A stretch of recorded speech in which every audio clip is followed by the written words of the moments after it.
Reborn an hour before my wife's suicide. I ignored her and instead dialed the crematorium directly. Hello, Chengnan Crematorium? I need an express furnace tonight. Yes, it's a young woman's body. She committed suicide by jumping into a well. I'll bring it over personally. The person on the other end of the phone was stunned, as were my wife and mother-in-law. I glanced back at them, my eyes icy cold. Didn't you want to die? This time, I'll make sure you really die. In my past life, I lay in a hospital bed, nearly dying. She held her ex-boyfriend's hand, smiling as she told me my jump into the well was a fake death. The twins were fake too. I was just her ATM. Then, she personally pulled out my oxygen tube, watching me suffocate to death in front of her. But when I opened my eyes again, she was standing in front of me, looking pitiful, and said, "Honey, help my brother buy a house." At that moment, my heart turned completely cold. I knew in 7 days, she would jump into the well again, pull out that fake ultrasound report, and make me feel guilty for the rest of my life. She wanted me to sell my house, support my younger brother, support the whole family, and then personally send me to my death. In this life, I am no longer that man who can be manipulated at will. Today is Wang Yaozu's wedding day, and they want to squeeze the last penny of hard-earned money out of me. They say I'm the head of the household and should be responsible, but I know in their eyes, I'm just an ATM. In my past life, I rejected her, so she went to the well in the neighborhood and jumped in front of everyone. Before she died, she threw me an ultrasound report, 5 months pregnant with twins. I collapsed on the spot, feeling like I had killed her and the children. I sold my house to pay for her brother's wedding, her 2 younger brothers' schooling, and to support her parents in their old age. I worked as a delivery driver after my regular job to earn money, and then I got into a car accident and lay in the hospital waiting to die. Then, she appeared in my hospital room, arm in arm with her ex-boyfriend. She smiled and said sorry, that she had faked her death back then, and that I was just a tool. Then she personally pulled out my oxygen tube, saying that if I died, she could still get compensation. I died with endless hatred, my heart filled with resentment as I closed my eyes. Now, she stands in front of me, begging me to transfer my parents' house to her younger brother. Looking at her face, my heart churned, my fists cracked, and I wanted nothing more than to strangle her on the spot. But I held back, because killing her now would be too easy on her. Honey, if all else fails, transfer your parents' house to Yaozu. She grabbed my arm. I asked coldly, where do my parents live? She smiled even sweeter, saying that a massage parlor offered room and board, and that my mother should go and give the old man a massage. She even suggested my dad could work on a construction site and move bricks to get some exercise. In that instant, I wanted to tear her to pieces. My parents are in their 60s. They've suffered their whole lives, and now she wants them to endure this kind of humiliation. Just then, Lu Yufan, wearing pajamas, walked over, eating sunflower seeds as she went. She raised an eyebrow and said the massage parlor paid well, earning several hundred a day. The image of me emptying her chamber pot in my past life flashed through my mind, and the disgust almost made me vomit. Mom, I can't agree to this, I said with difficulty, suppressing my anger. Wang Miling slapped me across the face. I touched my face and stared at her. She called me useless, saying I wouldn't even help my younger brother. Lu Yufan pointed at my nose and cursed me for being blind to have married my daughter to me. I smiled bitterly to myself, because for the past 7 years, I had paid for Wang Yaozu's tuition and living expenses, totaling 180,000 yuan.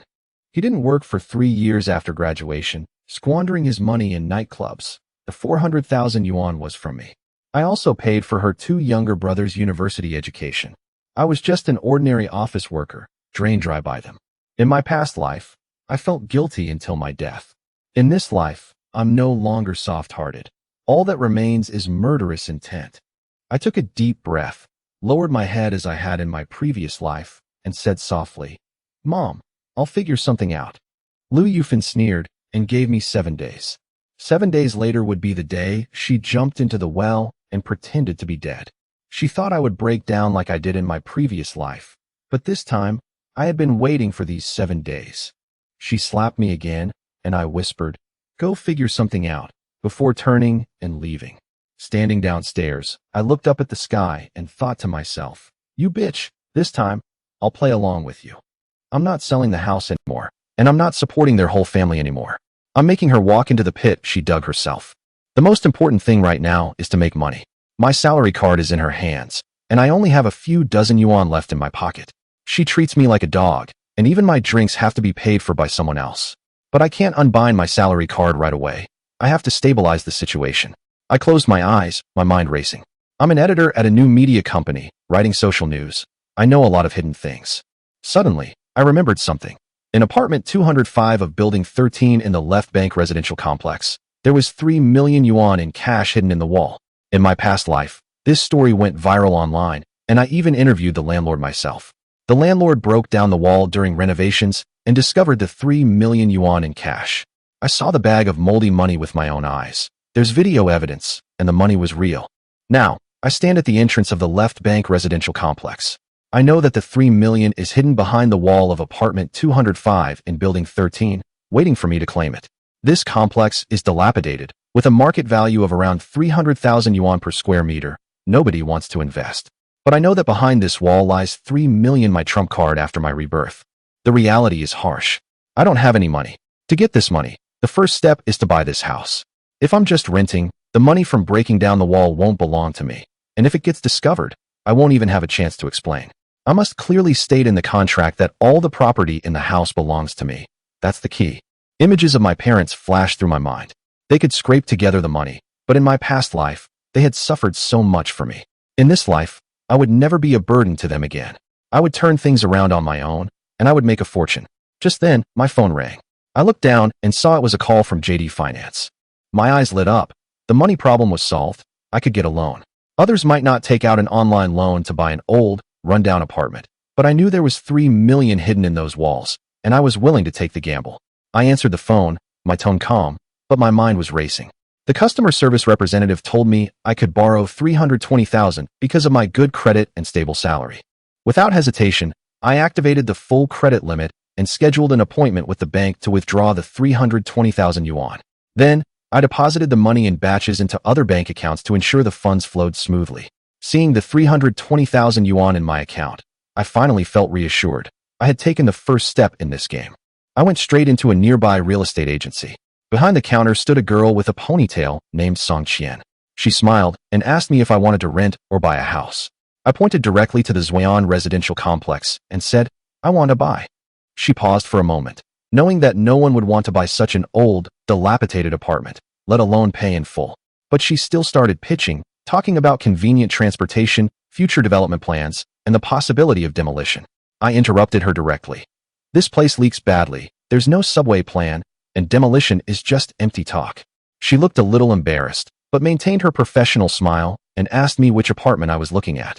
I flipped to apartment 205 in building 13, listed at 350,000 yuan, but I knew the actual selling price was 280,000 yuan. Pointing to 205, I said, take me to see this one. She took the keys and led me into the complex. The old building had no elevator. We had to climb each floor. She walked ahead, wearing a black dress and stockings, her boots clicking on the stairs, her fragrance intoxicating. In my past life, I suppressed myself, giving all my money to her family, never even having the chance to touch another woman. In this life, I no longer restrain myself, but now I'm more concerned about the 3 million hidden behind the wall. The door to room 205 opened. The room was dilapidated, the furniture old-fashioned, but the more I looked, the more excited I became. I went straight to the kitchen wall, which was intact, without any signs of tampering. Seeing that the wall was intact, I breathed a sigh of relief. The 3 million was still lying quietly inside. Song Qian approached me and said it was a prime apartment layout, with a good orientation and plenty of natural light. I stared at her and immediately quoted her 280,000 yuan for the full amount, plus a 30,000 yuan commission. Her eyes lit up. With the commission, she could earn over 30,000 yuan, which was a big deal for her. I lowered my voice and asked her, how do you plan to thank me? She blushed but didn't look away, saying she had been married and divorced and had no children. I didn't press the matter further and immediately told her to contact the landlord to sign the contract. The person on the other end of the phone quickly agreed to the price of 280,000 yuan. The landlord didn't even want to be present in person. I added a clause to the contract. During the transfer of ownership, all property in the house would be under my control. The moment I signed, I sneered inwardly. This house was already mine. 3 million yuan was right there in the wall. I had grasped fate by the throat. Song Qian smiled and congratulated me, surprised that the deal went so smoothly. I looked at her and meaningfully reminded her, "Don't forget our agreement."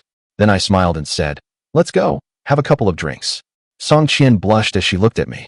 I took her to a hot pot restaurant to drink red wine. I thought it would just be a casual get-together, but we ended up like two wounded animals, huddling together for warmth. She told me that her husband, who had passed the civil service exam, had kicked her out of the house. I sneered inwardly, because I had also been betrayed. Suddenly, it felt like fate was bringing us together.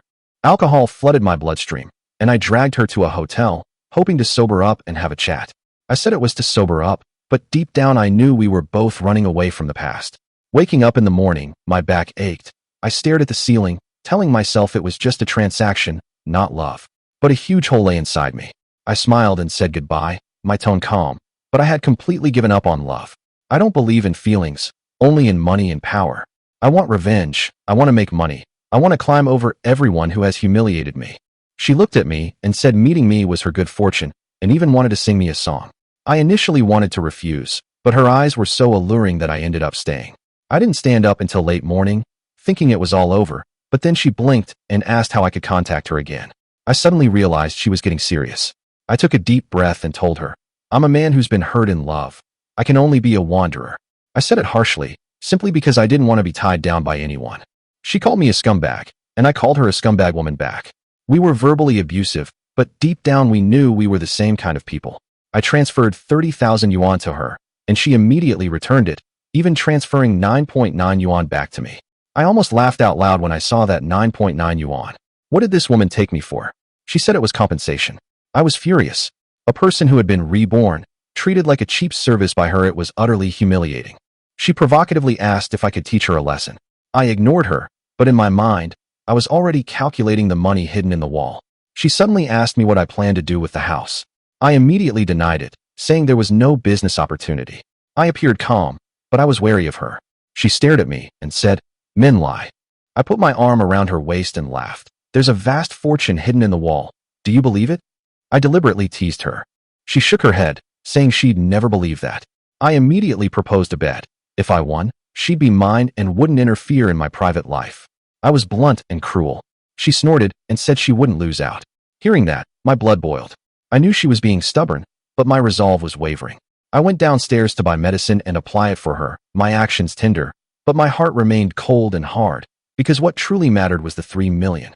The renovation company couldn't interfere. I had to demolish the wall myself. I couldn't let anyone share my wealth. I went to the building materials market to buy a wall cutting machine. The owner demonstrated it for half an hour, and I stared intently at the operation. This machine might change my destiny. Back at apartment 205 in the Left Bank complex, I saw her standing inside. My heart sank. The real estate agent had left a key. She said she was there to deliver the key. I stared at her legs and teased her. She rushed at me and hit me, but I grabbed her fist and laughed as I fought back. She said she'd come watch me break down the wall. I sneered inwardly.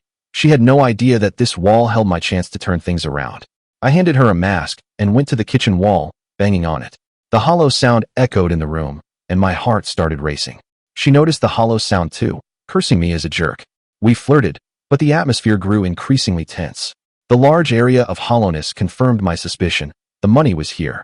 I picked up the cutting machine and aimed it at the wall. The machine's piercing sound felt like it was slicing through my destiny. Dust billowed as I cut a 3-square-meter hole. I knew that the next blow might change my fate. I handed her the hammer, and she asked if there would be a corpse inside. I deliberately made up a story about a $3 million bounty on a female corpse, just to scare her. Her face turned pale, and she stepped back. I exhaled a puff of smoke, knowing she was now under my control. She hesitated to take the hammer, so I stopped talking and swung it down hard against the wall, my mind racing with only one thought: either get rich quick or face total ruin. The hammer struck the wall with a deafening roar, and I stared at the crack that had appeared, knowing that the wall would give me its answer in the next second. Bang! I slammed the hammer down on the wall, the dull thud shaking the entire room, my heart pounding wildly. That hammer blow wasn't just against the wall, it was against the chains of my destiny. The wall instantly crumbled, large chunks of cement falling to the ground. I stared at the cracked hole, my mind blank. The next second might bring instant wealth or utter failure. Song Qian screamed, crouching down and covering her eyes. She genuinely thought it was skeletons inside. I deliberately scared her because I wanted to see her panic.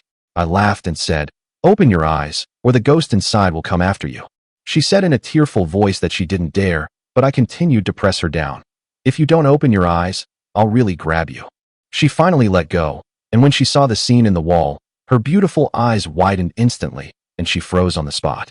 The wall was neatly stuffed with plastic bags, the bags full of red bills, densely covering the entire cavity.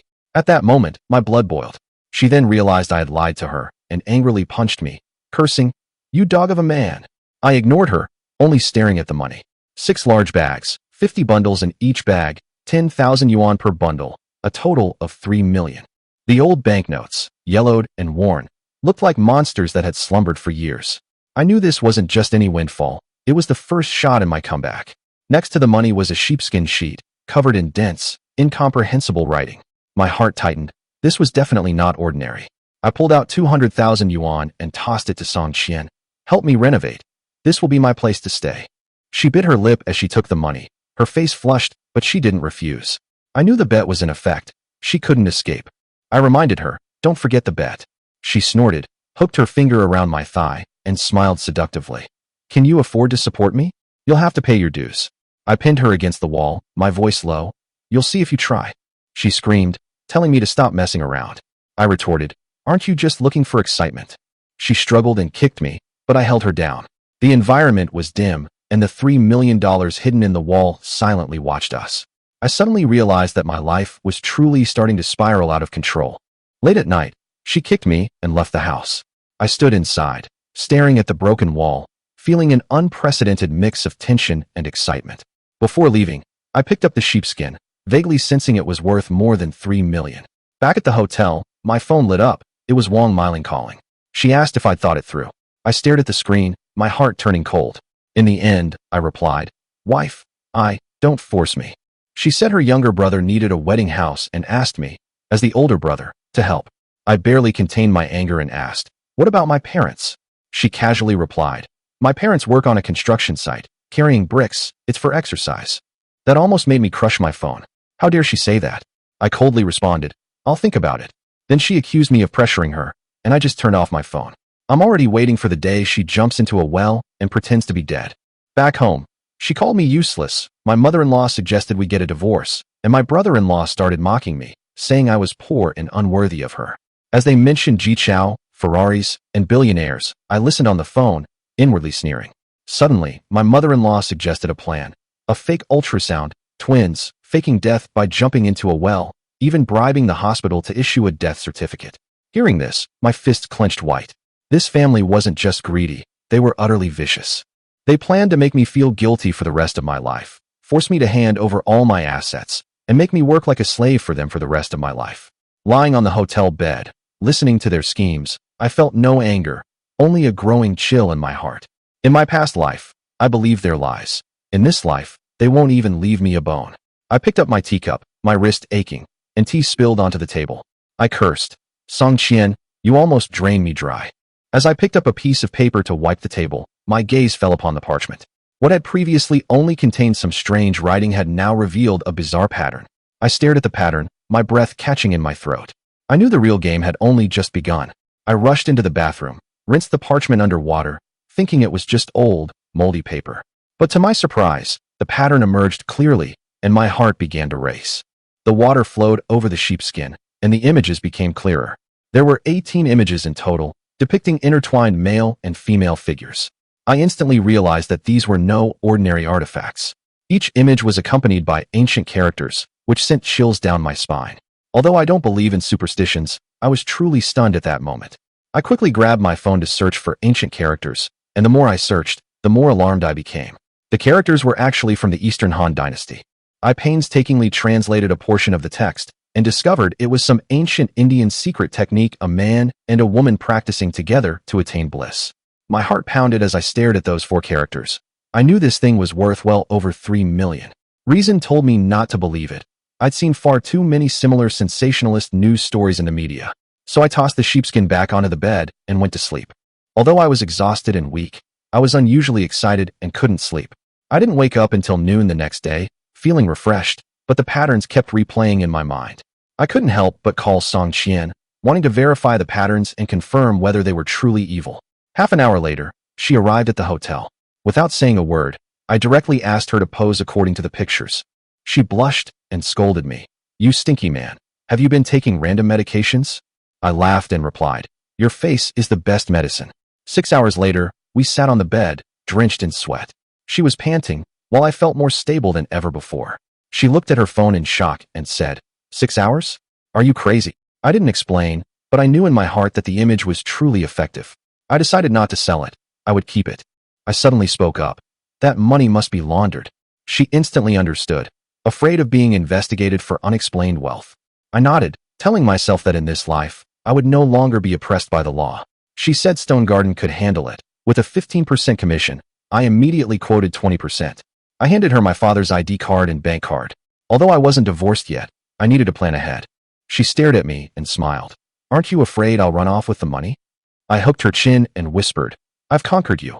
Why would I be afraid of you running away?" She cursed me as a jerk, but there was no evasion in her eyes. I knew she couldn't live without me. I coldly added, "If you dare to run, I'll find you within 2 months and make you regret being alive." She was stunned by my gaze, took the bank card and cash, and left. I watched the door close, feeling nothing.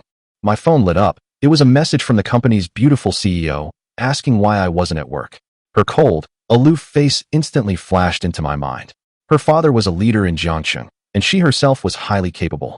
In my previous life, I had been extremely respectful to her. But in this life, I sneered, "Why work when I've been reborn?"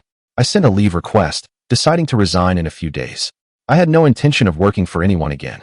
3 million was just the starting capital. The real prey was the Hong Kong stock market. I clearly remember the year Tiana Entertainment's financial report exploded. Its stock price jumped 45% in half an hour and increased tenfold in 13 days. Its market capitalization was 2.3 billion. Nobody understood it, but I remember it vividly. The Hong Kong stock market allows leverage of up to 33 times, and my blood is boiling. While washing up, I was stunned in front of the mirror. My face had a glow. I didn't feel tired at all. Instead, my body felt light, and my stomach had shrunk. I weighed myself and found I'd lost a kilogram, and lifting 50-kilogram dumbbells was effortless. I was overjoyed. Joyful yoga had truly brought about a change. Just then, I heard a soft laugh beside me. I turned my head and saw a tall woman on the treadmill, wearing white stockings, her figure ridiculously curvaceous. She suddenly stopped and asked me with a smile, "Sir, are you the most despicable man?" I was stunned for a moment, not wanting to provoke her, but her smile was meaningful. She pointed to my crotch, and I looked down. Instantly freezing, there was a palm-sized piece of paper stuck to the zipper of my pants, with 6 words written on it. "I am the most despicable man. Song Qian." I gritted my teeth, realizing I'd been tricked by that woman. I thought I was incredibly charming, but she'd really messed with me. I tried to tear the paper off, but it wouldn't come off. My face burned red. The woman next to me, wearing a 36D bra, laughed even harder. I turned and ran, rushing upstairs through the fire escape. For the first time in my life, I felt more humiliated than beaten. After changing and returning to the gym, she was still running. Seeing me come back, she walked over. She laughed and said, "I thought you were a pervert." I apologized softly. "I got pranked, sorry." Then, I asked her directly, "Add me on WeChat. I'll treat you to dinner sometime." She squinted at me. "You want to sleep with me?" I looked directly at her. "Yes." She didn't flinch and scanned my WeChat QR code. "Pursue me if you're not afraid of getting beaten up." When I saw her name was Peach, suddenly only 3 words remained in my mind. Watermelon Peach. She leaned close to my ear. "Work out more. I like guys with chest and abs, and you're not there yet." Provoked by her, my blood boiled. Watching her retreating figure, I vowed to myself, "This woman, I'm going to have her." I didn't linger and continued planning my money-making strategy.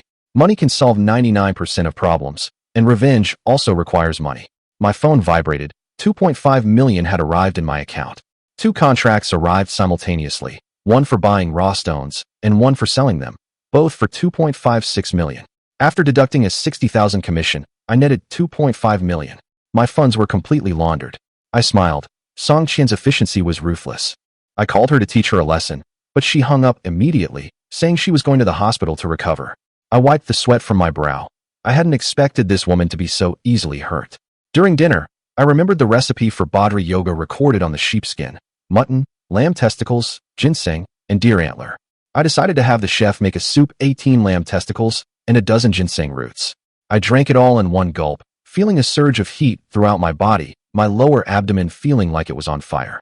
I stormed into the gym, effortlessly lifting 100 kilograms dumbbells, and 160 kilograms was a breeze. I even managed a hard lift of 160 kilograms for 30 seconds. I couldn't believe it. I kicked a sandbag, and it slammed into the ceiling. I stood there, my heart pounding. Right now, I feel like I could take on 10 thugs at once. But I knew my belly was still there, and my pecs weren't showing yet. I had to keep working out. I took a cold shower to cool down, and after dark, I went for a walk by the lake. In the distance, I saw Peach still running, her white stockings swaying. I was about to go over when I saw a few blonde guys already surrounding her. The tattooed guy, with a cigarette in his mouth, said, "Hey chick, have a drink with us." She coldly replied, "Get lost." Smoke sprayed in her face, making her cough. She turned to run, but was grabbed by several thugs. A blonde-haired guy reached for her breast. She kicked him, but was then pinned down by the others. Slap. A slap landed on her face, blood trickling from the corner of her mouth. The tattooed man grinned maliciously. "I'll squeeze you until you burst today." I walked up and grabbed his wrist. He yelled, "Who are you?" Peach shouted urgently, "Call the police. Don't worry about me." I didn't look at her, but stared at the tattooed man, smiling as I said, "My name is Wang Yaozu from Zihutong." He cursed and raised his hand to slap me. I grabbed his arms with both hands at the same time and twisted them forcefully. He was lifted up by me.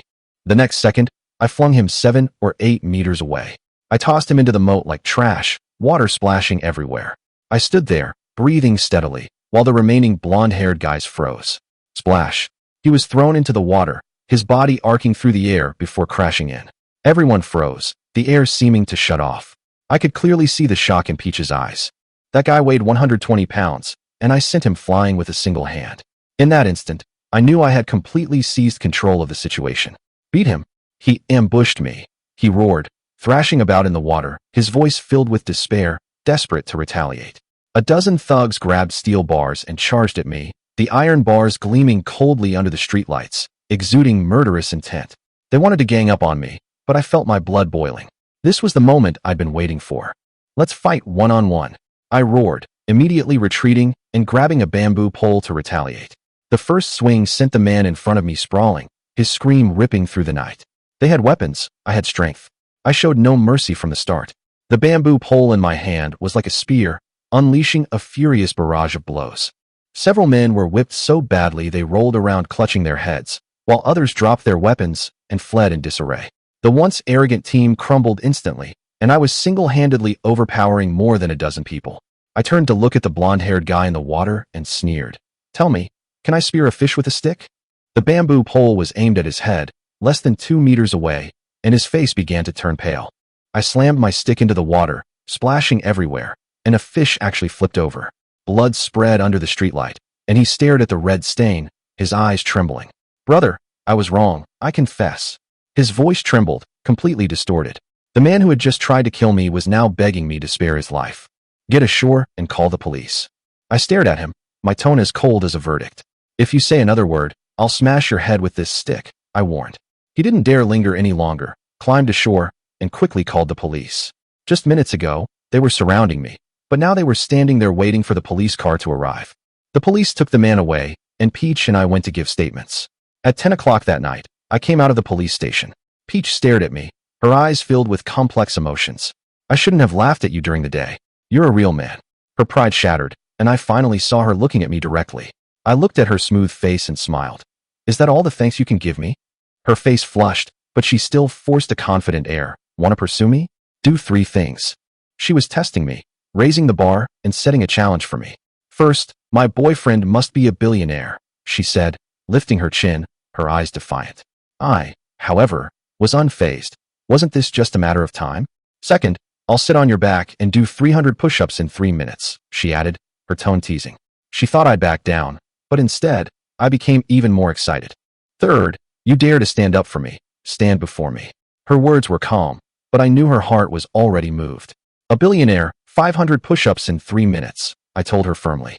"In 3 to 5 days, I'll be able to pluck this ripe peach from your lap." I said with a smile, then turned and left. She stood there, stunned, her eyes filled with complex emotions, as if considering something. Back at the hotel, I was starving and immediately ordered the chef to make lamb testicles and ginseng soup. As the rich broth filled my stomach, I felt a surge of energy coursing through my body. Some changes were almost exaggerated, and I could feel my explosive power increasing. I turned on my phone to listen in and suddenly overheard my mother-in-law, Lu Yunfan, contacting the hospital and crematorium. Su Ling at the 6th hospital, Liang Kuan at the crematorium. Those two names made my heart tighten. I suddenly remembered that in my previous life, Wang Miling had been rushed to the hospital and declared critically ill. When I arrived, the hospital handed me a death certificate. I was so devastated I could barely stand, but my 3 brothers-in-law pinned me to the ground and beat me mercilessly. When I woke up, all that remained was an urn containing her ashes and a fake cremation certificate. I know now, all of this is part of a setup. Su Ling is the head of the emergency room, and Liang Kuan is the director of the crematorium. Even more ruthless, they are actually husband and wife. These two clues intertwine, and my target for revenge is now crystal clear. I suppress my anger. I won't act rashly. I will meticulously close the net step by step. The next day, having recovered to my peak physical condition, I left the hotel and headed straight for the securities company. This afternoon, Tiana Entertainment's stock price was going to skyrocket, and I wanted to buy in before everyone else. Xiangjiang Securities was nearby, so I pushed open the door and went inside. Lin Feng, you don't trade stocks, do you? I looked up and saw Peach standing behind the counter in a black business suit. The tight-fitting outfit accentuated her perfect curves. She wore gold-rimmed glasses and exuded a cool, aloof aura. What are you looking at? Don't be silly. She glared at me sharply. I stared at her work badge on her chest, a smile playing on my lips. So you're a manager at this securities firm. She adjusted her glasses, a hint of pride in her voice, a graduate of the finance department of the Chinese University of Hong Kong. A sudden shock ran through me. Peach was actually a top student in the finance department of the Chinese University of Hong Kong. She wasn't just a beautiful woman, but a shrewd and calculating elite. The more I learned about her background, the more excited I became, because she was my tool for turning things around. Investing in stocks requires professional knowledge, otherwise you'll go bankrupt, she said, looking at me seriously. She'd seen too many people go bankrupt at the brokerage firm. 33x leverage was like a roller coaster ride. One wrong move, and you'd be utterly ruined. But I wasn't there to listen to her advice. I was there to gamble with my life. I moved closer to her, lowered my voice, and said with a smile, "You don't act like a proper manager." The faint fragrance emanating from her wafted into my nose, and I suddenly felt a little agitated. Although I knew I was losing control, I stubbornly refused to rein it in. I deliberately took a deep breath, my gaze sweeping over her without any attempt to conceal it. She kicked the sole of my foot, her face flushed red. "Didn't you hear me?"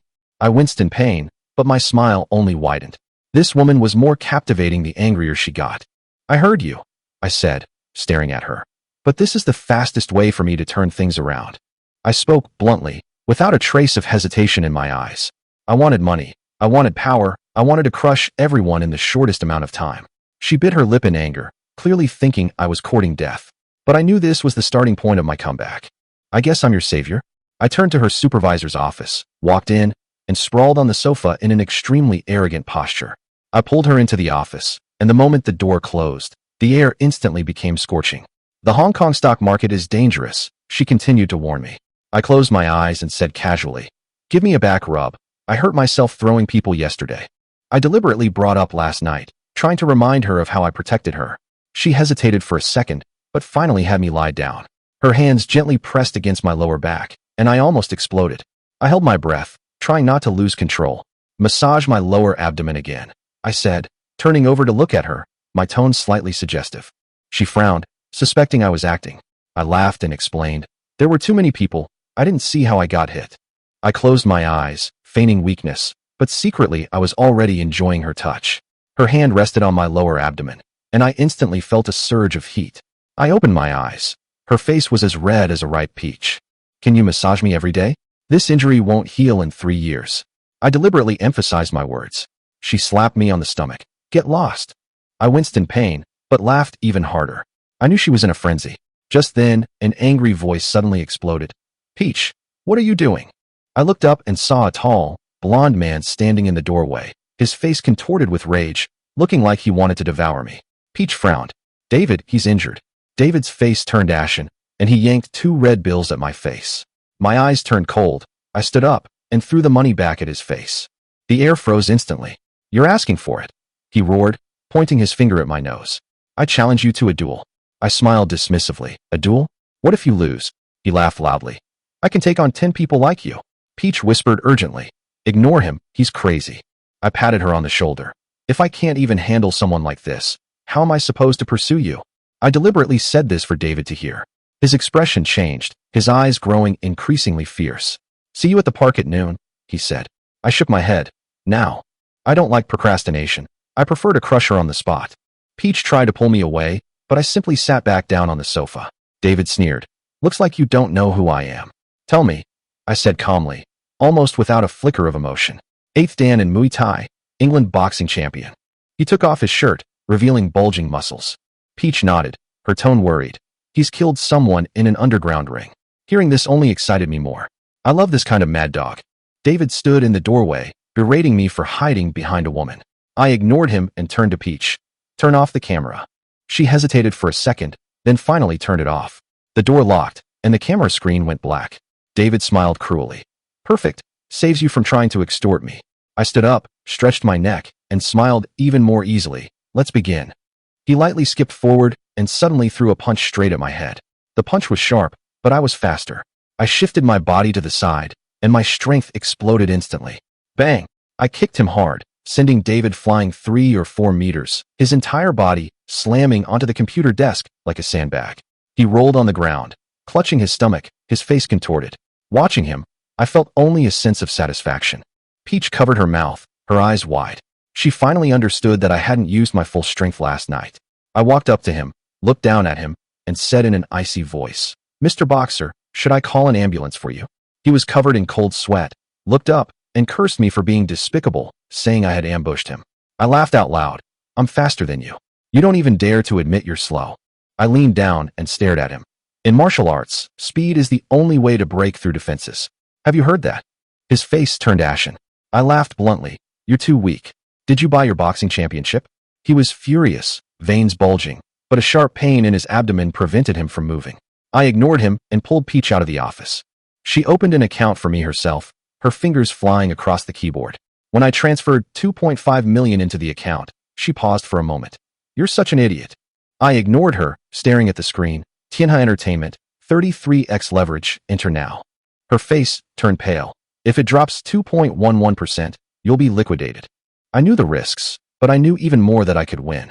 If I double my money, my assets will be close to 100 million, I said coldly. Her eyes wavered, and she began to hesitate. Don't risk it all for me, she whispered, trying to persuade me. Just then, David came out, sneering. Want to bet? 33x leverage. Peach warned him not to provoke the client, but I challenged him. Let's play. I'm braver and richer than you, he mocked. I whispered in his ear, she's helped me a lot. David's face turned ashen. She looks down on cowards like you. Guess who she'll have her kids with? He clenched his fist, glaring at me. I gently wagged my little finger. Coward. He completely exploded. I bet. The loser leaves Peach. I clapped, secretly chuckling to myself. I'd finally heard that. He also took out his phone and deposited 2.5 million. He went to make a call. I knew he was mobilizing his family's resources. Peach whispered a reminder that the David family had a powerful background. I sneered. I never do anything unprepared. I stared at her. Don't use perfume to cover up your scent anymore. Her face flushed instantly, clearly not expecting me to be so blunt. I checked the stock market. Tianha Entertainment had been bought at 8.25, totaling 10 million shares, locked in. When David returned, he was beaming with pride. I deliberately asked him, what did you buy? He shook his head, refusing to say. I said calmly, I'm locking in Tianha Entertainment. If you switch stocks halfway through, I'll consider it a loss. I forced him to reveal his hand. He sneered, Maca Fresh, 2.5 million, 33x leverage. I almost burst out laughing. Maca Fresh was the worst stock in Hong Kong. Tea sprayed all over his face, and I couldn't stop laughing. He roared angrily, what are you doing? I wiped my mouth and forced a smile, secretly overjoyed. He had no idea he'd stepped into a deep pit. He rushed into the bathroom, and as I watched his retreating figure, I silently thought, it's over. Peach frowned and reminded me, you might lose this round. She was right. The David family had powerful connections, but I knew a scandal was about to erupt. 12:13, 7 minutes until the scandal breaks. I whispered to her, 33x leverage, buy Tianha shares. She laughed at me for being crazy, but still went for 6x leverage. I saw her account balance was 10 million, and I was shocked. Not only was she great looking, but she also had substantial capital. I pinched her, and she screamed. Everyone in the hall looked over. David's eyes blazed with rage at the sight. He said I wasn't good enough for Peach, that we weren't from the same world. I sneered, pointing to the ground. You're only at this level in front of me. He sneered, saying I'd lose everything. I ignored him, staring at the countdown. 10, 9, 8. The air froze, the seconds ticking away. 1. An announcement blared. Major food safety incident at Maca fresh produce site. 45 people poisoned. 2. Added carcinogens. Government investigation underway. The entire hall erupted in chaos. David's face turned deathly pale. The stock price plummeted, dropping from 45 yuan to 36 yuan in seconds. David's account was liquidated. His 33x leverage was wiped out. He stared at his phone, as if his soul had been ripped out. I lit a cigarette and watched him crumble. He had just been boasting about inside information, and now reality had slapped him hard in the face. He angrily declared that Manhwa Entertainment would collapse. I laughed. You're a contrarian indicator. He turned and left, like a gambler who had lost all his chips. Peach looked at me with a complicated expression. I hadn't lost money, but I'd earned less. Suddenly, she mentioned that I wasn't divorced yet, her tone subtle. I knew she'd investigated my background. She didn't want to be a mistress. I was silent for a moment, then told her directly, my marriage is dead. Then, I played a recording on my phone, exposing the deception my wife and family had committed. Peach was trembling with anger after hearing my words, cursing them for being shameless, while I only felt cold.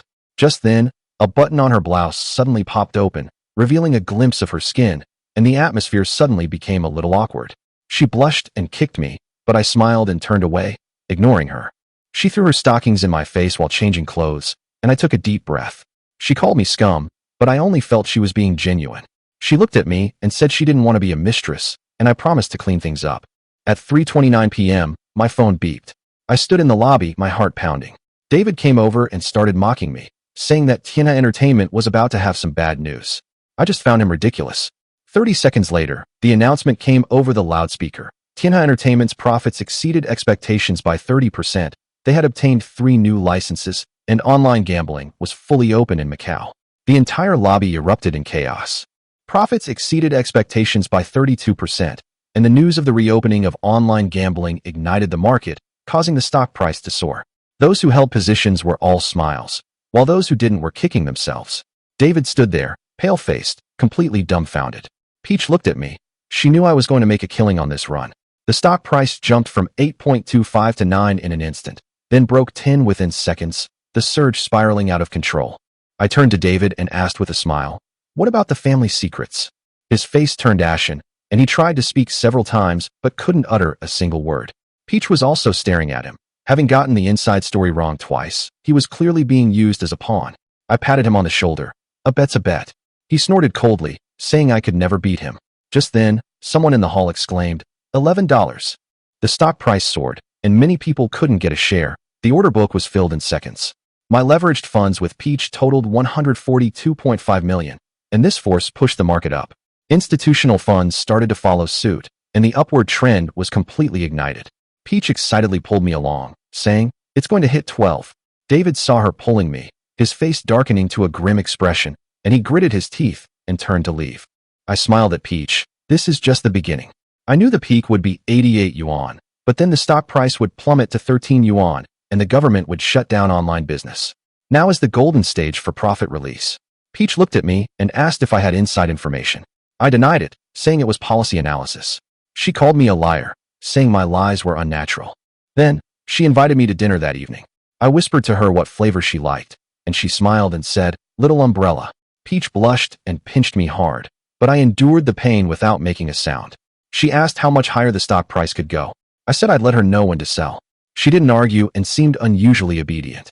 A few minutes later, the closing price was 14.85, a full 80% increase. I leveraged 33 times to control an 82.5 million position. An 80% increase meant a profit of 66 million. I made 66 million in one afternoon, which shocked even myself. Many people in the hall looked at me differently.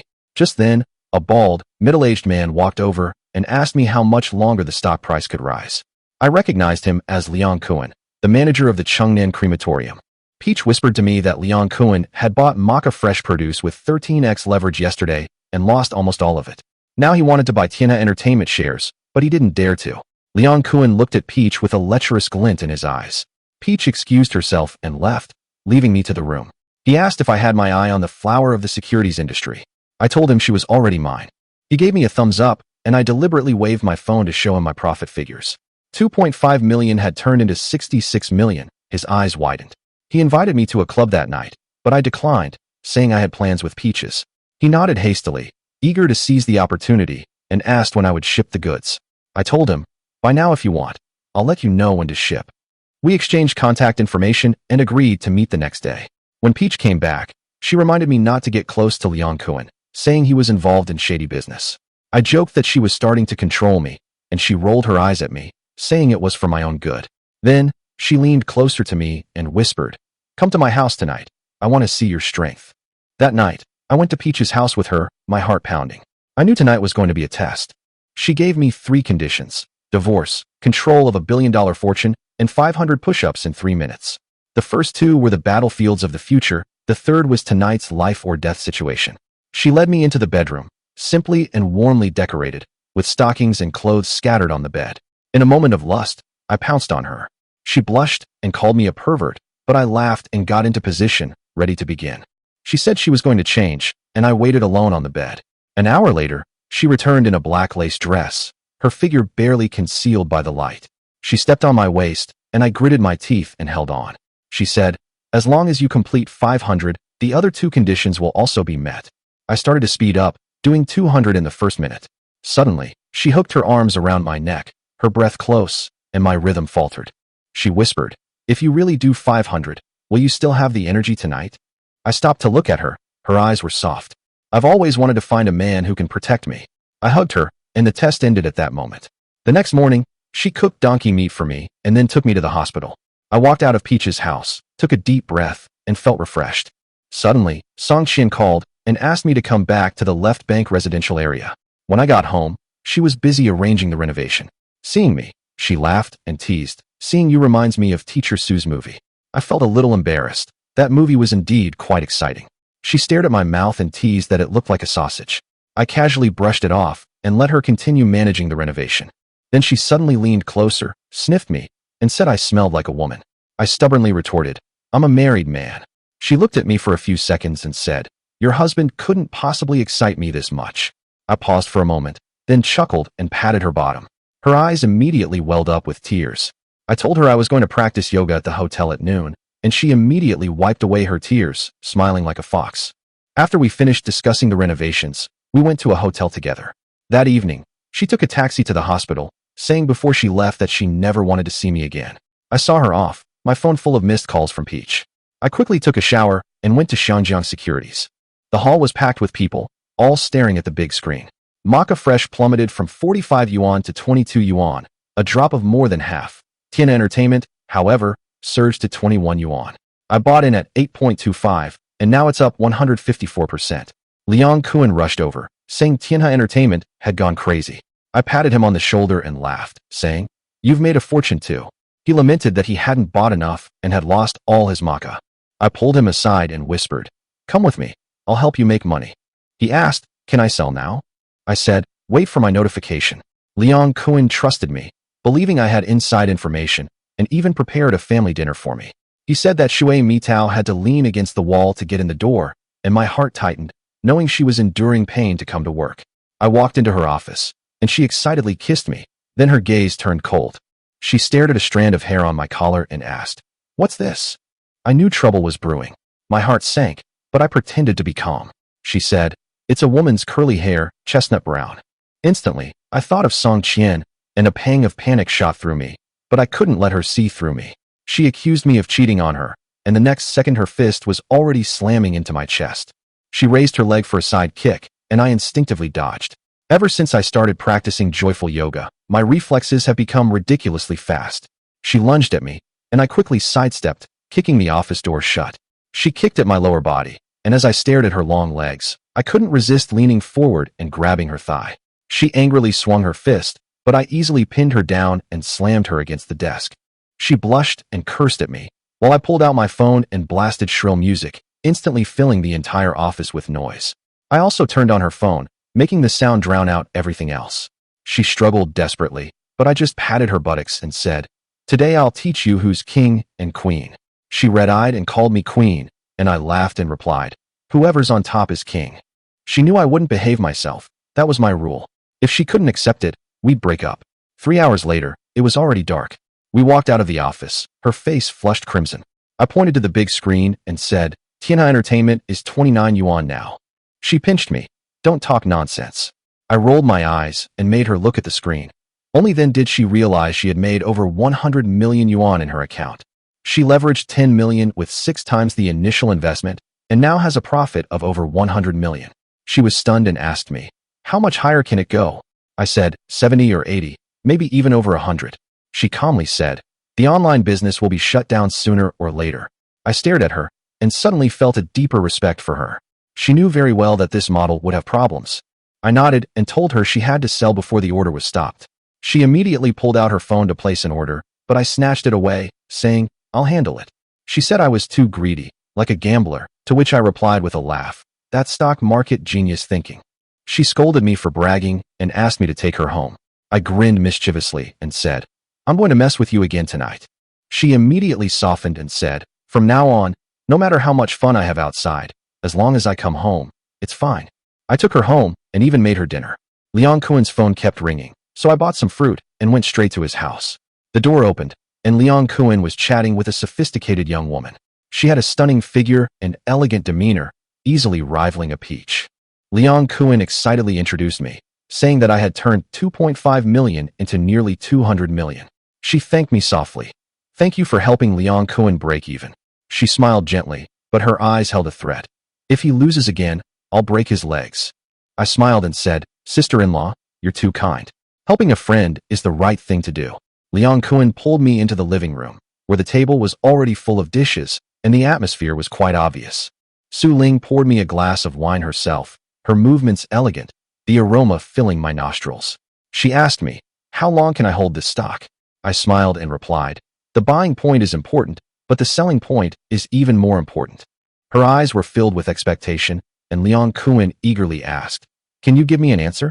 I smiled and said, if I were in management, I could answer that. I'll let you know when the time comes. I won't reveal all my cards. Liang Kuen frowned, but Su Ling continued to gently serve me food. Liang Kuen raised his glass. You can stay at my place tonight. Brothers can sleep together. I smiled and took the glass, saying, in that case, bottoms up. Su Ling picked up her 2-ounce glass of wine, smiling, and said, a separate toast for you. I glanced at her, then at Liang Kuen. It was clear they were trying to get me drunk, but I still downed my drink in one gulp.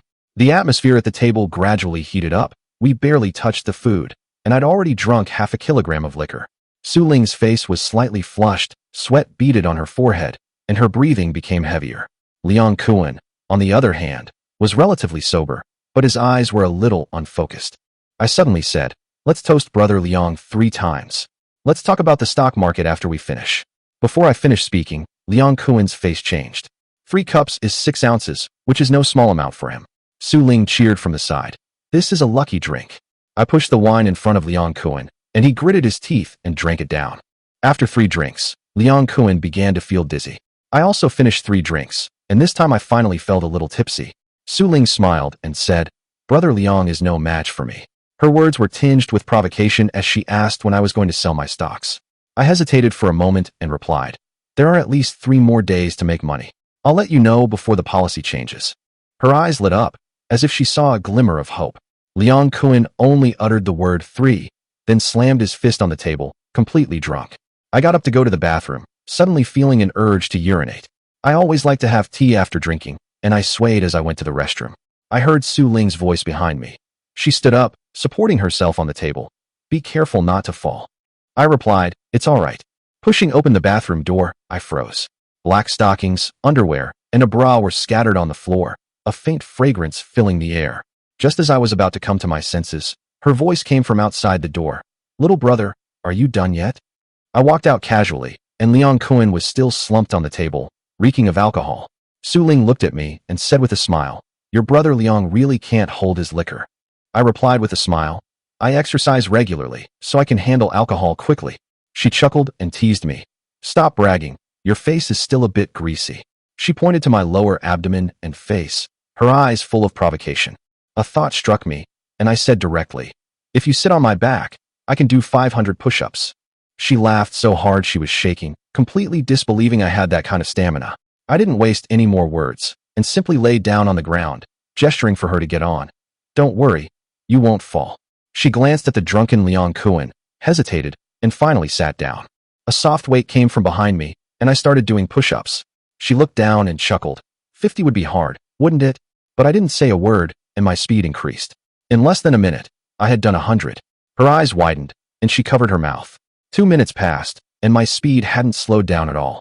In less than 3 minutes, I had done 500 push-ups, drenched in sweat, but my breathing was steady. She climbed off my back, gave me a thumbs up. No wonder you managed to snag that thorny rose at Hong Kong Securities. I just smiled and didn't reply. She told me to go take a shower, complaining that my sweaty feet had soaked her clothes. I joked, it might not be me. She blushed and scolded me before going into the bathroom. The sound of running water only made me more alert. Suddenly, she shouted from inside, "Something's wrong." I immediately ran over to ask if she had fallen. She said she felt dizzy and the drain was clogged. I immediately told her, "Get dressed, I'll come take a look." She asked me to carry Liang Kuan into the bedroom first, to keep him warm. I picked him up, tossed him onto the bed, and went back to the bathroom to deal with the drain pipe. It took quite a bit of effort, but I finally unclogged it. I helped her sit on the sofa and teased her about her poor stamina. She rolled her eyes at me. "When do I have time to exercise when I'm working all day?" I mentioned ancient Indian yoga, saying it could enhance physical fitness. Her eyes lit up, and she asked if I knew it. I nodded. "Of course, and I can teach you." She immediately added me on the spot, and our relationship began to change. I decided to get straight to the point and asked her, "Do you know Lu Yufan?" She paused, then asked me what was wrong. I continued, "Has someone been asking you for a favor lately?" Her expression changed slightly, and she whispered, "That has nothing to do with me." I smiled and clapped. Good job keeping it a secret. She thought I was flirting with her, blushed, and pinched me. I calmly replied, "I'm Lu Yufan's son-in-law." She froze. Her eyes instantly filled with panic. She immediately realized that I knew more than she thought. I stared at her and continued, "Lu Yufan made you issue a fake death certificate and Liang Kuan a fake cremation certificate." Her gaze deepened, and panic gradually surfaced. I'd known for a while that she had a secret, but I hadn't expected her to panic like this. She looked at me, as if to confirm how much I knew. I didn't answer immediately, and the air grew heavy. Finally, she spoke. "What do you plan to do?" Her tone was gentle, but her eyes held a calculating edge. I remained silent for a moment, feigning reluctance, though I had already thought everything through. I said, "Friends should help each other, but I know in my heart that this isn't help, it's a transaction." A change flashed in her eyes. Clearly, she was beginning to understand what I meant. The moment she nodded, I knew she had completely surrendered. I began to lay everything out, recounting my entanglement with my wife, how I was forced into this situation, and how things gradually deteriorated to where they are today. At this point, I sneered. This was all a scheme against me. I took out a recording and played it for her. The recording echoed in the living room, revealing the entire truth. Her face changed after hearing this. Her previous doubts vanished instantly. She finally understood that every word I said was true. She cursed my mother-in-law for being ruthless, saying that such methods were beyond the scope of even novels. I then told her that I needed her and Liang Kuan's cooperation. Since they wanted to fake their deaths, I would send them to the crematorium for real. Hearing this, her face turned pale instantly. She realized I wasn't bluffing. I really meant it. In that split second she hesitated. I cut to the chase. I said if she didn't help me, I'd release the entire conversation. I told her I'd already recorded it as evidence, and she and Liang Kuan wouldn't escape. She cursed at me angrily, but her anger couldn't mask her fear. I smiled and promised that as long as she cooperated, there would be plenty of benefits. She bit her lip, her eyes filled with complex emotions, but finally picked up a piece of paper and wrote down the plan. She said she wouldn't agree, but on the paper she wrote that she would leave the door open. I looked at those words and knew she was afraid I'd record her, and also afraid I'd turn on her. I patted my chest and said I never broke the law, but in my heart, I'd already calculated every step of the way. She lay on the sofa, feigning exhaustion, but I moved closer to her. She was wearing black lace, looking alluring under the light. She asked me what I wanted to do, and I just smiled. She sounded nervous, but her body didn't pull away. I told her it didn't matter if Liang Kuan woke up. I had money, connections, and plenty of ways to get things done. She finally stopped resisting and just asked me to help her fix her stockings. I left just before dawn, and she collapsed on the sofa, cursing at me. I heard her cursing, but I didn't care at all. I knew I had completely dragged her into the mess. The next day at noon, she and Liang Kuan woke up. Liang Kuan checked the stock market immediately, his excitement bordering on madness. Tianhe Entertainment surged to 38.5, and he roared with elation. Su Ling also stared at the screen, her eyes gleaming. They knew I'd made nearly 100 million again. Liang Kuan was insanely jealous, cursing my incredible luck. Su Ling coldly reminded him that he'd made the wrong choice. The 33x leverage was there, yet he hadn't dared to follow. Liang Kuan slapped his thigh, saying he had inside information. Su Ling suddenly brought up that she hadn't come to drink last night. She took out a piece of paper and wrote down her story. Liang Kuan was stunned when he saw it. He hadn't expected that I was actually Liu Yufan's son-in-law. His eyes turned sinister, and he said he wanted to take advantage of me. Su Ling immediately called him crazy. She knew better than him that I had powerful backers. Turning against me now would only mean I'd crush you. Liang Kuan sneered, saying we should make our money first. Su Ling didn't bother to persuade him anymore, but fear began to creep into her heart.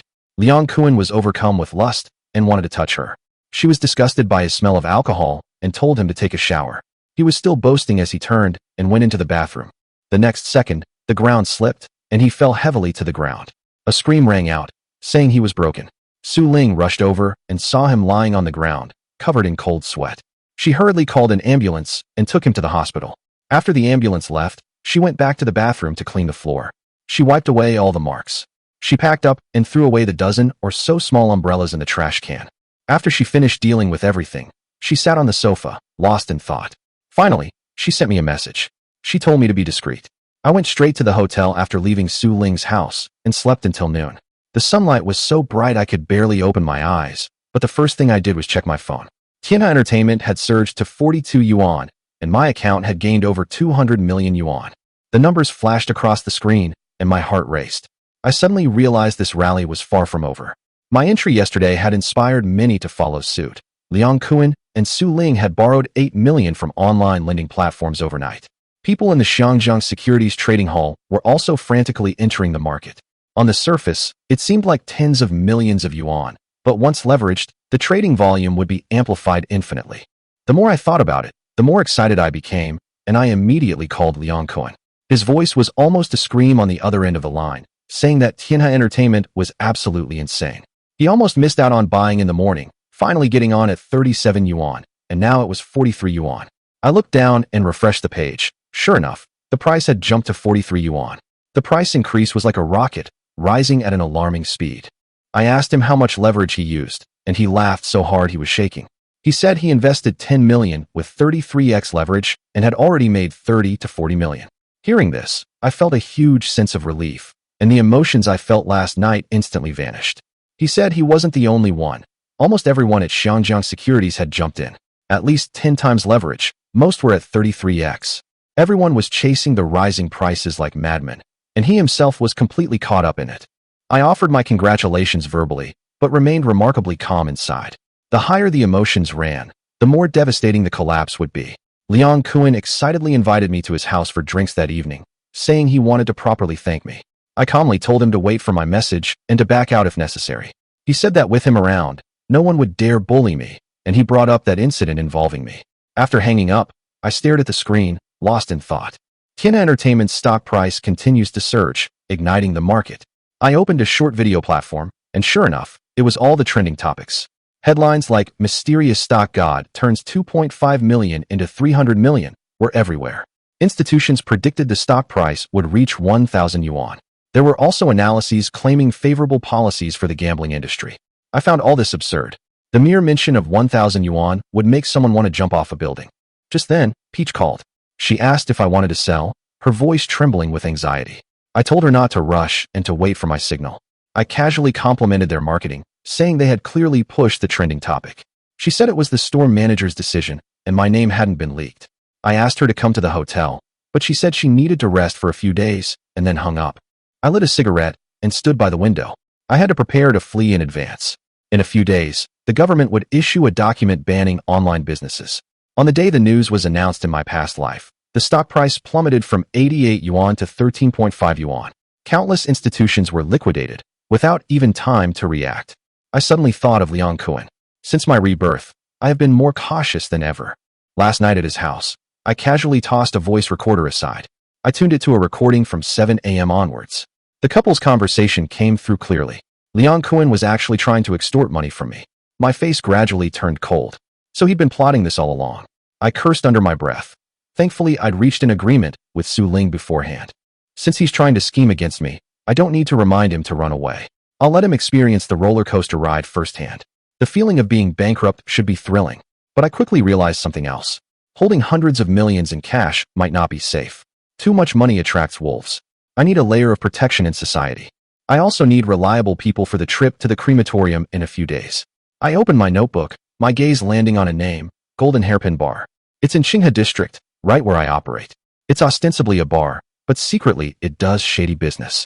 I remember the owner, Sister Yu, was very beautiful, and it's going to be shut down tonight. The reason for the raid was that someone was selling contraband inside. They even found dozens of kilograms of it in the restroom. I even wrote a report about it back then. Thinking about this, I immediately changed my clothes and went out. 3 kilometers away, the Golden Hairpin Bar looked as luxurious as a palace. The young lady at the entrance stopped me, saying it wasn't open yet. I told her I was there to discuss a collaboration with Sister Yu. She wanted to refuse, but I reminded her not to make decisions for the boss. After hesitating, she told me to go inside and wait. The bar's interior was opulent, with dragons and phoenixes adorning the main hall. Dozens of private rooms were occupied, and hundreds of girls were training. I found a private room, lay down, and slowly drank my wine. Half an hour later, a fragrant breeze wafted over. A woman walked in. Her white shirt was almost bursting open, exuding a cool and aloof aura. Her black skirt clung to her body, and she walked with confidence. She sat down beside me, a smile in her eyes. I looked at her and softly called out her name.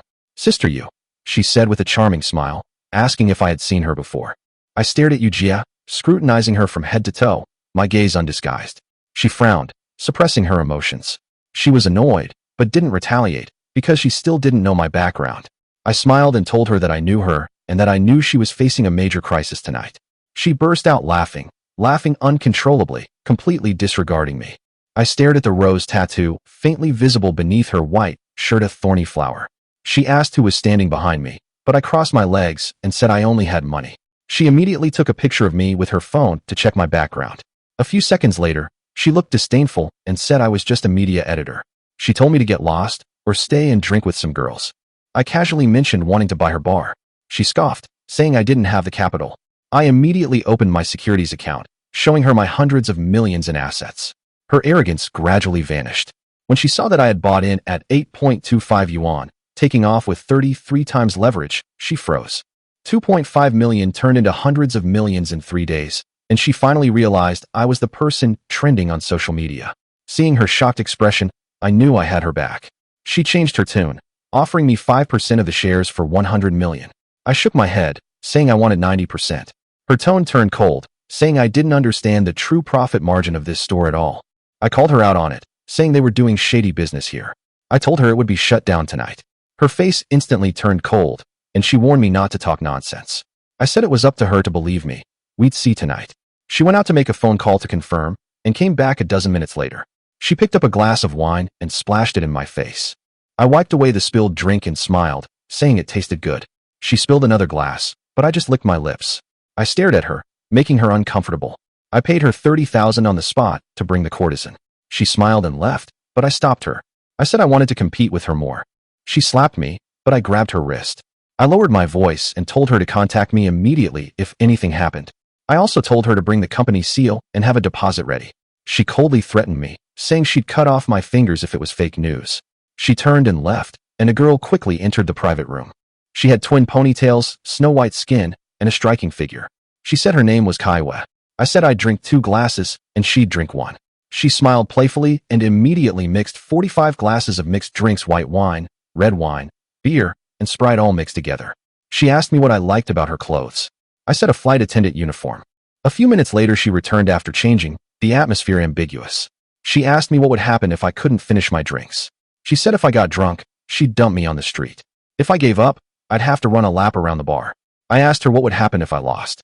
She said she'd be my temporary girlfriend, and all expenses would be free tonight. She looked at me defiantly, asking if I dared. I stared at Sayue's disdainful smile, my mind already made up to make her remember this day. I raised my glass and said, "Let's begin," my tone calm, but my eyes filled with pressure. The moment our glasses clinked, I knew this game had begun. We downed our drinks simultaneously, and the air immediately felt hot after the first sip. Meanwhile, in the next private room, Sister Yu and the scarred young man were glued to the screen. They thought I was just putting on an act, unaware that I was prepared. Sister Yu suspected I had connections, but Zhang Heilong couldn't find anything unusual. The more they investigated, the more confident they became, and the more they looked down on me.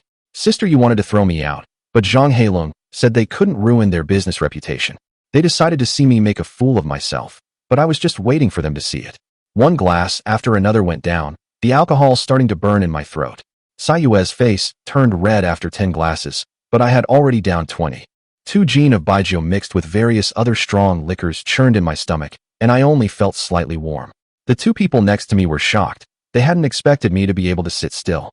Sister Yu suspected I had vomited halfway through, but the security footage had already ruled that out. They began to realize that this wasn't an ordinary alcohol tolerance. Kaiwa looked up at me, her eyes already somewhat unfocused. She was still stubbornly refusing to admit defeat. I tried to persuade her to stop, but she insisted on continuing. She hooked her arms around my neck, her breath reeking of alcohol. I downed 2 more glasses, feeling a little dizzy, but still under control. After her 13th drink, her speech was already slurred. She said I had a high alcohol tolerance, but I just laughed. I reminded her to admit defeat, but she said she wanted to test my limits. She pressed herself against me, and the atmosphere instantly heated up. I could feel her body going limp, but she still wanted to continue. I drank 2 more glasses, my head felt even heavier, but I was still quite sober. She finished her last glass and collapsed into my arms. She kept her promise and said she'd be my temporary girlfriend. I confirmed her words, but she held me even tighter. In the next private room, Sister Yu slammed her hand on the table in anger. Zhang Heilong's face darkened. He felt taken advantage of. Yuejie cursed him, saying he wouldn't last 3 minutes, but time ticked by. Half an hour later, the screen still hadn't stopped displaying.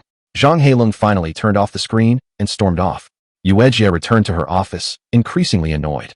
The nightclub officially opened at 10 p.m.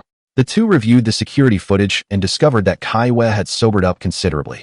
She was still with me, a sight that made Zhang Heilong's face turn pale. He verbally accused me of being a liar, but his resolve had wavered. Unwilling to give up, Yuejie decided to find a few more of her drinking buddies to get me drunk. Zhang Heilong even suggested humiliating me after getting me drunk. Just as they finished arranging their forces, the piercing sound of police sirens suddenly came from downstairs. Yuejie's face changed drastically, and she rushed to the window. A row of police cars pulled up downstairs, and fully armed officers stormed into the lobby. Zhang Heilong rushed to the window, then froze. They all knew they wouldn't raid without solid evidence. Sister Yu's voice trembled as she uttered those words. She was telling the truth. Zhang Heilong's face turned ashen, and he whirled around. Go find him. Chapter 21 Bar Crisis, seizing the opportunity to take over. In the next private room, Lin Feng lay on the sofa while Kaiwa massaged him to loosen his muscles and bones. Brother, you're so amazing. Please let me go back, okay? Kaiwa looked at Lin Feng pitifully, tears welling in her eyes. She was exhausted by Lin Feng's antics, and having drunk too much, all she wanted to do was go home and get a good night's sleep. But Lin Feng said his back and shoulders hurt and asked her to massage them. Lin Feng lay on the sofa and groaned comfortably, saying, I've found your technique to be excellent. It's very helpful for my lumbar muscle strain and cervical spondylosis. Brother, I'm off tomorrow night. I'll massage you all night, give you cupping, a full body massage, and acupuncture. Kaiwa could only keep promising this so she could go back and rest. Lin Feng only allowed Kaiwa to leave after hearing her promise. As she left, Kaiwa couldn't resist giving Lin Feng a quick kiss on the cheek. Damn it, don't try to take advantage of me. Lin Feng was caught off guard by Sayue's attack. Kaiwa looked at Lin Feng with a charming smile and said, Brother, I've paid for today's bill. Also, brother, wait for me at the Jiahua International Hotel tomorrow night. This is for the room and nutrition fees. She pulled a wad of red bills from her bag and threw it at Lin Feng. Sayue's actions made Lin Feng break out in a cold sweat. What had he become? He wanted to throw the money to Kaiwa, but Kaiwa had already gone downstairs holding onto the handrail. You might as well come work at our bar. Yujie's sarcastic voice rang out as she quickly walked in, wearing high heels. Lin Feng chuckled at Yujie. I heard the horn. Are you panicking now? Tell us what to do quickly. There's 5 million in there. Without wasting any words, Sister Yu threw a bank card at Lin Feng. Lin Feng laughed as he tossed the bank card back, saying, You should know I don't need the money. I'm not short of money either, and this is my husband's business. Sister Yu stared at Lin Feng through gritted teeth. How could she not see through Lin Feng's filthy thoughts? Oh, you have a husband. Lin Feng was slightly taken aback when he heard this. I want 5 million to acquire 90% of the bar's shares. Otherwise, not only will you get in, but the bar will also be swallowed up completely. According to the information he had, Someone had their eye on this bar, so they arranged for dozens of kilograms of contraband to be brought in, and then promptly reported it. Upon hearing this, Yuejia was so angry she wanted to curse. 5 million yuan, 51% of the shares. Zhang Heilong appeared and said hurriedly, "Make a deal. Sign the contract." Lin Feng took out the contract he had prepared beforehand and handed 3 copies of the contract to Zhang Heilong. Zhang Heilong's face was gloomy. The newcomers had planned to kill them with a single sword strike at the crucial moment, but now he had no choice but to compromise. He dared not gamble. He glanced at Sister Yu. Sister Yu gritted her teeth, took out the company's seal, stamped it on the contract, and signed the equity transfer agreement. "Give me an additional 100 million yuan as a deposit, which I will return to you once the transaction is fully completed," Lin Feng proposed his second condition. The transfer of company shares is fraught with complications, and he worries that the two individuals might renege on their agreement after weathering the crisis. Yuejia gritted her teeth, making a grinding sound, her beautiful face contorted in a grimace, as if she wanted to bite Lin Feng. Zhang Heilong's face was ashen, and he said in a deep voice, "I don't have that much liquid capital in my account to give you." Lin Feng ignored Zhang Heilong and went to sing a song after picking up a glass of wine. "What are you doing?" came the angry voice of the security guard from downstairs.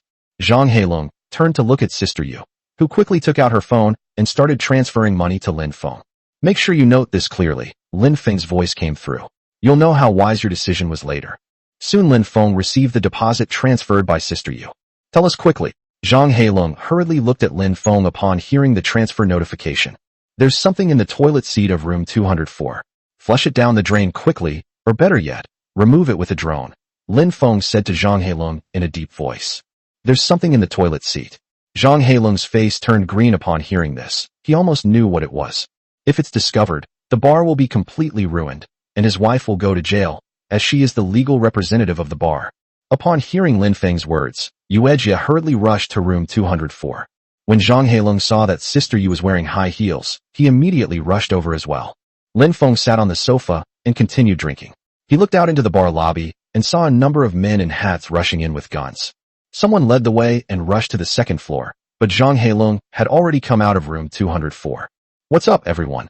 Zhang Heilong and Sister Yu walked up and greeted them with smiles. "Someone reported that your bar is suspected of committing crimes. Please assist us in the investigation." The leader walked up to Zhang Heilong and Sister Yu and said coldly, "We operate legally and don't do anything illegal," Sister Yu sneered. "We'll find out after we investigate," the leader said sternly. "Search. Search every corner, every room." "Yes." Many uncles in hats rushed up and led the man to search various rooms. Yuejia and Zhang Heilong looked somewhat nervous. The two worked together to search for several hours, but found nothing. The leader had no choice but to leave with his men. Sister Yu and Zhang Heilong breathed a sigh of relief. If it had really been discovered, they would have been finished. Luckily, they knew about it in advance. When Yuejia thought about how they had sold 51% of the bar's shares for a paltry 5 million yuan, she was so angry that her chest ached. "Damn it, it must be a setup by Lin Feng," Sister Yu said through gritted teeth. "Just who is he?" Zhang Heilong said with a gloomy face. "If it really was him, then he must have a powerful backer. Dozens of kilograms of contraband are not something an ordinary person can obtain. So he's just a pawn," Sister Yu said menacingly upon hearing this. Zhang Heilong picked up a cigarette, stood outside the window, puffed out smoke, and said, "He must be a pawn. How could an editor from a media company have such power? I was almost scared by him. How dare a pawn threaten us? Let's kill him first." Sister Yu's eyes were icy cold. Lin Feng had completely enraged her. "You two come in here." At this moment, Lin Feng walked out of the private room and saw Sister Yu and Zhang Heilong whispering to each other. He knew without a doubt that the two were unwilling to give up and were preparing to deal with him. Zhang Heilong and Sister Yu entered Lin Feng's private room. "Mr. Lin really has connections everywhere," Zhang Heilong said with a hint of sarcasm. "His behavior is too blatant. Aren't you afraid of stuffing yourself to death?" Sister Yu looked at Lin Feng coldly. Lin Feng laughed and said, "You two think I set this up? I don't have that kind of power. I just happened to know that someone was trying to harm you, so I came to save you.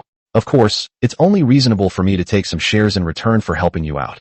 Zhang Heilong slammed the door to the private room shut, his gaze towards Lin Feng carrying a hint of coldness. "Mr. Lin, transfer the deposit to us and bring the agreement over." Sister Yu clapped her hands, and several men in black walked in, each holding a steel rod. Chapter 22 Regret? Take them all down. Are you trying to break the contract? Lin Feng glanced at Sister Yu and Zhang Heilong with displeasure. Mr. Lin, I think the information you provided is only worth 10,000 yuan. Yesterday, Mr. Lin spent more than 10,000 yuan. I'll pay for it for you. Sister Yu looked at Lin Feng with a charming smile. What if I don't? Lin Feng asked. If you don't agree, there will be another corpse in Qingsha River tomorrow. Zhang Heilong's tone grew increasingly sinister. I really don't want to cause any deaths. Lin Feng looked at Sister Yu and Zhang Heilong, then at the four men in black. He knew that Zhang Heilong was trying to renege on his promise. I forgot to tell Mr. Lin, my husband is an overseas mercenary. Sister Yu looked at Lin Feng smugly and smiled. He has a lot of blood on his hands, so he won't mind getting Mr. Lin's blood on him today.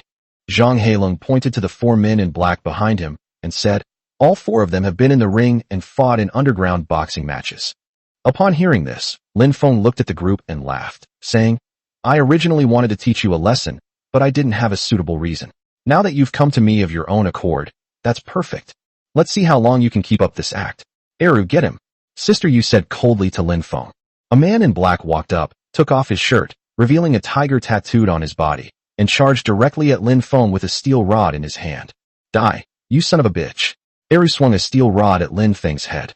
Anyway, the boss had given instructions that whatever happened would be his responsibility, so Eru acted ruthlessly, preparing to knock Lin Feng down with one blow. Lin Feng sneered and dodged Eru's thunderous attack with a flash. He kicked Eru in the waist, sending him flying and crashing into the wall. This made Zhang Heilong and Yu Jie change color. They never expected Lin Feng to knock Eru down with a single kick. Superior. Zhang Heilong turned to the three men in black and coldly shouted, don't hold back. Kill him.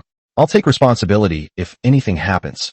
Three men in black rushed forward, wielding steel bars. Lin Feng exhaled the smoke from his mouth. Whoosh. With a whooshing sound, a man in black smashed a steel rod in his hand away at great speed. Lin Feng couldn't dodge in time, and the steel rod hit him directly on the shoulder.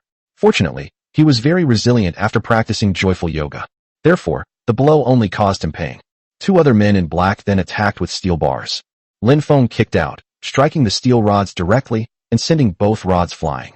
Since he started practicing Yiksha yoga, his body has become extremely flexible. Many people can only kick their legs up to 1 meter high when they grow up because they don't practice for a long time and their flexibility is far less than when they were young. However, Lin Feng's joyful yoga technique can make his body more flexible, even more flexible than those professional dancers.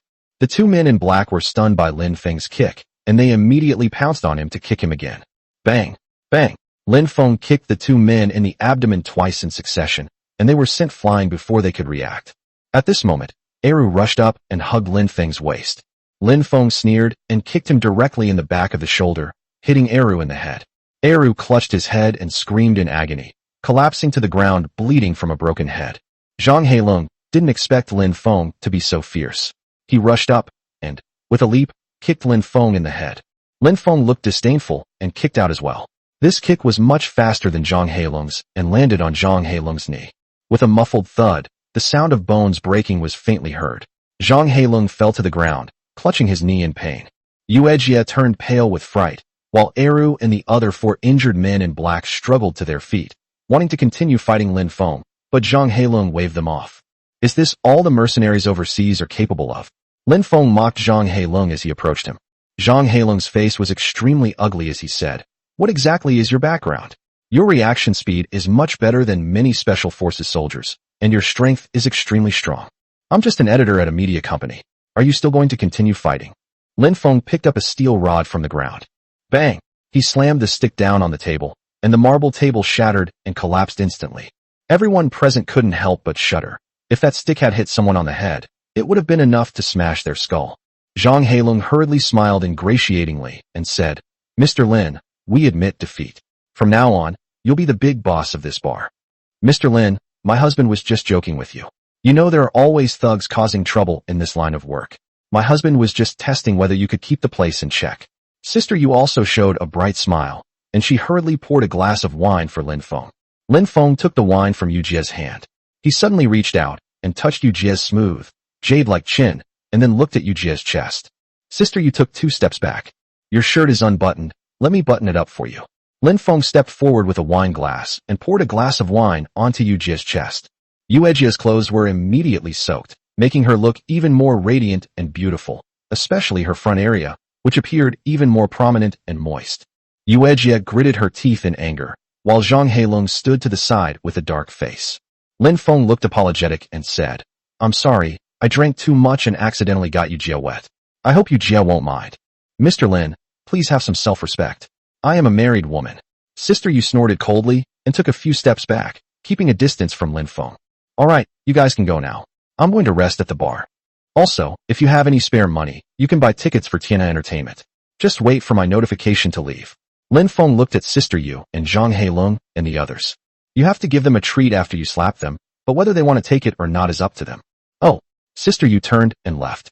Zhang Heilong simply clasped his hands in greeting to Lin Feng, and then was escorted away by Eru and the others. Lin Feng stood in the private room drinking a little wine. Around 2 a.m., he felt a bit bored, so he went out of the room to take a look. He saw Sister Yu drinking alone at the bar, then looked into the lobby and saw several familiar figures there. Surprisingly, he had a wife named Wang Miling and a brother-in-law named Wang Yaozu, and a very beautiful girl was sitting next to them. Damn it, spending my money to go to a bar in the middle of the night. Lin Feng cursed.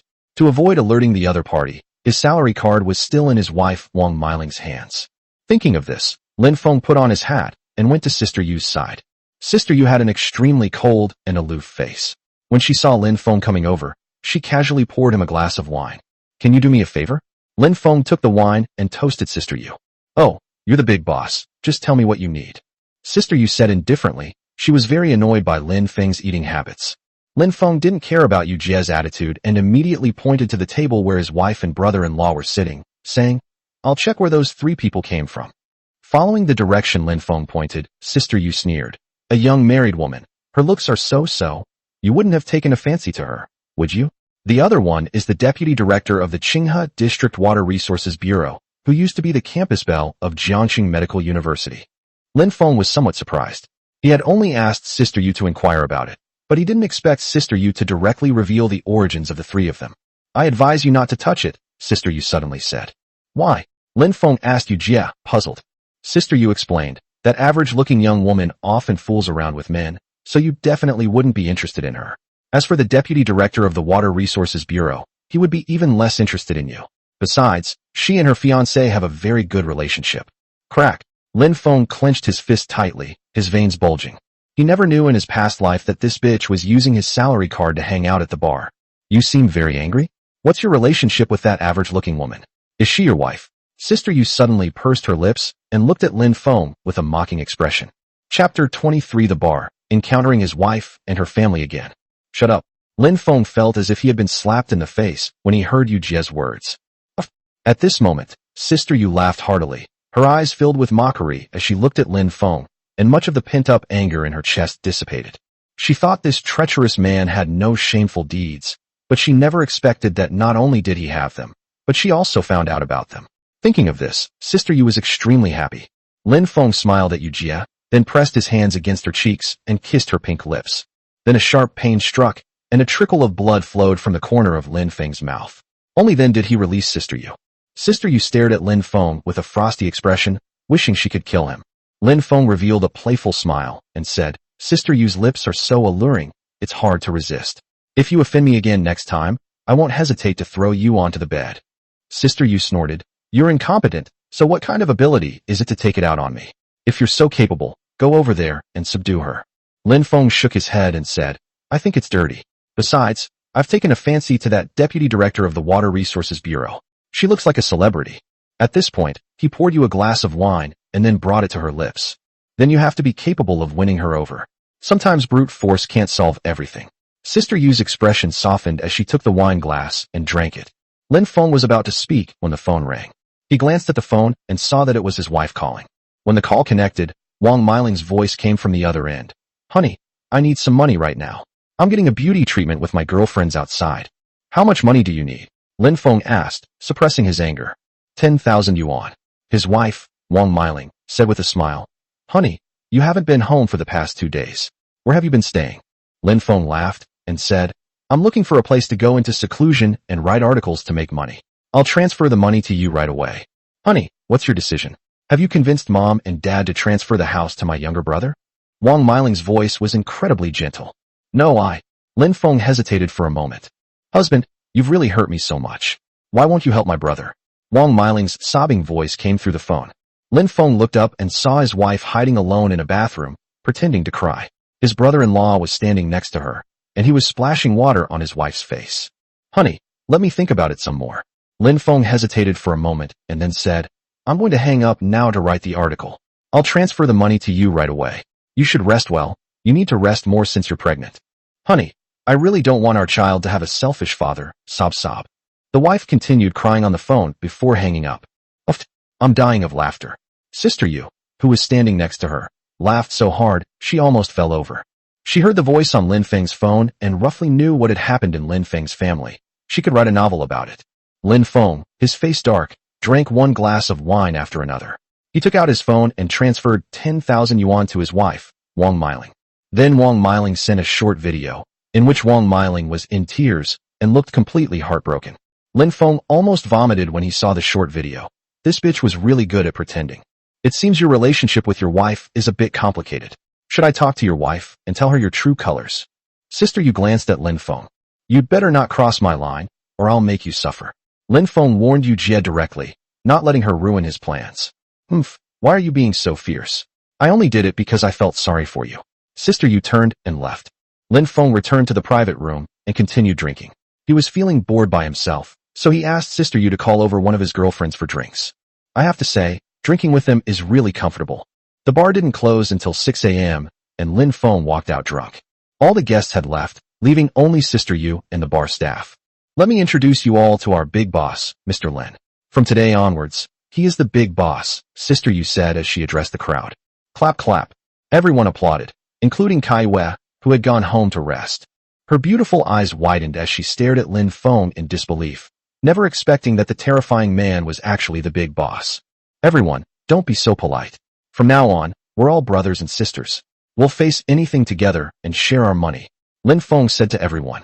As he spoke, he asked Sister Yu to bring over a tray filled with red envelopes, each containing 100 red bills. The big boss is giving each of you a red envelope, each containing 10,000. Sister Yu glanced at everyone. Thank you, boss. The boss is so generous. May the boss enjoy endless revelry and never fall from grace. The bar staff were ecstatic. Who wouldn't be happy to suddenly have an extra 10,000 yuan? They looked at Lin Feng with more respect and admiration. You can use this money to open an account at Xiangjiang Securities, buy Mars Bio with 33x leverage, and sell it 5 minutes before the market closes this afternoon, Lin Feng said with a smile. He recalled that Mars Bio had been trading sideways in the morning, but then positive news came out in the afternoon, causing it to rise by 125% that day. However, this only lasted for one day, and it fell the next day. Everyone was bewildered. Why was the big boss bringing up stocks?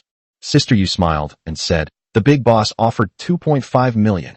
But before Yu Jie could finish speaking, Lin Feng interrupted her, saying it was better to keep such matters low-key.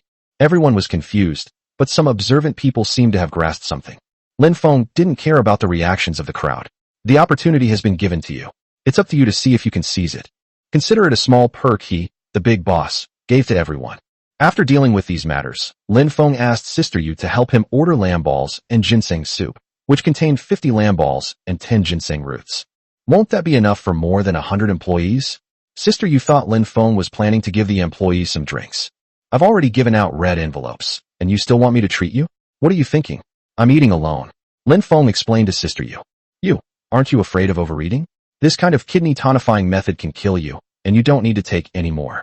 Sister Yu was stunned by Lin Feng's method of tonifying. You talk too much nonsense. Hurry up and have someone order it. I digest a lot from practicing martial arts. Lin Feng was extremely hungry at the moment and wanted to replenish his energy quickly. Sister Yu immediately turned around and had someone order mutton soup with ginseng. Soon, the hotel staff brought it over, and Sister Yu personally poured Lin Feng a glass of red wine. Get to the point. Lin Feng glanced at Sister Yu and said with a mischievous smile, but don't expect me to serve you. I need to rest too. Get lost. Stop being so narcissistic. Sister Yu scolded Lin Feng upon hearing this. This man was too narcissistic. With her looks, what kind of man couldn't she find? Lin Feng looked at Sister Yu and chuckled. Maybe my looks aren't the best, but my physical strength will definitely overwhelm you. Sister Yu slammed her hand on the table and said coldly, Big boss, I have a husband. Don't joke with me like that. I just want to verify something. What's wrong? Lin Feng asked Yu Jie, puzzled. Is Tina Entertainment really still worth buying? And why did you buy Mars Bio in the morning and sell it near the close of trading in the afternoon? Yu Jia poured Lin Feng another glass of wine as she said this. She was mainly stunned by Lin Feng's stock trading skills. He invested 2.5 million yuan and made 300 million yuan in just 3 days, which was simply a myth. Lin Feng picked up his wine glass and looked at Sister Yu, his gaze suddenly falling on her shapely buttocks. Sister Yu wore a black lace dress that accentuated her peach-shaped buttocks, which were also very round. Combined with her angelic face, she attracted men's attention even more. Smack! Lin Feng went up and slapped Yu Jia's peach-shaped buttocks. Chapter 24 Boss Zhu's nightly revelry leads to Deputy Director's plea for help. Oh! Yu Jia screamed in pain. You bastard, what are you doing? Sister Yu glared angrily at Lin Feng, biting her sexy pink lips with her pearly teeth. If she weren't outmatched by this man, she would have rushed up and slapped Lin Feng in the face long ago. Lin Feng looked at Sister Yu and smiled faintly. I've already said what I wanted to say, but you're still asking me the same question repeatedly, so I'm slapping you for not believing me. Sister Yu gritted her teeth in anger and said, You dog of a man, can't you talk properly? We've only known each other for less than a day. It's normal that I don't trust you, and you've cheated me out of a lot. Smack! Lin Feng slapped him again. Yu Jia was in so much pain that tears streamed down her face. She rushed forward and reached out her fair hand to grab Lin Feng's face. This bastard was bullying her too much. Lin Feng dodged Yu Jia in a flash, then casually pushed her onto the sofa. First, I didn't trick you. If it weren't for me, you would have been in jail long ago. I just happened to know that someone had set a trap for you, so I took the opportunity to steal your food. Secondly, there are some things I've said before and I don't want to repeat myself. Also, you'd better not leak anything about stocks. Lin Feng glanced at Sister Yu and said, This woman needs more education, otherwise she'll be hard to tame. I don't believe it, Sister Yu said angrily as she left. Lin Feng had no choice but to continue eating. After finishing his meal, he went straight to rest in the private room. The private room had a darkroom, and the bed in the darkroom was quite nice, with a balcony window. Moreover, the room offers a view of the entire bar lobby. The staff in the lobby didn't leave after get off work. They were very happy today because the big boss gave them a 10,000 yuan red envelope, so they celebrated. It didn't end until after 8 a.m. the next day. Who's going to Xiangjiang Securities? Kaiwe asked, looking at the drunken crowd. Everyone immediately remembered the stocks the big boss had recommended the night before, and they all shook their heads. Kaiwe, it's safe to take the money. Although I respect the big boss very much, recommending stocks is an extremely unreliable behavior. Yes, stock trading requires skill. I feel more secure with a roll of red banknotes. The stock market is a scam. Not necessarily. I think we can take a gamble. The big boss would never cheat us little people. Many people in the bar didn't believe Lin Feng's stock recommendations. Only a handful of people were willing to give it a try, even if they lost 10,000 yuan, since it was a bonus from the big boss. Kaiwe, you actually believe that? I don't. Sister Yu looked at Kaiwe drunkenly. She had been slapped twice by Lin Feng last night. Therefore, she was very angry with Lin Feng. Perhaps the stocks Lin Feng recommended were genuine, but she would never buy them. Yeah, Kaiwe, have you been won over by the big boss? I heard he spent 4 hours with you last night. A pretty young woman said with a smile, pulling Kaiwe along. Kaiwe, although the big boss is rich, he's not exactly handsome. He's a bit greasy. Another young lady covered her mouth and laughed. The other girls also covered their mouths and looked at Aya. Kaiwe snorted softly. Humph. Although the big boss has a bit of a beer belly, he's rich and he knows how to make money. She deliberately concealed some things, such as the fact that the big boss's physical abilities were simply superhuman and incredibly strong, and she didn't want the other sisters to get their hands on him. Otherwise, her happy life will be diminished. Whatever, let's go back to sleep. We don't believe in the stock market. Go back to sleep, and see how many cents Kaiwe can earn when she goes to work tonight. I bet Kaiwe will hit the daily limit down today. A group of girls chattered as they carried their bags home. Even Sister Yu came up to advise Kaiwe to think twice, since Kaiwe was her cousin. Sister Yu, don't worry, it's okay to lose money, Kaiwe said with a smile, holding the 10,000 yuan red envelope without any concern. Whatever you want. Sister Yu glared at Kaiwe and said, Have you taken a fancy to this greasy guy? Let me tell you, he has violent tendencies and is awful. I don't think so. I think the big boss is a very nice person. And the big boss is incredibly powerful, extremely powerful. Kaiwe blushed slightly when she spoke of Lin Feng. You brat, you don't actually like him, do you? Let me tell you, you'll be completely devoured. Sister Yu pressed down on Sayue's brow. I don't want to like him, I just want to be with him. Besides, the big boss's business is so big, he wouldn't even look at a woman like me. Kaiwe shook her head. Sister Yu glanced at Kaiwe and said, Remember, just invest 10,000 yuan. Don't invest more than that. I suspect this big boss wants to incite everyone to invest and drive up the stock price so he can run away. Upon hearing this, Kai West said she understood, then went out and hailed a taxi to Xiangjiang Securities. Soon, Kai Wei arrived at the Xiangjiang Securities business hall, opened an account directly, and transferred 10,000 yuan into it. But when she thought of Lin Feng's domineering, charming, and suffocating power, her heart warmed, and she transferred all her savings into it. Her account balance reached 200,000. At worst, I'll become a mistress to the big boss. All he needs is food. I'll risk it all. Kaiwa bit her pink lips. She increased her leverage to 33 times and bought all of it into Mars Bio. At that time, Mars Bio's stock price was 6.6 yuan, and I bought exactly 1 million shares. After buying the stocks, Kaiwa took a taxi home to sleep. She didn't dare to look at the stock charts, fearing a crash would wipe out all her money. Lin Feng, on the other hand, didn't get up until after 1 p.m., feeling refreshed and ready to have another bucket of mutton soup served. Lin Feng noticed that his food consumption was increasing. Moreover, he felt his physical strength getting stronger and stronger, and even vaguely sensed a faint flow of energy in his lower abdomen. I wonder who invented it. It's truly amazing. Lin Feng stretched and moved casually, and crackling sounds came from his body. Big eater. The sound of Yu Jia cursing could be heard not far away. Lin Feng looked up at Sister Yu with a half-smile and asked, Sister Yu, where's Zhang Heilong? Where did he go? You think everyone is like you? He's resting at home right now. Sister Yu came up to Lin Feng and whispered, Also, Luo Minghai from the local Criminal Investigation Bureau wants to see you. He's the deputy director. People from the Criminal Investigation Bureau? Lin Feng was extremely surprised to hear this, not expecting the Criminal Investigation Bureau to come knocking on his door. He looked downstairs, where a middle-aged man was sitting in the lobby. The man had a dignified expression and sharp eyes, exuding an air of official authority. Lin Feng dared not neglect this task. He ran a bar in Qinghe district and desperately needed a friend like Luo Minghai. Lin Feng and Sister Yu went downstairs.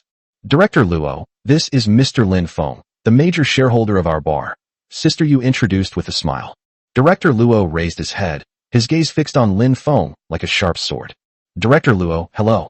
Lin Feng greeted him with a smile as he walked up. Hello, Editor-in-Chief Lin. Director Luo smiled and shook hands with Lin Feng. Lin Feng wasn't surprised that Director Luo was able to find out his identity. May I ask what brings you here, Director Luo? Lin Feng couldn't help but ask. Let's talk in private. Director Luo turned and walked into a private room. Lin Feng went up to make tea for Director Luo. Sigh. Director Luo sighed and looked up at the sky. Director Luo, I'll definitely help with anything that's legal and compliant, Lin Feng assured him, patting his chest. Director Luo said with a wry smile, Here's what happened. My wife bought stocks, and they're now heavily invested. We've mortgaged our house and everything else. Which one? Lin Feng wiped away a cold sweat when he heard Luo Minghai's words. Mortgaging his house to speculate on stocks? That's too outrageous. However, this situation is quite common in the stock market, with many people fantasizing about a sudden surge in the stock market overnight. Freshmaka. Luo Minghai uttered those 4 words with great annoyance. Chapter 25 is giving you some perks, so make sure you can handle them. Puff. Upon hearing Luo Minghai's words, Lin Feng spat out the tea he was drinking.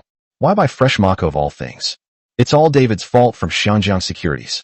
He recommended it to my wife, confidently saying that there was good news coming out. Luo Minghai was so angry that he wanted to slam his fist on the table. That bastard David. Lin Feng wanted to beat David up again when he heard the name David. This man had bewitched people and swindled many stock investors. My wife told me about a young stock market genius who earns 100 million a day, so I came to visit him and ask for your advice. Luo Minghai said, raising a cup of tea to toast Lin Feng. Director Luo, please don't be so polite. How could I dare to call myself a stock market guru? Lin Feng hurriedly said politely, as he dared not accept such a title. Based on your technical analysis, is there still hope for maca fresh food to turn things around? Luo Minghai asked seriously. It won't rise in the short term. Lin Feng remembered that after the scandal involving maca fresh, its stock price didn't improve for 3 to 5 years, and he didn't pay attention after that. I heard you recommended Mars Bio to your employees. Does this stock technically show an upward trend? Luo Minghai asked again.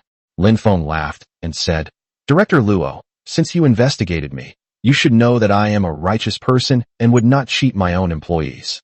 Upon hearing this, Director Luo gritted his teeth, picked up the phone, and went to the door.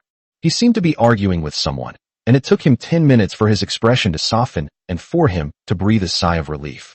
Did you sell the fresh maca? Lin Feng asked Luo Minghai with a smile. She sold it, and she was extremely unwilling to accept it. It was like taking a loss. But after I relayed your words to her, she sold it right away. Later, she heard that you recommended Mars Bio to your employees, so she invested 1 million yuan, using 33 times leverage, to buy Mars Bio at 6.7 yuan. Luo Minghai recounted his family's story. What else could Lin Feng say but give a thumbs up? Brother, your investment of 2.5 million yuan in Tina Entertainment with 33 times leverage has had a huge impact.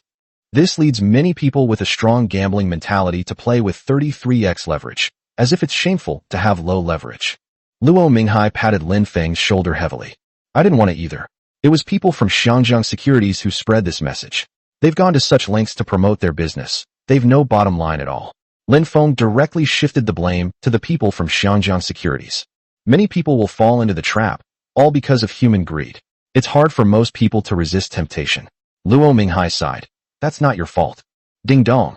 Just then, Lin Feng's phone beeped with a message notification.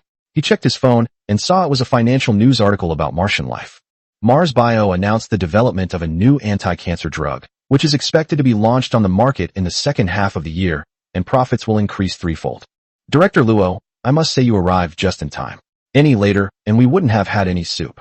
Lin Feng handed his phone to Luo Minghai. Luo Minghai's eyes widened, and he exclaimed, This Martian Creatures has released a positive announcement. Brother Lin, you're amazing. He frantically searched for Martian life and found that the Martian life had started to increase, rising by 1% in just a few seconds and continuing to rise. Just then, Director Luo's phone rang. He hurriedly picked it up, and his wife's excited voice came from the other end, asking how long the holding period could last. I'm not optimistic about the future of Martian life. Their research and development capabilities are what they are. I suspect someone is just deliberately hyping it up. It's better to exit before the market closes. Lin Feng gave Mrs. Luo Minghai very sincere advice. Mrs. Luo Minghai hurriedly agreed. Lin Feng and Luo Minghai were drinking tea and chatting. Mrs. Luo Minghai called twice excitedly during the call, and Luo Minghai himself was beaming with joy. Brother, this is already 10 yuan. Luo Minghai said with a smile, holding up his phone. The increase is almost 50%. With 1 million yuan and 33 times leverage, you can buy nearly 5 million shares. At the moment, each share is making a profit of 3.3 yuan, which is about 15.5 million yuan. Lin Feng laughed and said, Congratulations, sister-in-law. Luo Minghai gave a thumbs up and raised his teacup to toast Lin Feng again. At 15:55, Mars Bio was still rising, reaching 16 yuan. Luo Minghai took a deep breath. Reluctantly, he took out his phone to call his wife, urging her to ship the goods quickly. At 1600 hours, Xiangjiang Securities closed the market, and Mars Bio's stock price fell back to 14.5 yuan.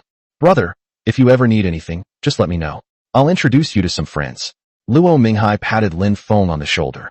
That's exactly what I was waiting for, brother. Also, you can get into Tina Entertainment.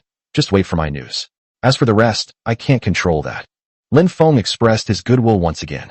Luo Minghai was looking at the stock market on his phone when he suddenly opened his eyes wide.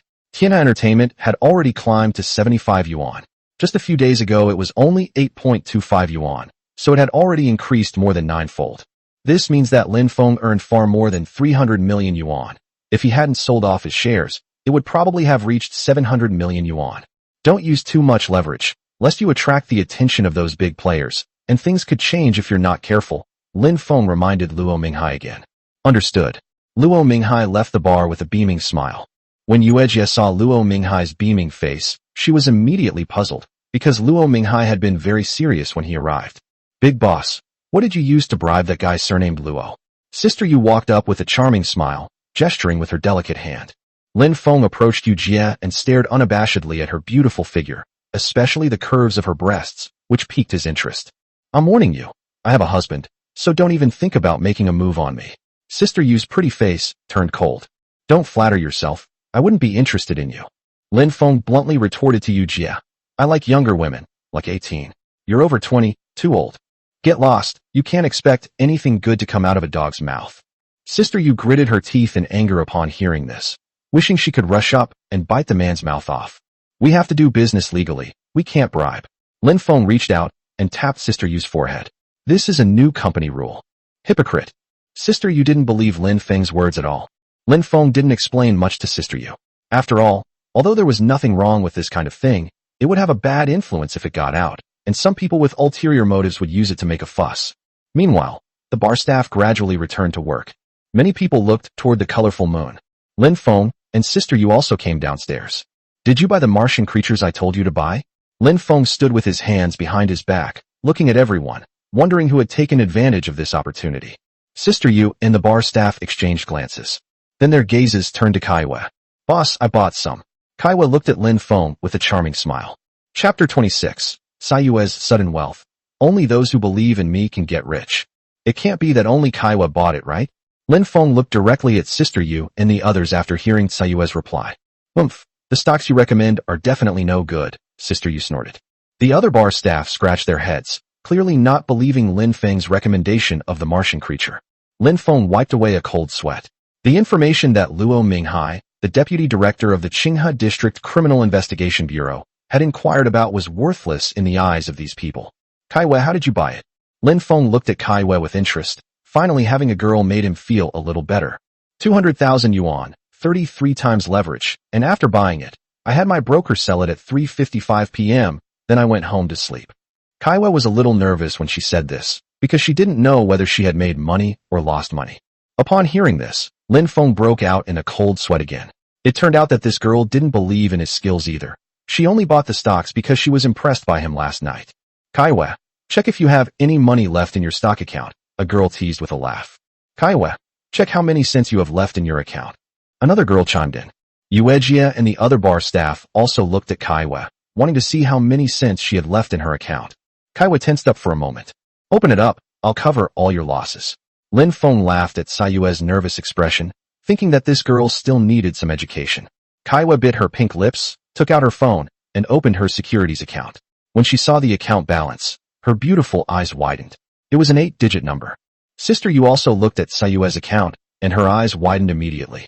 10.21 million. Sister Yu read out a set of numbers, her body swaying as if she had missed out on a fortune of hundreds of millions. What? 10.21 million. Impossible. How could he possibly earn so much? Nothing is impossible. Today, Mars Bio's lowest price this morning was 6.36, and its highest price during the day was over 16. If you played with 33x leverage, you could indeed make tens of millions. If we invest 10,000 yuan, we can earn 500,000 yuan. At this moment, the bar staff were as if they had lost their parents, each of them looking like a wilted eggplant, as if they had lost millions. They missed a chance to get rich quick and were so angry they slapped their thighs. Kaiwa was overjoyed. She rushed forward and hugged Lin Feng's neck excitedly, saying, Boss, you're amazing. From now on, I'll only drink with you. She never dreamed that she would make so much money by taking a gamble. She could be a little rich woman for the rest of her life and could retire comfortably even if she didn't have to work anymore. She was truly grateful that she had drunk with the big boss last night. Only she had a deep understanding of him could she grit her teeth and take the gamble to become rich overnight. All right, that's exactly what I was waiting for. Let's go upstairs and have a couple of drinks later. Lin Feng laughed heartily. This girl knew how to navigate social situations. Yuejia bit her pink lips and stared at Lin Feng, feeling utterly regretful. The others felt the same way, so angry they wanted to slap themselves. The guy surnamed Luo came here to verify this news, but he's worthless in your eyes. What can I say? Lin Feng looked at Sister Yu and the others and couldn't help but complain. Yujia's figure stiffened. She remembered that Luo Minghai's wife had been trapped in the stock market, and Luo Minghai had come to Lin Feng's door today for help. Moreover, Luo Minghai left with a beaming smile, suggesting that he not only escaped his predicament, but also made a fortune through Martian creatures. Boss, could you recommend someone else? Sister Yu smiled charmingly as she poured Lin Feng a glass of wine. The others also looked at Lin Feng with longing, as if he were a god of wealth. If this big boss recommended stocks, they would sell everything they owned to buy them. There aren't that many opportunities to make money in the world. Do you think I can predict the future? Lin Feng shook his head. There really weren't any stocks worth recommending in the short term. Upon hearing this, everyone's faces showed disappointment and regret. You all don't trust the big boss, and you've broken his heart. Tonight, all 12 beauties will apologize to the big boss, Sister Yu shouted at the crowd. 12 high-value girls walked out. Some had curvaceous figures, some were petite and wore pigtails, and some were voluptuous and wore tight black stockings. Lin Feng felt dizzy from looking at all this. He couldn't handle it. Boss, I'd like to invite you for a drink. Come over now. Boss, Kerr wants to drink a toast with you. Boss, you're not going anywhere tonight. One by one, beautiful girls with sweet voices led us to a private room. Kaiwa, put the cost of tonight's drinks on your tab. Go get a case of Matai. Sister Yu glanced at Kaiwa, feeling a little jealous of her. It's okay, Sister Yu. I'll cover the bill for today. I'm joining the battle too. We're going to take down the big boss today. Sayue's face showed a hint of arrogance. She was destined not to enjoy the big boss all to herself, so she might as well join the battle today and take him down. What does it mean to sing like a nightingale and dance like a swallow? That evening, Lin Feng was enjoying the company of the girls, who were all quite heavy drinkers. Otherwise, they wouldn't be working at the bar. Two of them are as beautiful as peaches, and the other girls, while not as beautiful as peaches, are still 9 out of 10 in terms of looks. The beautiful woman held a wine glass and kept calling Lin Feng brother, making Lin Feng feel all tingly. Of course, he accepted all the offers, especially since these were all his employees.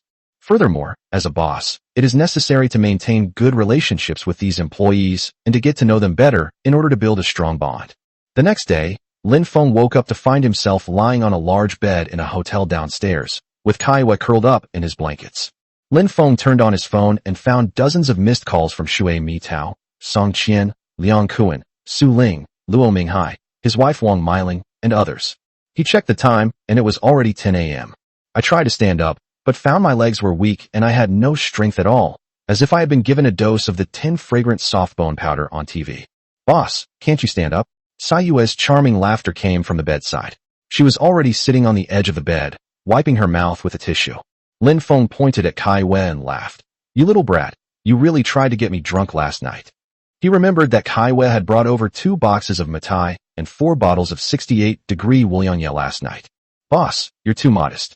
Sisters can't possibly knock you out with just Baiju. Kaiwa laughed sweetly as she put on her clothes, tied up her hair, and began cleaning the room. Lin Feng checked his phone and was startled to find that it was already 11:30 a.m. Judging by the timing, Tianhe Entertainment will release a new announcement this afternoon, ceasing its online business. He worried that his involvement would cause Tianhe Entertainment to release an announcement ahead of schedule. Lin Feng hurriedly opened his phone and saw that Tianhe Entertainment's stock price had reached 99 yuan. It has completely surpassed the previous peak of 88 yuan. Chapter 27 Selling Tianhe Entertainment, Greedy Liang Kuan. Sell off. Lin Feng sold his shares in Tianhe Entertainment without hesitation. Perhaps 99 yuan is the peak of Tianhe Entertainment's stock price, and it may even surpass that, but Lin Feng will never earn the last penny. As Lin Feng dumped his shares, Tianhe Entertainment's stock began to fall, and within just 3 minutes, Lin Feng had sold all of his shares. He drove Tianhe Entertainment's stock price down to 97 yuan, and then Lin Feng instructed Shui Mitao to immediately sell her Tianhe Entertainment shares. Upon receiving Lin Feng's notification, Shui Mitao immediately began selling off her shares in Tianhe Entertainment. Finally, Lin Feng informed Luo Minghai that if he had any Tianhe Entertainment shares, he should sell them immediately. Brother, how did you know my family bought Tianhe Entertainment stock? Luo Minghai's laughter came through the phone. Brother, I was just worried that your family was buying Tianhe Entertainment stock, so I reminded them. I didn't expect you guys to actually buy it, Lin Feng laughed. Human nature is greedy, and no one will give up the opportunity to make money. Lin Feng believed that Luo Minghai's family would not let this opportunity pass them by. If Luo Minghai isn't reminded, he'll definitely be blamed if the company loses money in the end. Brother, you're such an honest man. I also saw Tianhe Entertainment's stock price drop. Could it be because you sold off your shares? Luo Minghai asked half-jokingly. Taking profits and securing them is the right thing to do. I'm content with the amount of money I've made, Lin Feng said with a smile. The hardest thing to do in the stock market is to be content.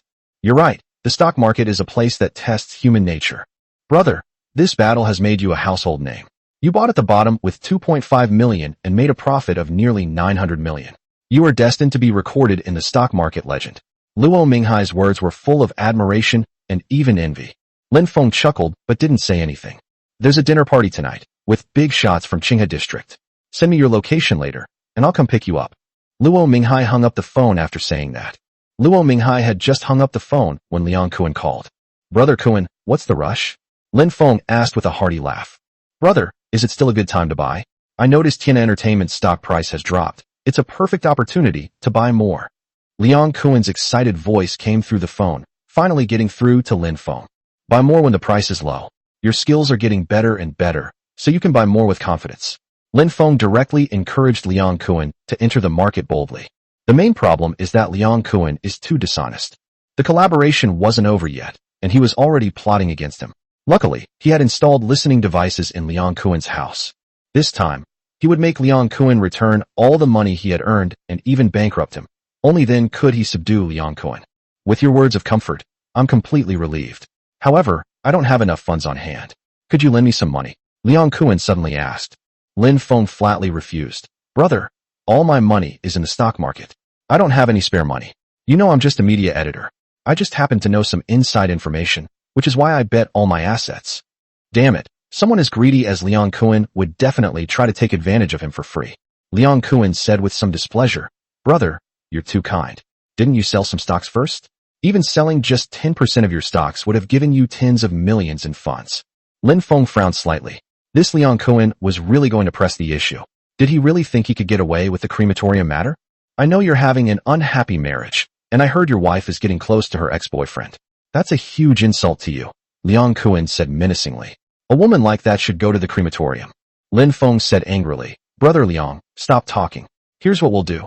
Come to the Golden Hairpin Bar, and we'll talk things over. Since Liang Kuen wanted to die quickly, he didn't mind finishing him off. Golden Hairpin Bar? Bro, you've got the girls ready? Okay. Liang Kuen hung up the phone after saying that. Lin Feng stared coldly out the window. Some people were courting death, and he wouldn't mind making their deaths even more gruesome. Boss, why are you so angry? Kai Wei swayed her hips as she walked over and rubbed Lin Feng's stomach. Lin Feng, with his hands behind his back, said, Some reckless person is threatening me. Kai Wei, find me a few people from outside at a high price. I need people with aids. Also prepare loan contracts. Someone is coming to borrow money. All right, leave it to me. Kai Wei turned and left. Lin Feng looked at Tiana Entertainment on his phone.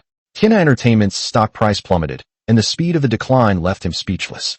In just a few minutes, the price has dropped from 97 yuan to 87 yuan. He suspected that Luo Minghai's relatives and friends had heavily invested in this stock, and that it would be impossible for Shui Mitao to suppress it so severely with the stocks she held alone. However, Tiana Entertainment stopped falling when it reached 87 yuan and started to rise, but the rise was extremely slow, and a large amount of funds took the opportunity to buy more shares. Some institutions have even claimed that Tiana Entertainment's stock price is a normal correction and will rise to 1,000 yuan. At this moment, Sister Yu came out of the elevator. She was wearing black stockings that subtly revealed her milky white skin as she ran towards Lin Feng's room, her chest heaving with each step. Why are you running so fast? Lin Feng couldn't help but tease when he saw Sister Yu. The balloon is about to burst. Sister Yu hurriedly stopped in her tracks, rolled her beautiful eyes at Lin Feng, and said, Tiana Entertainment has dropped by 10 yuan. Is it a good time to buy in? Lin Feng laughed and said, If your husband buys stocks, I'll let him participate. But if it's you, I advise you not to. After all, I can't bear to see a beautiful woman cry. Upon hearing this, Yu Ejia playfully retorted, But many organizations predict it could reach 1,000 yuan. Then go ahead and buy it. What could Lin Feng say?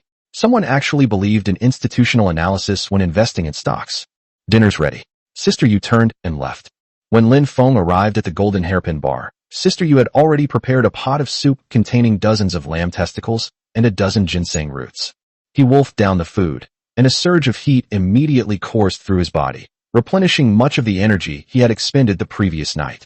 At this moment, Kai Wei walked in with 3 beautiful girls. The 3 girls all had slender waists and large breasts, especially the one named Miao Miao, who had captivating eyes that could bewitch any man. If Miao Miao hadn't been sick, Lin Feng would have liked to have a few drinks with her. Boss, they were originally receiving treatment in the provincial capital. When they heard the news, they immediately took the high-speed train here. I originally wanted to find someone local, but I was afraid it would cause problems, Kai Wei explained in a low voice. You are very meticulous. Tell them that each of them will receive 300,000 yuan after the job is done, Lin Feng said to Kai Wei. Upon hearing this, Kai Wei opened her mouth wide and said, Boss, I know you have money, but you can't just waste it like this. Lin Feng sighed and said, These women are all just trying to make a living. It's not easy for them, and I'll need their help in the future. Upon hearing this, Kai Wei turned around and went to Miao Miao and the other 2 girls. She whispered to them about the payment, and the 3 girls were immediately excited. The price we agreed on before we came was 30,000 yuan per person, but the young boss in front of us directly offered 300,000 yuan per person. Thank you, boss. May you have a life of revelry every night and never be out of control. Miao Miao and the other 2 girls bowed to Lin Feng with charming smiles. Besides, I'll take care of anything that happens to you. Lin Feng reassured the three of them once again. The three were even more delighted upon hearing this. Soon a taxi pulled up at the door, and a figure stepped out wearing a baseball cap. He only took off his cap when he saw Lin Feng. It was Liang Kuan. Chapter 28, Setting a Trap for Liang Kuan, the arrogant David. Brother Liang, you're here. Lin Feng greeted him with a smile. You're not being fair, little brother. I can't even get money from you. You've really disappointed me. Liang Kuan patted Lin Feng on the shoulder. Brother, all my money is in the stock market, Lin Feng chuckled. But you can use the money from the golden hairpin bar. Golden hairpin bar is all about loan sharks. I don't need to use it. Liang Kuan shook his head. Mr. Liang, you've misunderstood. We're not loan sharks. Meow Meow said sweetly as she walked up. Liang Kuan glanced at Meow Meow, whose eyes gleamed with greed, and immediately smiled, saying, Then tell me, what's your company's interest rate? What are the handling fees? Brother Liang, our bar can lend you some money, just to make friends. The annual interest rate is 10%, but you can only use it for 7 days. Meow Meow stared at Liang Kuan with her alluring eyes. Upon hearing this, Liang Kuan was overjoyed. An annualized rate of 10% was not high. The only drawback was the short usage period. Brother Liang, you can sell this stock within 3 or 4 days. If you miss today, the cost will be even higher. Furthermore, I've received information that Tianhe Entertainment will release an important announcement this afternoon, which is even bigger good news, Lin Feng told Liang Kuan in a low voice. Upon hearing this, Liang Kuan looked at Lin Feng with an uncertain expression and then glanced at Meow Meow. Brother Liang, we wouldn't have lent you this money if we didn't want to be your friend. We mainly hope that you'll take care of us in the future. After all, some bad things might happen in the bar, and we need Brother Liang's help to handle them. Of course, we'll give Brother Liang an extra red envelope then. Meow Meow explained the reason for the matter again. Upon hearing this, Liang Kuan smiled and said, I see. All right, I'll take 10 million yuan from your bar. I'm going to make a big splash today. Upon hearing this, Meow Meow immediately took out a loan agreement and handed it to Liang Kuan. Liang Kuan casually flipped through the contract and signed it directly. With his current net worth, he didn't care about the money at all. Meow Meow then had someone from her company transfer 10 million yuan to Liang Kuan, who immediately invested the money in the stock market.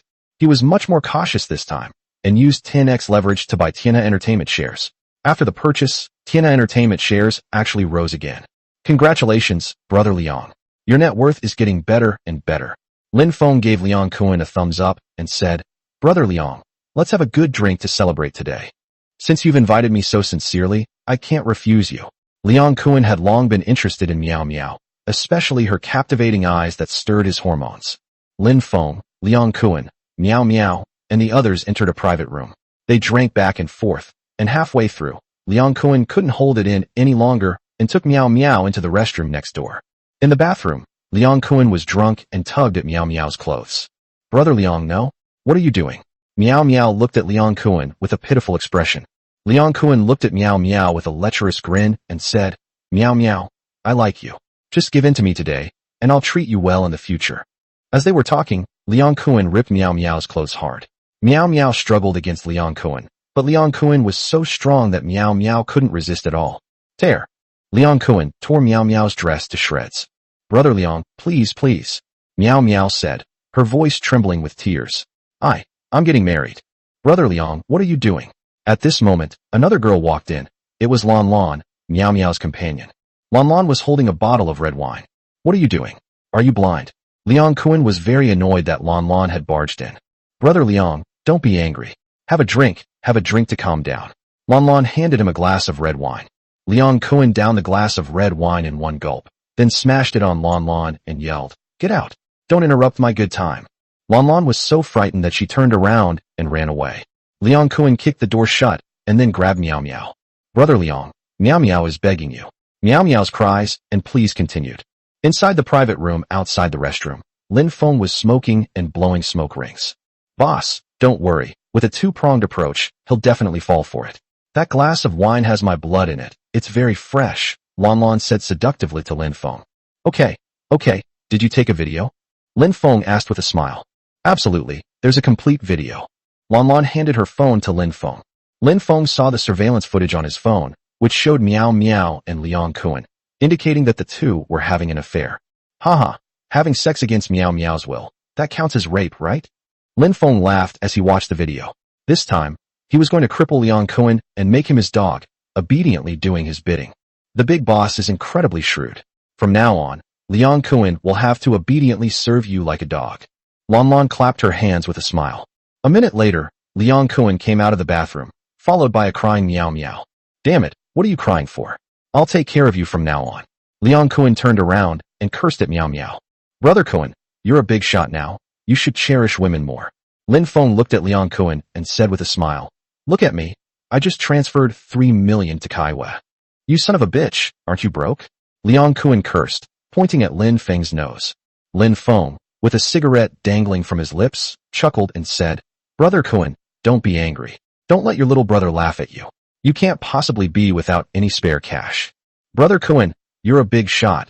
Don't lower yourself, Lan Lan said, covering her mouth with a smile. Upon hearing this, Liang Kuan lost face. He couldn't afford to embarrass himself in front of Lin Feng.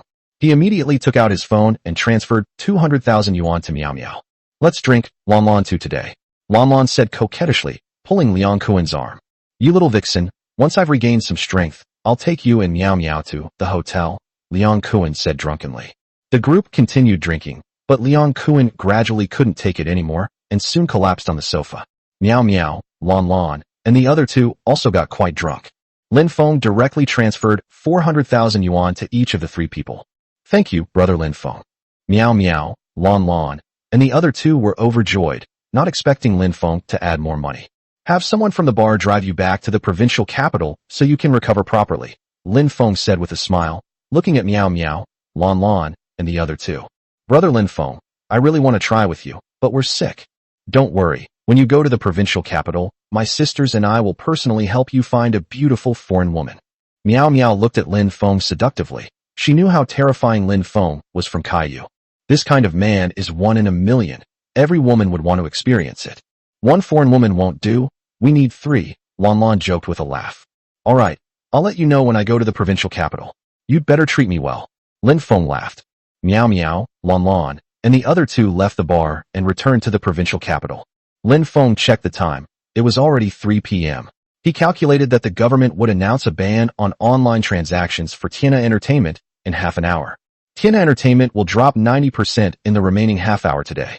When Lin Feng arrived at the Xiangjiang Securities branch, he found many people discussing Tiana Entertainment. He saw a familiar face. It was David. David looked at Lin Feng with a hint of sarcasm and mockery. David, what's with that look on your face? Lin Feng was immediately annoyed when he saw David's condescending gaze. Lin Feng, did you sell Tiana Entertainment? David glanced at Lin Feng. Upon hearing this, everyone else in the securities hall looked at Lin Feng as if he were a fool. Tiana Entertainment is riding high, and analysts predict its stock price will rise to 1,000 yuan. Stock market investors predict that even if the price doesn't rise to 1,000 yuan, it will still rise to 400 or 500 yuan. Sold? What happened? Lin Feng looked at David with a puzzled expression. So you're just a nouveau riche who'll never make big money. Let me tell you, our family has made the latest prediction that Tiana Entertainment will reach 100 yuan today. The stock price will rise to 800 yuan within the next 2 weeks. David stood with his hands behind his back in his seat. Behind him on the wall was a portrait of Warren Buffett. Chapter 29, David gets slapped in the face again. Lin Feng looked at David as if he were an idiot. He seriously suspected that the financial elites in the David family might be intentionally trying to swindle David. David, so you've acquired quite a few? Lin Feng asked David with a smile. David's face showed a cold arrogance as he took out his phone and pointed it at Lin Feng. David, you're awesome. Lin Feng gave David a thumbs up as he looked at his phone. David actually entered the market at 70 yuan, and with 1 billion yuan of funds and leverage 10 times, it was equivalent to buying 10 billion yuan worth of stocks. The stock price has now reached 91 yuan, which is a 30% increase based on David's purchase price.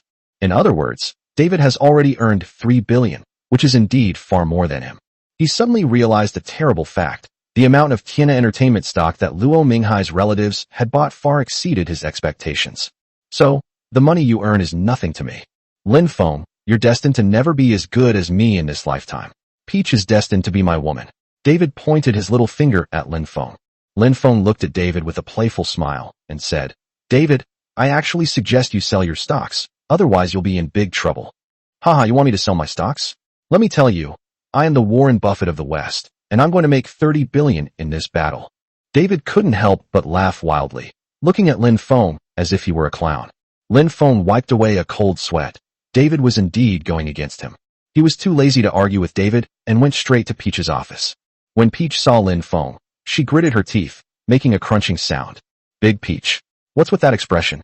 Are you angry? Lin Feng came up to the Peach and lifted her smooth, white chin. How could I dare to be angry with Master Lin?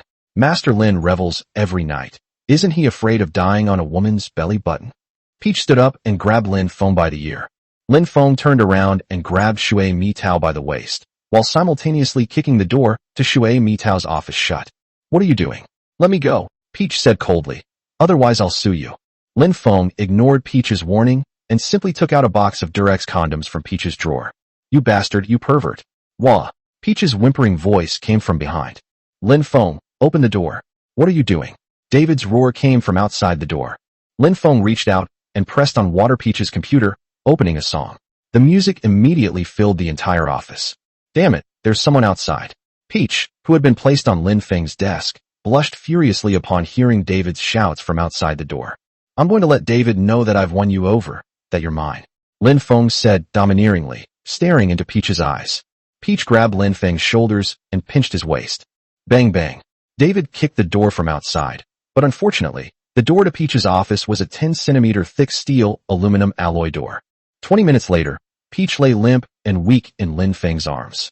How many women do you have on the side? Peach gritted her teeth as she looked at Lin Feng. You're the only one I have, Lin Feng said earnestly, looking at the Peach. To be frank, Song Qian, Su Ling, and the others were just friends in his trenches. He wouldn't consider marrying these women. If I were to remarry in the future, Peach might become my wife. Humph, you're still lying to me. You'll be a spineless coward in 20 minutes. Peach looked at Lin Feng with dissatisfaction and said, and you have strawberries on you. 2 strawberries of different sizes.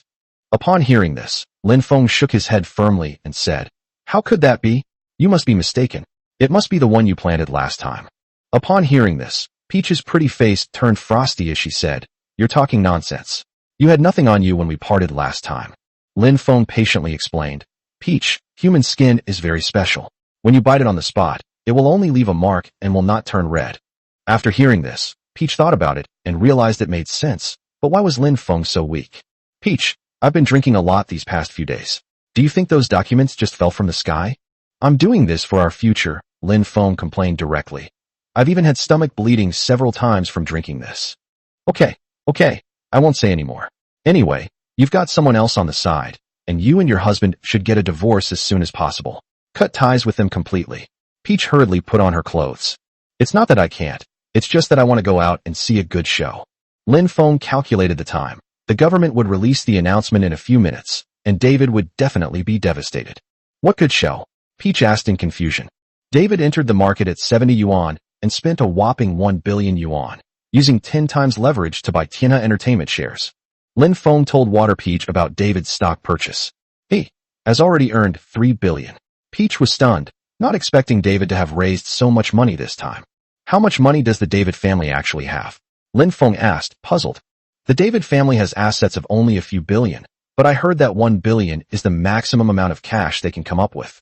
I heard from a classmate the day before yesterday that the David family is raising funds like crazy. It seems they've got their sights set on Tiana Entertainment. Peach told Lin Feng what she knew. Then he'll probably jump off a building today, Lin Feng sneered. Even the David family cannot afford a loss of $1 billion. Lin Feng and Shui Mitao put on their clothes, opened the door, and went outside. Just as they stepped outside, David kicked Lin Feng. Lin Feng dodged it with ease. David, what are you doing? Peach asked David angrily. What are you doing? What are you doing in the office? David stared at Peach with a livid face. Peach looked extremely embarrassed. Why did you choose that little scoundrel? He's not as strong as me, and he's certainly not as wealthy. David continued to berate Peach. Just as Peach was about to refute David, Lin Feng stopped her. David, you lost the bet last time and promised not to bother Peach, but you're back again after only a few days. And you say I'm not as strong as you? Last time I kicked you flying, and as for money, you're even less than me. Lin Feng looked at David with a mocking expression. Bump. As he spoke, Lin Feng delivered a powerful kick, striking David squarely in the buttocks. David was sent flying and crashed onto the sofa. Everyone was shocked. David was so big, yet he was kicked away by Lin Feng with one kick. Lin Feng's strength was terrifying. Mr. David, you're no good. At this moment, a middle-aged woman in a dress pointed at David and mocked him.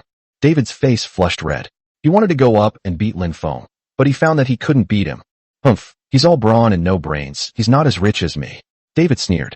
I'm worth 3 billion now, and I'll be worth 30 billion in 7 days.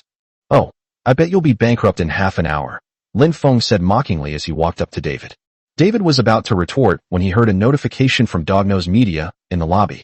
Dognose Media, due to the release of an important national policy, and given the serious negative impact caused by Tiana Entertainment's online operations, Tiana Entertainment's online operations will be officially shut down starting today. Chapter 30 David loses 1 billion yuan. Dognose Media. In view of the serious negative impact caused by Tiana Entertainment's online operations, Tiana Entertainment's online operations will be officially taken offline starting today. Dognose Media. Goldman Sachs predicts a significant drop in Tiana Entertainment's stock price.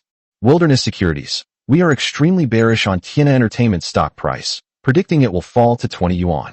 Dognose Media released 3 messages in a row, leaving everyone at the Shangjang Securities branch dumbfounded. Holy crap, what's going on? Why did they stop their online business? Yes, the online business was doing very well. Why stop it? Moreover, Goldman Sachs actually predicted that Tiana Entertainment's stock price would plummet. And Wilderness Securities, damn it, they actually said the stock price will drop to 20 yuan. This is impossible. This is impossible. It must all be fake news. This is definitely fake news. Shareholders of Shangjang Securities went completely crazy, and many who had heavily invested in Tiana Entertainment were struck dumb. On the big screen, Tiana Entertainment's stock price began to plummet, dropping to 75 yuan in just a few seconds. David was deathly pale and trembling so badly that he dropped his phone. Help me sell. David roared at the service desk, begging the brokers to help him sell. Mr. David, what's the selling price? The staff member hurriedly asked David. 70 yuan. David roared, as long as he didn't lose money. The staff hurriedly placed the price of David's stock at 70 yuan, but the next moment they were stunned, because right after they placed the order, the stock price had already dropped to 69 yuan. Has it been sold? David rushed to the staff member in a panic. Mr. David, it didn't sell. Look, the staff member said, pointing tremblingly at the computer, it just won't sell. David nearly fainted when he saw the stock price. He immediately pushed the staff aside and placed a sell order at 65 yuan. But it still didn't sell. It wasn't just David. Everyone else at the Shangjang Securities branch was frantically using their phones to run away with the money, and investors all over the world were dumping Tiana Entertainment shares. Lin Feng looked at this scene with a complicated expression. Tiana Entertainment had swindled a lot of people this time, and many people would be ruined. Peach secretly rejoiced that she had followed Lin Feng's lead, otherwise she would have really gone bankrupt. David suddenly cried out in despair. My God! Bang bang! David banged his head on the table frantically, repeatedly shouting God. Lin Feng went over to take a look and found that the stock price had fallen to 62 yuan. David's account was wiped clean. Even when the system was set to liquidate his position at the 30% share capital line, it didn't work because the share price was falling too fast. The entire 1 billion yuan vanished into thin air. God, please save me. Why are you treating me so cruelly? God, I don't want to live anymore. Similarly, many people in the securities hall were wailing, all looking at David and venting their resentment on him, because these people were David's clients. Kill him. A dozen or so shareholders rushed toward David as if their eyes had turned red. David turned green with rage and took off running, but he was quickly surrounded and beaten by more than a dozen men. No matter how much David shouted, it was to no avail. Staff from the Hong Kong Stock Exchange rushed forward to break up the fight, but more shareholders rushed in, held them down, and started beating them as well. Peach turned pale with fright. Stop looking, let's go inside and talk. Lin Feng picked up the peach and went into her office. A shareholder rushed forward with an iron bar, but Lin Feng kicked him away. Lin Feng locked the door from the inside and glanced at the peach. How could this happen? Peach was still shaken. If Lin Feng hadn't come today, she probably would have ended up in the hospital. Many people play with high leverage, and many of their shares are borrowed. Now they're all gone. Even the system couldn't liquidate their positions in time. Lin Feng picked up his phone and checked, finding that Tiana Entertainment had already fallen to 45 yuan. The speed of this decline is terrifying. Where do you think it will fall to? Peach asked Lin Feng. Around 10 yuan. Lin Feng gave a roughly approximate price. Around 10 yuan. Many people want to go to the rooftop. Peach felt a chill run down her spine upon hearing this. Influenced by Lin Feng, too many people are buying Tiana Entertainment shares, and they are all learning from Lin Feng to use leverage, with most using 10 times leverage and the boldest using 33 times leverage. This is the greed of human nature. Many people have actually earned wealth that others can't even imagine in a lifetime, but unfortunately, they still want more. Lin Feng looked at the Hong Kong stock market index on his phone. Tiana Entertainment was still plummeting, with increasing selling volume. 20 minutes later, at the close of trading, Tiana Entertainment's stock price had fallen to 9.65 yuan. This surprised Lin Feng greatly. It was even lower than in his previous life, which seemed to have something to do with him. Sure enough, it's around 10 yuan. Water Peach looked at the closing price, then looked at Lin Feng again. The man in front of her had predicted things so accurately. She was finding it increasingly difficult to understand Lin Feng. Lin Feng watched as Peach opened her pink lips. He smiled and took out a box of strawberry-flavored fruit from Peach's drawer, then looked at Peach with a mischievous grin. What are you doing? Peach stared at Lin Feng with a flushed face, and hurriedly hid behind the desk. You've always doubted me, so I want to prove myself. Lin Feng looked at the Peach with a mischievous grin. Peach blushed, rolled her beautiful eyes at Lin Feng, and walked up to throw away the strawberry-flavored drink in Lin Feng's hand. I should be in my safe period, Peach said, her face flushed and her voice slightly shy. Lin Feng was overjoyed to hear this. He had been waiting for this very word from Peach. He really didn't want to use strawberry flavor anymore. Immediately turn the music on your computer up to the maximum volume. Meanwhile, things quieted down outside. Someone called Uncle Hat, who came to the Hong Kong Stock Exchange and took all the troublemakers to the police station. As for David, he was beaten black and blue and had a broken leg, so he couldn't be taken away and had to stay at the scene to wait for the hospital staff to arrive. David quickly sensed something was wrong when he heard a commotion coming from Peach's office. Lin Feng, you jinx, come out here. David roared at Peach's door. He was furious at the thought that his beloved was being bullied by a man. But the music in the office continued, as if mocking David. Mr. David, why is there the water pipe manager's voice coming from inside? Asked an office worker who had narrowly escaped being beaten by shareholders. David's face turned green upon hearing this. He felt as if he had been mocked. Go out, David yelled at the office staff in English. The office worker looked at David with disdain and said, Mr. David, if I may be so bold, you are no match for Mr. Lin Feng. You are not as strong as him, and you are even less financially capable. No wonder Manager Shui doesn't like you. The office staff were usually bullied by David and dared not resist him at all. But he knew that David was completely finished and would never be able to turn his life around, so the office staff didn't hesitate to betray David. Shut up. David felt unimaginable humiliation and lay on the ground in agony. Mr. David, you're a loser, so you're the one who should shut up. The office worker continued to mock David before turning and leaving. Bastard. David cursed the office staff furiously. Half an hour later, a hospital ambulance took David away. At that moment, a red BMW stopped at the entrance of the Golden Hairpin Bar, and a beautiful young woman in black lace stepped out of the car. It was Su Ling. Su Ling's face was frosty. She already knew about Tiana Entertainment's sharp decline. They tried calling Lin Feng, but no one answered. She then called Liang Kuan, and someone answered, but it was just a waiter who told her that Liang Kuan was sleeping in room 305 of the Golden Hairpin Bar. So Su Ling rushed to the Golden Hairpin Bar without stopping. Chapter 31 Liang Kuan loses everything and wants to go to the rooftop. The Golden Hairpin Bar's 305 private room connects to a bedroom. Liang Kuan was fast asleep, and he had a smile on his face even when he was dreaming. He dreamed that his stock price rose to 500 yuan per share, and he became a billionaire. He quit his job at the crematorium and then kept 100 girls as mistresses. Clang! The bedroom door was kicked open. This startled Liang Kuan awake, and he saw Su Ling walking towards him angrily. What are you doing, barging in without knocking? Is this how your father raised you? Liang Kuan got angry as soon as he saw Su Ling. This woman is getting more and more outrageous. Su Ling took a glass of water and walked up to Liang Kuan, splashing it on his face. Su Ling, you've got some nerve, splashing water on my face. I'm divorcing you. Divorce me. Liang Kuan jumped out of bed. Now that he's got money, how could he lack women? With his net worth of billions, Liang Kuan could simply drive a Rolls-Royce and park it in front of an art university, and beautiful girls would line up to date him.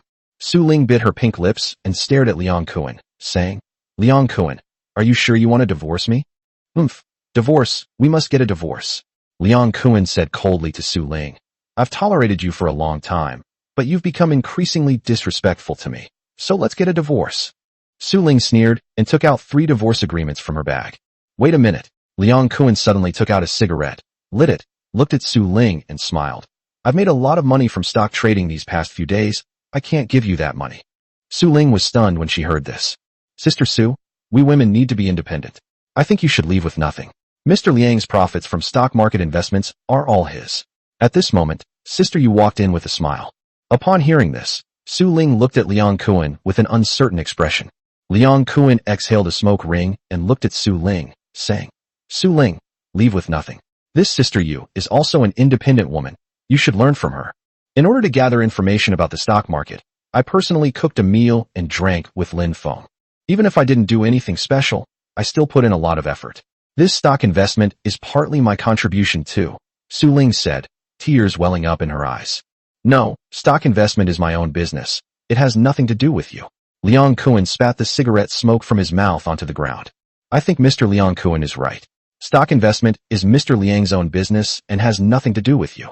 Sister Yu looked at Su Ling with a smug look. Liang Kuan gave Yu Jie a thumbs up. Seeing Yu Jie's peach-shaped buttocks and pretty face, he was smitten. After selling his stocks, he will win over Yu Jie and enjoy life to the fullest. Su Ling gritted her teeth and glared at Liang Kuan, saying, You're shameless. I'm shameless. What can you do about it? Liang Kuan sat on the bed with his legs crossed, reaching for his phone. I'll beat you to death. When Su Ling saw Liang Kuan take out his phone, she rushed up and kicked out with her long, beautiful leg, sending Liang Kuan's phone flying. Slap. Liang Kuan slapped Su Ling across the face. I'm telling you, we have to get a divorce. You have to leave with nothing. You won't get a single penny of the profits from my investments. Liang Kuan said domineeringly to Su Ling, otherwise, I'll kill you. Su Ling covered her face as she looked at Liang Kuan, having added a clause to the divorce agreement. Additional Clause 1. Liang Kuan's stock market investments over the past month were private personal actions and have nothing to do with his wife, Su Ling. Whether he makes a profit or a loss, it is none of Su Ling's business. Liang Kuan sneered, pressed his fingerprint on the clauses, and then signed his name on the divorce agreement. Congratulations, Su Ling, on escaping your misery. Sister Yu smiled charmingly at Su Ling as she offered her congratulations. I also thank you for playing along with me in this tragic drama, Su Ling said, expressing her gratitude to Sister Yu. When Su Ling learned that Tianhe Entertainment had plummeted in value, she knew that her family was doomed and would be burdened with huge debts. All of this was done by Liang Kuan through his stock investments. So Su Ling was somewhat desperate. She resented Lin Feng, and even more so her husband, Liang Kuan. But as soon as she met Liang Kuan, he started yelling that he wanted a divorce and wouldn't let her enjoy any of the profits from the stock market investments. She then realized that Liang Kuan was unaware of Tianhe Entertainment's sharp decline. This husband is still dreaming of getting rich, and it seems he's planning to dump her after he gets rich. So she granted her husband's wish and took the opportunity to get rid of those debts. Although she still suffered considerable losses, at least she escaped the quagmire. What are you saying? Liang Kuan couldn't understand what Yu Jie and Su Ling were talking about. Mr. Liang Kuan, haven't you been paying attention to the stock market? Sister Yu asked with a smile. The stock market? What's wrong? Liang Kuan looked at Sister Yu with a calm expression. Liang Kuan, open your eyes and look at your phone. See how badly your Tianhe Entertainment has fallen. Su Ling sneered. Liang Kuan, hands behind his back, laughed arrogantly. I entered the market at around 40, and it was around 90 this morning. So what if it drops? I'm still a tycoon. Yu Jie and Su Ling exchanged glances and realized that Liang Kuan looked like a fool. Liang Kuan realized something was wrong. He hurriedly stood up, picked up his phone, and saw a message pop up on the Dog Nose Media app. Dog Nose Media. In view of the serious negative impact caused by Tianhe Entertainment's online operations, Tianhe Entertainment's online operations will be officially taken offline starting today. Dog Nose Media. Goldman Sachs predicts a significant drop in Tianhe Entertainment's stock price. Upon seeing these two messages, Liang Kuan trembled violently. He hurriedly opened the Xiangjiang Securities backend system, only to be struck dumb. His account was completely empty, with not a single penny left. The price fell too quickly, and the system was unable to lock in the position. Impossible, this is impossible. Liang Kuan roared angrily. All his wealth was gone, vanished overnight. Lin Feng, it's all Lin Feng's fault. I was tricked by Lin Feng. Liang Kuan's eyes were bloodshot, and he gritted his teeth when he mentioned Lin Feng, wishing he could devour him alive. He took out his phone and frantically dialed Lin Feng's number, but no one answered. Liang Kuan was unwilling to give up and continued to dial frantically, but no one answered after more than a dozen calls. Mr. Liang, Mr. Lin has something for you. He wants you to wait for his call back. Also, he said he deliberately set you up. Sister Yu looked at Liang Kuan and said with a smile, if you do anything to displease him, he will make sure you never get back on your feet. Snap, Liang Kuan said, his eyes bloodshot. Where is he? Tell me, where is he? I'm going to kill him. At this moment, Liang Kuan had only one thought in his mind. Find Lin Feng, kill Lin Feng, and tear Lin Feng to pieces. Mr. Lin said he would contact you. Please wait for his notification. Sister Yu looked at Liang Kuan with a smile. Liang Kuan's eyes almost popped out of their sockets as he stared intently at Su Ling. You bitch, you schemed against me too. We'll share these debts. He jumped off the bed, ready to beat Su Ling. Su Ling took off running. Yuejia called over several security guards who then subdued Liang Kuan. Let me go, or I'll shut your bar down. Liang Kuan threatened Sister Yu in a sinister tone. Sister Yu looked at Liang Kuan with disdain and said, Mr. Liang, your current strength is far from enough. Remember, don't cause trouble, or I'll throw you down. Liang Kuan's face was extremely gloomy as he said, Release me. I'll wait for that Lin guy's call. Only then did Sister Yu release Liang Kuan. Liang Kuan took his phone and went back to his room to rest. Where is that guy surnamed Lin? Su Ling asked through gritted teeth when she mentioned Lin Feng.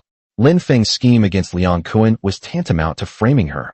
Fortunately, she managed to escape in time. Sister, our big boss is very busy. He's probably in some woman's room right now. I don't dare disturb him. Sister Yu had a gloating expression on her face. She could tell at a glance that this beautiful young woman was having an affair with that scoundrel.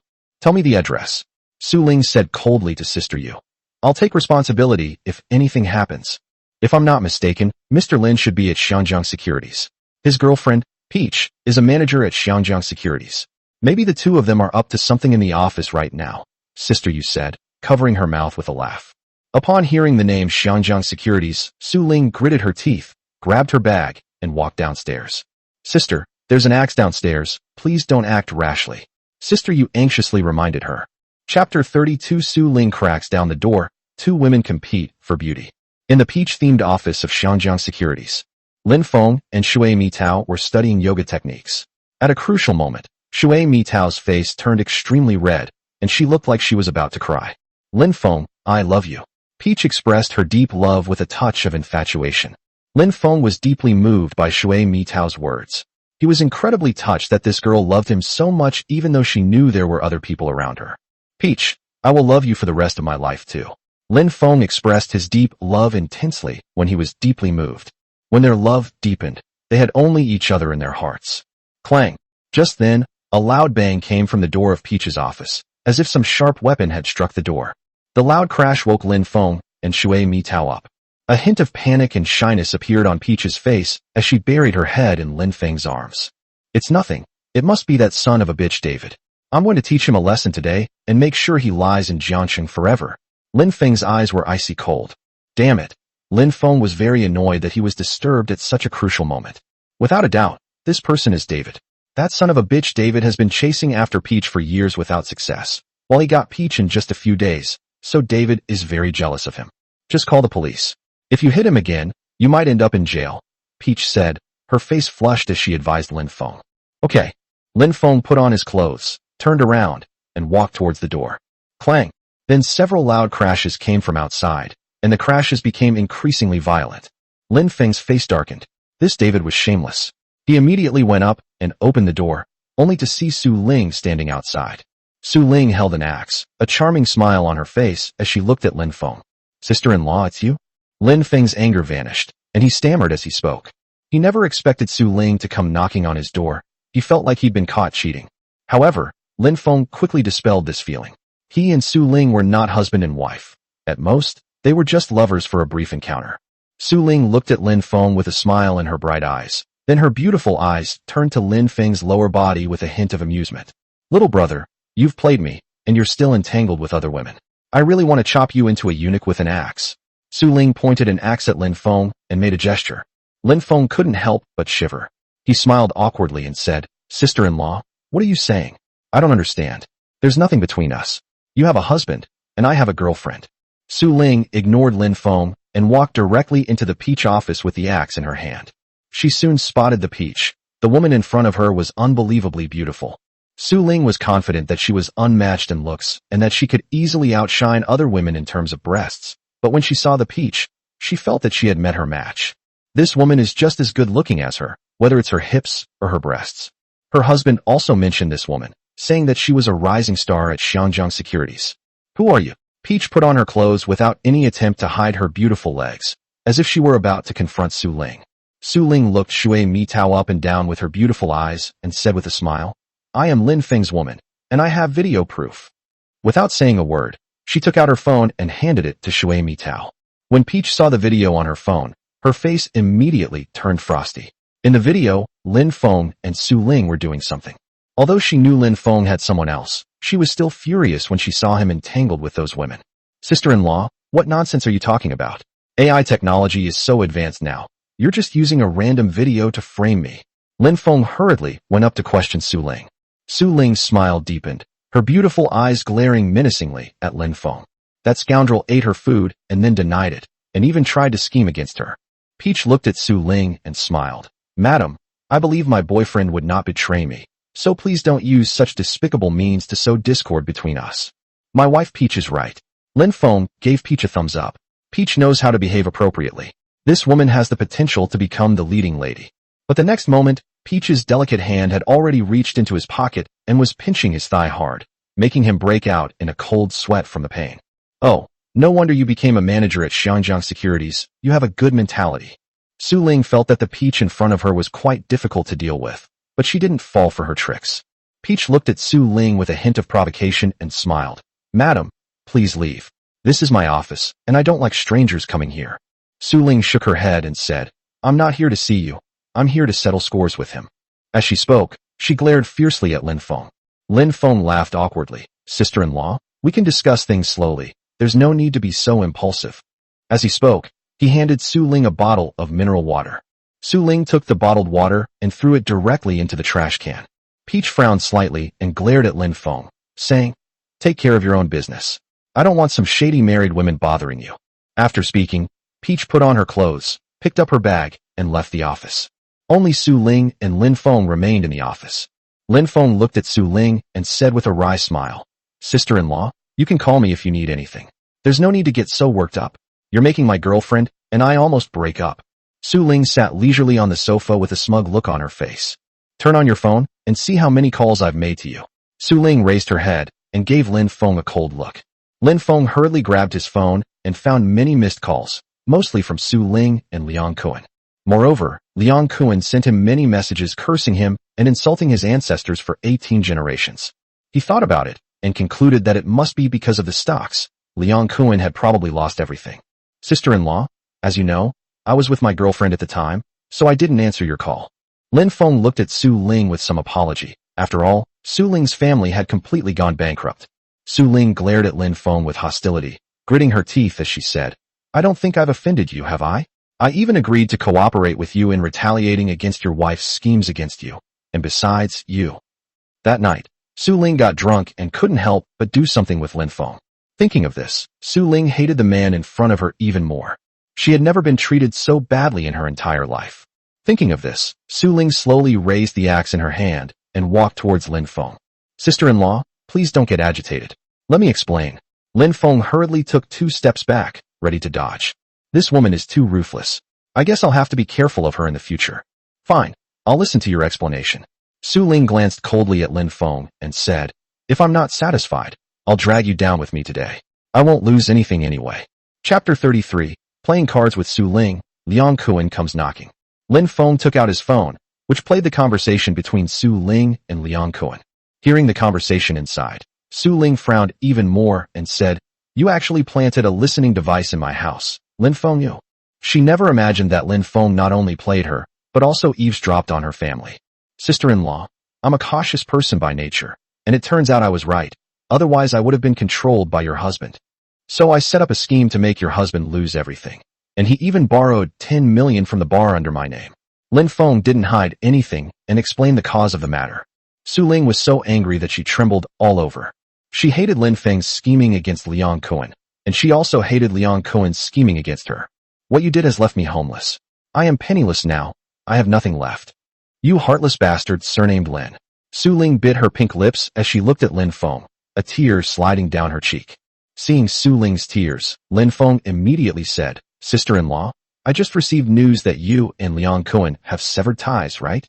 That's right, Liang Kuan schemed against me. He thought he would become a billionaire, so he decisively cut ties with me, but he didn't expect to lose everything. I took the opportunity to cut ties with him, so I wouldn't be in debt, but all the wealth I've worked so hard to build up over the years is gone. Su Ling threw down the axe and sat down in a chair, feeling utterly helpless. Lin Feng approached Su Ling and said gently, "Sister-in-law, I am not a heartless person. I had planned this for a long time. Now that you have severed ties with Liang Kuan, you can stay with me from now on." Su Ling is an exceptional woman, known as the golden flower of the 6th hospital, and he naturally wanted to place this golden flower in the vase.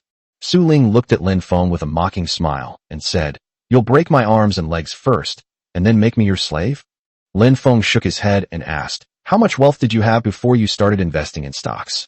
Su Ling pondered for a moment and then said, 3.2 million. "Give me your bank card number." Lin Feng glanced at Su Ling. "You're not going to transfer money to me, are you? You're not really going to pay me off, are you?" Su Ling's expression softened when she heard that Lin Feng was going to transfer money to her. "Enough with the nonsense, just give it to me." Lin Feng hugged Su Ling's waist domineeringly. Su Ling wasn't stupid, so she immediately gave Lin Feng her bank card number.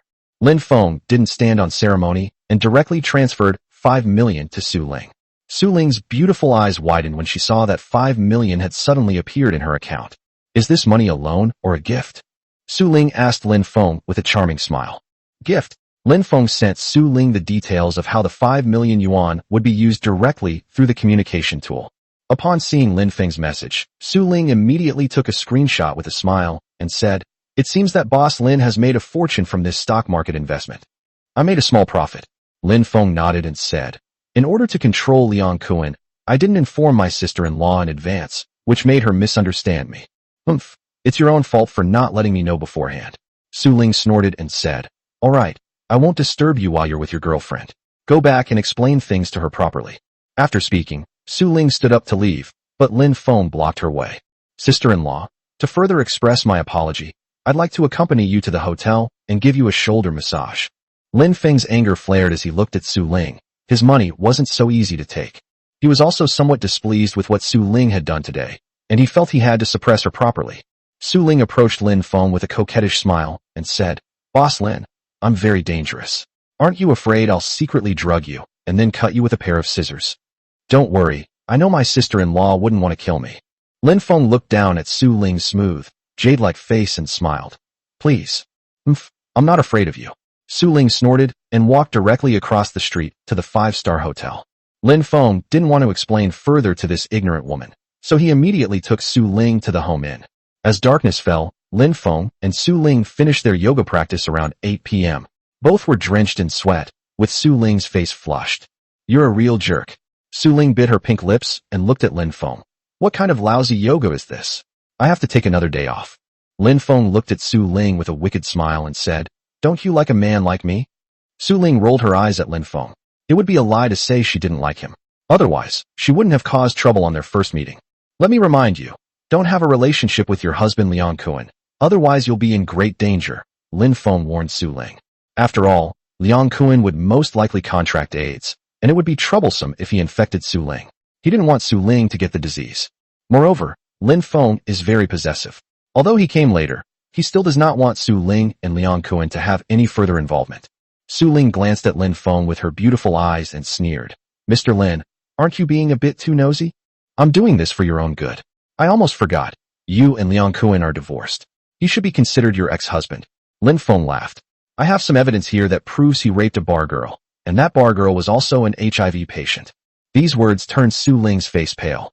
She hurriedly looked at Lin Feng and said, "Don't joke around. We weren't divorced a few days ago, so we had sex." "Don't worry. He and the bar girl had sex yesterday." Lin Feng handed his phone directly to Su Ling, which played a short video of Liang Kuan and the bar girl. Su Ling watched the video for a moment, then stared at Lin Feng and said, "You're really something. You've crippled Liang Kuan. What exactly are you trying to do?" Once this video is released, Liang Kuan will not only lose his job, but also go to jail. Moreover, Liang Kuan has now lost everything and owes huge debts, so it's safe to say he'll never be able to turn his life around. Lin Feng took out a cigarette, lit it, and said, "What? I just want to get a dog. This dog is disobedient, so I want it to listen to me obediently." Upon hearing this, Su Ling said with a complicated expression, "Don't kill him." What could Lin Feng say? He immediately agreed to Su Ling's request, and then said, "You hide right now. I need to meet a friend." "Who?" Su Ling asked Lin Feng, puzzled. "You'll know when he gets here." Lin Feng picked up his phone and sent a message to Liang Kuan, revealing his room number. He is going to completely subdue Liang Kuan today. Su Ling glanced at Lin Feng and immediately hid. Half an hour later, Liang Kuan appeared in the hotel lobby. Liang Kuan's face was ashen. He had come to the hotel after receiving Lin Feng's text message, and he was secretly carrying a watermelon knife. He has lost everything now, all thanks to Lin Feng, so he's going to kill Lin Feng today. Sir, who are you looking for? The hotel waitress immediately came to greet him. Mr. Lin from room 8405, Liang Kuan said fiercely. Take me upstairs. Upon hearing this, the hotel staff member immediately smiled and said, So you're looking for Mr. Lin. Mr. Lin has already instructed me to take you upstairs. Fine. Liang Kuan's eyes grew colder and colder, and he gripped the watermelon knife he was carrying tightly. The hotel staff member led Liang Kuan to room 8405 via the elevator. Then she took the room key and opened Lin Feng's room. Liang Kuan saw Lin Feng lying on the bed. Brother Liang, you're here. Lin Feng greeted Liang Kuan with a smile. Liang Kuan turned around and closed the door. He then took out a watermelon knife from his pocket and walked towards Lin Feng. Brother Liang, what are you trying to do? This is a society governed by law. Don't do anything reckless, Lin Feng said, unable to help but advise Liang Kuan. Chapter 34, Subduing Liang Kuan. I didn't do anything reckless. I just wanted to use a knife to see how thick-skinned you are. Liang Kuan approached Lin Feng, pointing a watermelon knife at him. That son of a bitch tricked him into losing everything and leaving him with a mountain of debt, and now he's telling him not to mess around. Brother Liang, let me explain slowly, Lin Feng said to Liang Kuan. We're sworn brothers. Upon hearing this, Liang Kuan became even more enraged and said, You shameless bastard, I'll kill you, you son of a bitch. He could no longer tolerate Lin Feng's shamelessness and brazenness. Whoosh! Liang Kuan, wielding a watermelon knife, slashed out, aiming directly at Lin Feng's head. Lin Feng dodged Liang Kuan's watermelon knife in a flash, and at the same moment, he threw a punch that hit Liang Kuan in the abdomen. Liang Kuan staggered back 2 steps in pain. Lin Feng jumped off the bed and kicked Liang Kuan in the stomach. Liang Kuan was sent flying and crashed into the coffee table. Liang Kuan rolled on the ground in pain, letting out a scream. Lin Feng walked up and snatched the knife from Liang Kuan's hand. Brother Liang, why are you so impulsive? You start fighting as soon as you meet someone. Lin Feng sighed as he sat in his chair and looked at Liang Kuan. Liang Kuan coughed up blood, glaring at Lin Feng with gritted teeth, wishing he could devour Lin Feng alive. I've never offended you, so why are you treating me like this? Liang Kuan glared at Lin Feng with bloodshot eyes. Lin Feng took out his phone, which played a recording of a conversation between Liang Kuan and Su Ling. In this conversation, Liang Kuan indicated that he wanted to manipulate Lin Feng. Upon hearing this conversation, Liang Kuan flew into a rage and exclaimed, So it was that bitch Su Ling who exposed it. As soon as Liang Kuan finished speaking, Su Ling became furious. However, Lin Feng stopped him. Brother, I secretly installed a listening device in your house when we were drinking that day, so I was able to eavesdrop on your conversations. But I've always supported you in making money, and I never expected you to betray me, so I decided to play along. Lin Feng gave Liang Kuan a cold look. Liang Kuan was rendered speechless by Lin Feng's retort. What do you want from me? I'm burdened with huge debts right now. Liang Kuan glanced coldly at Lin Feng. It's simple. I want to be true brothers with Brother Liang. Since we're brothers, we should share hardships and make money together. Lin Feng got off the bed, picked up a bottle, poured a glass, and handed it to Liang Kuan. Liang Kuan stared at the wine in front of him, gritted his teeth, hesitated for a moment, then picked up the glass and drank it all in one gulp. I am the big boss of Golden Hairpin Bar, so I will not ask you for that 10 million debt for the time being. As for the other debts, you can figure it out yourself. Also, help me get that thing done, and I'll give you an extra million. If you fail, don't blame me for disregarding our brotherhood. Lin Feng sent Liang Kuan a video message as he said this. Liang Kuan watched the video and found that it showed him having sex with a girl from the bar. That girl is going to accuse you of rape, but we're brothers. How can I just stand by and watch you go to jail? So I gave that girl 5 million to settle this matter, and I won't ask you to pay it back, Lin Feng said with a smile. Upon hearing this, Liang Kuan spat out a mouthful of blood in anger. Damn it. You were the one who set me up, and now you're trying to turn the tables on me? As for settling things for 5 million? He didn't believe it for a second. However, Liang Kuan suppressed his anger and forced a smile, saying, Brother, I was confused. Thank you. Don't worry. Your problem is my problem. I'm touched that you think this way, brother. This is just a small token of my appreciation. Lin Feng took out a stack of red bills from the drawer and tossed them to Liang Kuan. Liang Kuan picked up the money and said with a smile, Thank you, brother. Lin Feng glanced at Liang Kuan and said, Don't worry, brother. I'll find another opportunity to help you make money. Upon hearing this, Liang Kuan hurriedly said, in that case, thank you in advance, brother. I won't keep you from playing any longer. As he spoke, Liang Kuan shakily got up from the ground and left the room without looking back. Lin Feng went up and closed the door to the room, then turned and walked towards the bed. Su Ling also came out. Su Ling stared intently at Lin Feng and said, why won't you let me out? Lin Feng shook his head and smiled. You don't need to clash with her. I don't care about your messy affairs. I have nowhere to live now. Buy me a house. Su Ling directly demanded property from Lin Feng. She wanted to squeeze every last penny out of this scoundrel. Lin Feng smiled and said, choose whatever you like, anything under 5 million. I'll also book you a hotel suite for 3 months. That's great. Su Ling whispered sweetly in Lin Feng's ear. Big boss, from now on I'll only be your friend. If there's a chance to make money, call me. Lin Feng looked at Su Ling and smiled. Forget about later, let's show our sincerity now. Upon hearing this, Su Ling's beautiful eyes widened as she looked at Lin Feng and said, you're coming again? What do you think? Lin Feng looked at Su Ling with a mischievous grin. Su Ling rolled her eyes at Lin Feng and said, did you take some illegal drugs? You're a doctor too. Do you have this kind of medicine on the market? Lin Feng couldn't help but ask, reaching out his hand. No. Take your hand away. Su Ling blushed and scolded shyly. That's fine. I'm just naturally strong. Lin Feng proudly showed off his strength. Upon hearing this, Su Ling touched her forehead. I really don't understand why your wife would scheme against you like this. A man as outstanding as Lin Feng is hard to find even with a lantern. She wished she had met Lin Feng sooner. Late at night, Su Ling's phone rang. Su Ling picked up her phone and suddenly said, Lin Feng, your mother-in-law sent me a message, telling me to be prepared tomorrow night. Make preparations tomorrow night? Lin Feng recalled that his wife had indeed jumped into the well in the evening. It seems the big show prepared by my wife's family is about to begin. So, I have to go to work tomorrow. It's all your fault for making me suffer. I don't want to go to work. Su Ling felt a headache coming on at the thought of having to go to work tomorrow to cooperate with Lin Feng's plan. To enjoy happiness, you have to endure pain. Lin Feng laughed and picked up his clothes, ready to leave. Where are you going? Su Ling was displeased when she saw Lin Feng about to leave. The nightlife is just beginning. Let's go to my golden hairpin bar and find a few girls to have a couple of drinks. Lin Feng really enjoys the nightlife. Life is short. What could be better than drinking wine and strolling among flowers? You'll die on a woman's belly sooner or later. Su Ling felt a sudden pang of jealousy when she heard that Lin Feng had gone out for another nightlife. Are you jealous? Lin Feng asked, touching Su Ling's delicate face. No, not at all. Buy me some medicine and bring it up before you leave. Su Ling rolled her eyes at Lin Feng. There was nothing she could do. She couldn't control this jerk. Lin Feng immediately went downstairs to buy some medicine for Su Ling and then went to the golden hairpin bar. The bar is extremely popular. Lin Feng walked towards Sister Yu's office, only to find it empty.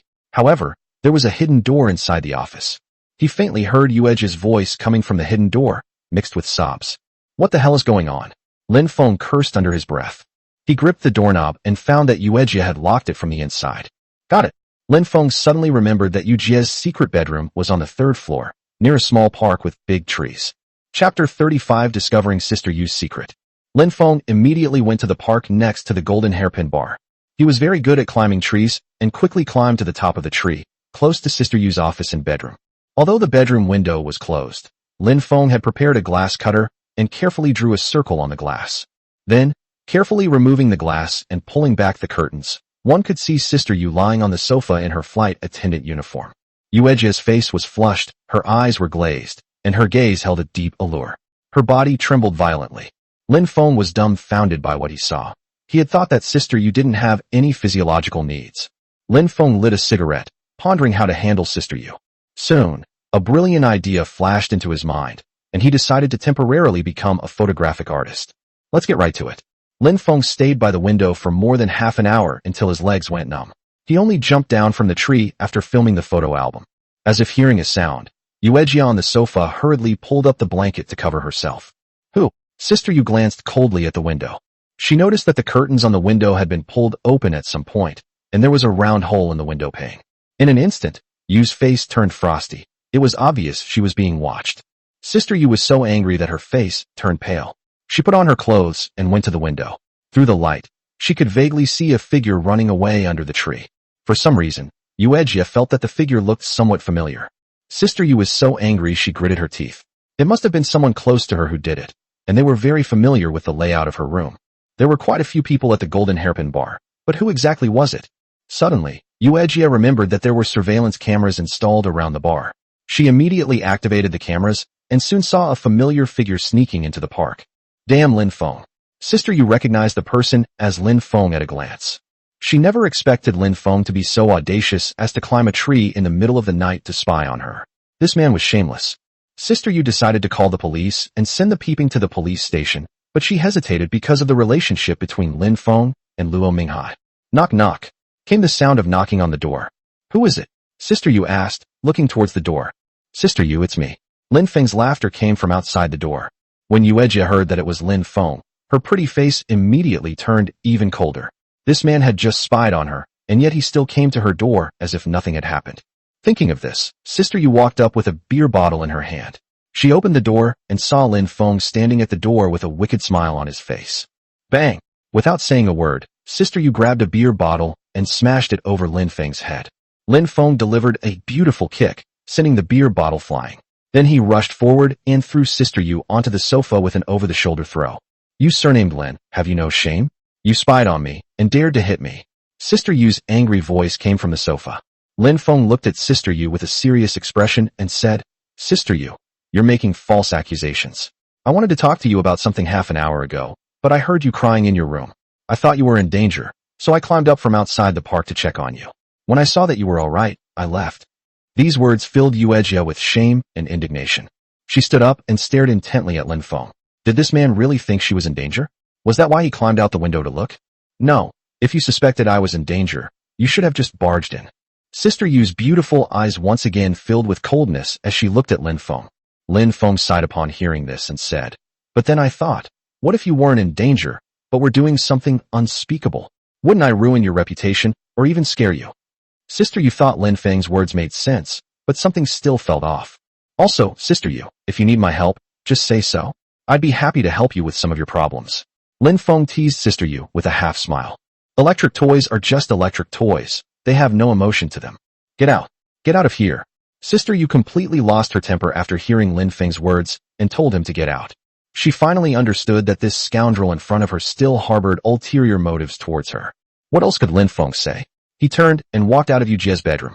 I need 2 reliable people to go out with me on this mission. Lin Feng suddenly remembered the purpose of his trip. He needed manpower to do his work. What is it? Sister Yu asked. Is it something unclean? Not really. We might have to go down into the well to work, Lin Feng said after thinking for a moment.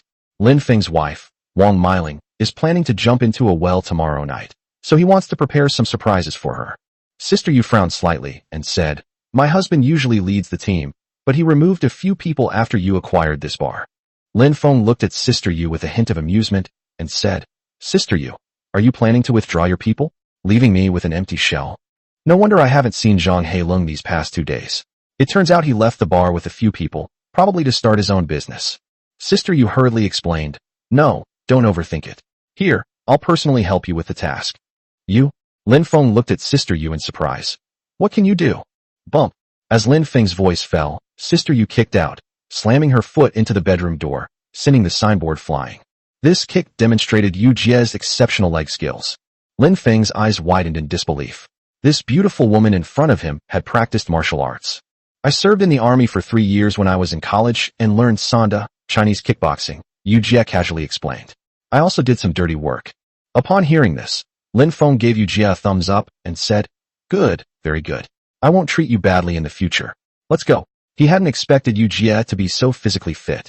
It seemed he had to catch this clam. He was really looking forward to the joy of opening it. The two went downstairs, and Sister Yu drove out in a Wuling van with a fake license plate. Where are we going? Who are we going to harm? Sister Yu asked. In the park south of Xiangfeng residential area.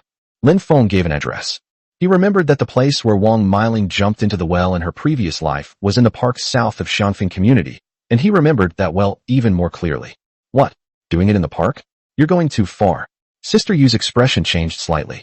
What are you thinking about? Lin Feng couldn't help but scold. Let's go for a walk in the park first. Just follow my instructions.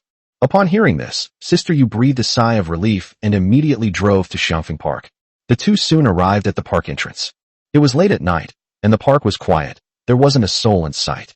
You followed Lin Feng deeper into the park and arrived at the well. The well was weighed down by a large stone slab. Lin Feng lifted the slab, and a chill immediately swept over him. He shone his flashlight into the well and discovered a snake coiled inside. "You're not hiding contraband here, are you?" Sister Yu asked, immediately suspecting Lin Feng of smuggling contraband when she saw him open the well. Lin Feng was speechless for a moment after hearing this, and then said, "Don't say anything. Just listen to my instructions. I'd like to see what you're up to." Sister Yu was filled with curiosity, wanting to know what Lin Feng was planning. "You should know about circuits. Help me connect an electrical wire to the well, preferably a high-voltage one," Lin Feng said after thinking for a moment. "High-voltage electricity?" Yu Jie rolled her beautiful eyes at Lin Feng and said, "Not bad. Someone's going to jump into the well tomorrow." Lin Feng chuckled. "If Wang Miling jumps in, it'll be incredibly satisfying." "Who is planning to jump into the well?" Sister Yu couldn't help but ask Lin Feng, wondering just how much hatred Lin Feng had for that person. Chapter 36. The wife's acting begins, jumping into the well.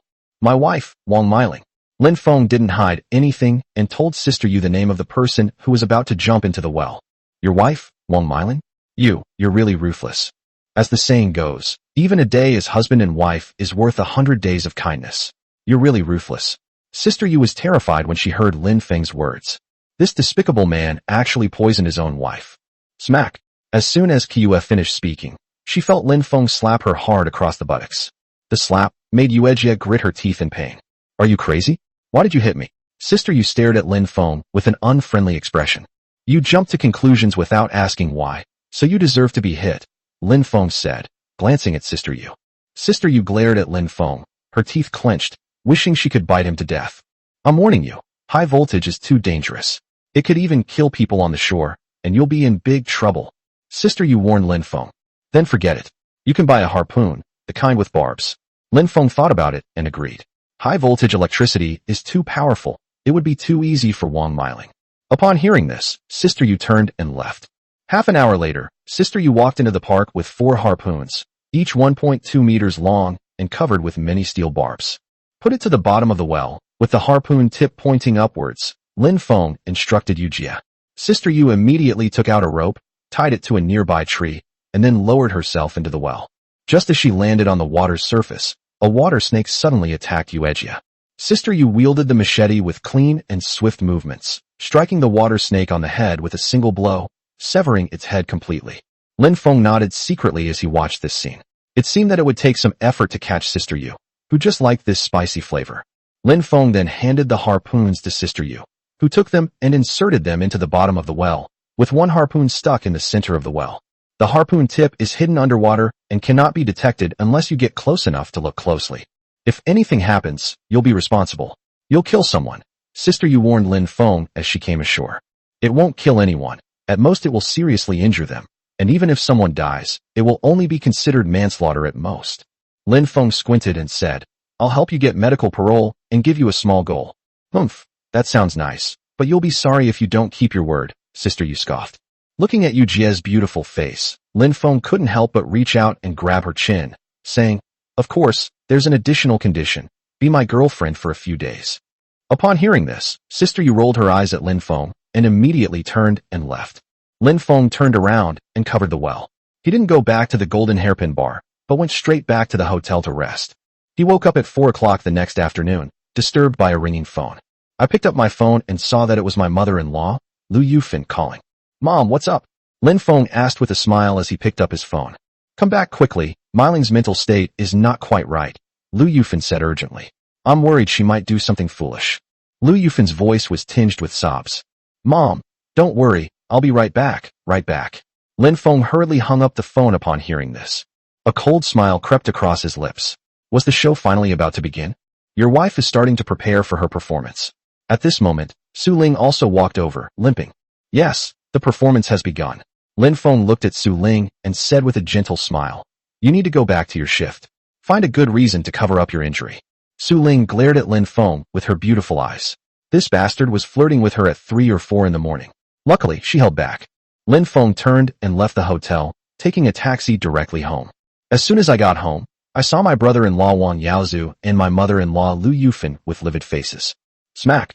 Wang Yaozu rushed up and slapped Lin Feng across the face. "Look what you've done. You've made my sister so angry that she ran away. Wang Yaozu pointed at Lin Feng with tears in his eyes. Slap. Lu Yufan rushed up and slapped Lin Feng, roaring, "If anything happens to Meiling, I'll fight your family to the death." What exactly happened? Lin Feng endured the pain on his face and acted with Wang Yaozu and Lu Yufan. It's all about the house. Lin Feng, I never expected you to be so stubborn and selfish.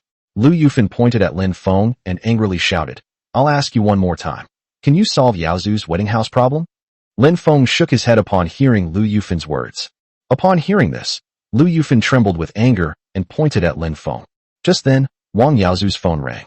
He answered, What? My sister is in the park, right? We're coming over now. Which park is your sister in? Lu Yufan asked Wang Yaozu anxiously. My sister is in Xiangfeng Park. She's about to jump into the well. Quick, we can't let her jump.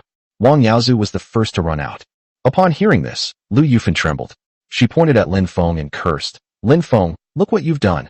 You're driving Meiling to her death. Upon hearing this, Lin Feng feigned panic and said, What? Meiling is going to jump into the well. We need to get there right now. Lu Yufan ignored Lin Feng and ran out. Lin Feng followed Lu Yufan out, and the two ran towards Xiangfeng Park one after the other. We soon arrived at Xiangfeng Park. A group of people were standing around the well in Xiangfeng Park. However, none of them dared to approach the well.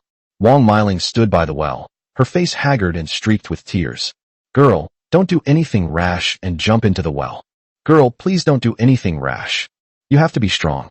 No matter how hard life gets, we have to keep going. That's right, young lady, you should think about your family. Oh, such a good girl. How could she be driven to jump into a well? Her husband must be a scumbag. Many onlookers tried to persuade Wang Meiling, and some even tried to approach the well to save her. However, Wang Meiling pretended to jump into the well. Make way, we are family members. At this moment, Wang Yaozu, the brother-in-law, rushed over. Seeing this, the onlookers quickly made way for them. Lin Feng, Wang Yaozu, and Lu Yufan all approached the well. Sister, don't do anything foolish. Wang Yaozu cried out to Wang Meiling. Daughter, please don't jump into the well. Lu Yufan cried out in anguish. What will I do if you leave? Wang Meiling, with tears in her eyes, remained silent as she gazed at Lin Feng's figure. Wife, what are you doing? Lin Feng called out to Wang Meiling, wiping away tears as he said this. These tears were actually mineral water that he splashed on his face on the way here. Since this family is putting on an act, Lin Feng will play along to the end. Wang Meiling looked at Lin Feng and cried. Lin Feng, how are your preparations going? Can you help Yaozu? Actually, Wang Meiling didn't want to act. After all, the water in the courtyard was a bit cold. If Lin Feng could solve Wang Yaozu's house problem, she would give up jumping into the well. Lin Feng said with a hint of helplessness, Wife, I have 3,000 yuan here. I'll help Yaozu a little for now. Upon hearing this, Wang Yaozu and Lu Yufan's faces turned extremely ugly. 3,000 yuan? That's like giving money to a beggar. When Wang Meiling heard that Lin Feng could only come up with 3,000 yuan, she was heartbroken and burst into tears. I know, you've never had me in your heart. Wang Meiling looked up at Lin Feng and cried, Lin Feng, I will make you regret this for the rest of your life. She stepped towards the well. No, it's dangerous inside. Wife, don't jump. Lin Feng cried out to Wang Meiling, wiping the tap water off his face. Wang Meiling looked at Lin Feng with sadness and despair and said, Husband, I will never marry you again in the next life. She jumped directly into the well. Chapter 37 Jumping into the well, harpoon piercing his body from inside. As Wang Meiling jumped into the well, her pitiful screams echoed from inside. A tearing pain came. Wang Meiling felt something sharp pass through her buttocks, and at the same time, something sharp pierced through her shoulder. The pain was unbearable for Wang Meiling. Crimson blood flowed from Wang Meiling's shoulders and buttocks, staining the surface of the well water red. A hint of joy appeared on Wang Yaozu's face, who was not far from the well. His older sister's acting skills were getting better and better, especially her screams, which were incredibly realistic. However, he still had to pretend to be in pain. Sister, what's wrong? Wang Yaozu called out to Wang Meiling. Daughter, what's wrong? Lu Yufan rushed over and cried out in anguish. Wife! Lin Feng cried out in anguish and rushed toward the well. The three of them came to the well and looked inside. They immediately saw what was inside the well. The well was stained red. A harpoon was pierced through Wang Meiling's shoulder, and her buttocks were also pierced. Wang Meiling let out a painful scream. Wang Yaozu and Lu Yufan were immediately terrified, their faces turning deathly pale. This was not what they had expected. Seeing Wang Meiling suffer such terrible injuries, Lin Feng felt much better. That vile woman has finally received some punishment. However, he still feigned pain and roared, "Wife, what's wrong with you?" Bump! Wang Yaozu suddenly kicked Lin Feng, almost knocking him to the ground. "Yaozu, what are you doing?" Lin Feng shouted angrily at Wang Yaozu. "It's all your fault. It's all your fault. If it weren't for you, my sister wouldn't have jumped into the well." Wang Yaozu roared angrily, pointing at Lin Feng. He rushed forward, wanting to beat Lin Feng again. Lin Feng dodged the attack and shouted, "Call the hospital right now and get your sister out." "Yaozu, stop fighting. Call an ambulance. Otherwise your sister will die," Lu Yufan roared. She couldn't bear to see her daughter die. After all, her daughter was her cash cow. If her daughter died, who would buy Wang Yaozu a wedding house? Who would take care of him in his old age? Upon hearing this, Wang Yaozu became anxious and immediately called the 6th hospital. After hanging up the phone, Wang Yaozu glared fiercely at Lin Feng. "Let me tell you, if anything happens to my sister, I will definitely kill you." Wang Yaozu glared at Lin Feng and threatened him. Lin Feng said with a sob in his voice, "Brother, I don't want your sister to jump into the well either. I've been trying to find a way to get money to buy a wedding house for you these past few days." "Useless trash, what's the use of saying all this now?" Lu Yufan pointed at Lin Feng's face and cursed. "If you had any ability, would my daughter have suffered like this? I shouldn't have married my daughter to you in the first place." Lin Feng could only lower his head and endure Wang Yaozu and Lu Yufan's scolding. After all, the play isn't finished yet, so he needs to be patient for a few more days. The onlookers approached the well and were stunned when they saw what was inside. "Holy crap, there's a harpoon in the well." The woman jumped in and ended up getting stuck in a harpoon. That woman is really unlucky. Thankfully, the needle didn't pierce her anus. We will face great pressure in the future, and if we feel hopeless, we must never jump into the well. The onlookers felt a pang of sympathy for Wang Miling as she screamed in agony in the well, and they secretly vowed never to jump into a well again if they ever felt like doing something drastic. Wang Miling's screams could still be heard from the well. Half an hour later, the rescue team from the 6th hospital arrived, led by Su Ling, the director of the emergency surgery department of the 6th hospital. "Director Su, you must save my daughter." Lu Yufan looked at Su Ling as if she had seen a savior. Su Ling nodded slightly to Lu Yufan and immediately led her people to the well. When Su Ling saw the scene inside the well, she gasped in shock. Wang Miling, trapped in the well, is in a terrible situation. "Doctor, please save my wife. I'll kowtow to you." Lin Feng rushed up to Su Ling, trying to gain her sympathy. When Su Ling saw Lin Feng's tearful face, she really wanted to go up and punch him. "That scoundrel's acting is too good. We doctors can't save him. We need the fire department's help." Su Ling looked at the bottom of the well and said, "The person who jumped into the well is impaled by a harpoon. We can't remove the harpoon ourselves. We need the fire department's assistance." Su Ling naturally knew Lin Feng's intention, to torture Wang Miling severely. Therefore, Su Ling didn't mind cooperating with Lin Feng. Lin Feng was stunned when he heard this and looked at Su Ling. Wouldn't this kill Wang Miling? Wouldn't that be letting Wang Miling get away with it? Su Ling seemed to understand Lin Feng's gaze and shook her head directly. "Useless trash, what are you standing there for? Make a call." Lin Feng's mother-in-law, Lu Yufan, roared as she approached him. Lin Feng hurriedly called the fire department and waited for another half hour. When the fire department arrived, they went down into the well and cut the harpoon off Wang Miling from both ends, leaving only a part of her body. Wang Miling was taken into an ambulance, as were Wang Yaozu and Lu Yufan. Lin Feng also wanted to get into the ambulance, but Wang Yaozu pushed him away. "Useless trash, get out of here. My sister is blind." Wang Yaozu angrily rebuked Lin Feng. "You good for nothing. Hurry up and go raise the money." Lu Yufan also scolded Lin Feng. "Mom and little brother, please take good care of Miling. I'll raise the money to go to the hospital right away," Lin Feng said hurriedly. Lu Yufan glanced at Lin Feng with disgust and then closed the ambulance door. The ambulance left the park.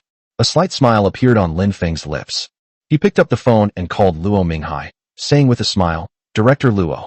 Brother, I've been so busy these past few days, I was just thinking of treating you to a meal," Luo Minghai said with a hearty laugh. "Brother, we don't need to be so polite. I have something I'd like to ask you for help with," Lin Feng said after thinking for a moment. "What's up?" Luo Minghai asked with a smile.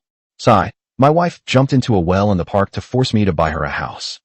But unexpectedly, someone stuck several harpoons into the bottom of the park's well, and she got injured." Lin Feng sighed and explained the whole story. "Is your wife all right?" Luo Minghai couldn't help but ask with concern. "It's nothing, just a few punctures in my buttocks and shoulder, nothing serious, I won't die," Lin Feng explained with a smile. Luo Minghai wiped away a cold sweat on the phone. This was considered a minor injury. If he hadn't received timely treatment, he could have died. It seems that this guy and his wife have a very bad relationship, and may even be enemies. It seems this guy put the harpoon at the bottom of the well. Luo Minghai quickly understood Lin Feng's purpose, to destroy the surrounding surveillance evidence.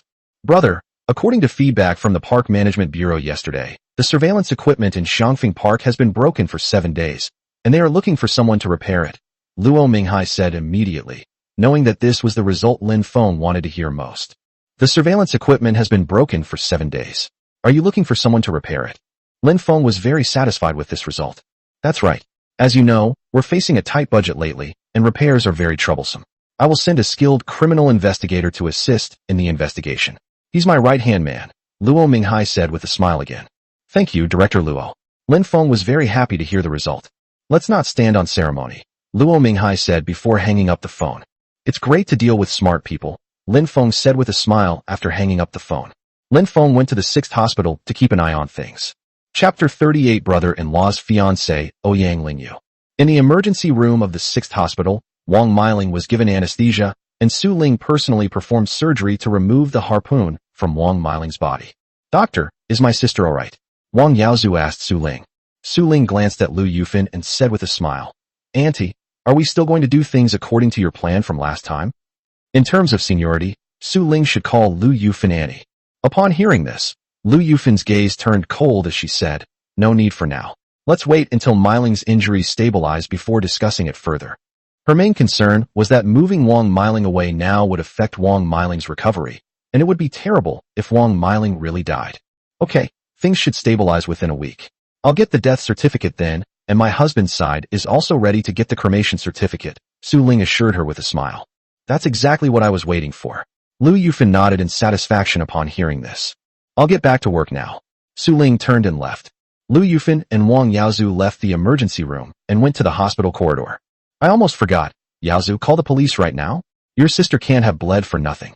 Lu Yufan slapped her thigh and said, putting a harpoon in a well, isn't that deliberately trying to hurt someone? Yes, it was intentional assault. My sister's medical expenses must be covered by the government. This park was built by the government, Wang Yaozu said after thinking for a moment. How is your sister? Lin Feng's urgent voice came from that moment. Wang Yaozu and Lu Yufan looked disgusted and angry when they saw Lin Feng. You piece of trash, how much money did you find? Lu Yufan looked at Lin Feng and shouted coldly. Mom, I've raised 2,000 yuan. I haven't received my salary yet. Lin Feng took out a crumpled 2,000 yuan bill from his pocket and handed it over. Useless, truly useless. If you hadn't angered Miling, would Miling have jumped into the well? Would she have been pierced by a harpoon? Lu Yufan pointed at Lin Feng and cursed. How could she be so unlucky? Lin Feng was so scolded that he didn't dare to utter a sound. How can you be so useless? You only raised 2,000 yuan. What can you do with 2,000 yuan? Wang Yaozu also pointed at Lin Feng and cursed. Let's call the police. We can't let this go like this, Lin Feng said slowly. You don't need to tell me, you piece of trash. Wang Yaozu cursed again. Take care of Miling, let's go call the police. Lu Yufan snapped at Lin Feng and turned to leave. Wang Yaozu left with Lu Yufan to report the incident to the police. Lin Feng turned around and went to Su Ling's department, where he found Su Ling lying on a chair with a pale face. What happened? Lin Feng asked Su Ling with a smile. Su Ling looked up at Lin Feng and gritted her teeth, saying, It's all your fault. I wasn't supposed to go to work, but I came to the hospital because of you. Are you a Red Bull or something? Lin Feng closed the door to Su Ling's office, then went behind Su Ling and massaged her shoulders. Su Ling lay back in her chair, closed her eyes to rest, and said, You really went all out. That woman suffered terribly. Lin Feng was slightly taken aback upon hearing this and asked, Are you worried that you'll end up like her? Su Ling didn't speak, but her body stiffened noticeably. Lin Feng had hit the nail on the head. She's with Lin Feng now, but after seeing what happened to Wang Miling, she worries that one day she'll end up like Wang Miling. Lin Feng looked down at Su Ling and said, What happened between Wang Miling and me is beyond your imagination. You have absolutely no need to worry about it. If you are worried about these things, we will stop seeing each other in the future, and the villa I promised will be fulfilled. Su Ling was slightly taken aback upon hearing this, and her hand holding the scalpel trembled slightly. She couldn't bear to part with this man. Lin Feng reached out and touched Su Ling's lips with his finger, smiling. What? You can't bear to part with me. Get lost, Su Ling said angrily. Who's reluctant to part with you? With my looks, finding a man is too easy. Yes, with your looks and assets, it's easy for you to find a man. But there aren't many people as generous and strong as me. I know you like not only my money, but also my strength, Lin Feng said with a wicked grin, whispering in Su Ling's ear. Su Ling rolled her eyes at Lin Feng before asking, was this done cleanly? I just called Luo Minghai, and he said the park's surveillance cameras have been broken for 7 days, making it difficult to investigate this matter. If we can't find the person responsible, we can only contact the Park Management Bureau, but they won't listen to us, Lin Feng explained. Looks like Director Luo has taken a lot of bribes from you. Su Ling sneered. Director Luo is fair and impartial. He would never accept benefits from others. He's just upholding the law, Lin Feng chuckled. Su Ling scoffed. I heard that several officials' wives in Qinghe District bought a lot of stocks and made a fortune. The person who recommended those stocks to them is a seasoned stock market veteran. When Lin Feng heard Su Ling scolding him, he immediately covered Su Ling's pink lips with his. Just as the two were playfully fighting, there was a knock on the door. Come in. Su Ling pushed Lin Feng aside and glanced directly at the door. The door opened, and a tall girl walked in. The girl was tall, with fair skin and a delicate face, especially her bright and lively eyes. She was wearing a black lace dress with a black belt around her waist, which accentuated her curvaceous figure. Her chest, in particular, was incredibly voluptuous, rivaling even the most voluptuous peaches. Moreover, the girl had a noble air about her, clearly indicating that she came from a wealthy and influential family. Lin Feng looked at the girl and felt that she seemed familiar, but he couldn't remember where he had seen her before. Lingyu, you've arrived. Su Ling stood up and asked the girl. Director Su, I heard from Yaozu that my sister is hospitalized. How is she doing now? The girl asked. It's all right. She's out of danger now. There's nothing seriously wrong for the time being, Su Ling said with a smile, holding the girl's hand. Well, since there's nothing else, I'll go back and rest now. The girl turned and left. Lin Feng stared at the girl's beautiful legs. He found that the girl's legs were very beautiful, smooth and long, and the skin was crystal clear. You can't touch this girl. Su Ling could tell from Lin Feng's eyes that he had taken a liking to the girl. Who is she? Lin Feng asked Su Ling. Her boyfriend, Wang Yaozu, is said to be engaged. Moreover, she comes from a very wealthy family. Her father is the top official in Qinghe District, Su Ling said, glancing at Lin Feng. What? Wang Yaozu's girlfriend? They're engaged. Lin Feng was shocked to hear Su Ling's words. To be honest, he never met Wang Yaozu's wife in his previous life. After losing his wife, he was heartbroken and raised money for Wang Yaozu to buy a house in Shanghai. Since then, he has rarely seen Wang Yaozu. Therefore, he never met Wang Yaozu's wife. But he never dreamed that Wang Yaozu's wife had such a powerful background. Not bad. You didn't expect that, did you? Su Ling said to Lin Feng with a smile. Upon hearing this, Lin Feng said, I never expected this. I really never expected this. He didn't expect Wang Yaozu to actually. Her full name is Ouyang Lingyu. I've given Ouyang Lingyu a full physical exam. Ouyang Lingyu is a white tiger girl, a woman you can never have. Su Ling smiled charmingly at Lin Feng.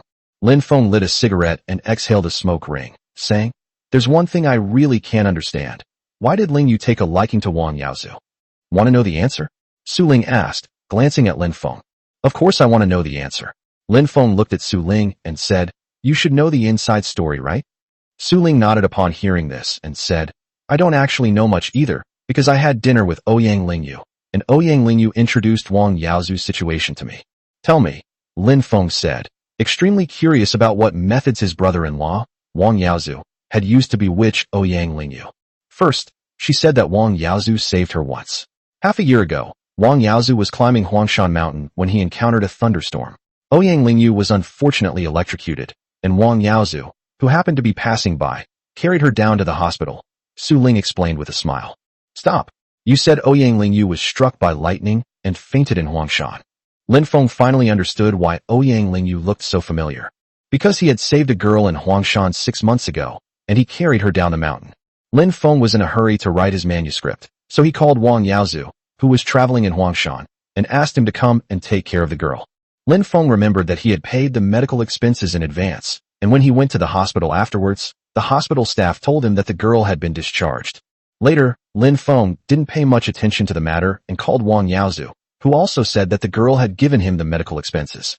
Chapter 39, Doing a good deed gets the credit taken by the brother-in-law. Is there a problem? Su Ling asked Lin Feng with a smile. You didn't know about this? Lin Feng chuckled and said, Of course I know, because I carried that girl down the mountain, and I found the emergency room to save her. I was busy rushing to finish my manuscript at the time, so I looked after Wang Yaozu, who was traveling in Huangshan. Upon hearing this, Su Ling covered her pink lips and looked at Lin Feng with disbelief. Keep telling me. Tell me everything you know. Lin Feng looked at Su Ling and smiled. This alone isn't enough, is it? Of course not enough. She said Wang Yaozu works at the Shanghai Daily, and that he is very talented and capable. She even shared a few of his articles, Su Ling said with a smile, handing her phone to Lin Feng as she spoke. Lin Feng browsed through the chat page between Su Ling and Ouyang Lingyu and found several articles that had been shared. He was stunned when he saw the article, because these were all articles he had written, and all of them had been rejected by media companies. Although it was rejected, the article was excellent in both its theme and main points. With just a little polishing, it could become a high-quality manuscript. Lin Feng took a closer look and found that the article had been polished, but he was certain that he hadn't done it himself. Ouyang Lingyu said that Wang Yaozu is usually very busy, and sometimes he asks her to help polish his work, Su Ling explained with a smile. You're not going to say that you wrote all these articles, are you? That Wang Yaozu stole them from you. Lin Feng shook his head and said, these articles were indeed written by me. They were not asked for by him, but by my wife. She said she also wanted to become a media person, so I gave her these manuscripts. He remembered that his wife often asked him for manuscripts, but since they were husband and wife, he didn't really care about such things. Upon hearing this, Su Ling suddenly realized and said, no wonder, I didn't think Wang Yaozu was cultured. It turns out it was your manuscript. It's quite good. Although I don't have as good a job as you, I am still the editor-in-chief of the largest media company in Jiangxing. You can ask around in Jiangxing's media circles about my reputation, Lin Feng said with a proud smile. He is still very confident in his business dealings. I haven't been to work for several days now, and I wonder how much the company boss is planning to deduct from my paycheck. Naturally, I understand your power. Otherwise, you couldn't have made a fortune in such a short time. Su Ling also suspected that Lin Feng knew about the movements of companies like Tianhe Entertainment through some friends in the media. Wang Yaozu also said that he has a house in Jiangxing, but it's for his brother-in-law's parents to live in. He said he wants his sister to have a higher status in her husband's family. Su Ling revealed another piece of information. Lin Feng was stunned when he heard the news. He couldn't believe there was such a shameless man in the world. That house originally belonged to my parents. Her sister is now forcing my parents to give it up. I disagreed, so she jumped into the well. Lin Feng sneered. It has to be said that Wang Yaozu is very good at packaging himself. She quickly repackaged herself as a capable, affectionate, and financially well-off man. More importantly, Wang Yaozu was Ouyang Lingyu's savior. In addition, Wang Yaozu frequented nightclubs and had a very accurate grasp of women's psychology, so it was quite normal for him to win over Ouyang Lingyu. Upon hearing this, Su Ling looked at Lin Feng with a pitiful expression and said, so Wang Yaozu completely relied on you to portray himself as someone who values relationships and has strong work abilities. Plus, he knows how to charm women, so naturally he won over Ouyang Lingyu. Sigh? I really admire this family. Lin Feng sighed and looked up at the sky. Not only Wang Yaozu, but also my wife Wang Meiling and my mother-in-law Lu Yufan. Their acting skills are superb. I didn't lose unjustly. He deserved to have lost in his past life, having run into this family of drama queens. So what are you planning to do now? Still want to pursue Ouyang Lingyu?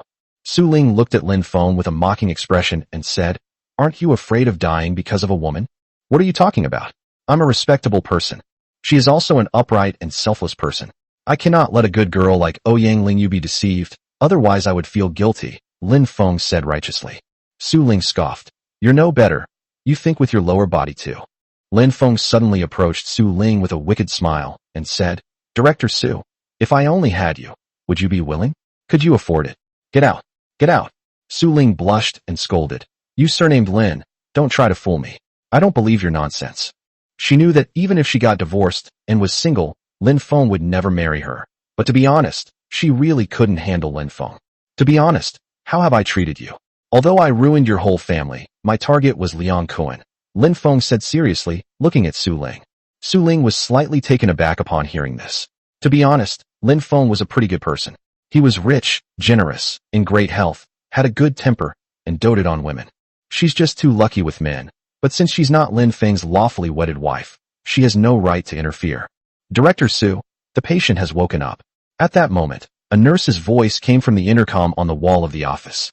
Upon hearing this, Su Ling stood up, and Lin Feng followed her over. The two arrived at the intensive care unit and saw that Wang Meiling had woken up.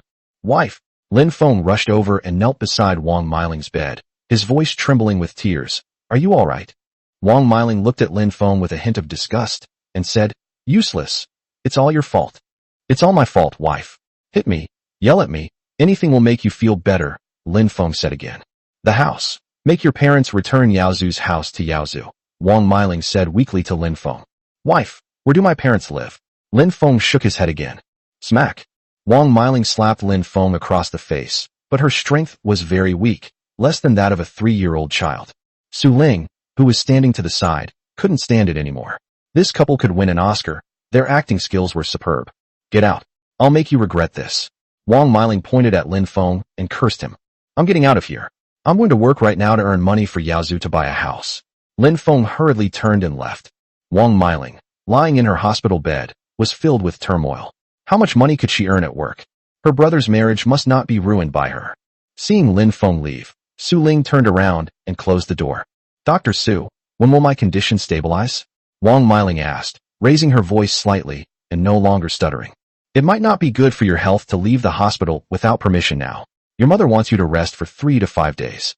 Su Ling stepped forward and said, "Don't worry, I've already prepared the death certificate for you." "Director Su, thank you so much. Once I get away from this scumbag, I'll definitely repay you properly."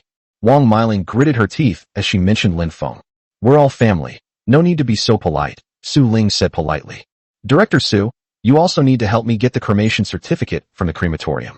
And when my boyfriend comes to pick me up, could you please help me leave through the back door?" Wang Miling reminded Su Ling again. "Okay, don't worry," Su Ling assured her again, then gave Wang Miling a follow-up examination and left. Wang Miling stared at the ceiling and cursed. "You surnamed Lin, how dare you fight me? I'll make you pay for this." Chapter 40 Mother-in-law investigates accident. Surveillance camera broken. Xiangfeng Road Police Station. The residential area where Lin Feng lives, including Xiangfeng Park, is under the jurisdiction of Xiangfeng Road Police Station. At that moment, Wang Yaozu and Lu Yufan went to the police station to report the crime, and Zhao Hongyu was in charge of investigating the case.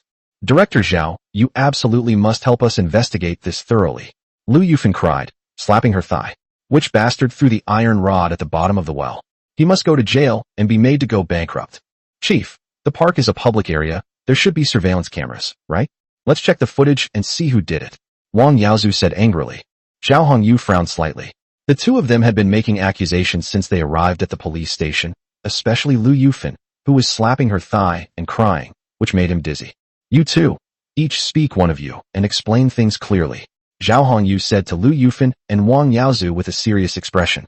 Seeing Zhao Hongyu's serious expression, Wang Yaozu and Lu Yufan stopped their accusations. Wang Yaozu then explained the whole story to himself. Zhao Hongyu frowned slightly upon hearing this. It was obvious that someone had placed a harpoon in the well, and jumping down like this would be extremely dangerous. Let's go to the site and take a look. We need to get the cooperation of the City Park Management Department, Zhao Hongyu said immediately. Wang Yaozu and Lu Yufan nodded in satisfaction upon hearing this. Zhao Hongyu immediately led his men to Xiangfeng Park, followed closely by Wang Yaozu and Lu Yufan. Lin Feng also arrived at the park. "You good for nothing. What are you doing here?" Lu Yufan was furious when she saw Lin Feng. It was all Lin Feng's fault that her daughter jumped into the well. Wang Yaozu also glared fiercely at Lin Feng. Lin Feng didn't take it seriously at all. "Chief, you must find out the truth. We can't let my wife get hurt for nothing," Lin Feng pleaded with Zhao Hongyu. Zhao Hongyu glanced at Lin Feng and immediately said politely, "Mr. Lin, you must be a relative of Ms. Wang Miling?" "Yes, Director," Lin Feng said, bowing.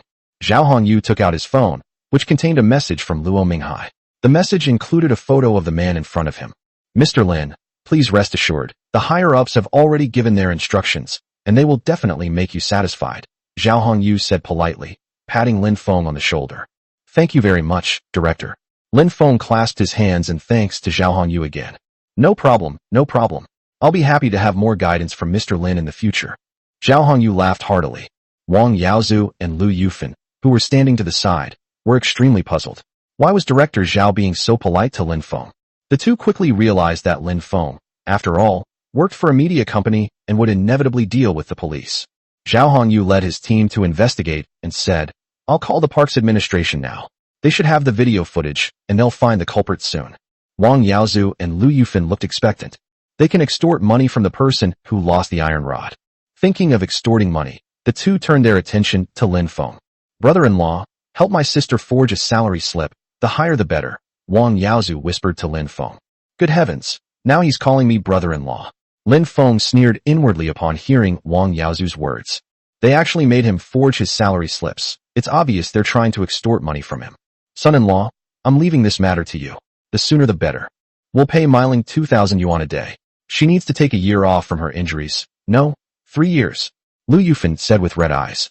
We must make the perpetrator go bankrupt, and we also want the government to compensate us. The government also bears some responsibility for this. Upon hearing this, Lin Feng wiped away a cold sweat and said, Mom, Yaozu, things aren't as simple as you think. This is illegal. Do you really think people are stupid? Won't people investigate the authenticity of your bank statements? Humph, that's none of your business. As long as you produce this water, even if it's fake, I'll make it real, Lu Yufan sneered. Not bad, brother-in-law. You can't even handle this little thing. I think you just don't want to do it, or you don't care about my sister at all. Wang Yaozu looked at Lin Feng with an unfriendly expression. Lin Feng looked at Wang Yaozu and Lu Yufan with amusement. Why are these two so confident? Are we suggesting that Ouyang Lingyu should get involved? After all, Ouyang Lingyu's father was the top dog in Qinghe district, and his influence was unimaginable. What a miscalculation. Lin Feng overlooked this important factor. I'll give it a try. Lin Feng glanced at Wang Yaozu and Lu Yufan. It's not a try, it's a must-do. Lu Yufan said coldly. You're a piece of trash, a complete waste. Lin Feng was thoroughly scolded, so he turned around and walked deeper into the park to call Luo Minghai. Brother, I've already told Xiao Zhao what to do, Luo Minghai said with a smile. Director Luo, there's something I didn't mention, and I'm only finding out now, Lin Feng suddenly said. I wonder if this will cause you any trouble. What is it? Luo Minghai's tone became much more serious. Do you know Secretary Ouyang's daughter? Lin Feng asked. Ouyang Lingyu? I know her. Why are you asking? Luo Minghai asked with a smile. Don't you dare try anything with her. I heard she's already engaged. Her fiancé is my brother-in-law, Wang Yaozu, Lin Feng said. What? Your brother-in-law, Wang Yaozu? So he's the one requesting the case be solved now. Luo Minghai said in a serious tone. Why are you only telling me this now? Sigh. I just found out about this myself. Lin Feng sighed. If all else fails, I'll find someone to take over and let Xiao Zhao solve this case. Luo Minghai remained silent upon hearing this. Brother, are you scared now? Lin Feng couldn't help but tease with a laugh. Damn it, what do you think? The top dog in Qinghe district could slap me all the way to the 18th level of hell, Luo Minghai said with a laugh. Then let's do as I say. I'll find someone to turn themselves in, Lin Feng said after thinking for a moment. No need. I can just retire early. Besides, my wife has a few small financial goals. Why would I need to go to work? Luo Minghai laughed. Do you have any other leverage over us? Lin Feng asked. No, that's precisely why I'm not afraid, Luo Minghai said with a smile. That would be best, Lin Feng said. Of course, the most important thing is that I heard Secretary Ouyang is not satisfied with his son-in-law, so he won't make a big fuss over such a small matter. Secretary Ouyang's son also likes to buy stocks. I recommended Tiana Entertainment to him, and he bought a small amount. Luo Minghai didn't hide anything and told Lin Feng about some things. Damn it, Lin Feng cursed inwardly.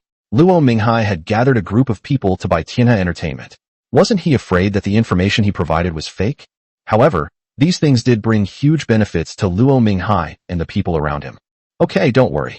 Luo Minghai hung up the phone directly. Lin Feng turned and walked towards the well. The well has been cordoned off, and Zhao Hongyu is communicating with the Park Management Bureau. Is it done? Wang Yaozu asked in a low voice. Let's see what Director Zhao has to say first, Lin Feng said. We're looking for someone to do it. Don't worry, I'll definitely be able to find out the truth. Wang Yaozu said with great confidence, because he had already called his girlfriend. My girlfriend, Ouyang Lingyu, has already spoken to the local authorities and the Park Management Bureau. Just as the group was talking, Zhao Hongyu put down the phone. Director Zhao, who exactly is he? Wang Yaozu and Lu Yufan both walked up and looked at Zhao Hongyu. Lin Feng also looked at Zhao Hongyu meaningfully. Chapter 41 The mother-in-law broke down. Ouyang Lei, the son of Secretary Ouyang. Sai, I regret to inform you that we are unable to investigate this matter. Zhao Hongyu glanced at Lin Feng, Wang Yaozu, and Lu Yufan with great regret. In fact, Zhao Hongyu had just communicated not only with the Park Management Bureau, but also with Luo Minghai. What? They didn't find anything? Isn't there surveillance footage? Lu Yufan said angrily to Zhao Hongyu. I'm going to make you take off this layer of clothing. Wang Yaozu pointed at Zhao Hongyu and cursed viciously. Zhao Hongyu said with a serious expression, Mr. Wang, I understand your feelings, but the case is indeed quite complicated. The surveillance equipment in this area has been destroyed for 7 days, so we cannot find any useful evidence. What a coincidence. The surveillance cameras have been broken for 7 days? Who are you kidding? Wang Yaozu angrily rebuked Zhao Hongyu. Nonsense, how could it be broken? Lu Yufan retorted angrily. Zhao Hongyu said calmly. It is indeed broken. This is the result from the park management. If you don't believe it, you can investigate it yourselves. Even so, the park management should compensate us, Lu Yufan said coldly. That's right. Then the responsibility should be borne by the park management. Wang Yaozu also said coldly. They plan to get compensation from the park management first, and then investigate the person who threw the iron bar. Zhao Hongyu pointed to the stone slab next to the well with a sneer and said, It says do not move the stone slab. Someone saw Ms. Wang Miling move it herself without authorization, so the Park Management Bureau does not bear any responsibility. Lin Feng, Wang Yaozu, and Lu Yufan glanced at the stone slab upon hearing this. Indeed, a line was written on the stone slab. Moving the stone slab is prohibited. You will be responsible for the consequences. The 10 large characters are very eye-catching. If you're not satisfied, then gather evidence and file a lawsuit in court.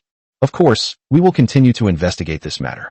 Zhao Hongyu glanced at the two of them and said, Also, I advise you not to post it online. Secretary Ouyang will be angry if he finds out about this. Upon hearing the name Secretary Ouyang, Lu Yufan and Wang Yaozu couldn't help but reveal fawning smiles. Zhao Hongyu turned and left with his men. Useless. It's all your fault, you useless piece of trash. Lu Yufan vented her anger on Lin Feng, turning around and cursing at him. My sister is so unlucky. You good for nothing. It's all your fault. Wang Yaozu went up and slapped Lin Feng across the face. Lin Feng dodged the question directly, saying, Yaozu, what are you trying to do? This is all your mother's fault. Who told her not to have money to buy you a house? Upon hearing this, Lu Yufan flew into a rage and said, I'll tear your filthy mouth apart. How dare you talk to me like that? You don't want to live in Jiangxing anymore. Lin Feng hurriedly smiled apologetically. Mom, I misspoke just now. Please don't be mad at me. I'll go raise the money right away. After saying that, he turned and left. Wang Yaozu and Lu Yufan were furious. Call Ouyang Lingyu and ask her what's going on, Lu Yufan said, glancing at Wang Yaozu. Let's go to the police station. This Zhao Hongyu probably doesn't know how powerful I am. Wang Yaozu prepared to go to the police station and have Ouyang Lingyu go over to teach this ignorant station chief the lesson. Upon hearing this, Lu Yufan's face revealed a smug expression. Wang Yaozu immediately called Ouyang Lingyu. Ouyang Lingyu was also very angry when she learned that the surveillance camera was broken. She asked Wang Yaozu to meet her at the police station. Government staff quarters on Renmin Road, Qinghe District. Some family members of leaders from Qinghe District live here. At this moment, Luo Minghai appeared at the entrance of the family compound. He had come because of Lin Feng's matter, which needed to be explained clearly, otherwise it would implicate him. What's up? At this moment, a young man came out. The man's name was Ouyang Lei. Ouyang Lei is the son of Lao Yi from Qinghe District, and he has just graduated from university. However, he did not go into politics, but instead chose to be an amateur online novelist, whose books became bestsellers. He enjoys nightlife and traveling. His way of managing his finances was to invest in stocks. He had lost a lot of money before, but then he listened to Luo Minghai's recommendation of stocks, so he bought some and ended up making a fortune. Brother, I do have something to ask of you, Luo Minghai said with a chuckle as he looked at Ouyang Lei. Upon hearing this, Ouyang Lei laughed and said, Let me tell you, don't even think about using connections. I can't help you with that. Luo Minghai said with a wry smile. Of course I know that Secretary Ouyang is incorruptible and hates those who flatter and bribe. What could possibly come to me for help? Although Ouyang Lei writes novels, he is not a homebody at all. On the contrary, he is often out and about. Your sister, Ouyang Lingyu, has run into trouble with her fiancé, Luo Minghai explained with a smile. Ouyang Lei frowned slightly upon hearing this and asked, You mean Wang Yaozu? When Wang Yaozu was mentioned, Ouyang Lei's face clearly showed a hint of disgust. That's right, Wang Yaozu's sister couldn't think straight and jumped into a well. But there were several steel bars in the well, and that's when things went terribly wrong. Luo Minghai explained the situation simply.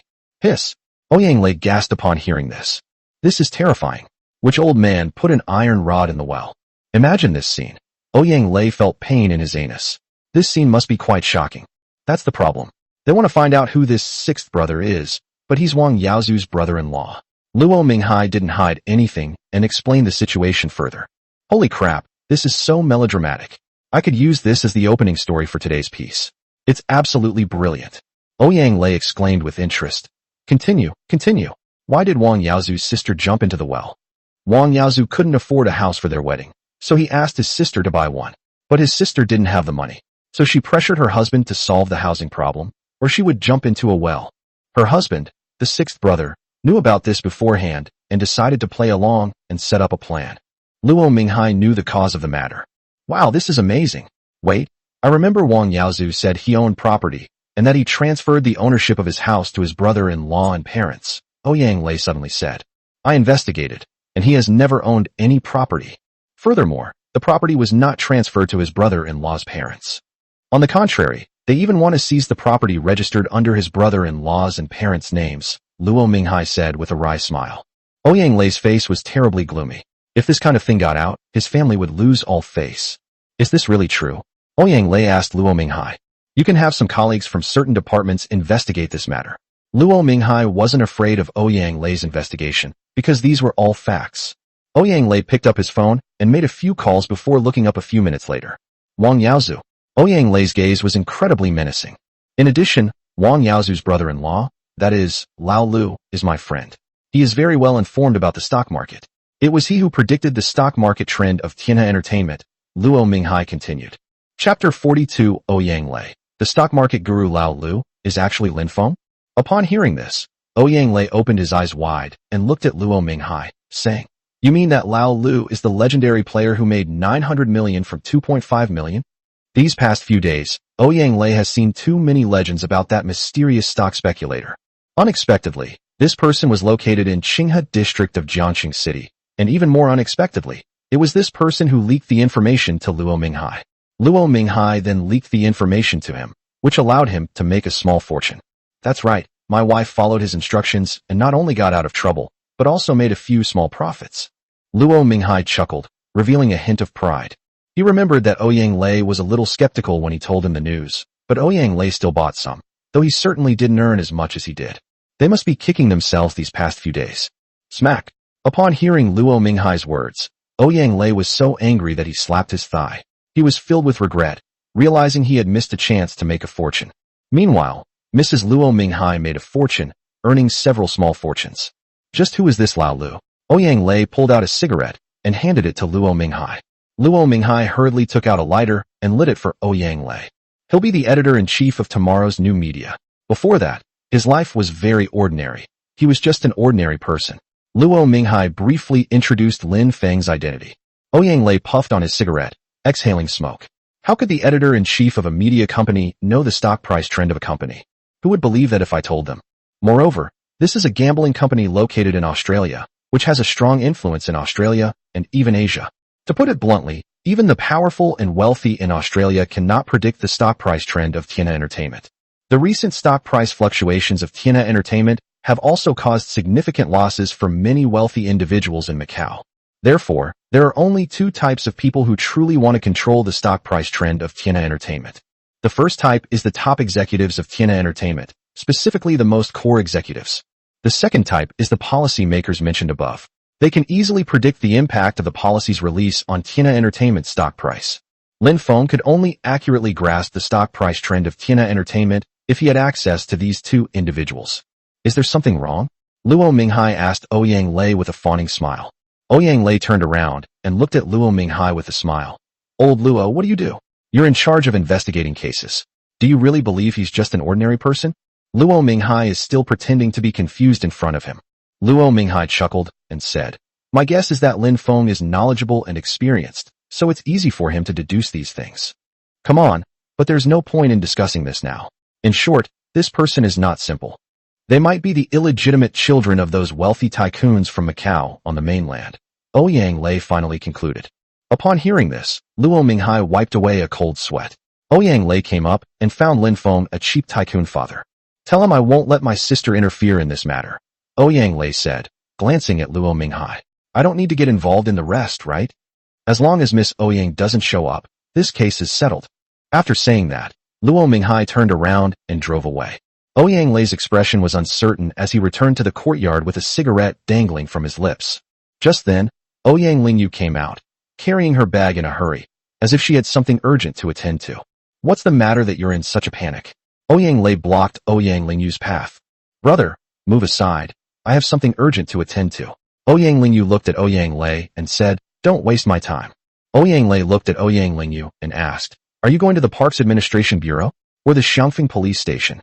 Ouyang Lingyu was slightly taken aback upon hearing this, not expecting that her brother knew where she had gone. Lingyu, Director Luo just came by. The Park Management Bureau's surveillance cameras are indeed destroyed. What do you mean by going there now?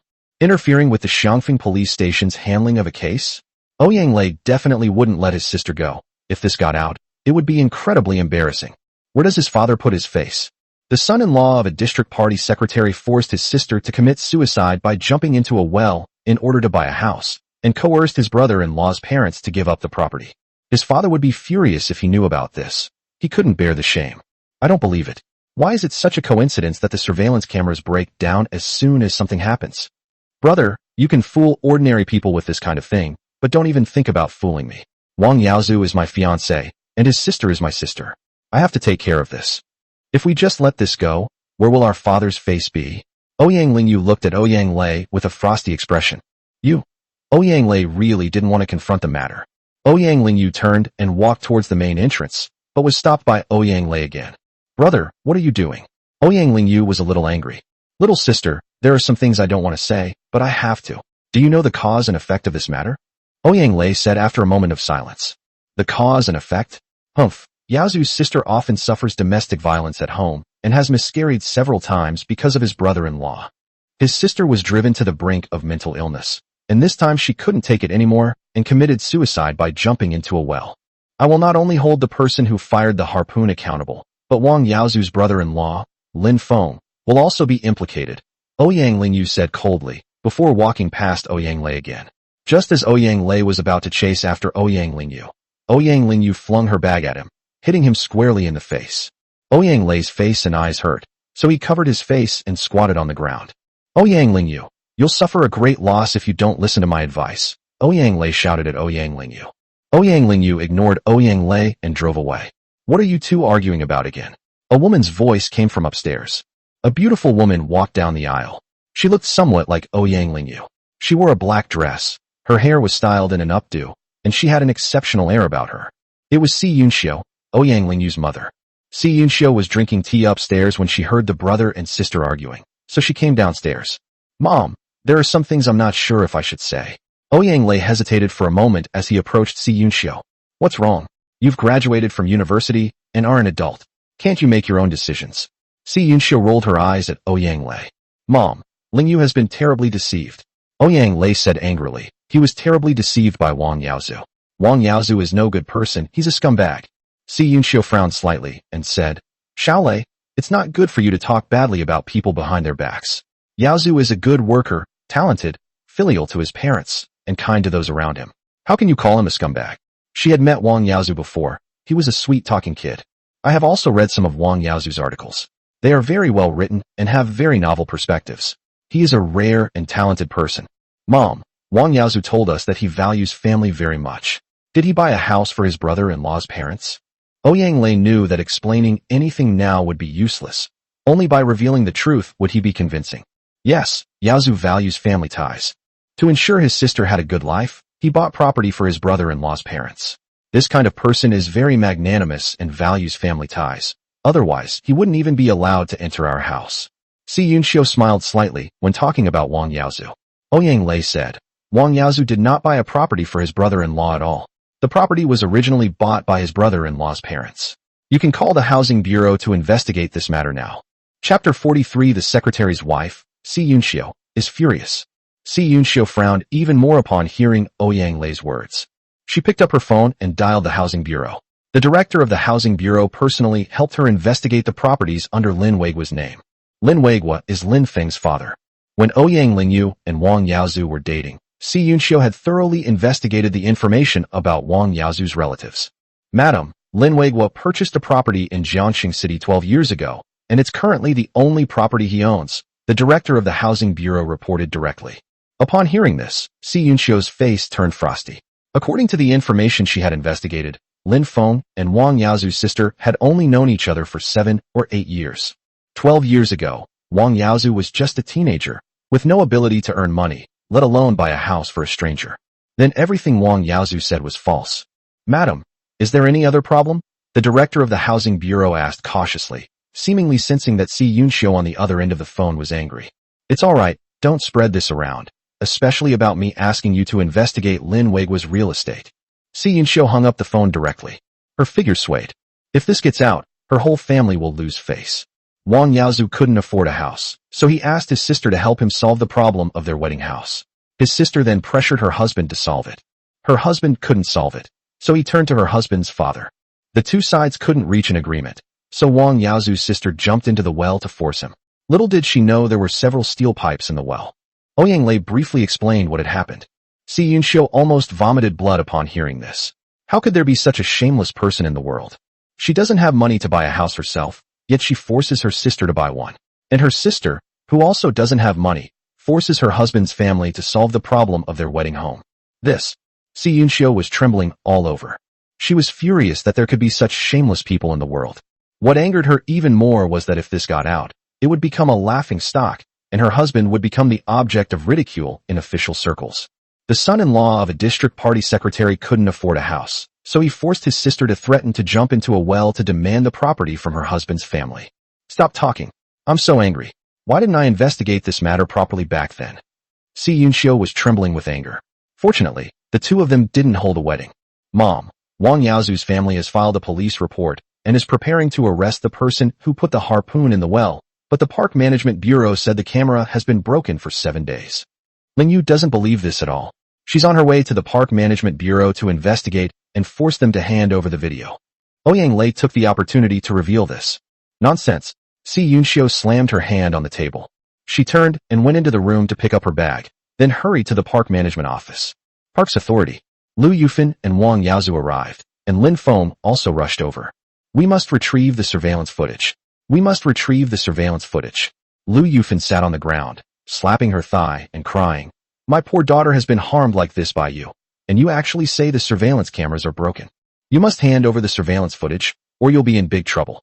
My girlfriend is Secretary Ouyang's daughter, Wang Yaozu said coldly to Song Qinghai, the leader of the Park Management Bureau. Song Qinghai completely ignored Wang Yaozu, saying, You're the son-in-law of Secretary Ouyang? Gentlemen, the surveillance cameras are broken and are being repaired. If you want to investigate who planted the harpoons, you can find Director Zhao. Director Zhao, Song Qinghai pointed directly at Zhao Hongyu, who was not far away. Zhao Hongyu also came over and said with a smile, Gentlemen, let's stop joking. We have investigated thoroughly. You know that outdoor surveillance equipment is easily damaged, and we can't keep an eye on it all the time. Director Zhao, I don't care about any of that. You have to give us an explanation today. My son is Secretary Ouyang's son-in-law. If this matter isn't resolved properly, you'll be in big trouble. Lu Yufan threatened Zhao Hongyu and Song Qinghai, hands on her hips. Zhao Hongyu and Song Qinghai exchanged a glance, somewhat wary. What if what the other person said was true? Lin Feng, standing to the side, frowned slightly as he observed the changes in Zhao Hongyu and Song Qinghai's expressions. I wonder how the communication with Luo Minghai went. If it fails, Wang Yaozu and Lu Yufan might really cause trouble by taking advantage of Secretary Ouyang's power. Finally, Song Qinghai glanced at Zhao Hongyu. Zhao Hongyu secretly sent a message to Luo Minghai, who replied that he didn't need to pay attention to Lu Yufan and Wang Yaozu. Ms. Lu, Mr. Wang Yaozu, the Park Management Bureau is unable to access the surveillance footage. Please understand and wait for further information at home, Zhao Hongyu said as he approached the two. Wang Yaozu and Lu Yufan were furious upon hearing this. What arrogance!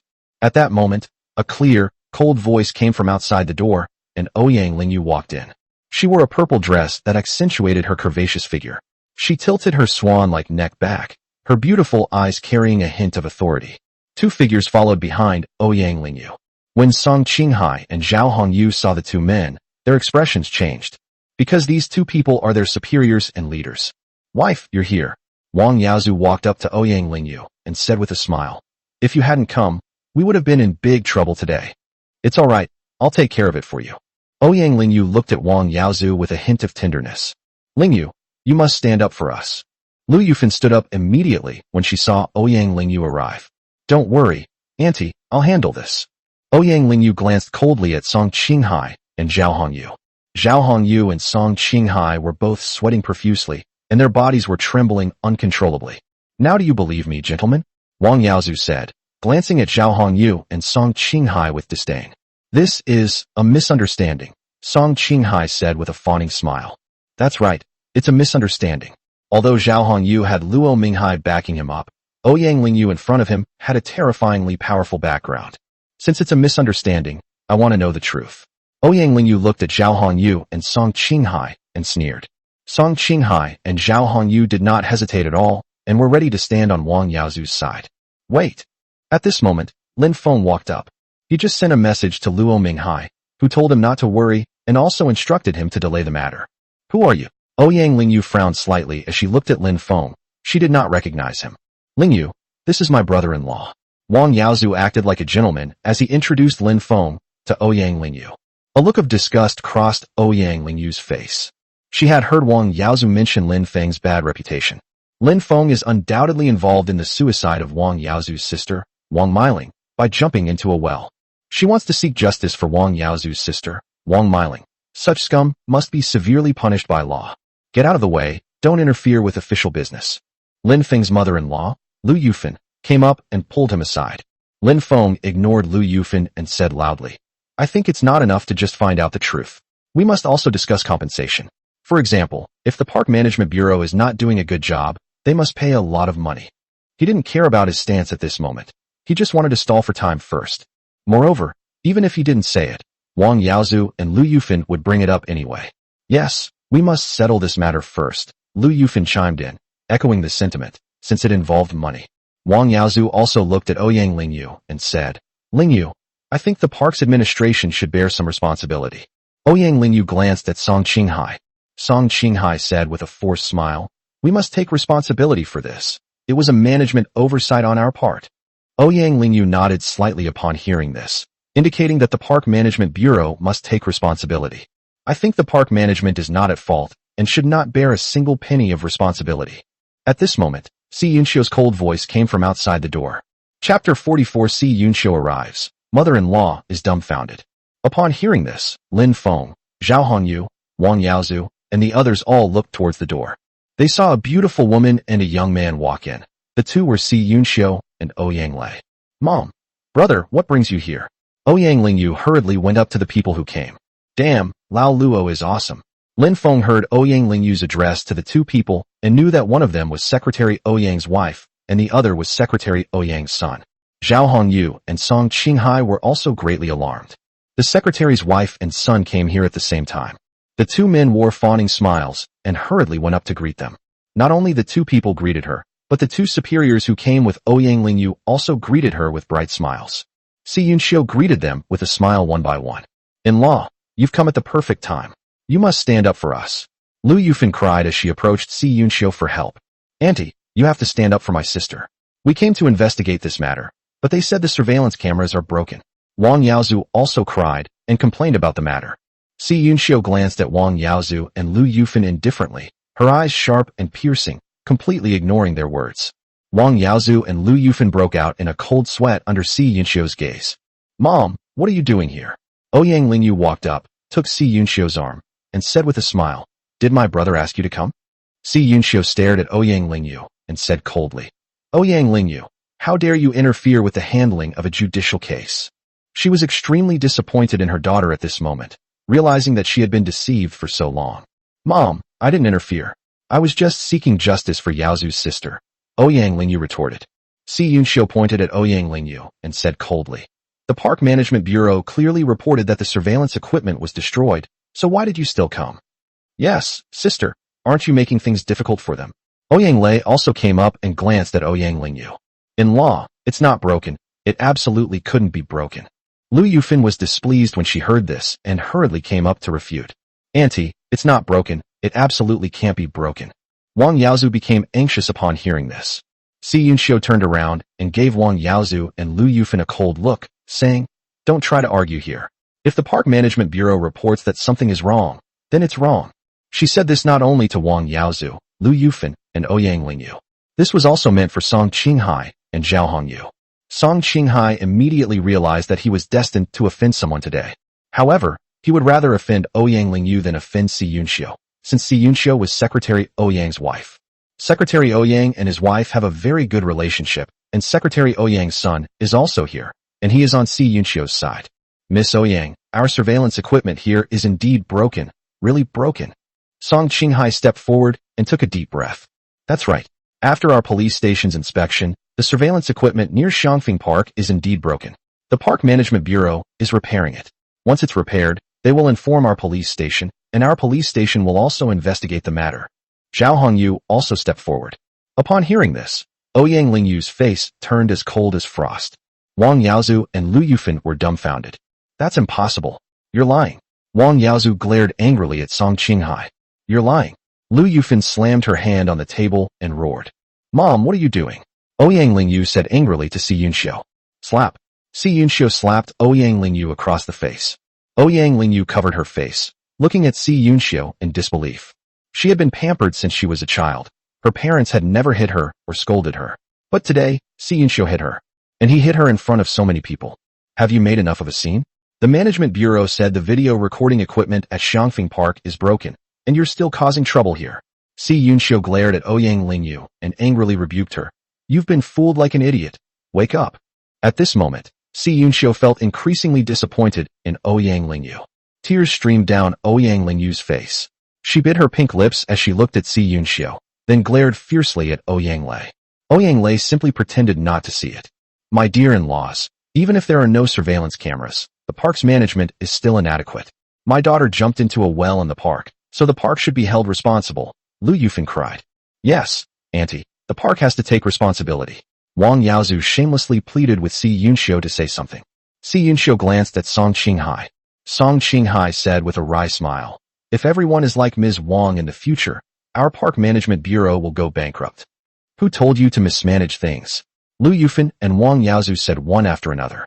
Song Qinghai didn't even look at the two of them, but looked directly at Si Yunxiu and said with a wry smile, the stone slabs on the well weigh 200 jin each, and there's an access point for underground water pipe maintenance inside the well.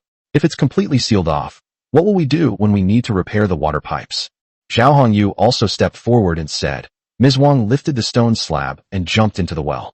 She was determined to die. I don't think it's the well's fault, but her psychological problem. Even if she didn't jump into the well, she could have drunk sulfuric acid or dichlorvos.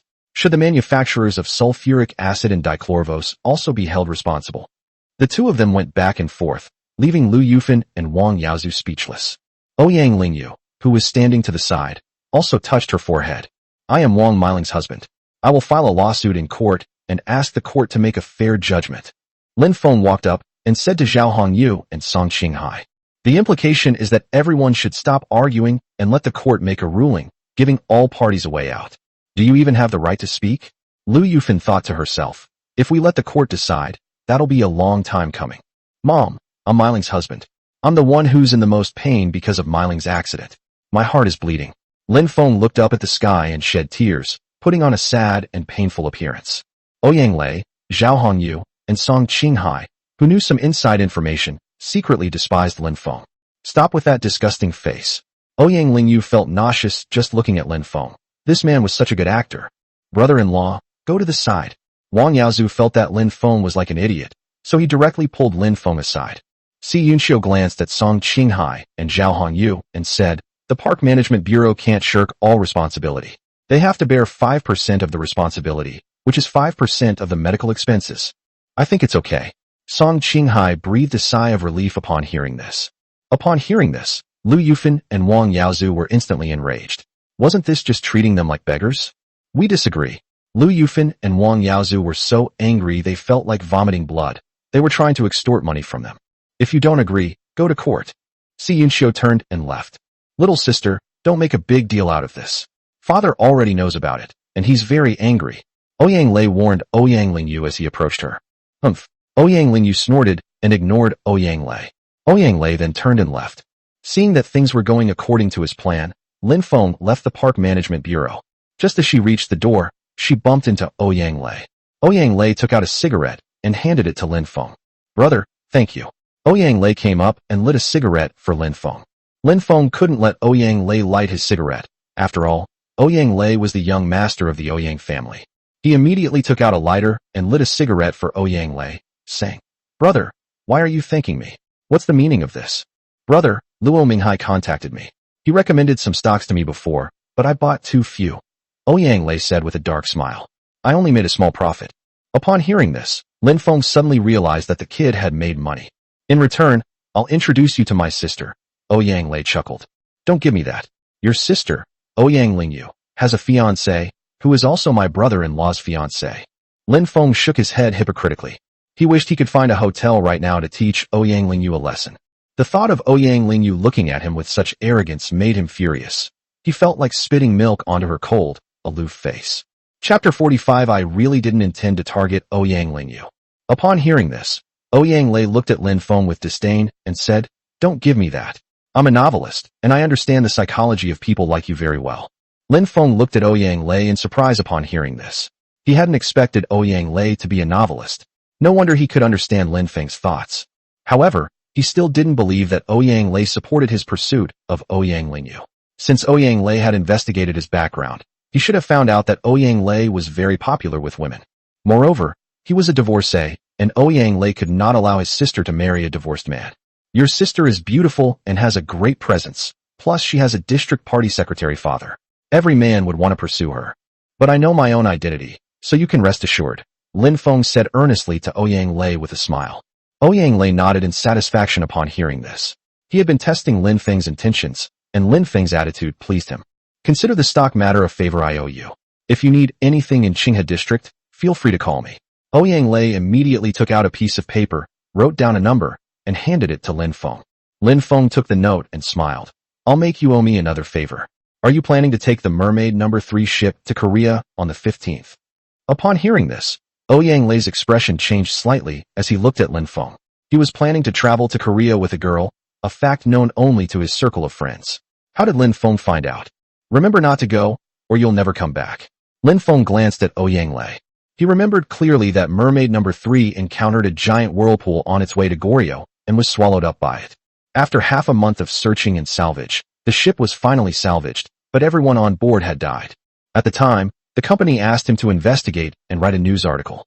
He learned that the son of the old man in Qinghe District was on the ship, which should be Ouyang Lei. Explain yourself clearly. What exactly happened? Ouyang Lei asked hurriedly. You'll understand on the night of the 15th, Lin Feng said, turning around and riding a shared bicycle towards Qinghe Lake. Su Ling just sent him a message asking him to go to a property development in Qinghe Lake to make a payment. Ouyang Lei remained rooted to the spot, pondering Lin Feng's words. Xiao Lei, get in the car. Si Yunxiu's voice came from the car not far away. Ouyang Lei then ran to the driver's seat, while Si Yunxiu sat in the back. I must stop the marriage between Ouyang Lingyu and Wang Yaozu, so you must not associate with this family, Si Yunxiu warned Ouyang Lei. What happened to Wang Yaozu completely overturned her understanding. He actually put on such a tragic show for the sake of a house. Therefore, Si Yunxiu decided to break up the engagement between Ouyang Lingyu and Wang Yaozu.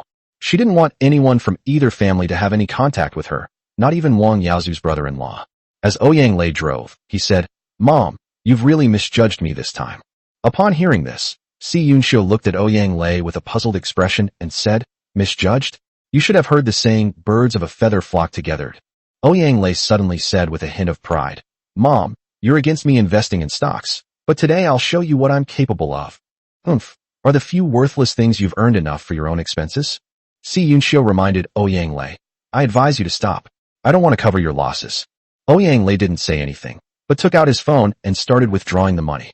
Ding dong, 109 million yuan has been deposited into your ICBC account. Si Yunxiu heard Ouyang Lei's message notification, and her gaze fell on Ouyang Lei's phone. Ouyang Lei casually handed his phone to Si Yunxiu, who noticed the color change in Ouyang Lei's bank account information. Ouyang Lei had over 100 million yuan in cash in his account.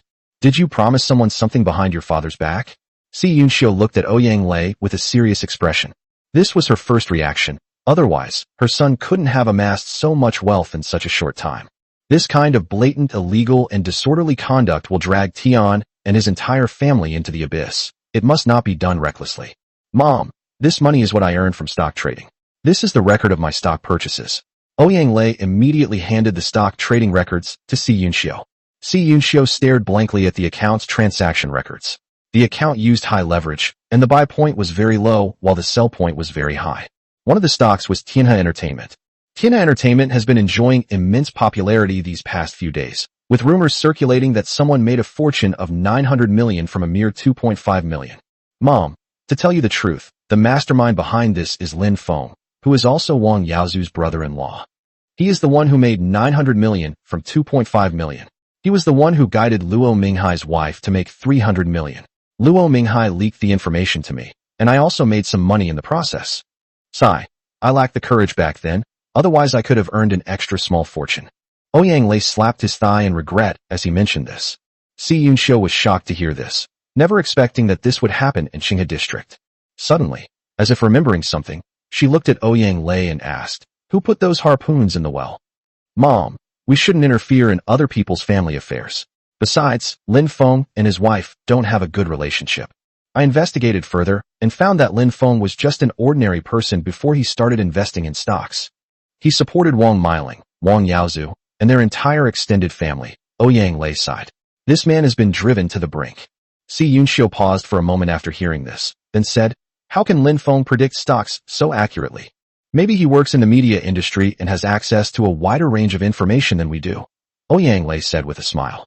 "He's someone we can befriend." Si Yunxiu stopped talking after hearing this. "Mom, please cancel my ticket to Korea." Remembering Lin Feng's words, Ouyang Lei decided to cancel his trip to Korea. "Why?" Si Yunxiu asked, puzzled. "I'll explain it to you in a few days." Ouyang Lei wanted to see what would happen on the 15th. After the two drove away, Ouyang Lingyu, Lu Yufan, and Wang Yaozu also came out. "Auntie, Yaozu, I'm going to talk to my dad about this. Wait for my news. Don't worry, I won't let my sister suffer." Ouyang Lingyu looked at Wang Yaozu and Lu Yufan apologetically. "Wife, you're the best, but let's not trouble your uncle. I'll think of another way," Wang Yaozu said softly to Ouyang Lingyu. "Girl, you've worked hard today. Let Yaozu figure something out." Lu Yufan's face was full of smiles, and she was more and more satisfied with Ouyang Lingyu. However, thinking of Si Yunxiu's arrogant demeanor, she was immediately filled with anger. Just wait until your Ouyang Lingyu is heavily pregnant.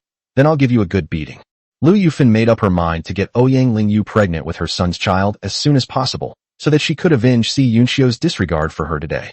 Upon hearing this, Ouyang Lingyu bit her pink lips and said, "Don't worry, Auntie, we'll go to the district committee now to find my dad to handle this matter." Wang Yaozu and Lu Yufan's eyes lit up upon hearing this. If Secretary Ouyang were to intervene, who would dare to disobey the imperial decree? Chapter 46, Secretary Ouyang's Anger and Frustration. Ouyang Weigua's office in Qinghe district. A man with slightly gray hair sat on the sofa. This man was none other than Ouyang Weigua, the old resident of Qinghe district. Ouyang Weigua sat opposite his wife, Si Yunxiu. Since it concerned her daughter's marriage, Si Yunxiu went to Ouyang Weigua's office immediately and told him about Wang Yaozu's situation. After hearing this, Ouyang Weigua's face turned ashen. He picked up the phone and called the housing bureau to verify some things again. As expected, Wang Yaozu did not buy a house for his brother-in-law's parents at all. The house was actually registered under their names. In an attempt to force her brother-in-law to hand over the property, she actually threatened his sister to jump into a well. This is utterly shocking and morally reprehensible. Ouyang Weigua dared not think about it anymore. If this shameful thing got out, he would really become a laughingstock in Jiangqing's political circles. "It's all your fault. Wasn't it you who oversaw the investigation of Wang Yaozu's family?" Ouyang Weigua vented his anger on his wife, Si Yunxiu. His wife, Si Yunxiu, made the decisions in many matters at home, including investigating Wang Yaozu's family background. Si Yunxiu pointed at Ouyang Weigua angrily and said, "Blame me? Who told you to be so busy all day and not care about things at home?" Although she was indeed at fault, her husband dared to yell at her, making her lose face. Ouyang Weigua was so angry that he was panting. He forced himself to suppress his anger and looked at Si Yunxiu, saying, "What do you think we should do now? The wedding invitations for our daughter have already been sent out." Si Yunxiu paused for a moment and said, "My daughter can't marry this kind of person. Don't worry, I'll cancel the wedding. It's shameful, but we can't let our daughter marry a scumbag. Who knows if he'll do something outrageous for money in the future." Upon hearing this, Ouyang Weigua slowly closed his eyes, tacitly agreeing to Si Yunxiu's decision. Given Lingyu's personality, she'll definitely come looking for me. I don't want to see her for now, Ouyang Weigua said, opening his eyes again. "I know. I told the security guard not to let her in." Si Yunxiu looked at her husband's tired appearance and couldn't help but feel sorry for him. "Go home and rest." Ouyang Weigua shook his head and said, "The higher-ups have ordered us to do a good job in flood prevention. I'll go to Qinghe Lake in 10 minutes to take a look." I remember there are a lot of flood control dikes around Qinghe Lake. Even if there is a heavy rain, the dikes will not break, right? Si Yunxiu asked doubtfully. Ouyang Weiguo shook his head and said, according to the Water Conservancy Department survey, the riverbed of Qinghe Lake has risen by 30 centimeters in the past few years, causing the water level to rise significantly. I can't imagine the consequences if it encounters heavy rain again. Si Yunxiu's expression changed slightly as she said, then, what should we do now? The Meteorological Bureau predicts that there will be a heavy rainstorm soon, an unprecedented heavy rainstorm. The higher-ups want to solve the problem at its root, and to do that, we need to dredge the riverbed and clear away the accumulated silt. The Water Resources Bureau estimated that 300 million tons of river sand need to be removed, and it needs to be completed in half a month. This requires 1,000 sand dredging vessels, and the rental fees, vessel dispatch fees, gasoline, and other expenses alone will amount to 500 million yuan. Where will the government get that much money right now? Ouyang Weiguo explained the difficult aspects of the task. Si Yunxiu frowned slightly and said, can't we use the sand that was cleared out to offset these costs? Upon hearing this, Ouyang Weiguo shook his head and said, nobody wants to do it because the real estate market is very sluggish right now. Many construction sites have stopped work, and sand can't even be sold. Who would want your sand? Si Yunxiu silently massaged her husband's temples to help relieve his fatigue. Just then, the office phone rang. Ouyang Weiguo saw that it was Ouyang Lingyu calling. Ouyang Weiguo immediately answered the phone, and Ouyang Lingyu's voice came from the other end. Dad, why won't you let me in? Ouyang Weiguo said in a serious voice. Lingyu, I know why you've come. I've also had someone check, and the surveillance equipment is indeed broken. It's impossible for it to break by such a coincidence. Ouyang Lingyu said hurriedly. Dad, I beg you, please help Yaozu's sister get justice. She is a pitiful woman. Ouyang Weiguo said in a deep voice. Lingyu, many things are not as simple as they seem. I will go to Qinghe Lake to investigate immediately. You are also a member of the Water Conservancy Department, so you should focus on your work. As for Sister Yaozu's matter, I will investigate it thoroughly after I finish this matter. After a moment of silence, Ouyang Lingyu said, Dad, take care of yourself. I'll go back to work now. Ouyang Weiguo then hung up the phone. He glanced at Si Yunxiu and said, find a time to explain things to her. I'm going to Qinghe Lake now. Lin Feng rode his bicycle along the Qinghe Lake loop track, enjoying the breeze. He looked north, where there was a hillside north of Qinghe Lake, and on the hillside was a residential area called Qinghe Bay. Qinghe Bay mainly consists of townhouses and villas, covering an area of 3,000 acres, and all of them are fully furnished, so they are not cheap even in a sluggish real estate market. At that moment, Lin Feng's video call rang. Lin Feng answered the phone. It was Su Ling calling. Have you arrived at the Qinghuan sales office yet? No, but the property you chose is really good, Lin Feng chuckled. What? You can't bear to part with it. Su Ling said with a charming smile. How could I not want to part with it? But I have a small request. Lin Feng suddenly thought of Song Qian, that stunning young woman. What are your requirements? Su Ling asked, resting her fair chin on her hand. I have another good friend, and I want her to live with you, with both of your names on the property certificate. Lin Feng chuckled, revealing his true colors. Upon hearing this, Su Ling retorted, You shameless bastard, you have quite the appetite. Fine, I don't mind. Anyway, you're not a normal man. Besides, the property certificate area of the house must be twice as large. As long as you agree, not to mention double, even 3 times is no problem. Lin Feng laughed and hung up the phone. He pictured the beautiful figures of Song Qian and Su Ling in his mind, and thought that he could eventually persuade Shui Mitao to move over. Just imagining it makes me excited. As for money, he doesn't care, since he can make money anyway. Speaking of making money, he couldn't help but look at Qinghe Lake, which was full of money. According to the timeline of the previous life, a month later, the government conducted an environmental inspection and shut down almost all private sand quarries across the country, causing sand prices to skyrocket. In just 2 months, the price rose from 30 yuan per ton to 100 yuan per ton, an increase of 70 yuan per ton. Then, a nationwide shantytown renovation project was launched, causing the price of sand to rise to 200 yuan per ton. The exploitable amount of sand in Qinghe Lake is between 300 million and 1 billion tons, which means that it contains a profit of 50 billion to 150 billion yuan. This cake is incredibly big. The thought alone made Lin Feng excited. Clang! Just as Lin Feng was planning how to eat the cake, he felt as if he had bumped into something. He instinctively planted his feet on the ground, which prevented him from falling. The man who collided with him was a slightly gray-haired man wearing gold-rimmed glasses and exuding an air of authority. Lin Feng looked at the man and felt a sense of familiarity. The man was none other than Ouyang Weigua, who had come to Qinghe Lake for an inspection. "Young man, how do you ride a bike?" Ouyang Weigua said to Lin Feng with a smile. "Boss, are you alright?" Just then, another bicycle came up from behind, and a young man named Vince jumped off. The young man hurriedly helped Ouyang Weigua's car. "I'm fine." Ouyang Weigua waved his hand. "Sorry, I was thinking about something just now." Lin Feng looked at Ouyang Weigua and chuckled awkwardly. "Let me take you to the hospital." He glanced at Ouyang Weigua's leg. His own car had bumped into Ouyang Weigua's leg at an angle. "No need, it's just a superficial injury." Ouyang Weigua shook his head, looking at Lin Feng with a sense of familiarity. Lin Feng thought for a moment and said, "Call me if anything happens." He then took out a piece of paper, wrote down his number, and handed it to Ouyang Weigua. "Young comrade, do I look like someone who would extort money?" Ouyang Weigua was displeased. What kind of person did this young comrade take him for? Lin Feng thought for a moment, then awkwardly took back the note and smiled. "Uncle, it was my oversight." Lin Feng clasped his hands in a fist salute, turned around, and rode away on his bicycle. "Secretary Ouyang, are you all right?" the young man asked Ouyang Weigua in a panic. Ouyang Weigua shook his head and smiled. "It's just a minor injury, but why does this person seem so familiar?" The young man hurriedly took out his phone and scrolled through it for a moment before saying, "Secretary Ouyang, this person is Lin Feng, the editor-in-chief of tomorrow's new media, and also Wang Yaozu's brother-in-law." "What? Lin Feng, Wang Yaozu's brother-in-law?" Secretary Ouyang frowned slightly. He disliked Wang Yaozu, so he didn't have a good impression of the people around Wang Yaozu either. "Yes, that's right. There's no mistake. This is the photo." The young man handed his phone to Ouyang Weigua. Ouyang Weigua glanced at it and rode away on his bicycle. Chapter 47: Buying a House, Encountering a Colleague's Fiancé.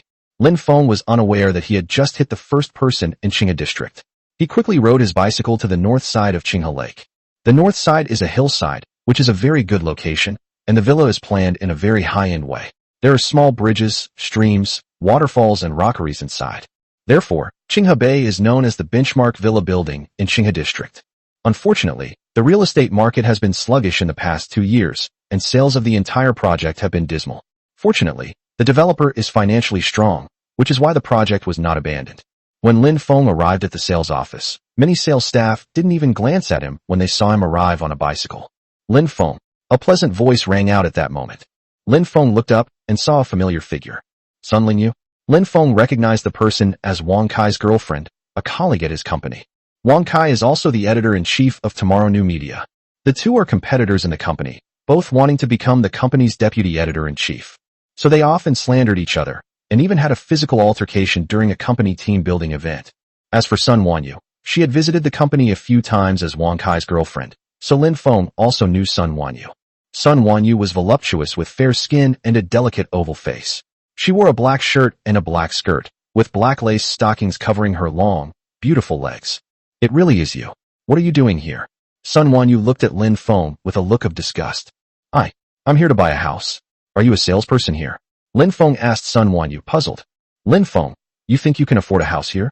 Don't be ridiculous. You should leave right now." Sun Wanyu chuckled. Lin Feng frowned slightly. Sun Wanyu didn't care about his feelings at all when she spoke. "Leave now. These houses are definitely not something you can afford, so don't embarrass yourself here." At this moment, another mocking voice came. A tall man wearing Armani, with shiny hair and sunglasses walked over. It was Wang Kai. Wang Kai comes from a well-off family, so he looks down on Lin Feng. Lin Feng looked at Wang Kai and said with a smile, "Wang Kai, you still talk so rudely." Upon hearing this, Wang Kai's face darkened. He had bad breath, so he was extremely sensitive to the word bad breath. "I really don't know how Sun Wanyu can put up with you. Isn't Sun Wanyu afraid of being overwhelmed by the smell when she's with you?" Lin Feng continued to rub salt into Wang Kai's wounds. Since Wang Kai didn't care about his reputation, he might as well give him a good beating today. Lin Feng's voice was very loud, causing many female salespeople to look in his direction. So Sun Wanyu's fiancé has bad breath. Just like that poor guy said, how could Sun Wanyu stand it when her fiancé was kissing? Sun Wanyu had to endure it even if she couldn't, because Wang Kai's house was recently demolished, and he was a recipient of the demolition compensation. So that's how it is. Demolition compensation really does make men more handsome. Although the female sales staff spoke very softly, their voices were crystal clear in the empty hall. Wang Kai, veins bulging, pointed at Lin Feng and cursed, "You poor bastard, get out of here, or I'll slap you."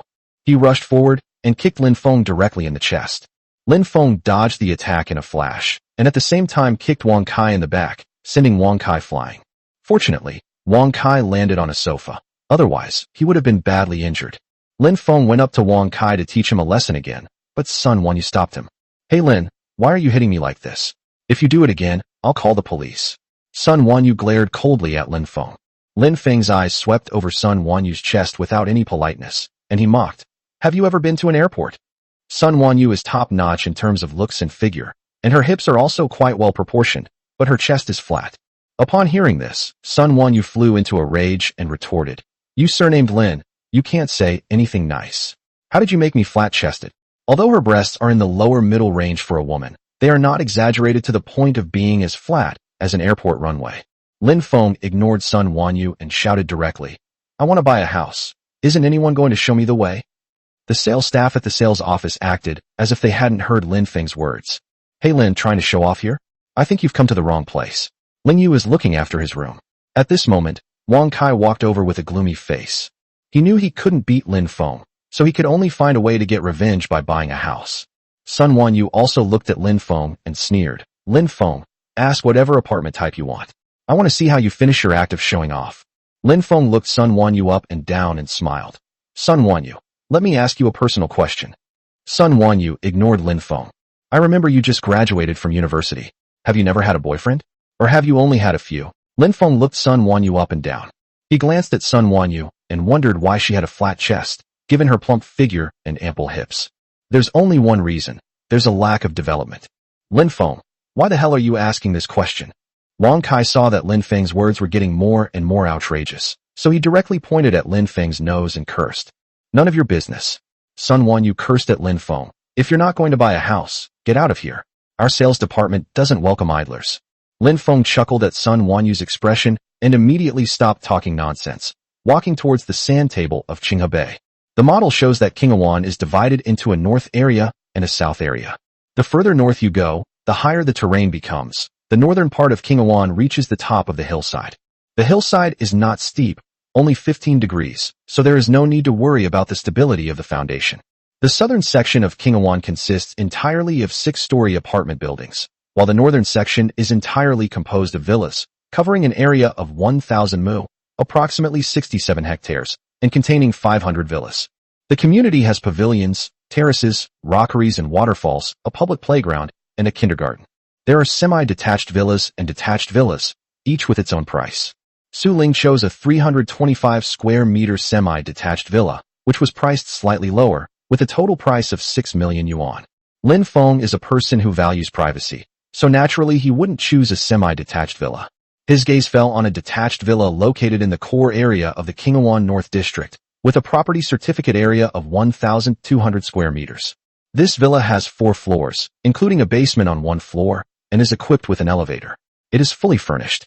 Moreover, the courtyard is very large, covering an area of 800 square meters, and it is built in the style of a Jiangnan garden, which is very beautiful. The room number is also very auspicious, number 66 Qinghe. Stop pretending to look at villas.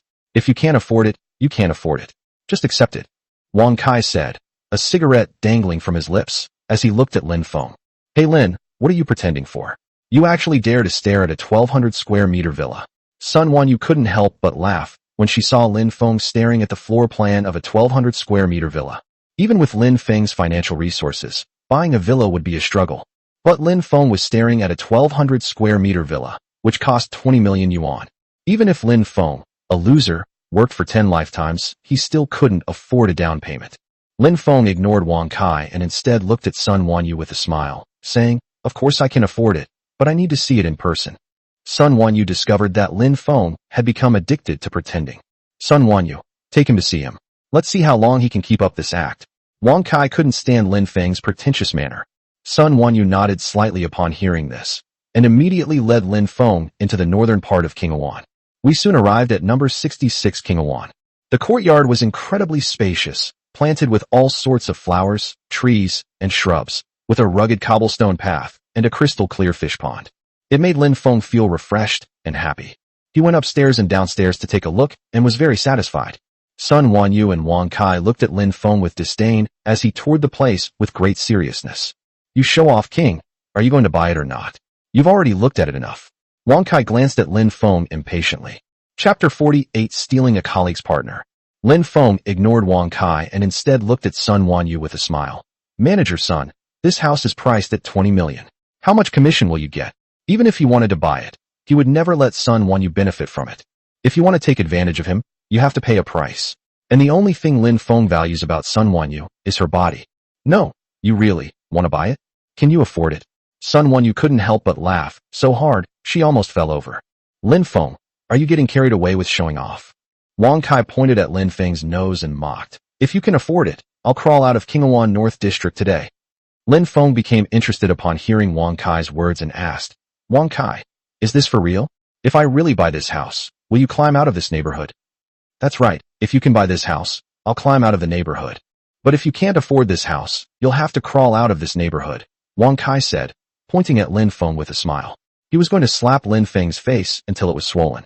Lin Feng sneered. Fine, if I can't afford it, I'll just crawl out of Qinghuan North District, and from now on I won't compete with you for the editor-in-chief position. Wang Kai nodded slightly upon hearing this. Lin Feng glanced at Wang Kai and said with a smile, Wang Kai, could you please go to the sales office to get the contract and the card reader for Sun Wanyu? We'll sign it right here. Wang Kai sneered. Let's go to the sales office. Why bother with all this trouble? Lin Feng glanced at Sun Wanyu and laughed. Sun Wanyu, your fiancé isn't very fit. He doesn't even want to run this short distance. Sun Wanyu frowned slightly. Damn it, if anyone's not physically fit, your whole family is. Wang Kai pointed at Lin Feng and cursed. Lin Feng was getting increasingly arrogant. All right, Wang Kai, go get it now. Let's see what tricks Lin Feng has up his sleeve. Sun Wanyu sneered. Wang Kai sneered. Fine, I'll go get it now. He turned and left the villa for the sales office. Lin Feng looked Sun Wanyu up and down with a wicked smile and said, Sun Wanyu, do you know why you're flat-chested? Hey Lin, if you laugh at me again, I'll tear your mouth apart. Sun Wanyu's pretty face turned cold. That's because you haven't met me yet, Lin Feng said with a smile. So I'm giving you a chance today. He sent Wang Kai away so he could negotiate with Sun Wanyu and see if he could break down the woman's defenses. Get out. Don't you even look in the mirror and see what kind of person you are. Sun Wanyu cursed Lin Feng angrily. Lin Feng ignored Sun Wanyu and simply handed her his phone, saying, Sun Wanyu, make sure you understand whether I can buy this villa. Sun Wanyu took the phone and her beautiful eyes widened immediately because Lin Feng's mobile wallet contained 100 million yuan. Let alone buying one villa, I could buy 5 villas.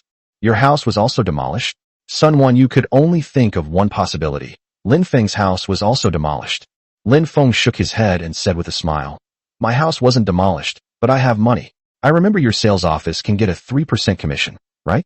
If you close a deal, you can get a 600,000 yuan commission.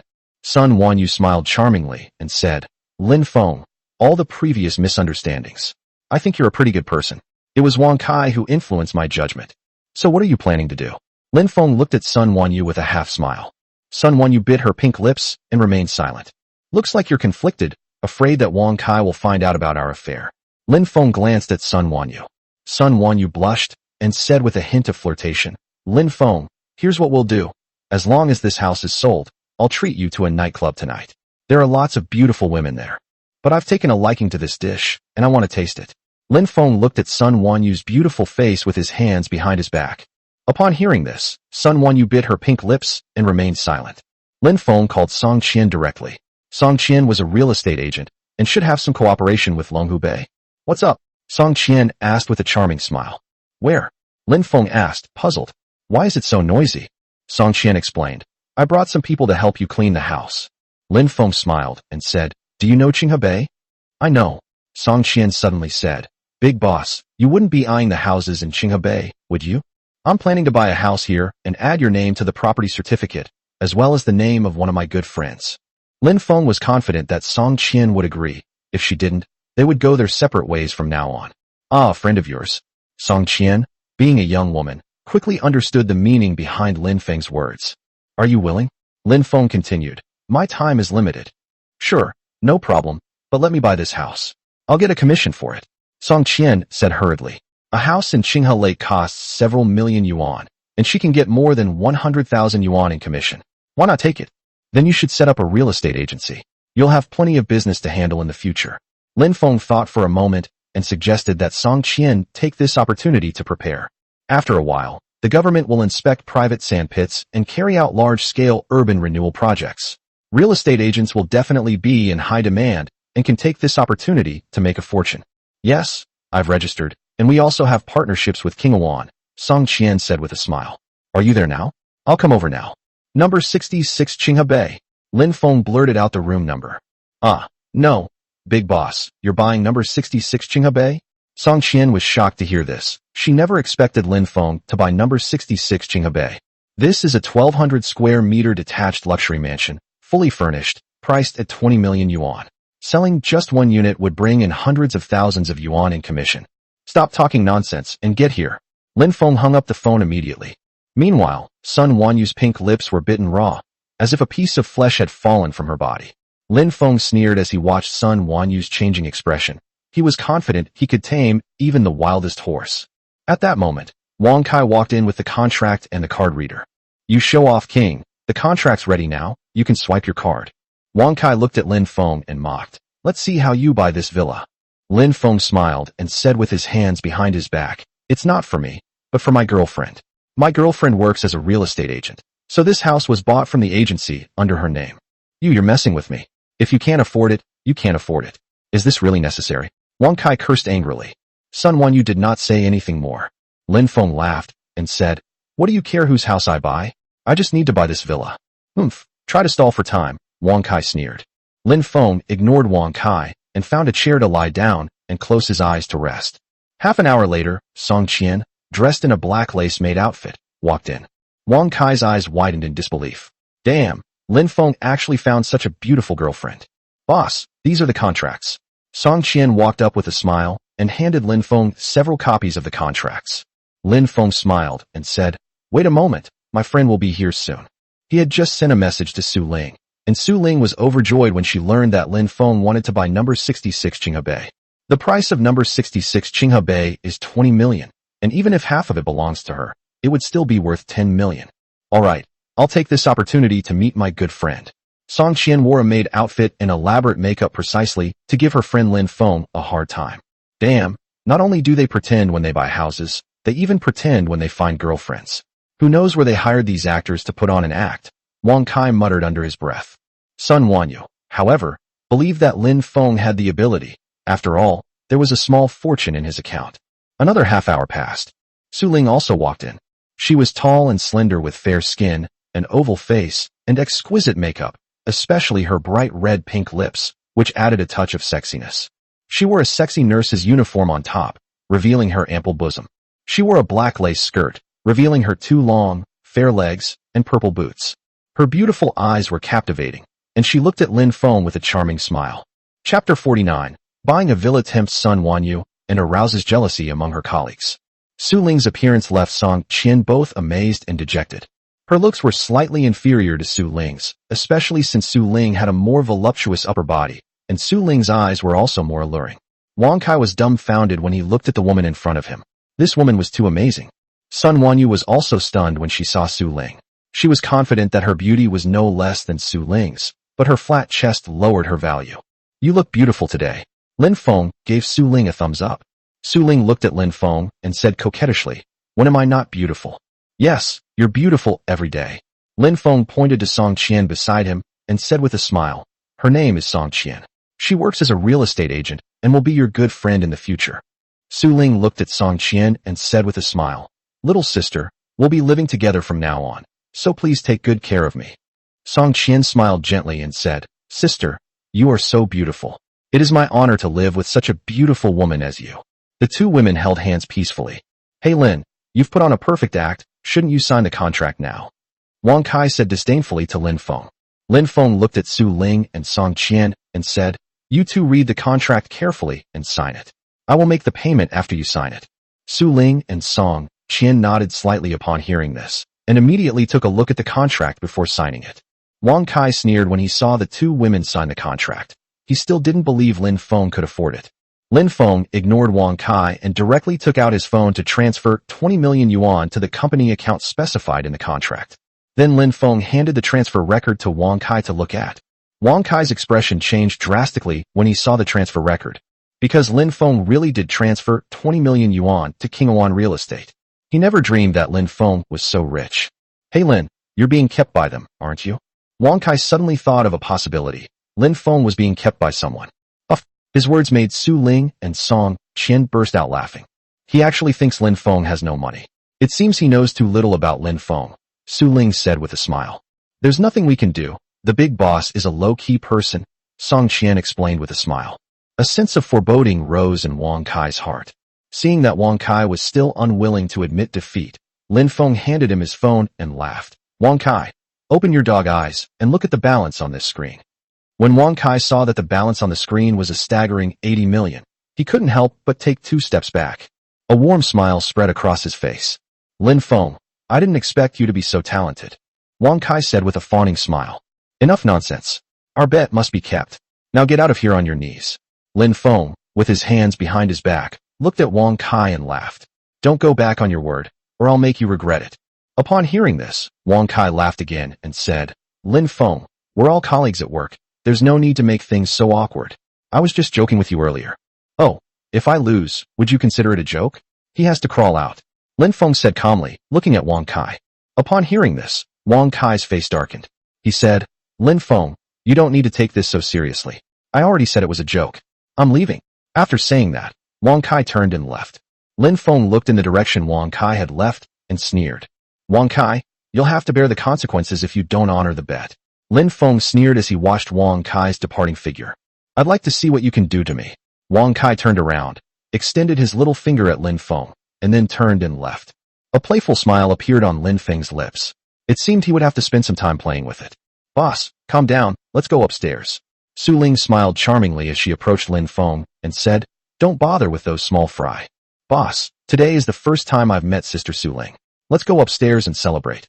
Song Qian looked at Lin Feng with a flirtatious expression. Lin Feng looked at Song Qian and Su Ling and laughed, saying, The swimming pool in the back is nice. Let's swim first, and let me test your swimming skills. You bad guy. Su Ling and Song Qian blushed and cursed him. Life is short, so seize the day. I'll take responsibility for your happiness. Lin Feng walked straight into the depths of the villa. Su Ling and Song Qian followed. Sun Wanyu remained standing there. Ever since she rejected Lin Feng, he hadn't even glanced at her. This severely damaged Sun Wanyu's self-esteem.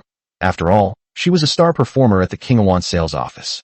Sun Wanyu immediately left Building 66 in Kingawan, while Wang Kai waited for her with a livid expression. Have you taken a fancy to someone surnamed Lin? Wang Kai stared at Sun Wanyu with a sinister look in his eyes. Upon hearing this, Sun Wanyu immediately flew into a rage and said, Wang Kai, what nonsense are you spouting? What's so great about him that I'd even look at him? He's not as handsome as you. So what if he has 80 million? Upon hearing this, Wang Kai nodded in satisfaction and said, Lin Feng is a selfish and treacherous person who likes to play around. You've seen it yourself. He's a complete scumbag. Don't get too close to him. Okay, honey, can we buy a house in Qinghe Bay?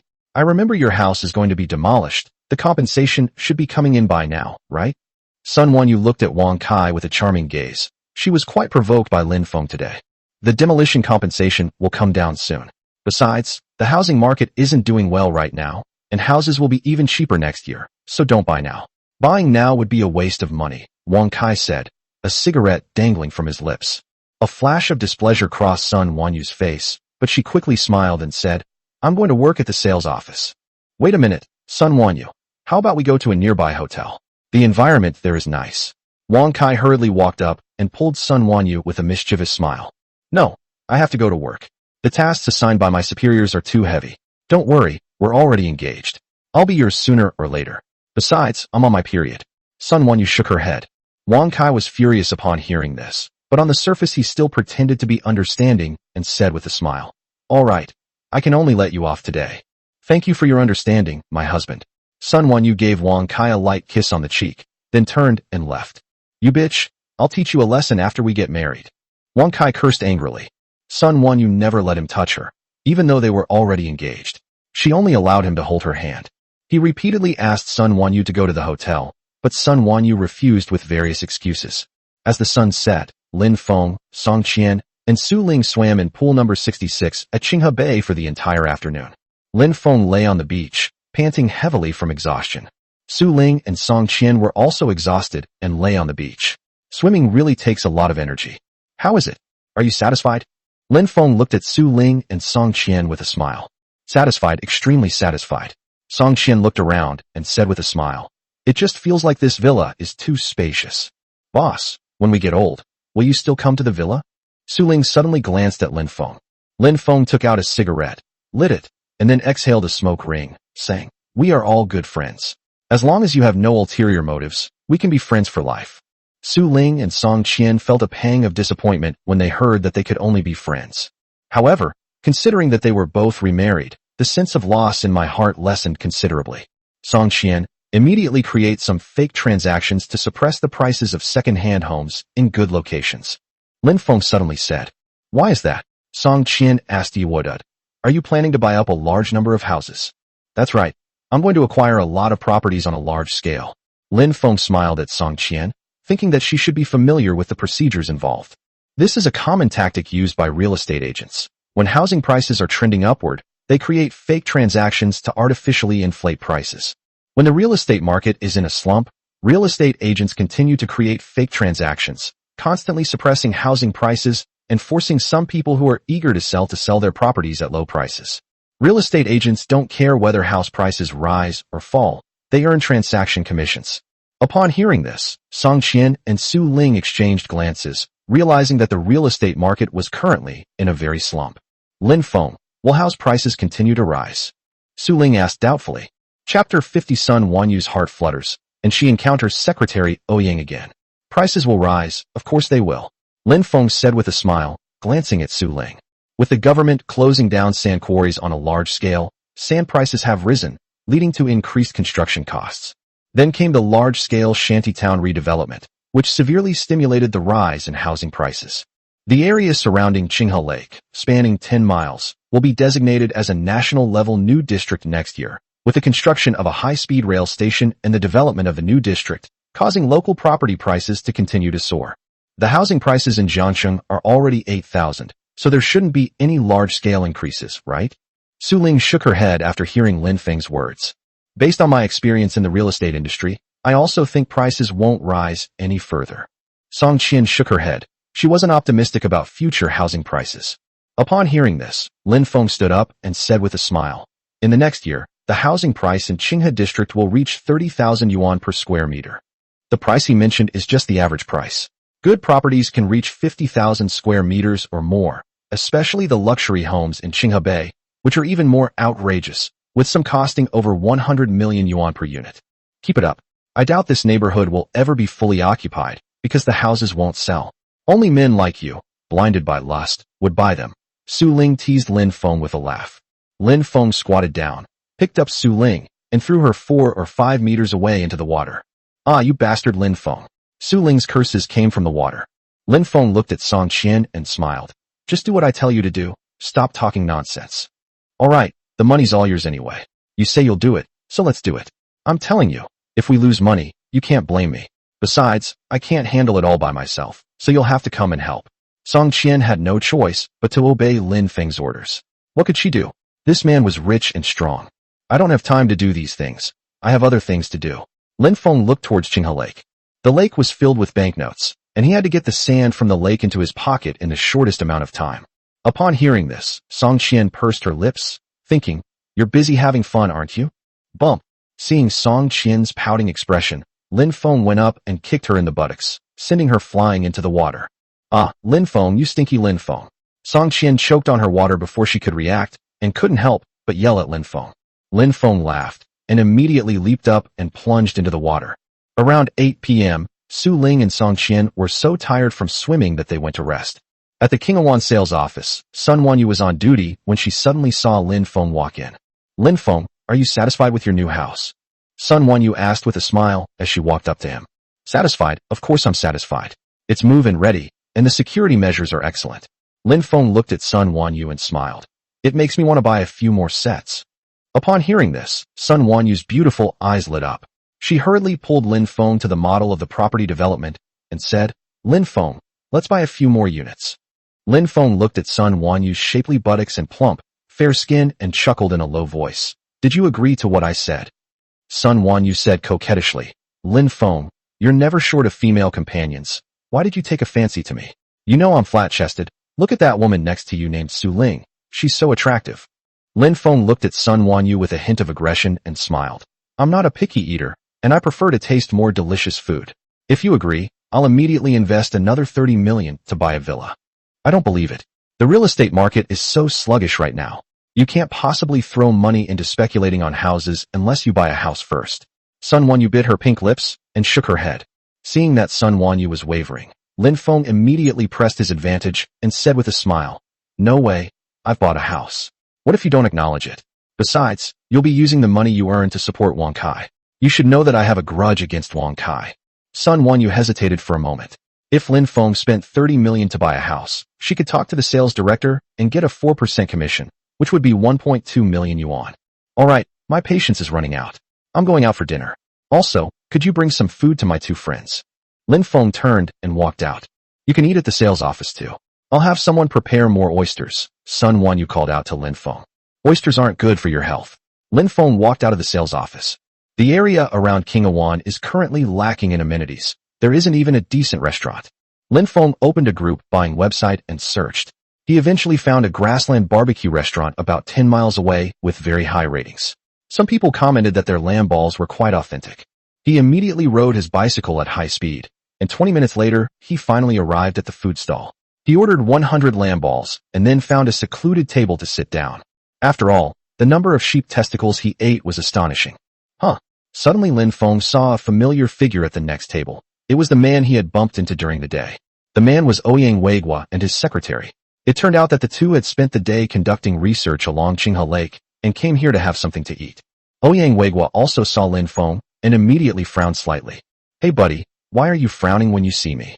Lin Feng looked at Ouyang Weiguo and said with a smile, I did bump into you during the day, but I offered to take you to the hospital.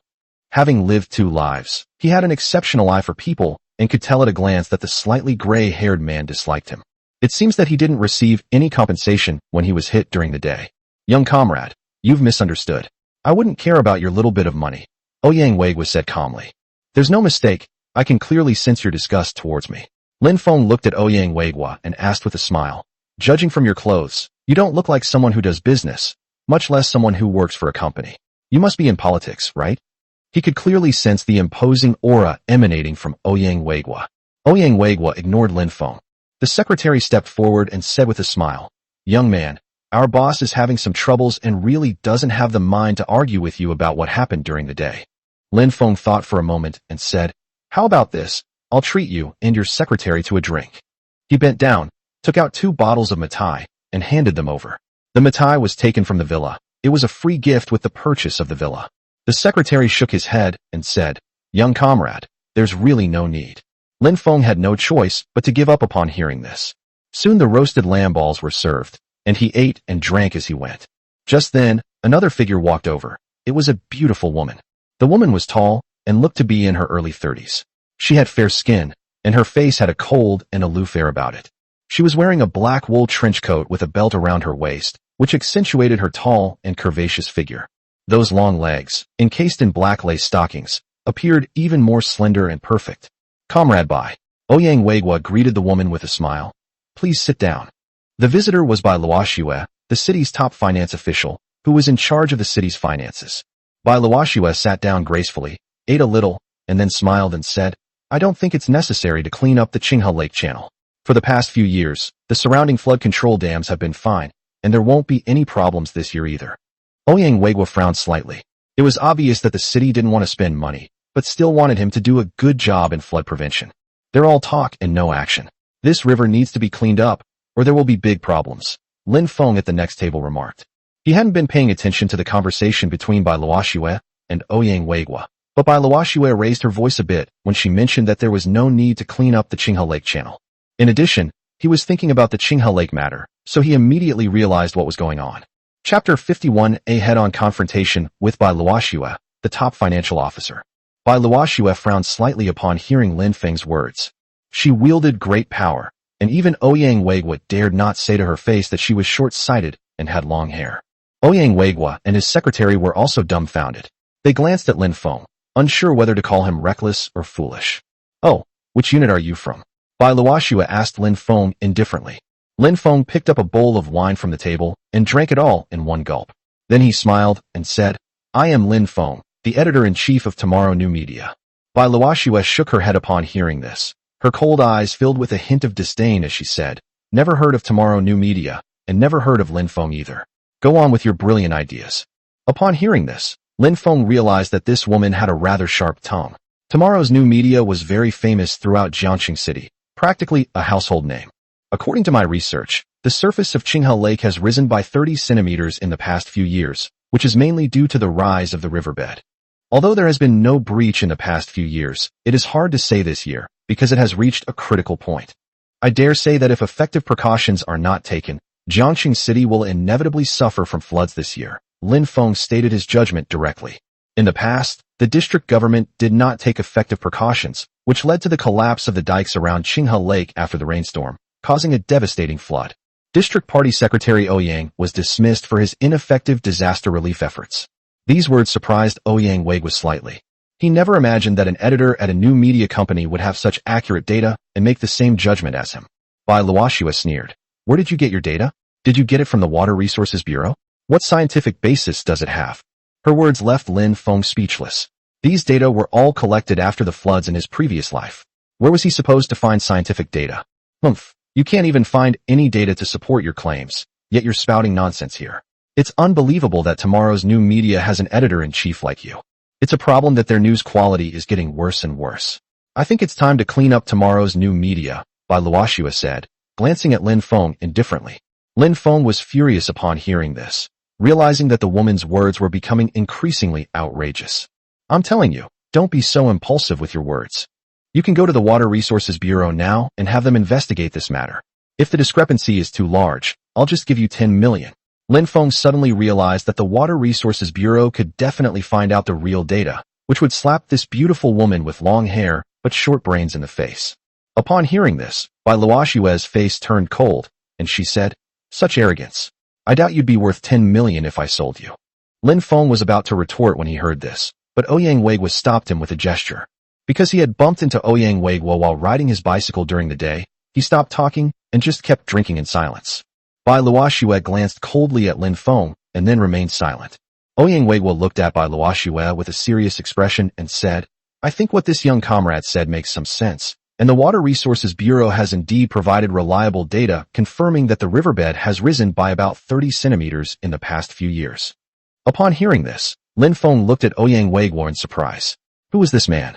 How could he know the data measured by the Water Resources Bureau? Bai Luoxue shook her head at Ouyang Weiguo and said, Comrade Weiguo, perhaps you are right, but the government doesn't have the money right now, so it's impossible for them to come up with the funds to clean up the silt in Qinghe Lake. Upon hearing this, Ouyang Weiguo's face showed disappointment. Are we just going to stand by and watch Qinghe Lake breach its banks, flooding the entire Qinghe district and even Jiangxing City? Actually, it's simple. Just bring in private capital to dredge the sand.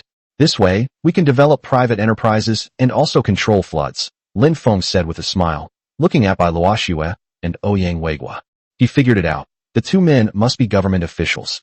We might as well take this opportunity to sound out the two of them and find out the government's attitude toward Qinghe Lake.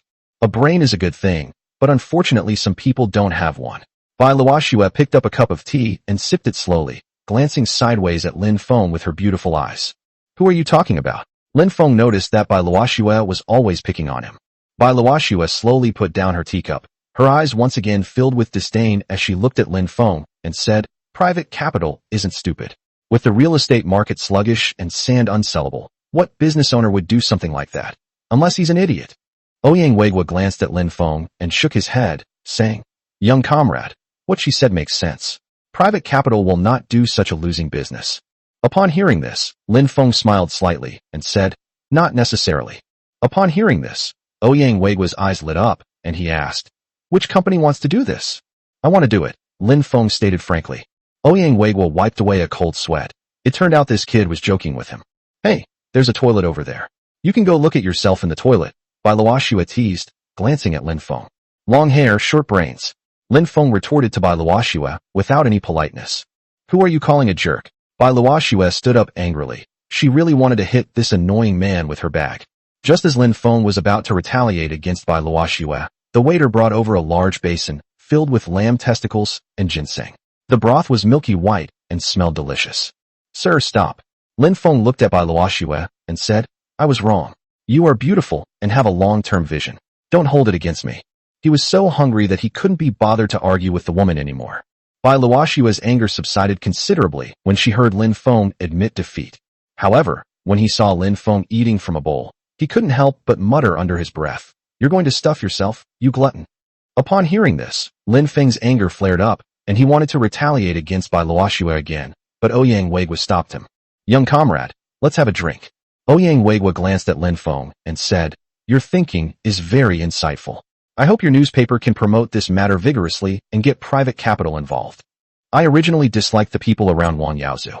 However, upon closer reflection, this young man was also a victim of Wang Yaozu's misfortune, and since his thoughts coincided with Wang Yaozu's, Ouyang Weigua's dislike for Lin Feng disappeared, and he even began to admire him. No problem, brother, I'm sorry about the daytime. Lin Feng raised his glass to Ouyang Weigua. Bump. The two drank it all in one gulp. Lin Feng took out 2 more bottles and said with a smile, Brother, it's no fun for me to drink alone. Let's drink together. Ouyang Weigua nodded and said, All right, let's have a couple of drinks. Humph. Bai Luoxue, who was standing to the side, snorted softly upon seeing this. Although she didn't want to drink, she was present, and Lin Feng's actions clearly showed him no respect. I can drink a lot, you can't. Lin Feng wanted to see Bai Luoxue's dissatisfaction, so he proceeded to provoke her. You have a high alcohol tolerance? How much can you drink? Bai Luoxue sneered. Her ability to drink 1.5 gin of alcohol was being underestimated. Young man, don't be reckless, Ouyang Weigua reminded Lin Feng. Lin Feng didn't take Ouyang Weigua's words seriously at all, and then pointed at Bai Luoxue's beautiful face and laughed. I won't bully you. After all, you are a woman. You drink 1 cup, I'll drink 10. These words caused Ouyang Weigua and his secretary to break out in a cold sweat. This Lin Feng was far too arrogant and ignorant. Bai Luoxue has an astonishing capacity for alcohol, earning her the nickname Fine Wine Scorpion in Jiangxing's official circles, meaning that drinking with Bai Luoxue is dangerous. Upon hearing this, Bai Luoxue's beautiful face revealed a dangerous smile as she looked at Lin Feng and said, Are you sure I'll drink 1 cup and you'll drink 10? Chapter 52 Bai Luoxue's utter shock. Lin Feng stood up, met Bai Luoxue's gaze, and smiled. I'm sure. You drink 1 cup, I'll drink 10. In short, I'll drink 10 times more wine than you. Cough. Young man, you can't drink like that, it'll cause trouble. Ouyang Weigua was surprised that this knowledgeable young man was so reckless, not even bothering to inquire about Bai Luoxue's background. Brother, I can do it, Lin Feng said nonchalantly. Seeing that he couldn't persuade Lin Feng, Ouyang Weigua simply stopped trying. He glanced at his secretary and asked her to book a room for Lin Feng. When Bai Luoxue saw that Lin Feng's finger was still pointing at her face, she slapped Lin Feng's hand away. She had never had anyone point a finger at her face in her entire life. But today the man in front of her had pointed a finger at her face and provoked her repeatedly. Without wasting any words, Lin Feng took out the entire case of Matai and then asked the waiter to bring 13 wine glasses. The cups are all 100 milliliters. He poured 13 cups in a row. Don't include me in your drinking. Xiao Wang, and I will just have a casual drink. Seeing that the atmosphere between the two was tense, Ouyang Weigua left. All right, brother, you're joking. Drinking with her won't stop me from drinking with you. I'll pour you a few drinks separately. Lin Feng felt a good impression of his brother, who seemed to have a good personality and was very open-minded. Haha. Well, young people these days are getting more and more impressive. Ouyang Weigua laughed. What else could he say? Arrogant. Bai Luoxue felt that Lin Feng was looking down on her again. She picked up a glass of wine and drank it all in one gulp, then gestured for him to drink. Lin Feng picked up the wine glass and drank it all in one gulp, then the second, the third, the fourth, drinking all 10 glasses of wine in total. Ouyang Weigua was dumbfounded. That was 2 jin of baijiu. No wonder he's so arrogant, but arrogance comes at a heavy price. Bai Luoxue was also very surprised to see this, not expecting the man in front of her to drink 2 jin of wine without changing his expression. Hee, this is just the beginning, Lin Feng chuckled. He immediately called Sun Wanyu and asked her to send 2 more cases of Matai over, as he had only brought 1 case with him. Let's see how long you can keep up your stubbornness. Bai Luoxue smiled playfully as she personally poured wine for Lin Feng. After pouring the wine, she drank another glass, then looked at Lin Feng with a hint of provocation. Lin Feng drank all 10 cups of wine one by one, which left Ouyang Weigua speechless. 4 jin, 2 caddies. The secretary glanced at Ouyang Weigua and said in a low voice, Bai Luoxue was also completely stunned at this moment. This man had actually drunk 4 jin, 2 caddies, of liquor. Even if he drank quickly, the effects of the alcohol should have kicked in by now, but the person in front of him looked perfectly normal. We're running low on wine. I've already had some sent over. Lin Feng glanced at the wine and realized that there wasn't enough left for his 10 cups. Bai Luoxue said with a hint of mockery. You can't hold on any longer, can you? Trying to stall for time, huh? Lin Feng ignored Bai Luoxue and raised his wine glass to Ouyang Weiguo again, smiling. Brother, let me toast you. Take it easy. Ouyang Weiguo felt that he had been a bit unkind to drink this glass of wine. Cheers first, as a sign of respect. Lin Feng downed his drink in one gulp. What could Ouyang Weiguo say? He simply picked up his glass and drank it down. Lin Feng then drank a few more glasses with his secretary, and he felt a little dizzy. Soon Sun Wanyu drove here and was stunned when she saw Bai Luoxue and Ouyang Weiguo. Because both Ouyang Weiguo and Bai Luoxue had inspected the Qinghuan project, one was the top official in Qinghe district, and the other was the top finance official in Jiangxing City. And Lin Feng was drinking with them. No wonder he's so rich. Lin Feng the wine. Sun Wanyu brought over 2 cases of wine.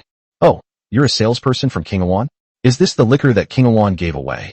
Bai Luoxue recognized Sun Wanyu at a glance. After all, Sun Wanyu was still wearing Qinghuan's work uniform, and she also knew about Qinghuan's promotion of giving away Mutai liquor with the purchase of a house.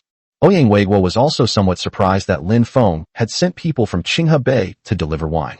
Bai. Just as Sun Wanyu was about to explain, Bai Luoxue kicked her. Sun Wanyu immediately understood what Luo Xue meant, and said with a smile, Lin Feng bought a villa in our community, and according to the rules, we have to give him 4 cases of Mutai. 4 cases of Mutai? He probably bought a villa worth around 20 million yuan. Bai Luoxue was extremely surprised. No wonder this man was so arrogant.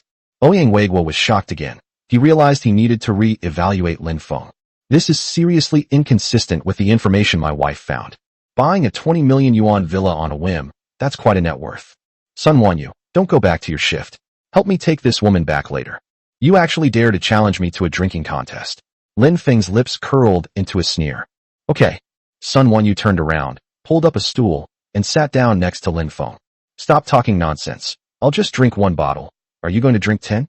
Bai Luoxue sneered as she grabbed a bottle and opened it. Gulp. Bai Luoxue decided to teach Lin Feng, this troublemaker, a lesson and completely crush him. Boss, this? The secretary glanced at Ouyang Weiguo. Ouyang Weiguo also looked helpless. This director Bai was a competitive person, but he ended up running into Lin Feng, a reckless troublemaker who didn't know his own limitations. Bai Luoxue quickly finished a bottle of wine. Her face was flushed, her head was a little dizzy, and she was 7 parts drunk. She held up her little finger to Lin Feng. Lin Feng glanced at Bai Luoxue and laughed. That's straightforward. Open the wine for me. Sun Wanyu wanted to open a bottle of wine for Lin Feng, but Bai Luoxue stopped her. I'll open a bottle of wine for you. Drink up. Bai Luoxue opened a bottle of wine and handed it to Lin Feng. Lin Feng picked up a bottle of baijiu and began to gulp it down, finishing the bottle in no time. Then continued drinking. The 2nd bottle, the 3rd bottle, the 8th bottle. At this moment, Ouyang Weiguo, his secretary, and Sun Wanyu were dumbfounded. They couldn't believe there was someone in the world with such a high alcohol tolerance. Not only the 3 of them, Bai Luoxue stared wide-eyed at Lin Feng drinking, watching Lin Feng's belly swell up. Including what he drank before, this man has already consumed more than 12 jin, approximately 6 caddies, of baijiu, Chinese liquor. At that moment, Lin Feng's stomach was churning, he was dizzy and couldn't even hold the wine bottle properly. His vision went black and he collapsed onto the table. You're so arrogant, drink up. Bai Luoxue felt a sense of victory when she saw Lin Feng passed out drunk. Director Bai, this young man was careless. He didn't expect to meet a woman with such a high alcohol tolerance as you. Ouyang Weiguo said with a smile. Humph, consider this a lesson for him, Bai Luoxue sneered. Director Bai, let me take you home, Sun Wanyu said with a smile. No need. I'll call a designated driver to go back. You just need to make arrangements for your clients. Bai Luoxue held her phone with trembling hands and called a designated driver. Director Bai, please try to help us, Ouyang Weiguo said with a wry smile. I can only allocate 100 million. You'll have to figure out the rest yourself, Bai Luoxue said after thinking for a moment. This is just a drop in the ocean, Ouyang Weiguo said with a wry smile. To complete this silt removal project in a short period of time, it would be impossible to do it without 5 or 600 million yuan. Secretary Ouyang, we really don't have any money left in the accounts. Even so, I still have to withstand the pressure from above. There are many other places where we need money. Bai Luoshua looked at Ouyang Weiguo apologetically. Upon hearing this, Ouyang Weiguo had no choice but to give up and immediately saw Bai Luoshua into the carriage. Little son, take good care of him. We're going back now. Ouyang Weiguo instructed Sun Wanyu. Don't reveal our identities. He felt that hiding his identity and getting along with someone like Lin Feng was quite good. This kid worked in the news media and spoke without any scruples, so he could hear a lot of the truth. Don't worry, Secretary Ouyang. I will make the arrangements, Sun Wanyu nodded. Ouyang Weiguo turned and left with his secretary. He wanted to go home to find Si Yunxiu to learn about Lin Feng's situation. This young man had piqued his curiosity. Chapter 53 by Luoshua's beautiful best friend. When Ouyang Weiguo returned to the district committee compound, he saw Si Yunxiu watching television. You've been drinking again. Si Yunxiu frowned slightly, smelling the strong odor of alcohol on Ouyang Weiguo. I had a little to drink, but I'm not drunk, Ouyang Weiguo said with a smile as he sat on the sofa. I met an interesting young man today. Who? Si Yunxiu asked in confusion, as there were very few people who could elicit such a high evaluation from Ouyang Weiguo. Lin Feng, Ouyang Weiguo said. Lin Feng? Wang Yaozu's brother-in-law. Si Yunxiu frowned slightly.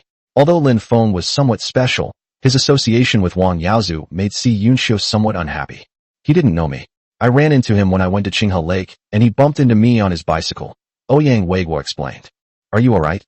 This person was riding so carelessly. Si Yunxiu hurriedly checked her husband's leg and breathed a sigh of relief when she found that only a layer of skin had been scraped off. It's just a minor injury. I ran into him while we were having barbecue tonight. It just so happens that I'm treating Bai Luoshua, the head of finance, to dinner. As a result, this kid got into a fight with Bai Luoshua, and Bai Luoshua was furious today. Later, the two had a drinking contest. Lin Feng was confident in his drinking capacity. He drank 10 cups of wine and made Bai Luoshua drink 1 cup. In the end, Lin Feng drank more than 13 jin of wine and passed out, while Bai Luoshua drank 1 jin and 8 liang of wine. Ouyang Weiguo recounted the reason for the conflict between the two today and the drinking contest. Si Yunxiu was stunned when she heard this, never expecting Lin Feng to dare to challenge Bai Luoshua. Then she reached out and touched Ouyang Weiguo's forehead. She suspected that Ouyang Weiguo had drunk too much and messed up his brain. How could Lin Feng have drunk more than 13 caddies of liquor? It's already quite remarkable for an ordinary person to be able to drink 1.8 jin of liquor like Bai Luoshua. I wasn't drunk. If I hadn't seen it with my own eyes, I would never have imagined that someone could have such a high alcohol tolerance, Ouyang Weiguo exclaimed. Alright, I'll believe you for now. But this person is a bit mysterious and not as simple as he seems on the surface, Si Yunxiu suddenly said. That's exactly what I was going to ask you. How much information do you know about him? Ouyang Weiguo asked, puzzled. He's the mysterious stock market guru who's been making headlines in the securities daily lately. He started with 2.5 million yuan and leveraged it 33 times, buying Tiana Entertainment at 8.25 yuan per share. He sold it all when it was around 99 yuan, making a profit of 900 million yuan. Si Yunxiu immediately recounted some of the things she knew. Hiss! Ouyang Weiguo gasped upon hearing this.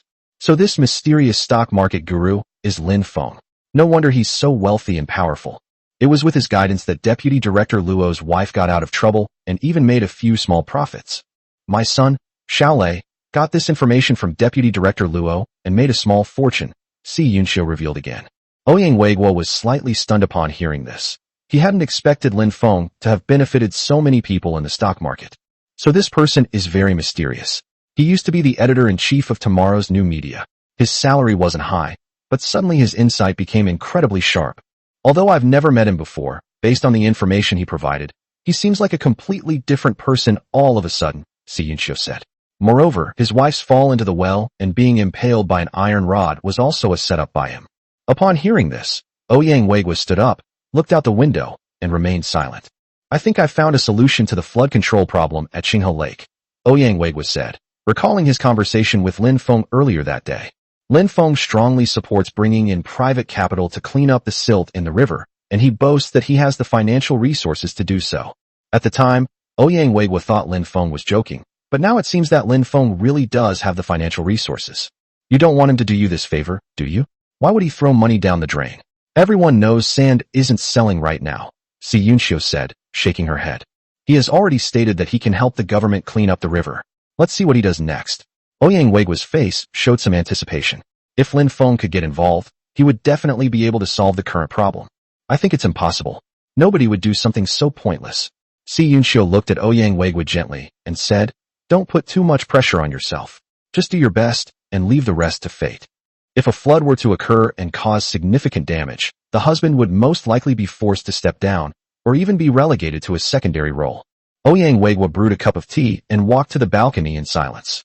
When Bai Luoxue returned to the municipal party committee's residential compound, she immediately leaned against the wall and vomited as soon as she got out of the car. "Luoxue, what's wrong with you?"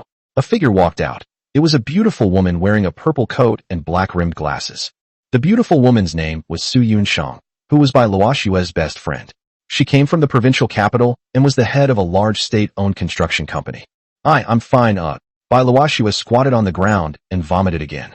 Su Yunxiang kept patting Bai Luoxue's back and said, "Why did you drink so much?"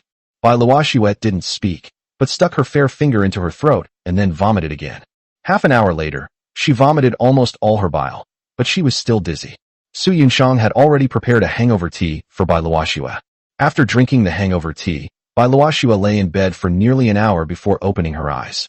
"You too? You didn't invite me to drink, and now you've gotten knocked out," Su Yunxiang said with a laugh, pulling Bai Luoxue along. "Knocked down? It wasn't me who was knocked down, it was that bragging guy," Bai Luoxue said, still somewhat drunk. "Who exactly is it?" Su Yunxiang asked with a smile. "Who in the entire Jiangxing city would dare to boast in front of you, the god of wealth?" Bai Luoxue thought about it and realized that she didn't know anything about Lin Feng's background, except that Lin Feng bought a house in Qinghebei. "I don't know his identity, but I do know he bought a house in Qinghebei, the kind that costs 20 million, Bai Luoxue said after thinking for a moment. "The 20 million kind? You're quite wealthy, Bai Luoxue. I didn't expect you to be working in a bar. Aren't you afraid of being exposed?" Su Yunxiang snorted, wanting to remind Bai Luoxue to be mindful of her status. "What are you thinking? I didn't go to the bar to drink.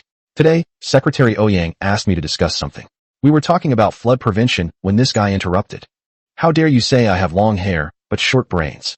Bai Luoxue said through gritted teeth. 'Wow, this man is too bold. How dare he say such things to you? Who is he?' Su Yunxiang was a little surprised. There weren't many people in Jiangxing who would dare to say such things to Bai Luoxue's face. "I don't know.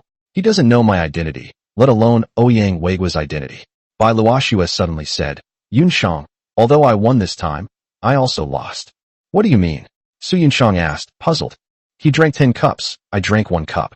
I drank 1.8 gin, and he drank a little over 13 gin. He finally couldn't take it anymore and passed out." Bai Luoxue didn't hide anything and explained the process of drinking with Lin Feng. Upon hearing this, Su Yunxiang patted Bai Luoxue's face. "Don't pat me, it's true. If you don't believe me, try it sometime." Bai Luoxue slapped Su Yunxiang's hand away. "Who would believe that? But this man actually dared to say you have long hair but short brains. He's got a death wish. I'll find some time to teach him a lesson." Su Yunxiang looked towards Qinghebei with a hint of amusement. Upon hearing this, Bai Luoxue immediately became anxious and said, "Su Yunxiang, let me tell you, if you want to have a drinking contest with him, you have to provoke him first. Make him drink 10 cups, and you drink 1 cup. That way you will have a chance to win. Besides, he is a glutton, you know. He ate more than 100 lamb balls by himself." Upon hearing this, Su Yunxiang spat out the tea in her mouth. It seems this best friend is still drunk. Her words are getting more and more outrageous. "Yunxiang, if you don't believe me, you'll lose badly sooner or later, and he might even devour you whole." Bai Luoxue still reminded her best friend to be careful of Lin Feng. Intuitively, I felt that Lin Feng was a very dangerous person. "I believe you, let's go to sleep." Su Yunxiang lay down on the bed and turned off the light. She decided to find some time to investigate Lin Feng's background, teach him a lesson, and show Bai Luoxue her true colors. Chapter 54 Sun Wanyu. You're not human. Late at night, at the Thallinger Hotel, Lin Feng woke up with a splitting headache. He jumped out of bed and ran to the bathroom. He didn't come out until half an hour later, looking pale. He overestimated himself this time. He hadn't expected that beautiful woman to be such a heavy drinker. He thought a woman could only handle 7 or 8 ounces of liquor. As a result, after drinking 8 ounces of liquor, this woman then went on to down a pound of baijiu, Chinese liquor, without collapsing. "Lin Feng, you're awake." A pleasant voice rang out at that moment. Lin Feng looked up and saw Sun Wanyu lying in bed on another bed. Sun Wanyu's hair was tied up, her face was delicate, revealing her snow-white neck, and she looked at Lin Feng with a blush on her face. Sun Wanyu. Lin Feng was extremely surprised when he saw Sun Wanyu. "I brought you wine last night, but you got drunk, so I brought you to the hotel." Sun Wanyu briefly explained what had happened, without mentioning Ouyang Weigua and Bai Luoshua's identities. Upon hearing this, Lin Feng moved closer to Sun Wanyu's bed. His gaze was fixed on Sun Wanyu's face. A blush crept across Sun Wanyu's face as she glared at Lin Feng with a mixture of embarrassment and anger, saying, "Lin Feng, what are you trying to do? I have no feelings for you, and I have a fiancé." As she spoke, she grabbed the blanket and wrapped herself tightly in it. Lin Feng stroked Sun Wanyu's delicate chin and said with a smile, "Sun Wanyu, thank you. You are an important client of mine, so of course I have to help you," Sun Wanyu said, biting her pink lips. "Since you're helping me, why not go all the way?" Lin Feng sat down on Sun Wanyu's bed and said with a low laugh, "My mattress is too hard, yours is softer." "What do you mean?" Sun Wanyu looked at Lin Feng with a nervous expression. "Okay, we'll each have our own bed. Don't worry, I'll be completely honest." Lin Feng looked at Sun Wanyu seriously. "If I do anything beastly, you can go to the police station and report me." Sun Wanyu's face showed no disbelief in Lin Feng's nonsense, and she immediately retorted, "Absolutely not. I don't believe your lies." Lin Feng could only sit helplessly on his bed. He turned on the TV, then took out his phone, and a passionate scene appeared on the screen. These are classic movies he preserved, including one starring Mr. Su, which is now being shown on television in high definition. "Lin Feng, you're so noisy. How can you watch this movie? Is this all you men think about all day?" Sun Wanyu blushed even more as she watched the scene on TV. Lin Feng chuckled and said, "You didn't have that in mind?" "No," Sun Wanyu said, blushing. Lin Feng suddenly looked at Sun Wanyu and smiled. "Have you and Wang Kai been to a hotel?" He suspected that Sun Wanyu and Wang Kai had never actually been to the hotel. Sun Wanyu was a shrewd woman. Although she was engaged to Wang Kai, she had been keeping him on hold. "I don't know." Sun Wanyu immediately crawled into bed. Seeing that Sun Wanyu was ignoring him, Lin Feng lost interest in watching the movie and immediately went back to his bed to sleep. "Are you even human? How can you drink so much?" Sun Wanyu suddenly peeked out and looked at Lin Feng. "Wanna know?" Lin Feng looked at Sun Wanyu with a half smile and said, "This is my personal privacy, and I only allow my closest friends to know." "Fine, don't tell me then. But you drank too fast today, otherwise you wouldn't have gotten drunk," Sun Wanyu analyzed.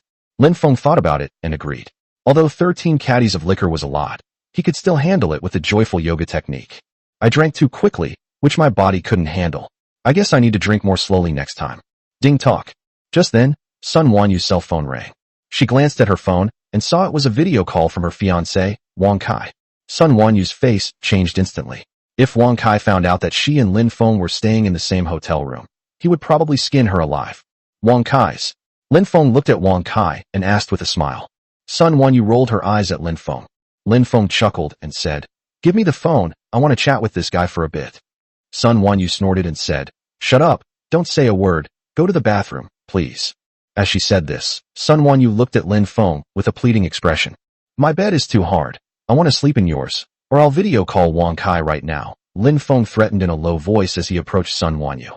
He looked at Sun Wanyu's smooth, jade-like face, and couldn't help but move his lips closer, his warm breath brushing against her cheek. Sun Wanyu's cheeks flushed even more. She pinched Lin Feng's waist hard and said, "Shameless. I'm leaving now."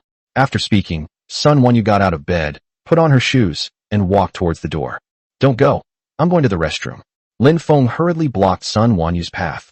He immediately put on his clothes and went to the bathroom. Sun Wanyu then answered Wang Kai's call. "Where are you? Why did it take you so long to answer my call?" Wang Kai said, his voice tinged with anger. "A female client had drunk too much, and I'm with her at the hotel," Sun Wanyu said with a smile. "What's up, calling me so late?" "A female client? At a hotel?" Wang Kai sneered. "You're not lying to me?" "How could I possibly lie to you?" Sun Wanyu said with a smile. "Oh, let me look around," Wang Kai said casually. Helpless, Sun Wanyu could only hold her phone up to the surroundings. Wang Kai stared intently at his surroundings through the camera and said, "Where's your female client? Tell her to come out and say something." "A female customer? She's taking a shower in the bathroom. If you ask her to come out and talk, she'll get angry," Sun Wanyu hurriedly explained. Fine. You stay right there and don't move. I'm going to visit you, my female client, right now," Wang Kai said coldly. "Wang Kai, can I go back right away? You're just disturbing my clients by coming here now," Sun Wanyu said through gritted teeth. "No, you stay right there and don't move. If you offend that female client, I will apologize to her personally," Wang Kai said coldly. "Don't hang up the phone. We'll keep video chatting." Upon hearing this, a hint of panic flashed in Sun Wanyu's eyes.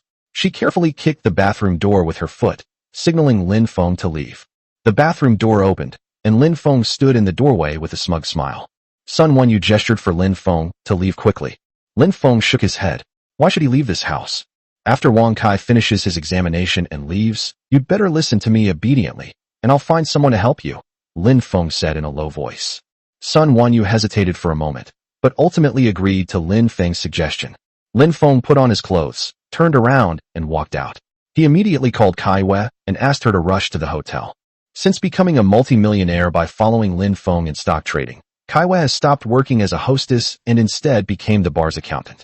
This was also Lin Feng's instruction, since people from the same trench are more trustworthy. After doing all this, Lin Feng asked the hotel staff to book him a suite next door. 10 minutes later, Wang Kai walked up with a livid face, still not hanging up the video call with Sun Wanyu. Here I am. Sun Wanyu greeted Wang Kai when she saw him. Wang Kai approached Sun Wanyu with a livid face. Smack! He slapped Sun Wanyu across the face. The slap nearly knocked Sun Wanyu to the ground. Wang Kai, why did you hit me? Sun Wanyu said, covering her face and crying. She was really torn between herself and Lin Feng being in the same room. She wanted to make money off Lin Feng, but she didn't want to betray Wang Kai. She struggled with this decision, but eventually resisted Lin Feng's temptation. But Wang Kai came up and slapped her across the face. This made Sun Wanyu feel wronged and sad. You bitch, tell me who you were having sex with. Wang Kai pointed at Sun Wanyu and cursed angrily. Make him come out here. I'll kill him. He went into the room and searched frantically, but after a long time, he couldn't find anyone. Where's your female client? Where is she? Let me see who she is. Wang Kai pointed at Sun Wanyu and said coldly, if you don't explain yourself clearly, I'll throw you off this building today. Sun Wanyu said in a low voice. She went out for a bit. Smack! Wang Kai slapped Sun Wanyu across the face again and cursed. You bitch, you're lying to me. Tell me who that man is. Sun Wanyu covered her face and tears streamed down her face. What kind of skill is it to hit a woman? Just then, a figure stepped out of the elevator in the hallway. It was a bright, full moon. Kai Wei wore a Chanel black lace dress, had her hair in pigtails, and carried a limited edition LV bag, exuding confidence. She hated men hitting women, so she was furious when she saw Wang Kai slap Sun Wanyu's face. Upon hearing this, Wang Kai looked at Kai Wei, and just as he was about to scold her, he discovered that Kai Wei was too beautiful and had the air of a young rich woman. Who are you? Wang Kai asked with a smile as Kai Wei approached. Chapter 55 The Domineering Rainbow Moon. Sun Wanyu joins the fray. I am Sun Wanyu's client. Kai Wei glanced coldly at Wang Kai and said, Who are you? Why did you beat Sun Wanyu? Do you want to eat in jail?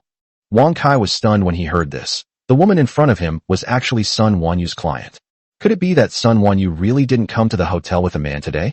Kai Wei approached Sun Wanyu and said softly, Don't worry, I will call the police and have this scumbag arrested. Sun Wanyu nodded upon hearing this. She had finally seen through Wang Kai's true colors today. No, I didn't mean to. Wang Kai panicked when he heard Kai Wei was going to call the police. If the police were called, he would be detained for at least half a month. Kai Wei was about to speak when Sun Wanyu stopped her. She looked coldly at Wang Kai and said, Wang Kai, from today onwards, we're severing all ties. Let's cancel our engagement. These words immediately threw Wang Kai into a panic. Wang Kai said with a big smile, Wife, I was wrong. I acted too impulsively. Hit me if you want. I'm willing to be punished today. Sun Wanyu looked at Wang Kai and remained silent for a moment before saying, Wang Kai, I admit that when I met those wealthy men, I really wanted to sell my body for money, but I always restrained myself. But those 2 slaps from you completely shattered my self-control. You call me cheap, so be it. Sun Wanyu continued, tears streaming down her face. So let's break up, a complete breakup. I'll return double the dowry you gave me. Sister, you have guts. Kai Wei gave Sun Wanyu a thumbs up. Wang Kai wanted to say something after hearing this, but Kai Wei stopped him. I'm warning you. If you harass Sun Wanyu again, I'll call the police. Anyway, I've recorded the video of you hitting Sun Wanyu. Sending you in won't be a problem. Besides, you're a resident affected by demolition compensation, right? I can find someone to deal with you. Kai Wei said arrogantly, pointing her finger at Wang Kai as she issued a warning. Upon hearing this, Wang Kai immediately cowered and could only slink away. Sun Wanyu squatted in the corner and cried. Lin Feng also emerged from the next room. Boss, I arrived just in time, didn't I? Kai Wei walked up with a charming smile and grabbed Lin Feng's arm to ask for credit. Lin Feng looked Kai Wei up and down and found that after dressing up, Kai Wei lost her worldly air and had the air of a noble young rich woman. It seems money really does make a difference. Boss, did you miss me? Kaiwa looked at Lin Feng with a charming expression. Lin Feng was the man she admired most. Go rest in the next room. I'll go and comfort Sun Wanyu. Lin Feng smiled at Kaiwa. Remember to take a shower. Okay, boss. I'll wait for you, but don't keep me waiting too long. Kaiwa smiled and turned to walk into another bedroom. Lin Feng squatted down and looked at Sun Wanyu, saying, Sun Wanyu, I'm sorry, I've ruined your marriage. Sun Wanyu raised her head and stared intently at Lin Feng, saying, Isn't this just what you wanted? Lin Feng said frankly, That's right, it suits my taste. Why didn't you come out and stop Wang Kai from hitting me? Are you even a man? Sun Wanyu looked at Lin Feng coldly. We're not related, why should I help you? Besides, I'm doing this to let you see Wang Kai's true colors. He is not a good match for you. Lin Feng explained to Sun Wanyu. Alright, keep your promise. You beast. Sun Wanyu gave Lin Feng a cold look, then turned and crawled into her bed. Lin Feng closed the door and slept on Sun Wanyu's bed. Sun Wanyu's face flushed, and she looked a little nervous. You beast, I hope you'll buy another villa through me, Sun Wanyu said, biting her lip as she looked at Lin Feng. At this moment, Sun Wanyu was feeling disheartened, so she spoke very bluntly, directly negotiating terms with Lin Feng. Lin Feng looked at Sun Wanyu and smiled. Sure, no problem. Then sign the contract now. Upon hearing this, Sun Wanyu took out the contract from her backpack and threw it to Lin Feng. Lin Feng picked up his phone and called Kaiwa, asking her to come to his house. Soon, Kaiwa knocked on the door and entered. Boss, what do you want? I'm taking a shower. Why aren't you here yet? Kaiwa looked at Lin Feng sweetly. Give me your ID card, and let's sign a contract. Lin Feng glanced at Kaiwa. I'm planning to buy another villa in Qinghe Bay. I'll give you this one. Wow, boss, you're so generous. Kaiwa said, her beautiful eyes narrowing. A villa in Qinghe Bay must cost at least several million. This set costs 20 million, Lin Feng urged Kaiwa. Hurry up and go. 20 million, boss, you're so kind. My God, working for you is the happiest thing in my life. Kaiwa turned around and ran back to get her ID card. Sun Wanyu, who was standing to the side, was extremely shocked. This man spent 20 million yuan just to buy a house for the woman next to him. Fill in your ID card and information later. From now on, you and Kaiwa will live together. I can't register any houses under my name right now, Lin Feng said, glancing at Sun Wanyu. Sun Wanyu stared at Lin Feng and said, You're not going to take out a loan, are you? No one in the world would arbitrarily register a house under someone else's name. There's only one possibility, a loan. She can't possibly pay off all those loans. My boss always pays in full when he buys things. Kaiwa ran in with her ID card in hand. Stop talking nonsense. Sign it. I'll transfer the money after you sign, then go to sleep. I need to go to the company to resign tomorrow morning. I still have to go to the Water Resources Bureau this afternoon. Lin Feng urged the two to sign the contract quickly. He had been drinking and hurt himself today, so he needed to rest. Sun Wanyu and Kaiwa hurriedly signed the contract. After signing the papers, Lin Feng immediately transferred 20 million yuan into Qinghuan Real Estate's account. Sun Wanyu called the company's finance department to verify, and sure enough, Lin Feng had transferred 20 million yuan, which meant she could get a commission of more than 1 million yuan for this deal. She looked at Lin Feng with a slightly flushed face. I'm not giving you this house for nothing. From now on, you're my employee, and you'll have to work for me to earn it back.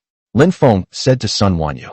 Song Qian couldn't handle the agency's business on her own, so she needed Sun Wanyu, a professional, to help her. Okay, boss. Sun Wanyu knew she had gotten a great deal. She owned half of the villa, which was worth 10 million yuan. Including her commission, she gained a total of 11 million yuan in benefits this time. She never imagined she would earn so much money in her life, not even in 10 lifetimes, but now she has it so easily. So, Sun Wanyu, as employees, we must repay our boss properly. Our boss is really amazing, Kaiwa said with a smile, pulling on Sun Wanyu's arm. Sun Wanyu looked at Lin Feng with a charming smile. Boss, can we have a little more tonight? Just a little bit.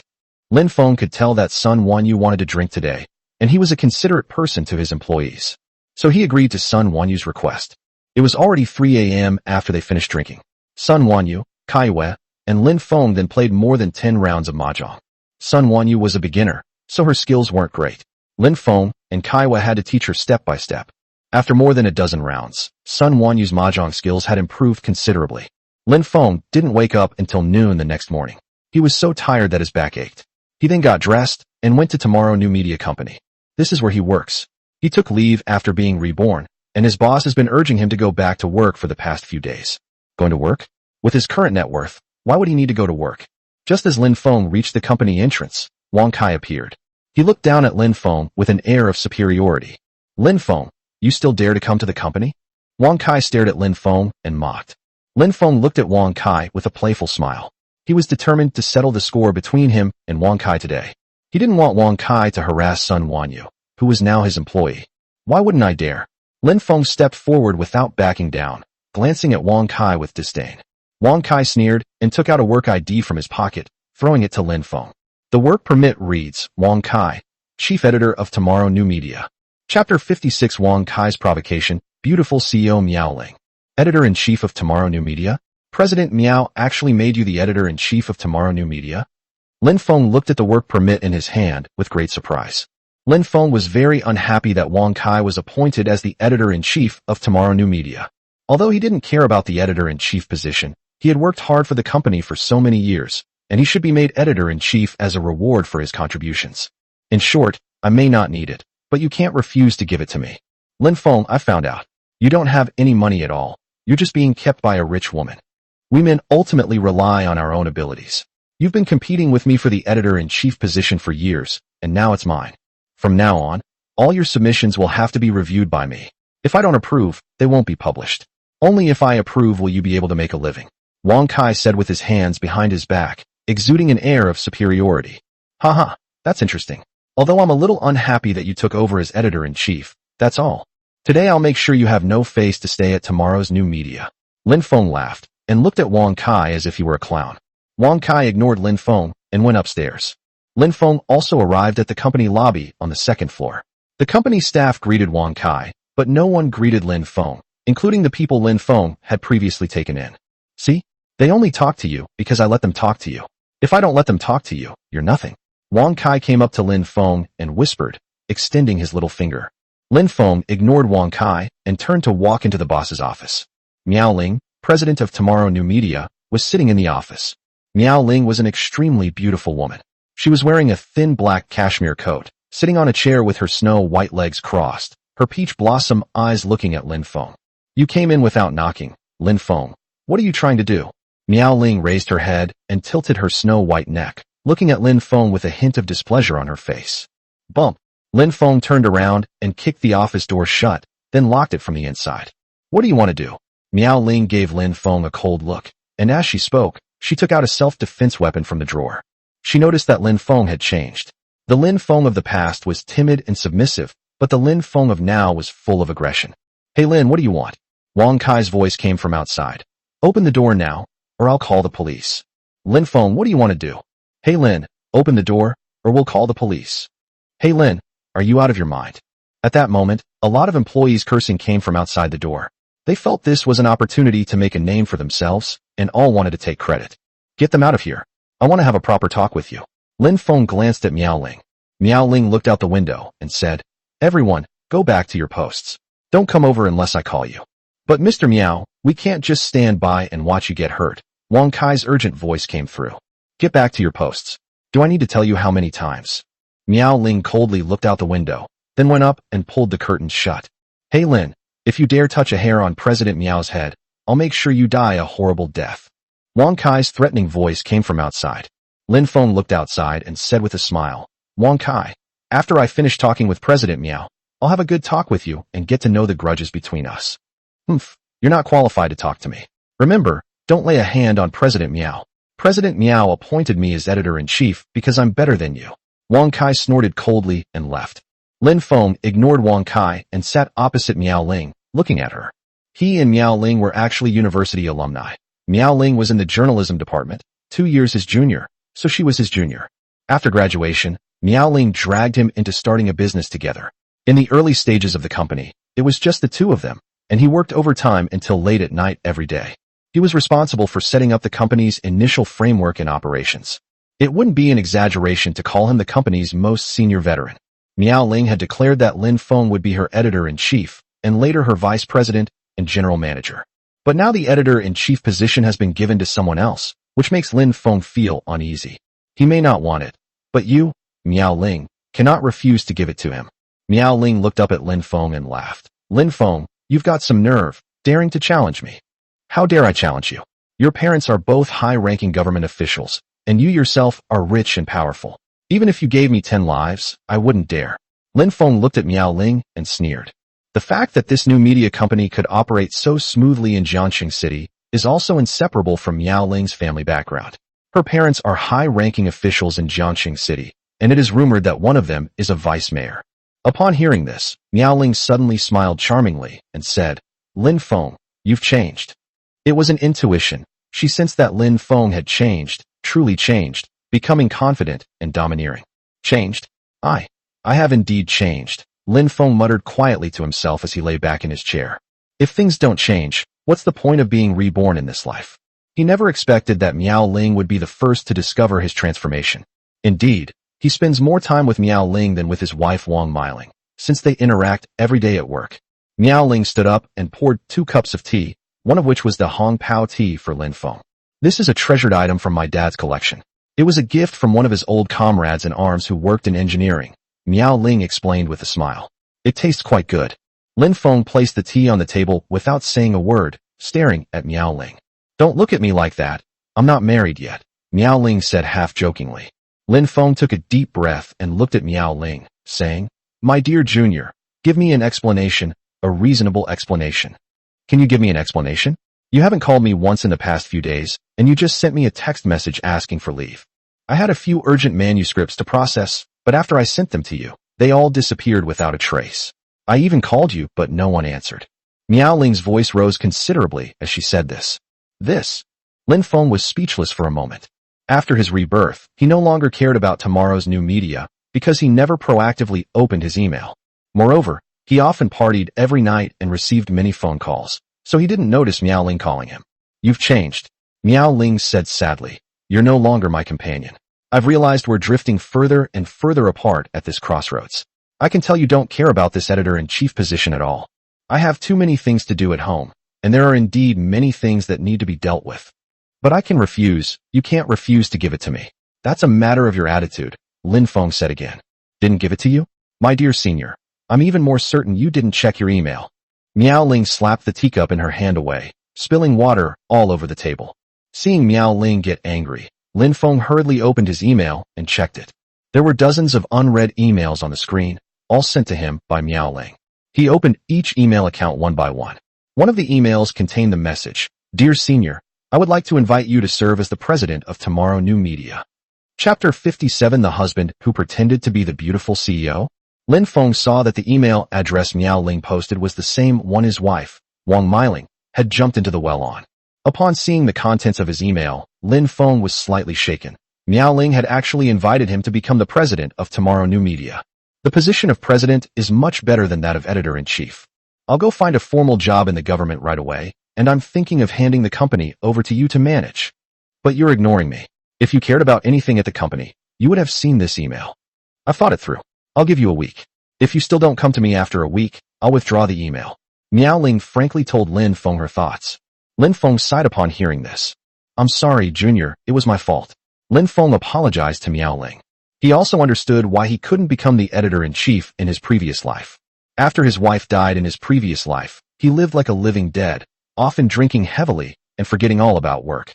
He didn't even ask for leave. He stayed home for several months. When he returned to the company, Wang Kai had already become the editor-in-chief. Although he did not become the editor-in-chief, his manuscripts were personally reviewed by Miao Ling, so he was not affected by Wang Kai. Senior, what are your plans for the future? If you need my help, just let me know. Miao Ling said quietly. I don't know what exactly happened to you.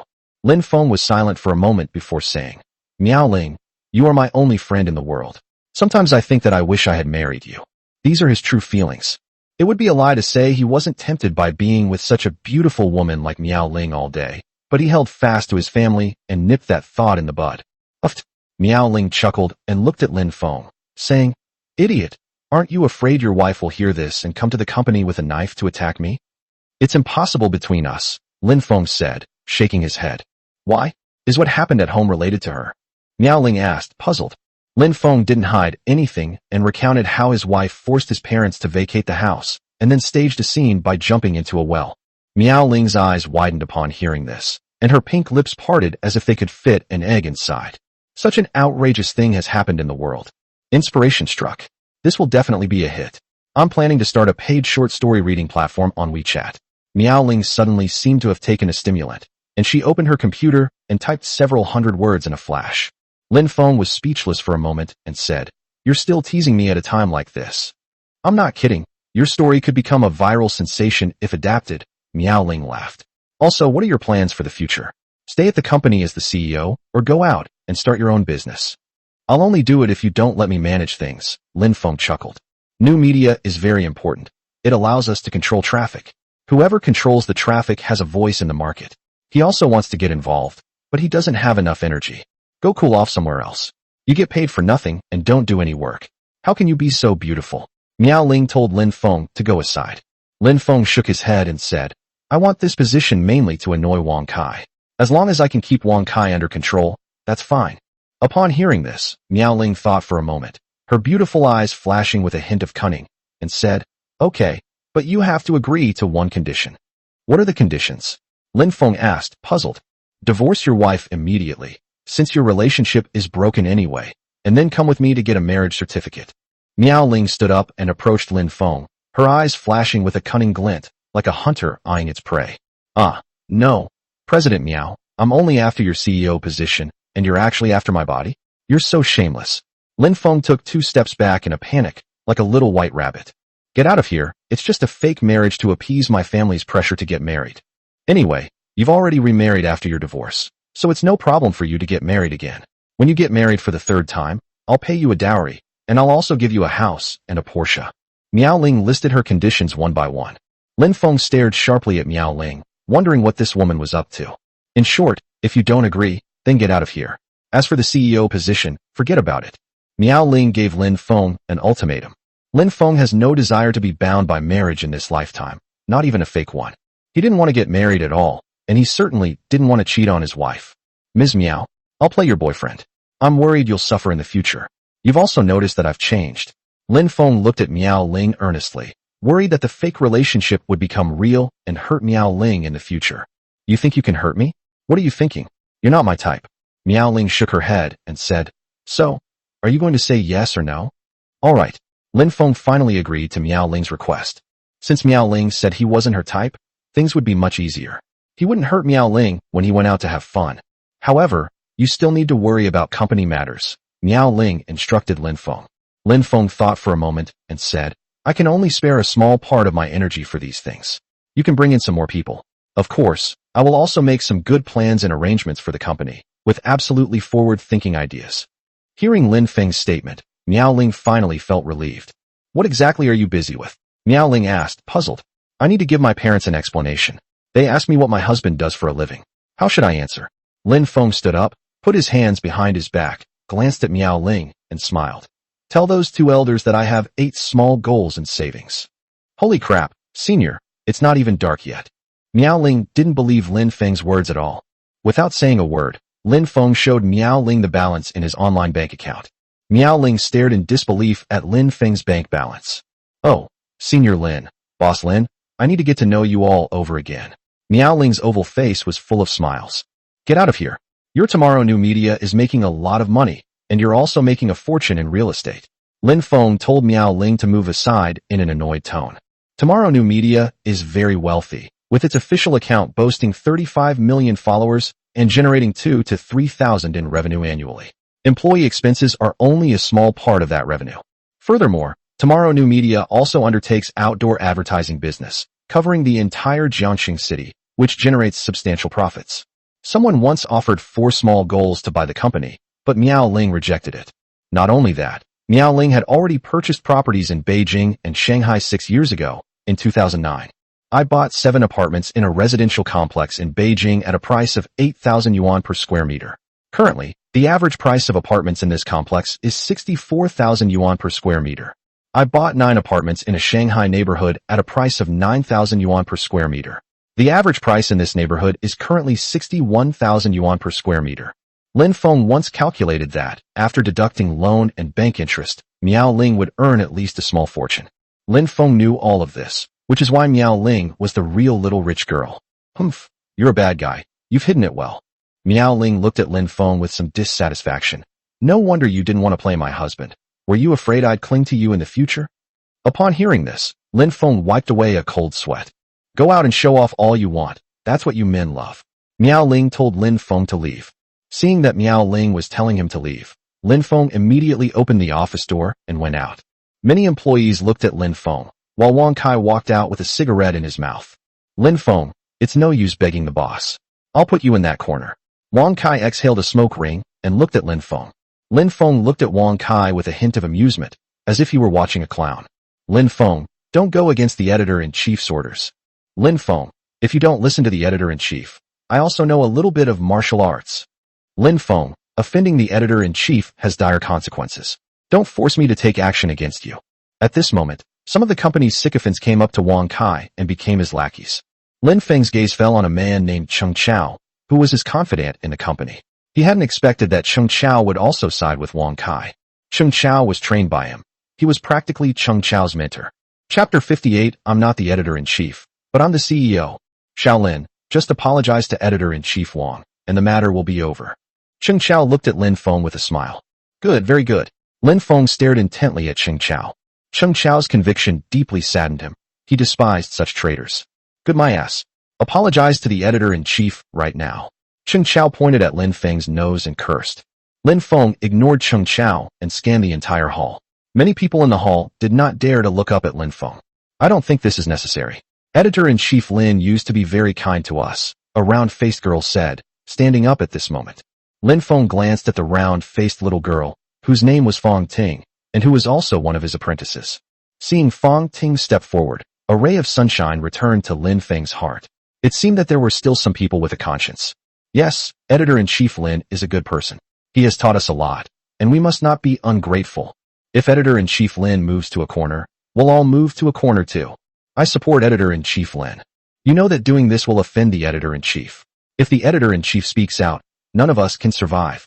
The company lobby suddenly became chaotic, with some people standing up to support Lin Feng, which made Lin Feng even more gratified. He looked at Wang Kai with a hint of provocation. Wang Kai said with a cold look in his eyes, so what? I'm the editor-in-chief. Not only will I make you sit in the corner, I'll also make those overconfident traitors leave the company. When Wang Kai said this, he looked at the entire audience, and many people trembled because they didn't want to lose their jobs. You should apologize to Editor-in-Chief Wang. There's no need for you to lose your jobs because of me. Lin Feng glanced at Fong Ting and the others. Fong Ting shook his head and said, Editor-in-Chief Lin, we were trained by you, and we will never betray you. At worst, we'll resign, and you can lead us to work independently. We believe in your abilities. Great idea, Editor-in-Chief Lin. Let's go out and start our own business. Take us out and go on your own. We'll follow you. Fong Ting and others expressed their willingness to leave the company with Lin Feng and let him start his own business. At this point, they had no way out. You're all asking for death. You're all overestimating yourselves. Cheng Chao yelled at the crowd. Wang Kai's face was extremely gloomy. He hadn't expected these people to be so determined to oppose him. It seemed he really had to fire them. Just then, Miao Ling walked out and glared fiercely at Lin Feng. President Miao, Lin Feng has committed a heinous act of betraying the company. I request that President Miao blacklist Lin Feng throughout the entire industry. Wang Kai stepped forward and said respectfully. He knew that Miao Ling had a very strong background and was definitely capable of blacklisting Lin Feng throughout the industry. Upon hearing this, those who supported Lin Feng turned pale. If Lin Feng is blacklisted, wouldn't they also be blacklisted? Lin Feng waved to the crowd to reassure them. Editor-in-Chief Lin, you have quite a lot of authority in the company. Miao Ling glanced at Lin Feng indifferently. Ms. Miao, you're too kind. No matter how high my position is in the company, I can't compare to you. You're the real leader and the boss of the company, Lin Feng said with a smile, flattering Miao Ling. Miao Ling smiled and said, I said that besides me, you have the highest reputation, so I appoint you as the president of Tomorrow New Media Company. The company will be managed by you from now on, and I also hope that all employees will take responsibility. She spoke into a microphone, and her words echoed throughout the entire hall, reaching all the company employees. These words immediately caused a huge uproar in the company. What happened? Editor-in-Chief Lin has suddenly become the company president. Did I hear that right? Editor-in-Chief Lin has become the company president. My God, Editor-in-Chief Lin has become the company president. That's impossible. He's not even the editor-in-chief. How could he possibly bypass the editor-in-chief and become the company's president? That's impossible. Mr. Miao must be joking. That's impossible. We're finished. We're completely finished. All the company employees were talking about it, and many of them turned pale, especially the employees who had just criticized Lin Feng. Cheng Chao was so frightened that his legs trembled. He sat down on the ground with a thud, knowing that he was doomed and would be kicked out of the company. Fong Ting and the others were extremely excited. They never dreamed that Lin Feng would become the company's president so quickly. This means they have stronger backing within the company, and Fong Ting may even become the editor-in-chief or the chief editor in the future. Impossible. Lin Feng. Impossible. Why did you appoint him as the company's president? Wang Kai's face was extremely ugly as he turned to Miao Ling and questioned her. Miao Ling coldly glanced at Wang Kai and said, Wang Kai, Lin Feng is very capable. He was the one who supported my business from the very beginning. He was also the one who set up the company's profit model and operation. You could say that without him, I wouldn't have been able to succeed. She said these words not only to Wang Kai, but also to all the employees in the company. Wang Kai's figure trembled, and he almost fell to the ground. Miao Ling looked at Lin Feng and said, You can handle the rest yourself. The company needs reform. Finish today's business before you leave. The implication was that Lin Feng should go all out and do it boldly. Lin Feng nodded slightly upon hearing this, his gaze sweeping across the entire scene with a hint of menace. Ultimately, their attention fell on Cheng Chao. Cheng Chao's figure trembled again. Editor-in-Chief Lin, General Manager Lin, I was confused for a moment. Cheng Chao hurriedly said with a fawning smile, Please forgive me. Lin Feng completely ignored Cheng Chao and instead looked at the entire room, saying, I value a person's character very much. People with poor character should never stay in the company. You should all submit your resignations and save yourselves some dignity. Ultimately, more than a dozen people, including Cheng Chao, submitted their resignations. Lin Feng appointed Fong Ting as the editor-in-chief of Tomorrow New Media Company. Lin Feng, I was wrong in the past. Wang Kai also came up to Lin Feng with a fawning smile and apologized. How about this? Tonight it's my treat. I still have a few bottles of Matai at home. Let's drink to our heart's content. From now on, whatever you say, I will do. Tomorrow's New Media Company offers excellent benefits, and as the editor-in-chief, he can reap considerable advantages. So naturally, he doesn't want to lose this good job. If I get fired, I'll never find a better job. As for starting his own business, he simply doesn't have the ability. Lin Feng looked at Wang Kai with a half-smile and said, Wang Kai, I can keep your position as editor-in-chief, but I hope you will agree to one condition. He decided to confront Wang Kai about Sun Wanyu and tell him to stop bothering her. Whether Wang Kai remains the editor-in-chief or not is something he doesn't care about at all now. He's a CEO now, so he's gotten back the face he deserved. You said it. As long as I can do it, I will do it for you, Wang Kai said, patting his chest. Lin Feng said in a low voice, Sun Wanyu is your fiancé, right? Break up with Sun Wanyu. Wang Kai's face turned extremely ugly upon hearing this. What did Lin Feng mean? Why was he concerned about this matter? Lin Feng, Sun Wanyu is my fiancé. What does it have to do with you? Wang Kai said with a gloomy face. You'd better explain yourself clearly. Chapter 59 Sun Wanyu is mine. Lin Feng looked at Wang Kai with disdain and said, Wang Kai, Sun Wanyu is now my employee, and from now on she is mine. Upon hearing this, Wang Kai's face darkened horribly. He pointed at Lin Feng and said coldly, Lin Feng, I admit that you can crush me if you become the president, but I am a recipient of land expropriation compensation. Sun Wanyu doesn't fancy you. Lin Feng sneered. Wang Kai was still inexplicably confident. Since that's the case, he didn't hold back and directly took out his trump card, his phone. He recorded a short video yesterday that was enough to crush Wang Kai. Take a look for yourself. Lin Feng opened the video and showed it to Wang Kai. Wang Kai glanced at the video on his phone and realized that the scene was a hotel, and the hotel seemed familiar. Isn't this the hotel where Sun Wanyu stayed last night? Then he saw a man and a woman appear in the video. The two were playing mahjong, and the woman was Sun Wanyu, while the man was Lin Feng. In an instant, Wang Kai's blood rushed to the top of his head. Only then did he realize that the client Sun Wanyu had been with the previous night was Lin Feng. You bastard surnamed Lin, I'll kill you. Wang Kai thought of his fiancée being violated by Lin Feng, and in a fit of rage, he picked up a fruit knife from the table and stabbed Lin Feng. Lin Feng dodged Wang Kai's sneak attack with a swift movement, then kicked Wang Kai in the stomach, knocking him to the ground. Wang Kai lay on the ground clutching his stomach, writhing in excruciating pain that made him feel like he was dying.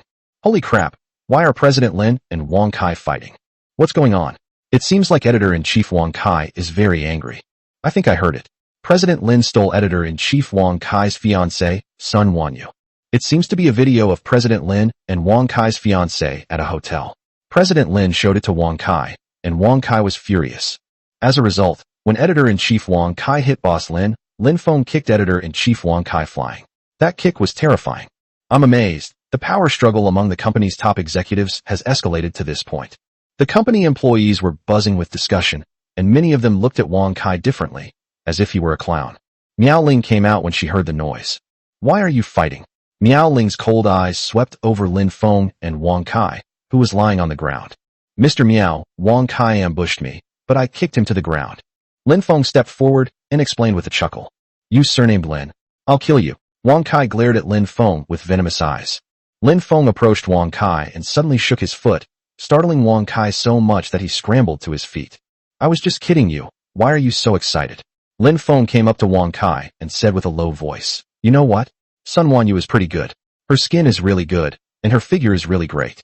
She's just a little flat-chested, but don't worry, leave her to me. I'll change her. Damn it, I'll kill you. Wang Kai angrily lunged forward, trying to strangle Lin Feng. But Lin Feng reached out and grabbed Wang Kai's 2 hands, and no matter how much Wang Kai resisted, it was to no avail. Sun Wanyu is really good. I offered her over 1,000,000 yuan, but she wasn't tempted. She never intended to betray you. It was only after you slapped her twice that she completely betrayed you. Lin Feng revealed another little secret to Wang Kai. Wang Kai's eyes reddened upon hearing Lin Feng's words. Lin Feng shoved Wang Kai away, and Wang Kai collapsed to the ground. He seemed to feel the gazes of the people in the company, as if they were all laughing at him. He couldn't take it anymore, so he got up and ran away. Lin Feng didn't care about Wang Kai's revenge. He turned and walked towards Miao Ling. Miao Ling stared at him coldly. Junior, what kind of look are you giving me? Lin Feng teased Miao Ling with a smile. You're giving me the creeps. You've completely changed. You've become somewhat unfamiliar. You weren't like this before. Miao Ling's expression was somewhat complicated. The Lin Feng of the past was not like this. He was a very upright person and a rare good man. However, Miao Ling discovered that Lin Feng was like a male protagonist in a movie or TV series, having completely turned to the dark side. Lin Feng walked into the office, sat down wearily in a chair, and picked up Miao Ling's Da Hong Pao tea to drink. A man who has crawled out of hell can never be a pushover again, or he will go back to hell. Hell is just too painful. Lin Feng slowly opened his eyes and looked at Miao Ling softly, saying, Junior, that's why I really don't want to get a marriage certificate with you. I'm afraid of hurting you. In both her past and present lives, besides her parents, Miao Ling was probably the only person who was kind to her.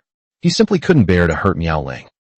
Miao Ling chuckled upon hearing this and looked at Lin Feng, saying, Lin Feng, from what you're saying, you're planning to live a wild and carefree life for the rest of your life. Lin Feng didn't say anything. Can you tell me what hell is like? Miao Ling suddenly asked. Let me tell you a short story, Lin Feng said, taking out a cigarette, lighting it, and exhaling a smoke ring. Miao Ling nodded slightly upon hearing this. Once upon a time, a man was frantically supporting his wife's entire family, but his wife was never satisfied and forced him to hand over his parents' house to his brother-in-law as a wedding home. When the man disagreed, the wife went to the hospital to fake an ultrasound showing she was pregnant, and then jumped into a well and died. At that moment, the man was filled with despair. To atone for his crime, he took out a loan to buy a wedding house for his brother-in-law. In the following 10 years, he helped his 2 other brothers-in-law get married and start their own businesses. He served his father-in-law and mother-in-law day and night. But he eventually developed cancer due to overwork. By the time it was discovered, it was already in its late stages. He wanted to use all his savings to treat the disease, but his wife showed up at his bedside with her ex-boyfriend. The wife told the man that her nephew needed money for his wedding and told him not to waste it. The wife then pulled out the man's oxygen tube, and the man died with resentment in his heart. Lin Feng quietly recounted the little story from his past life. Miao Ling was saddened upon hearing Lin Feng's story. The only thing a man can be thankful for is meeting a good leader, a good boss. She's the most beautiful girl in the world, Lin Feng said, half jokingly, looking at Miao Ling. How's this story? Could it become a hit? Perhaps. Miao Ling shook her head thoughtfully. Lin Feng, is this based on your own experience? Fool, how could that be my personal experience? Would I live like that? Would I tolerate that kind of wife? Lin Feng laughed and scolded. It's just a little story I made up. Don't take it seriously. And then what happened? Continue the story, Miao Ling asked with a smile. Later, the man was reborn and became completely corrupted. He vowed to enjoy all the riches of the world and live a dissolute life, Lin Feng continued. Miao Ling smiled and clapped her hands, saying, That's a wonderful story. Will he fall in love with his female boss? He was afraid of hurting his female boss, who was a ray of light in the darkness of his past life, Lin Feng continued. How cheesy. Miao Ling couldn't help but touch her forehead. Do you still want me to pretend to be your husband? Lin Feng asked, glancing at Miao Ling. Of course you have to pretend. You need to divorce your wife as soon as possible. Also, you can get out of here now, Miao Ling said, pointing to the door. The farther away the better. You turn on me like that? I'm leaving. Lin Feng stood up and walked towards the door. Where are you going now? Miao Ling asked, puzzled. Water Resources Bureau. I heard there's a beautiful young woman there. I'd like to go see her. Lin Feng said with a smile as he left. It was time to meet Secretary Ouyang's daughter, Ouyang Lingyu. Chapter 60 Rejected by Ouyang Lingyu. After leaving Tomorrow New Media, Lin Feng went directly to the door of the office of the Deputy Director of the Qinghe District Water Resources Bureau. Ouyang Lingyu sat in the office, wearing a purple lace dress and with her hair in a ponytail. Her long, beautiful legs were visible under the desk. Ouyang Lingyu was carefully revising the documents. Lin Feng stood at the door and first glanced at Ouyang Lingyu's beautiful legs. Then he was momentarily lost in thought as he watched Ouyang Lingyu seriously reviewing documents. He found Ouyang Lingyu's serious demeanor very attractive. Bang bang. Lin Feng knocked on Ouyang Lingyu's office door out of politeness. Ouyang Lingyu then raised her head, but when she saw Lin Feng, her delicate eyebrows furrowed slightly, and a hint of disgust appeared deep in her eyes. She absolutely despises scum like Lin Feng. If you need anything, just have Yaozu call me. Ouyang Lingyu assumed Lin Feng had come to her for help regarding Wang Meiling's matter. Lin Feng was taken aback for a moment upon hearing this, then immediately smiled and said, I'm not talking about your sister, I'm. Before Lin Feng could finish speaking, Ouyang Lingyu interrupted him, saying, since it's not about my sister, please leave. I'm busy with work and probably don't have time to entertain you. As she spoke, Ouyang Lingyu stood up and closed the office door. Lingyu, I do have something to discuss with you, and it falls under the jurisdiction of your Water Resources Bureau, Lin Feng hurriedly explained. Ouyang Lingyu's prejudice against me is too deep. Lin Feng could clearly sense Ouyang Lingyu's disgust towards him. It seems Wang Yaozu has spoken ill of him to Ouyang Lingyu quite a bit. Oh, what is it? Ouyang Lingyu's tone remained indifferent. Director Ouyang, I'm here for water conservancy matters. You can't just leave me standing outside forever, Lin Feng said, somewhat annoyed. Looking at Ouyang Lingyu's cold and beautiful face, he really wanted to spray a glass of milk on her face. Ouyang Lingyu frowned even more. This man was quite difficult to deal with. Ouyang Lingyu immediately opened the door and let Lin Feng in. I'm only giving you 5 minutes. Leave immediately after 5 minutes, or I'll have security take you out. Ouyang Lingyu lay back in her chair, her cold eyes sweeping over Lin Feng. Upon hearing this, Lin Feng explained simply, I came here because of Qinghe Lake. I've learned that in recent years, more and more silt has accumulated in Qinghe Lake, causing the riverbed to rise. Ouyang Lingyu was slightly surprised to hear this. Lin Feng actually knew about the rise in the riverbed of Qinghe Lake. However, considering that the Water Resources Bureau's official website has relevant data, this is not surprising. Oh, Lin Feng, I don't think you need to bring up this kind of topic. Just say what's on your mind. Ouyang Lingyu thought Lin Feng was browsing the Water Resources Bureau's website to find something to talk about. Lin Feng shook his head and said, Lingyu, you're wrong. I'm not trying to find something to talk about. I'm seriously talking to you about something. Please take this seriously. Although he really wanted to criticize Ouyang Lingyu, his purpose in coming here was to make money. For issues related to siltation in Qinghe Lake, you should contact the local competent authority, the Qinghe District Water Resources Bureau. Today, the head of the Qinghe District Water Resources Bureau was not in his office, so he could only look for Ouyang Lingyu. Speak, what exactly do you want? Ouyang Lingyu was taken aback by Lin Feng's words. She wanted to see what he was up to. It's very simple. I think the Qinghe Lake channel needs cleaning, and I can take on this project, Lin Feng stated his purpose directly. Upon hearing this, Ouyang Lingyu pointed her fair finger at Lin Feng and said, You want to do the silt removal project for Qinghe Lake? If I may ask, do you know how big of a project this is? Besides, Qinghe Lake doesn't need silt removal, at least not now. It will have to wait for several years. Lin Feng shook his head and said, Lingyu, I think we must clear the silt from Qinghe Lake this year, otherwise it will cause floods. If a flood occurs, your father will probably be held accountable. Ouyang Lingyu shook her head and said, Lin Feng, this is a judgment made by our Water Resources Bureau. You are not a professional and do not understand the situation. Moreover, you do not have the ability to remove the silt from Qinghe Lake, so please go back. Lin Feng wanted to speak again, but was interrupted by Ouyang Lingyu once more. Lin Feng, I think you should use this time to take care of my sister at the hospital. The most important thing for a man is to be responsible. I hope you will treat my sister better. She has had several miscarriages because of you. Ouyang Lingyu's tone softened considerably when she said this. At the same time, he took an envelope from the drawer and threw it to Lin Feng. Upon hearing this, Lin Feng was immediately enraged. When did Wang Meiling ever have an abortion for him? This must be another case of Wang Yaozu spreading rumors and causing trouble. Don't think it's too little. I have an urgent meeting right now. Ouyang Lingyu stood up and left the office as she spoke. As Lin Feng watched Ouyang Lingyu leave, he slammed his fist on the table. This conversation hadn't even lasted 5 minutes. He opened the envelope and found it full of red banknotes, roughly estimating it to be around 20,000 yuan.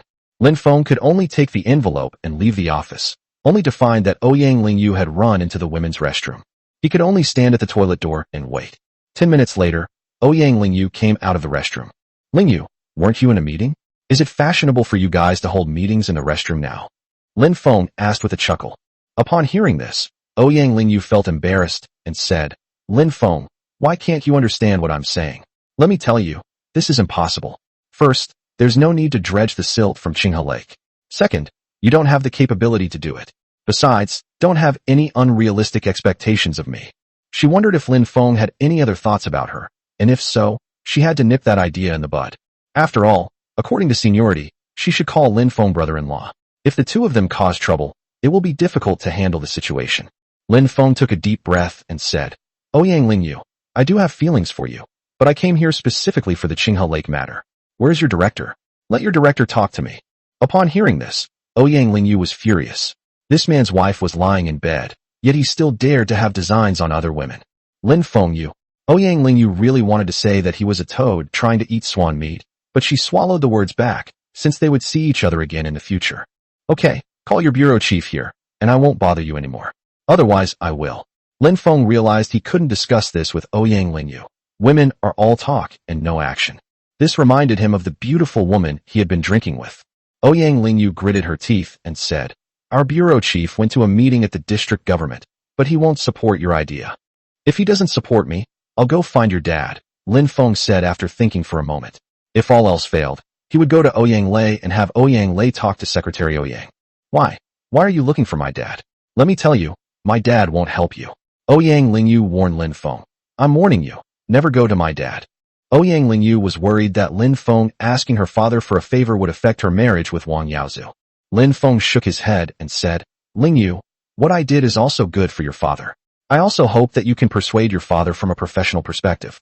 Ouyang Lingyu was furious upon hearing this. This man actually wanted her to help him as well. Just then, she saw a group of people walk into the courtyard of the Water Resources Bureau, and the one leading them was her father, Ouyang Weigua. Several people followed behind Ouyang Weigua. They were other leaders from the Water Resources Bureau. Ouyang Lingyu never expected that her father would come to the Water Resources Bureau. Seeing this, Lin Feng hurriedly went up to him and smiled when he saw Ouyang Weigua. Brother, I didn't expect you to be a big leader in the Water Resources Bureau.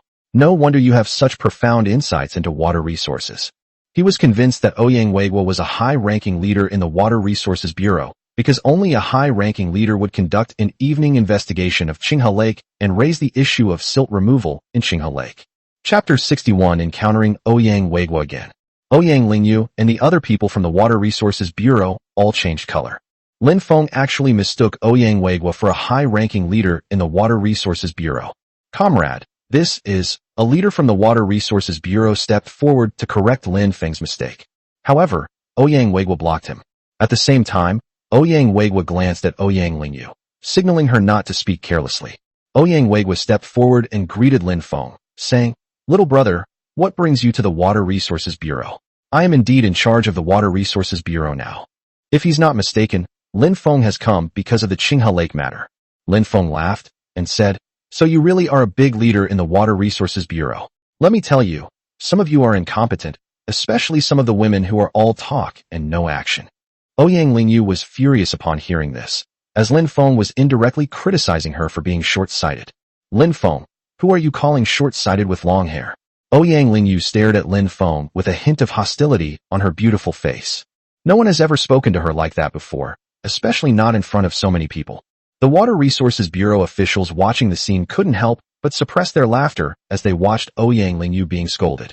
Lin Feng glanced at Ouyang Lingyu with a hint of provocation. This woman needed to be properly disciplined.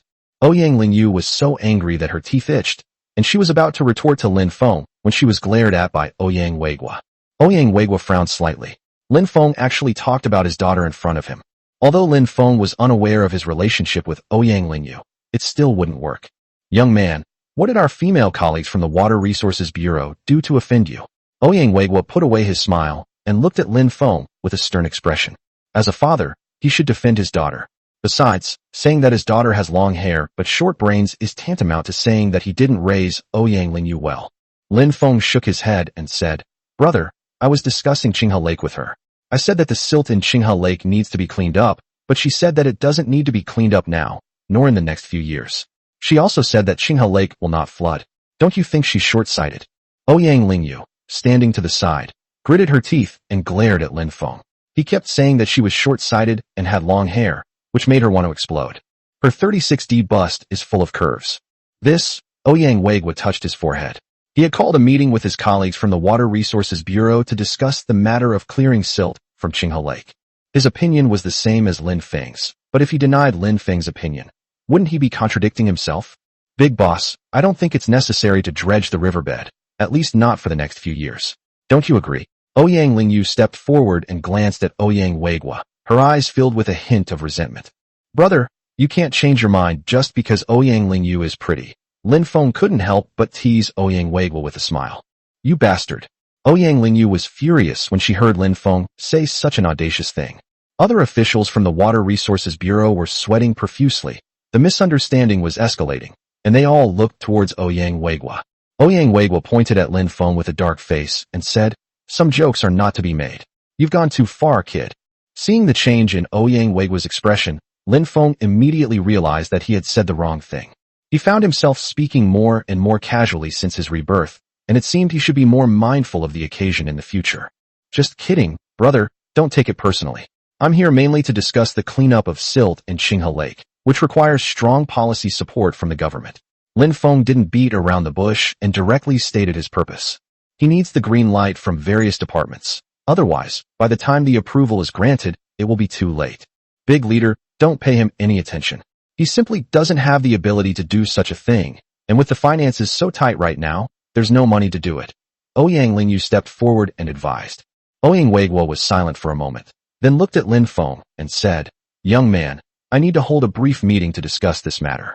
Please wait for me for 10 minutes. Okay, I'll wait for your message. I hope you make a decision as soon as possible. The sooner the decision is made, the better, for the government and for the people around you, Lin Feng said with a smile. He felt the same way about him. Soon after, the government would close all private sand pits across the country, and the price of sand would skyrocket.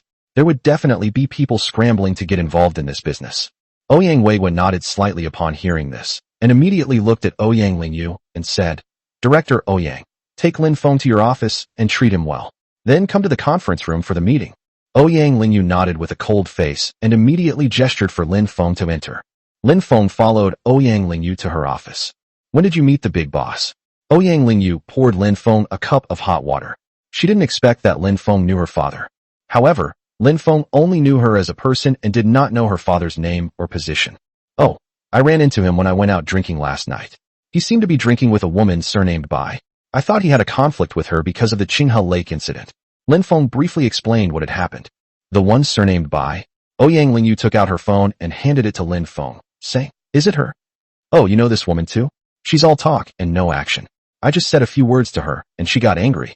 Lin Feng recognized the woman in the photo as the one he had a drinking contest with that night. Upon hearing this, Ouyang Lingyu's beautiful eyes widened. Lin Feng had actually clashed with Director Bai of Jiangqing City, who was Jiangqing City's #1 money god.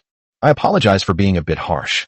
Lin Feng felt it was inappropriate to publicly say that Ouyang Lingyu was short-sighted, so he simply lowered his head, figuring he would deal with Ouyang Lingyu later if he had the chance. Ouyang Lingyu said coldly, Lin Feng, I advise you not to fool the big boss, or you'll suffer a terrible fate.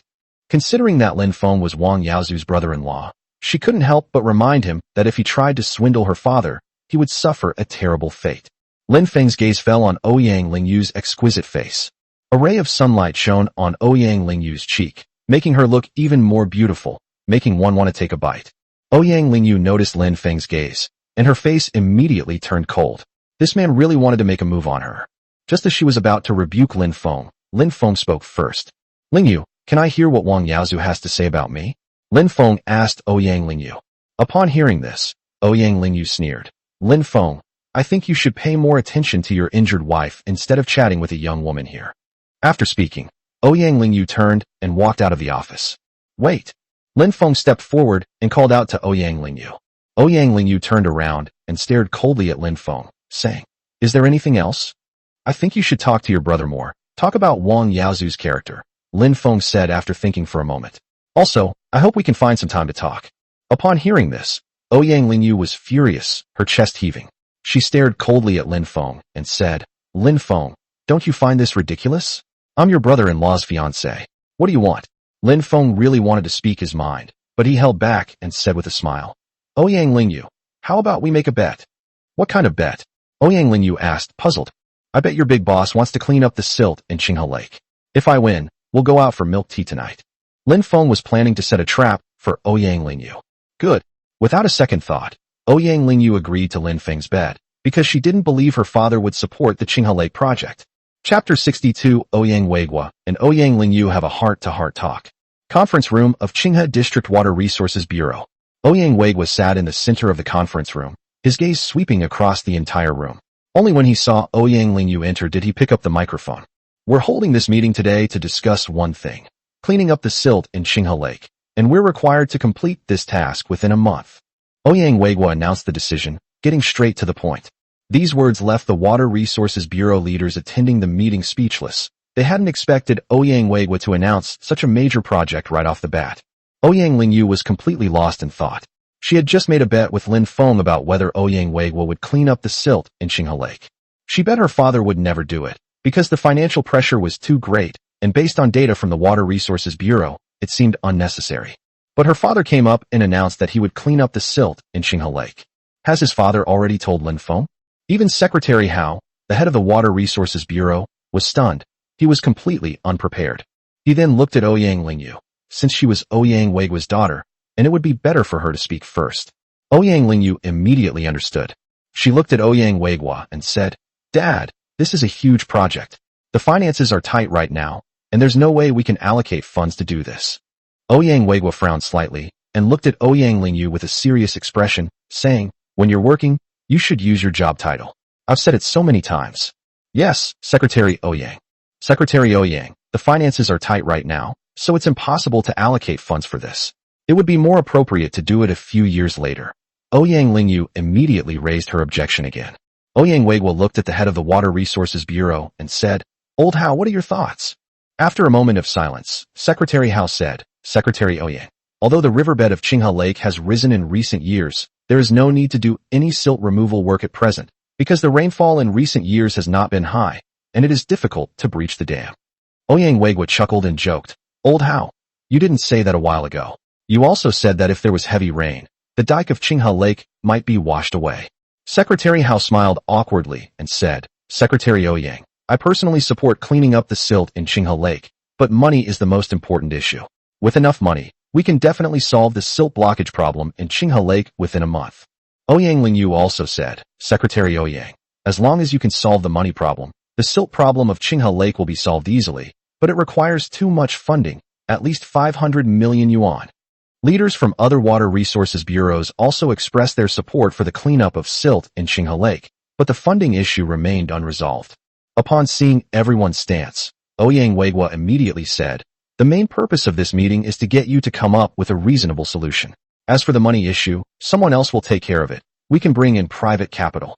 Secretary Hao, Ouyang Lingyu, and others looked on incredulously at Ouyang Weiguo's words, wondering where private capital would be involved in such a project these days. After all, private capital isn't stupid. When they do this, they must have inquired about the financial situation of Qinghe District. If they find any risks, they certainly won't do it. Secretary Ouyang, I don't think any fool would be willing to do this, so I hope Secretary Ouyang will consider it carefully. Ouyang Lingyu advised again. As I said, there is private capital preparing to do this, and the reason I've gathered you all here is to discuss the cooperation method, Ouyang Weiguo said, tapping the table and looking at Ouyang Lingyu. Upon hearing this, everyone realized that Ouyang Weiguo was determined to do this and had already found private capital, but they didn't know which private capital was so foolish. As if remembering something, Ouyang Lingyu hurriedly said, Secretary Ouyang, the private capital you mentioned wouldn't happen to be Lin Feng, would it? Secretary Hao and the others then remembered that the young man who was visiting the Water Resources Bureau was named Lin Feng. That's right. Currently, Jiangxing City has the capability to do this, and Lin Feng is the only one willing to do it. Ouyang Weiguo nodded. No, he's a fraud. I know his family situation. He couldn't possibly come up with so much money for this. Ouyang Lingyu shook her head and said, Secretary Ouyang, don't be fooled by this person. That's right, Secretary Ouyang. This person is not trustworthy. Secretary Hao and others also supported Ouyang Lingyu's opinion. Ouyang Weiguo shook his head, then looked at Ouyang Lingyu and said, Deputy Director Ouyang, you know too little about Lin Feng, and you know even less about Wang Yaozu. You need to seriously reflect on your own life issues. Upon hearing this, Ouyang Lingyu frowned slightly. Old Hao, you guys go and discuss it. I'll have a good talk with Deputy Director Ouyang about her living situation. Ouyang Weiguo looked at Secretary Hao and the others and said, quickly come up with a few solutions. Upon hearing this, Secretary Hao and the others nodded, then stood up and left. Ouyang Weiguo turned and walked towards the balcony of the conference room, and Ouyang Lingyu followed him. Dad, you have to believe me. This Lin Feng is definitely a fraudster. He wants to use your power to seek personal gain. He has no ability to do this project at all. Ouyang Lingyu immediately advised Ouyang Weiguo not to trust Lin Feng.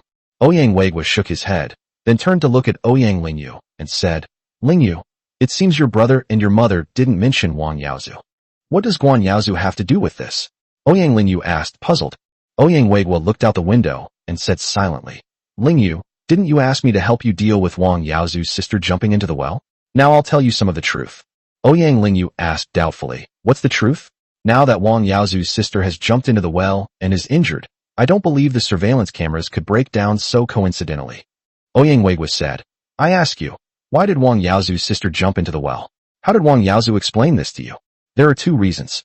First, Lin Feng's parents occupied Wang Yaozu's house and refused to give it to Wang Yaozu. Secondly, Lin Feng frequently beat Wang Yaozu's sister, causing her to miscarry several times. Wang Yaozu's sister lost hope in life, which is why she jumped into the well. Ouyang Lingyu said angrily when mentioning Lin Feng. So you can't believe the words of such a scumbag. Dad, you must not be fooled by him. Ouyang Weiguo shook his head and said, but my investigation shows that Lin Feng's parents' house has nothing to do with Wang Yaozu. They bought that house more than 10 years ago. At that time, Wang Yaozu was just a child. Moreover, Wang Yaozu's sister did not know Lin Feng. It is impossible for Wang Yaozu to have bought a house for Lin Feng's parents. Upon hearing this, Ouyang Lingyu shook her head and said, impossible. Wang Yaozu told me this. He couldn't possibly be lying to me.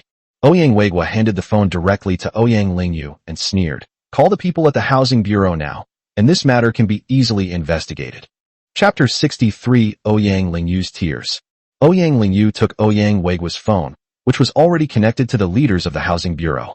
The Housing Bureau leader immediately informed Ouyang Lingyu about the purchase date of the house registered under Lin Feng's parents' names. To convince Ouyang Lingyu, they even had her log onto the Real Estate Bureau's official website to check, and it turned out that the house was indeed purchased by Lin Feng's parents more than 10 years ago. This means that the house under Lin Feng's parents' names has absolutely nothing to do with Wang Yaozu. How could this be? Wang Yaozu couldn't possibly have lied to me. Ouyang Lingyu's voice trembled slightly. She still couldn't believe that Wang Yaozu had deceived her. After all, he had saved her life and treated her very well. You've been deceived by Wang Yaozu. Wang Yaozu had no money to buy a house, so he had his sister pressure his brother-in-law Lin Feng to buy one. But Lin Feng also didn't have the money, so they ended up targeting the house under Lin Feng's parents' names. Ouyang Weiguo explained simply. Naturally, Lin Feng disagreed, so Wang Yaozu's sister jumped into a well to force him, which led to this ugly farce. This is impossible. Ouyang Lingyu took 2 steps back, her body trembling violently. How could Wang Yaozu be such a person? Nothing is impossible, that's the truth. Wang Yaozu's sister got herself injured by jumping into the well. Furthermore, I conducted an in-depth investigation into this family's affairs. It turns out that Lin Feng is supporting Wang Yaozu's entire family, and Lin Feng's parents' retirement pension cards are in the hands of Wang Yaozu's sister. Lin Feng's salary is usually in Wang Yaozu's sister's hands. This young man is a pitiful person. Ouyang Weiguo had his secretary interview people around Lin Feng, and found out some things that made Ouyang Weiguo feel sorry for Lin Feng. That's impossible. Lin Feng is a scumbag. He beat Wang Yaozu's sister multiple times, and she has miscarried many times. There are records of all of this. Ouyang Lingyu shook her head. Ouyang Weiguo shook his head in disappointment, and said, my daughter, many things can be faked, including fake ultrasounds, fake abortion reports, and even fake wounds. You can go to the hospital to investigate this matter. A tear slid down Ouyang Lingyu's beautiful face. She doesn't need to investigate anymore. Given her father's character, he wouldn't lie, and he must have already investigated everything thoroughly. How could Wang Yaozu deceive her? He saved her life when they first met, and he was a man of principle who took great care of her. Wang Yaozu's sister was seriously injured after jumping into a well in the park. This is her responsibility alone. That well was covered with a stone slab, which served as a danger warning. If everyone jumped into the well to demand compensation like she did, wouldn't society be in chaos? Ouyang Weigua's expression turned grim as he said this. Ouyang Lingyu lowered her head and sobbed. Dad, I'm sorry, I didn't think it through. Furthermore, Lin Feng does indeed have the financial resources to handle the siltation problem in Qinghe Lake. You must try to win him over. Ouyang Weigua glanced at Ouyang Lingyu and said, Don't mistreat him anymore.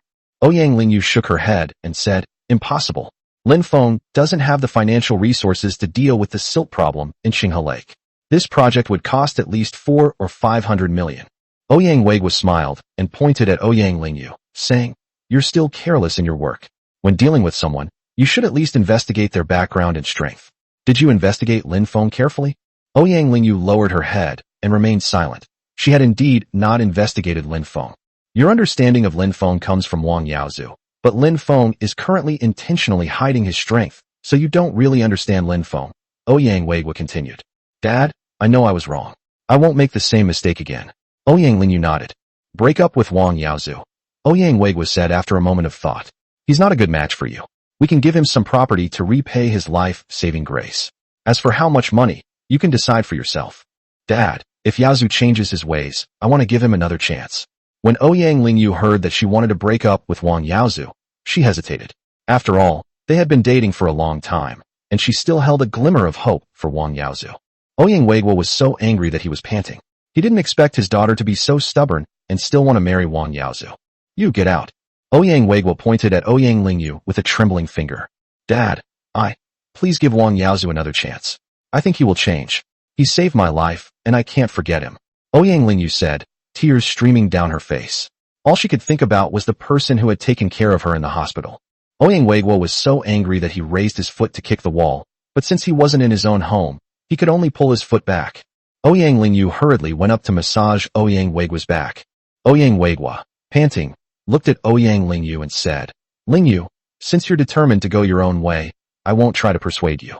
Choose your own path, and don't come looking for me when you're crying in the future. Dad, I want to quit my job and go to Shanghai with Yaozu. Ouyang Lingyu said, biting her lip. Yaozu will definitely make a name for himself in Shanghai. When Ouyang Weigua heard that Ouyang Lingyu wanted to resign, he was so angry that he slapped her across the face. Ouyang Lingyu looked at Ouyang Weigua in disbelief. She had grown up under the care of her parents since birth. Her father had never been angry with her before, let alone hit her, but today he did. Tears streamed down Ouyang Lingyu's face as she left the conference room without looking back. Get as far away as possible. I don't have a daughter like you. Ouyang Weigua roared as he watched Ouyang Lingyu's departing figure.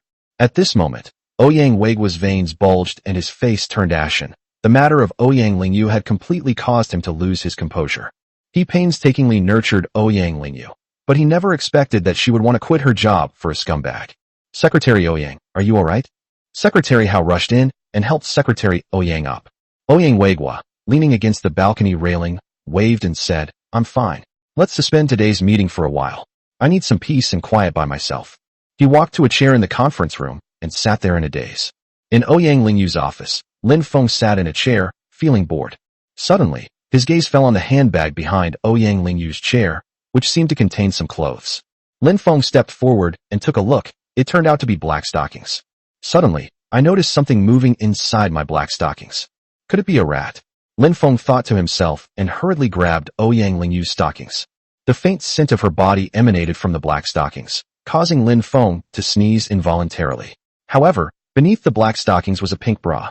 The pink lingerie is very pretty, and it's still vibrating. That damn rat, it's got some nerve, actually crawling into Lingyu's underwear. Lin Feng thought for a moment, then picked up the pink underwear as well. But there was only a cell phone under the underwear, and the phone was vibrating. What are you doing? Ouyang Lingyu's icy voice rang out. Chapter 64 Confronting Ouyang Lingyu. Upon hearing Ouyang Lingyu's voice, Lin Feng felt extremely embarrassed and put Ouyang Lingyu's underwear and stockings into the bag. Ouyang Lingyu was furious when she saw Lin Feng taking her stockings and underwear, and Lin Feng seemed to be smelling them. She thought of online reports about men who liked to collect women's underwear for unspeakable purposes, and realized that Lin Feng was one of those men. Lin Feng stood up awkwardly and looked at Ouyang Lingyu, whose face was covered in tears, and said with a fawning smile, "I thought there was a mouse in your pocket, so I was catching it for you, but I didn't expect it was just your phone vibrating." Ouyang Lingyu glared at Lin Feng and growled, "Lin Feng, get out of the office. Do you think I'll believe you?" At this moment, she was convinced that Lin Feng was the kind of sleazy man who wouldn't admit it even after being caught red-handed. "Director Ouyang, we can't send Mr. Lin away. He's our guest." Secretary Hao's voice came at this moment. He was mainly worried that Ouyang Lingyu might do something foolish, so he rushed over to check, only to find that Ouyang Lingyu was driving Lin Feng away. According to information revealed by Ouyang Weiguo, Lin Feng is a wealthy man and an important figure in realizing Secretary Ouyang's plan to clean up the silt in Qinghe Lake. Ouyang Lingyu turned around, suppressing her anger, and said, "Secretary Hao, Lin Feng's character is improper, Secretary Hao stepped forward and said in a serious tone, "Deputy Director Ouyang, you've been acting a bit impulsively. You can sit down and talk things over properly." Ouyang Lingyu glared coldly at Lin Feng, then turned and returned to her chair. "Secretary Hao, thank you." Lin Feng stood up with a smile and reached out his hand to Secretary Hao. After all, Secretary Hao was an important leader of the Water Resources Bureau. "Shaolin, come to my office for tea." Secretary Hao patted Lin Feng on the shoulder and said, "I've heard about your deeds. You're quite a remarkable person." While Ouyang Weiguo and Ouyang Lingyu were talking, Secretary Hao made a phone call to investigate Lin Feng's background and deeds. His jaw nearly dropped. Investing 2.5 million yuan in Tianhe Entertainment at rock-bottom prices, leveraging it 33 times, and making a profit of 900 million yuan in just a few days, this kind of money-making method is like a myth. Lin Feng said politely, "Secretary Hao, I was just lucky. I won't go to your office. I have some private matters to discuss with Director Ouyang. I'll visit you after we're done." Secretary Hao nodded slightly upon hearing this, then patted Lin Feng on the shoulder and left. Lin Feng turned around and closed the door to Ouyang Lingyu's office. Then he looked at Ouyang Lingyu and noticed a handprint on her cheek. There's no doubt that Ouyang Lingyu was beaten, but who in the entire Water Conservancy Bureau would dare to hit Ouyang Lingyu? Even the head of the Water Conservancy Bureau wouldn't have the guts. If anyone dared to hit Ouyang Lingyu, it would probably be her parents. Lin Feng had just seen a group photo of the Qinghe District Water Resources Bureau members in Ouyang Lingyu's office, and the person standing in the center was none other than Secretary Hao from earlier. This shows that Secretary Hao is the real head of the Qinghe District Water Resources Bureau. However, Secretary Hao obediently followed behind the older brother he mentioned, which gives an idea of how much power this older brother wielded. Considering that Ouyang Lingyu was just beaten up, this guy is probably Ouyang Weiguo, the top dog in Qinghe District. Hiss! Lin Feng couldn't help but gasp. He had actually called this Secretary Ouyang brother, which was probably messing up the family hierarchy. "Who told you to close the door?" Ouyang Lingyu said coldly. Lin Feng looked up at Ouyang Lingyu and observed her for a moment. To be honest, Ouyang Lingyu was somewhat similar to Ouyang Weiguo in some ways. "What are you looking at?" Ouyang Lingyu said angrily. "Let me tell you, Lin Feng, don't even think about messing with me, or I'll make you regret it." "Why did you keep it from me?" Lin Feng suddenly asked Ouyang Lingyu with a smile. "What am I hiding from you? We've never even met before." Ouyang Lingyu was baffled by Lin Feng's question. "I was wondering why your father was hiding his identity." "That guy must be your father, Secretary Ouyang from Qinghe District." Lin Feng couldn't understand why Ouyang Weiguo was hiding his identity when he was communicating with him. "Go ask him yourself. I thought you knew him," Ouyang Lingyu said coldly. "By the way, who was the woman who drank with me that night?" Lin Feng suddenly thought of the beautiful woman who drank with him that night. This woman must be someone important. Even Ouyang Weiguo made demands of this woman, which gives you an idea of her background. Upon hearing this, Ouyang Lingyu suddenly revealed a cold smile and said, "Bai Luoxue is the god of wealth of Jiangxing City, in charge of the city's money bag. Even my father has to give her some respect. How dare you say she has long hair, but short brains?" Holy crap! Lin Feng wiped away a cold sweat upon hearing this. He realized he had offended a big shot. He never dreamed that the god of wealth of Jiangxing City was so young and beautiful. Ouyang Lingyu looked at Lin Feng and said, "If you want to talk to my father, go over there. I want to be alone." Lin Feng went up to pour tea for Ouyang Lingyu and said with a smile, "Lingyu, may I ask what happened?" After a moment of silence, Ouyang Lingyu asked, That house under your parents' names really wasn't bought by Wang Yaozu? It seems your father told you about the house. It was indeed bought by my parents. At that time, I didn't know Wang Yaozu's sister. So Wang Yaozu lied to you. His sister staged the farce of jumping into a well to force my parents to give up this house. Lin Feng briefly explained what had happened. Ouyang Lingyu lay helplessly on the chair, tears streaming down her face. Your dad wants you to break up with Wang Yaozu, right? Lin Feng asked. That's right. He thinks Wang Yaozu is a bad person, but I think Wang Yaozu saved my life and protected me when I was in the most danger. Besides, Wang Yaozu is very kind to me, and I can't let go of this relationship. So I want to quit my job and go to Shanghai with Wang Yaozu to work hard, so that he can have his own career and gain my parents' approval. Ouyang Lingyu said in a low voice, crying, What did I do wrong? Your brother is obsessed with writing novels, and your father is counting on you to carry the family banner, but you've abandoned your responsibilities and run away. If I were your father, I would beat you up too, Lin Feng said without any politeness. Ouyang Weigua, the eldest son in Qinghe district, has only one son and one daughter. His son is idle and only thinks about playing all day, while his daughter, who has finally reached the level of section chief, is thinking about resigning. I don't like politics at all. I want to pursue my own happiness. Am I wrong? Ouyang Lingyu sneered. You did nothing wrong. I also believe that a life-saving grace should be repaid with one's life. Lin Feng gave Ouyang Lingyu a thumbs up. Lin Feng, stop mocking me here. Ouyang Lingyu lay back in the chair, closed her beautiful eyes, and said, Go out. I need some peace and quiet. I'll honor my bet and buy you a cup of milk tea. No need to buy me milk tea. You didn't give me a chance to speak before, so I'm setting up a small meeting to talk to you alone. Let's talk now. Lin Feng looked at Ouyang Lingyu seriously and said that it was time to lay his cards on the table with her. He did a good deed, so why should Wang Yaozu reap the benefits? Say what you want to say. Ouyang Lingyu also wanted to see what tricks Lin Feng was up to. You were struck by lightning while traveling in Huangshan, which caused you to lose consciousness on the spot and face death. Lin Feng reminded you. Moreover, the cable car down the mountain was malfunctioning at the time, and someone carried you down the mountain to the hospital and saved your life. Yes, it was Wang Yaozu who saved me. I asked the doctor at the time, and if no one had carried me down the mountain, I probably would have died long ago. A gentle look appeared on Ouyang Lingyu's beautiful face when she mentioned this incident. From a young age, she dreamed that one day, when she was in danger, a prince on a white horse would descend from the sky to save her. Without a doubt, Wang Yaozu was that person. Chapter 65 Ouyang Lingyu goes to investigate the truth. Upon hearing this, Lin Feng looked at Ouyang Lingyu and smiled, saying, Lingyu, the person who saved you wasn't Wang Yaozu at all.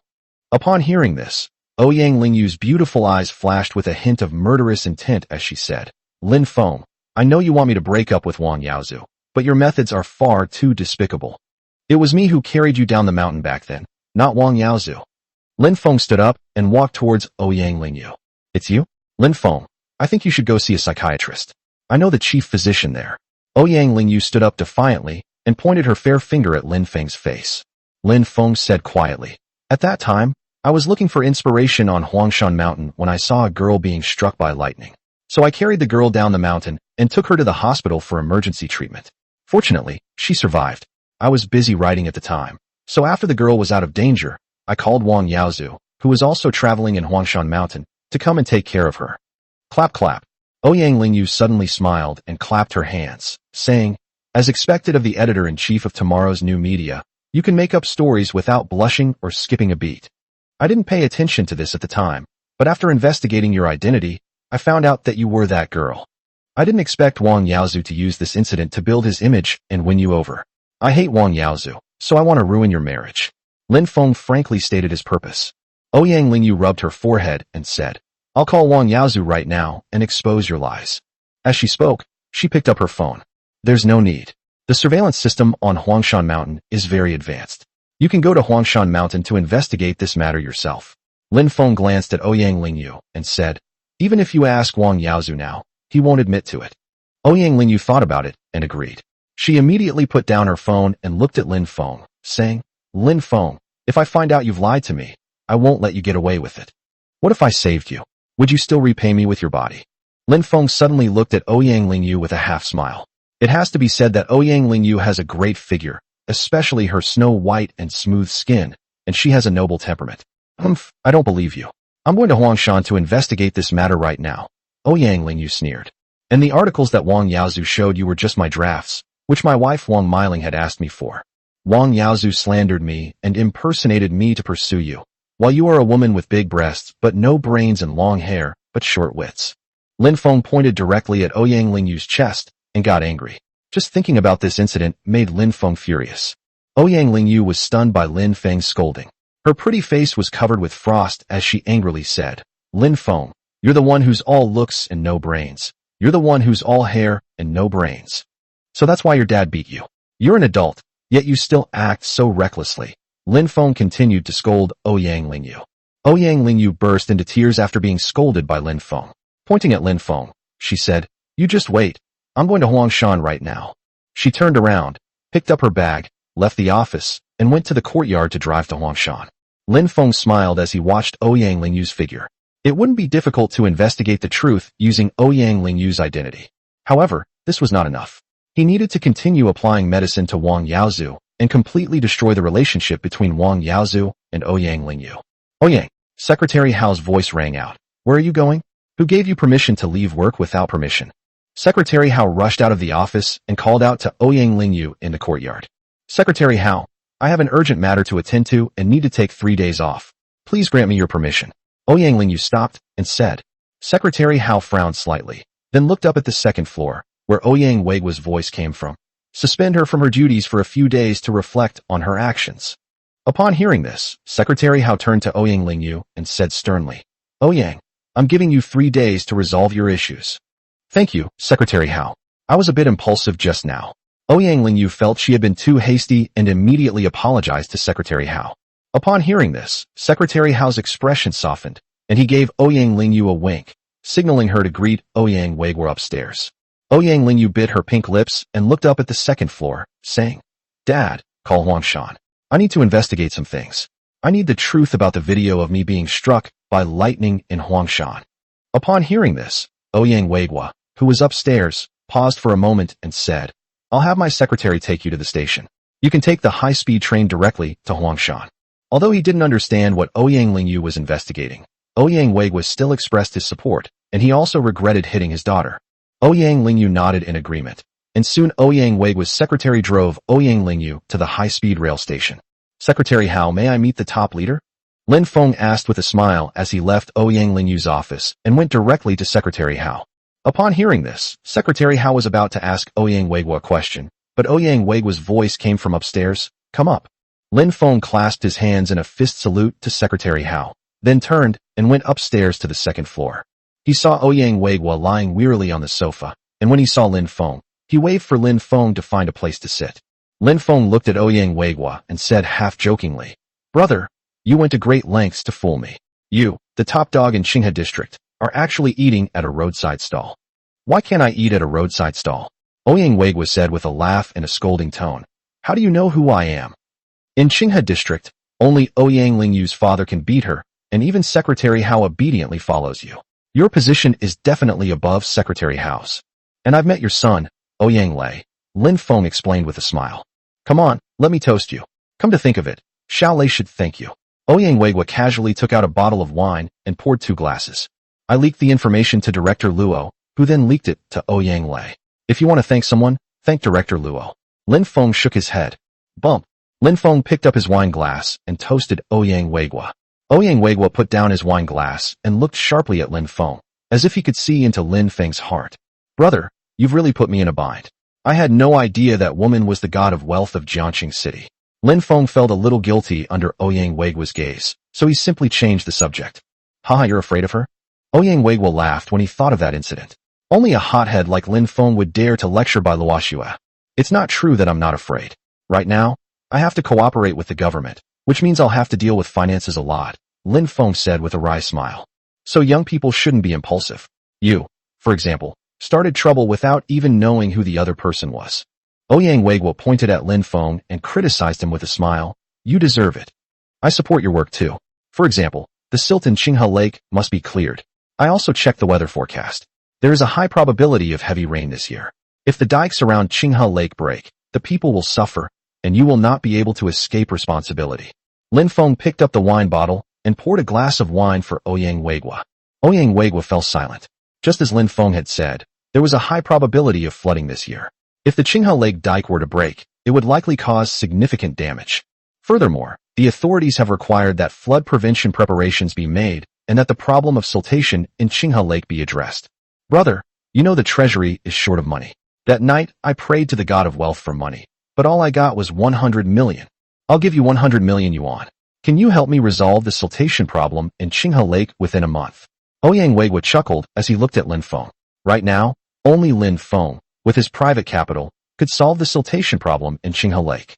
Upon hearing this, Lin Feng wiped away a cold sweat. 100 million? He would probably lose everything, not even his underwear, and he would have to go to buy luoxue to get that money back.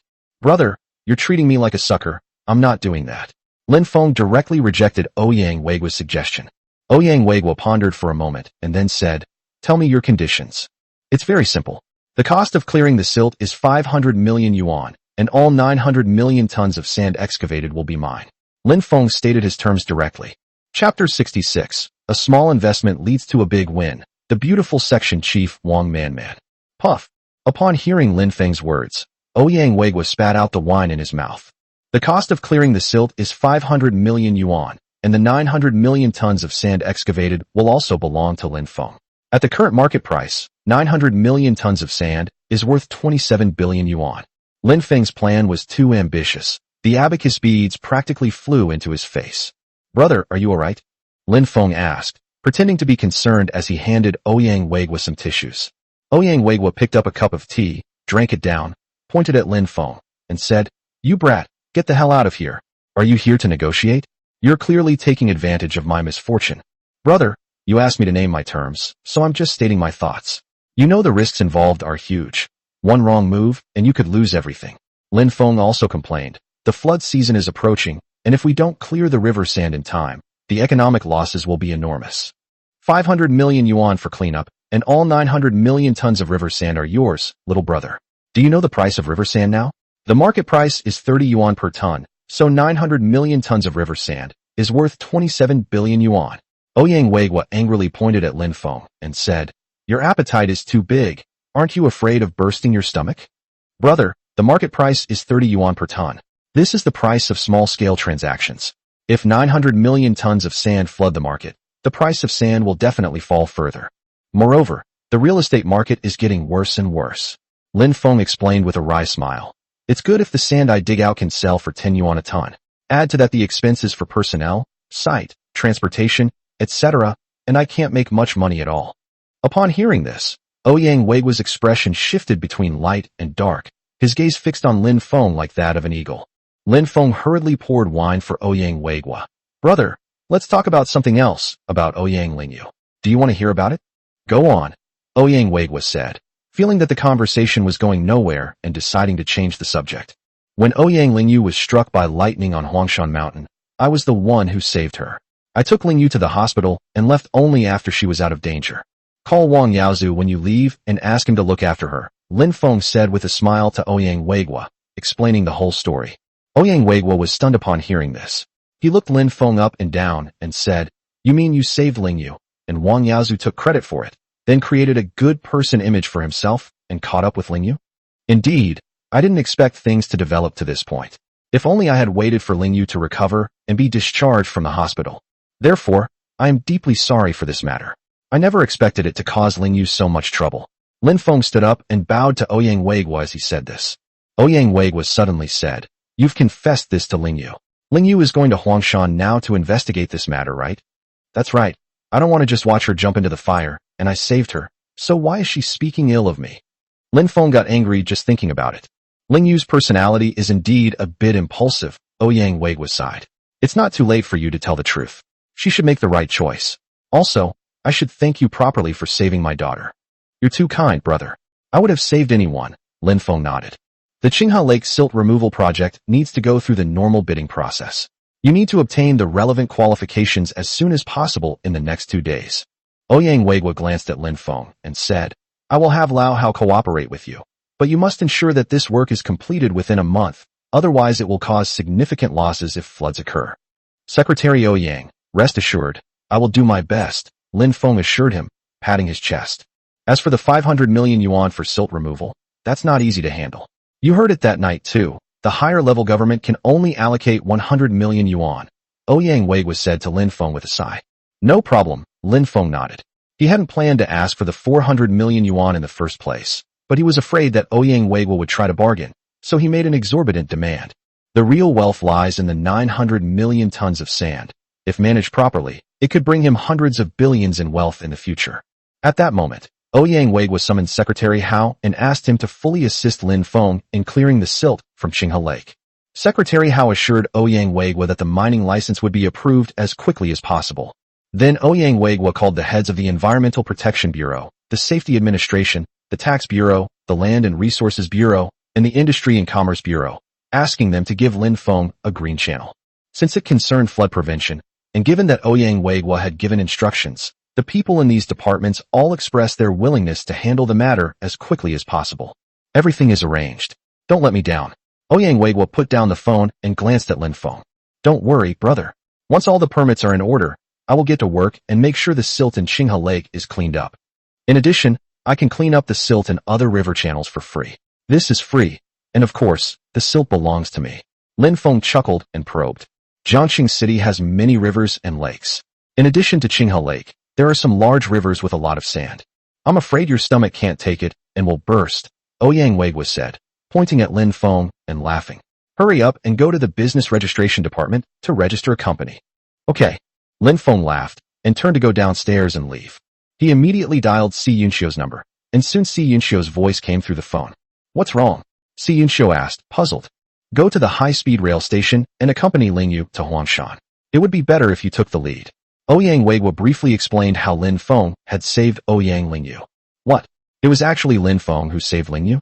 Wang Yaozu is taking credit for Lin Feng's work and creating a persona to pursue Lingyu. Si Yunxio was furious when she heard the news. I suspect that Wang Yaozu doesn't have a job at all, and his so-called articles were written by Lin Feng. I specifically looked through Lin Feng's articles, and the two have almost the same writing style, Ouyang Weiguo explained.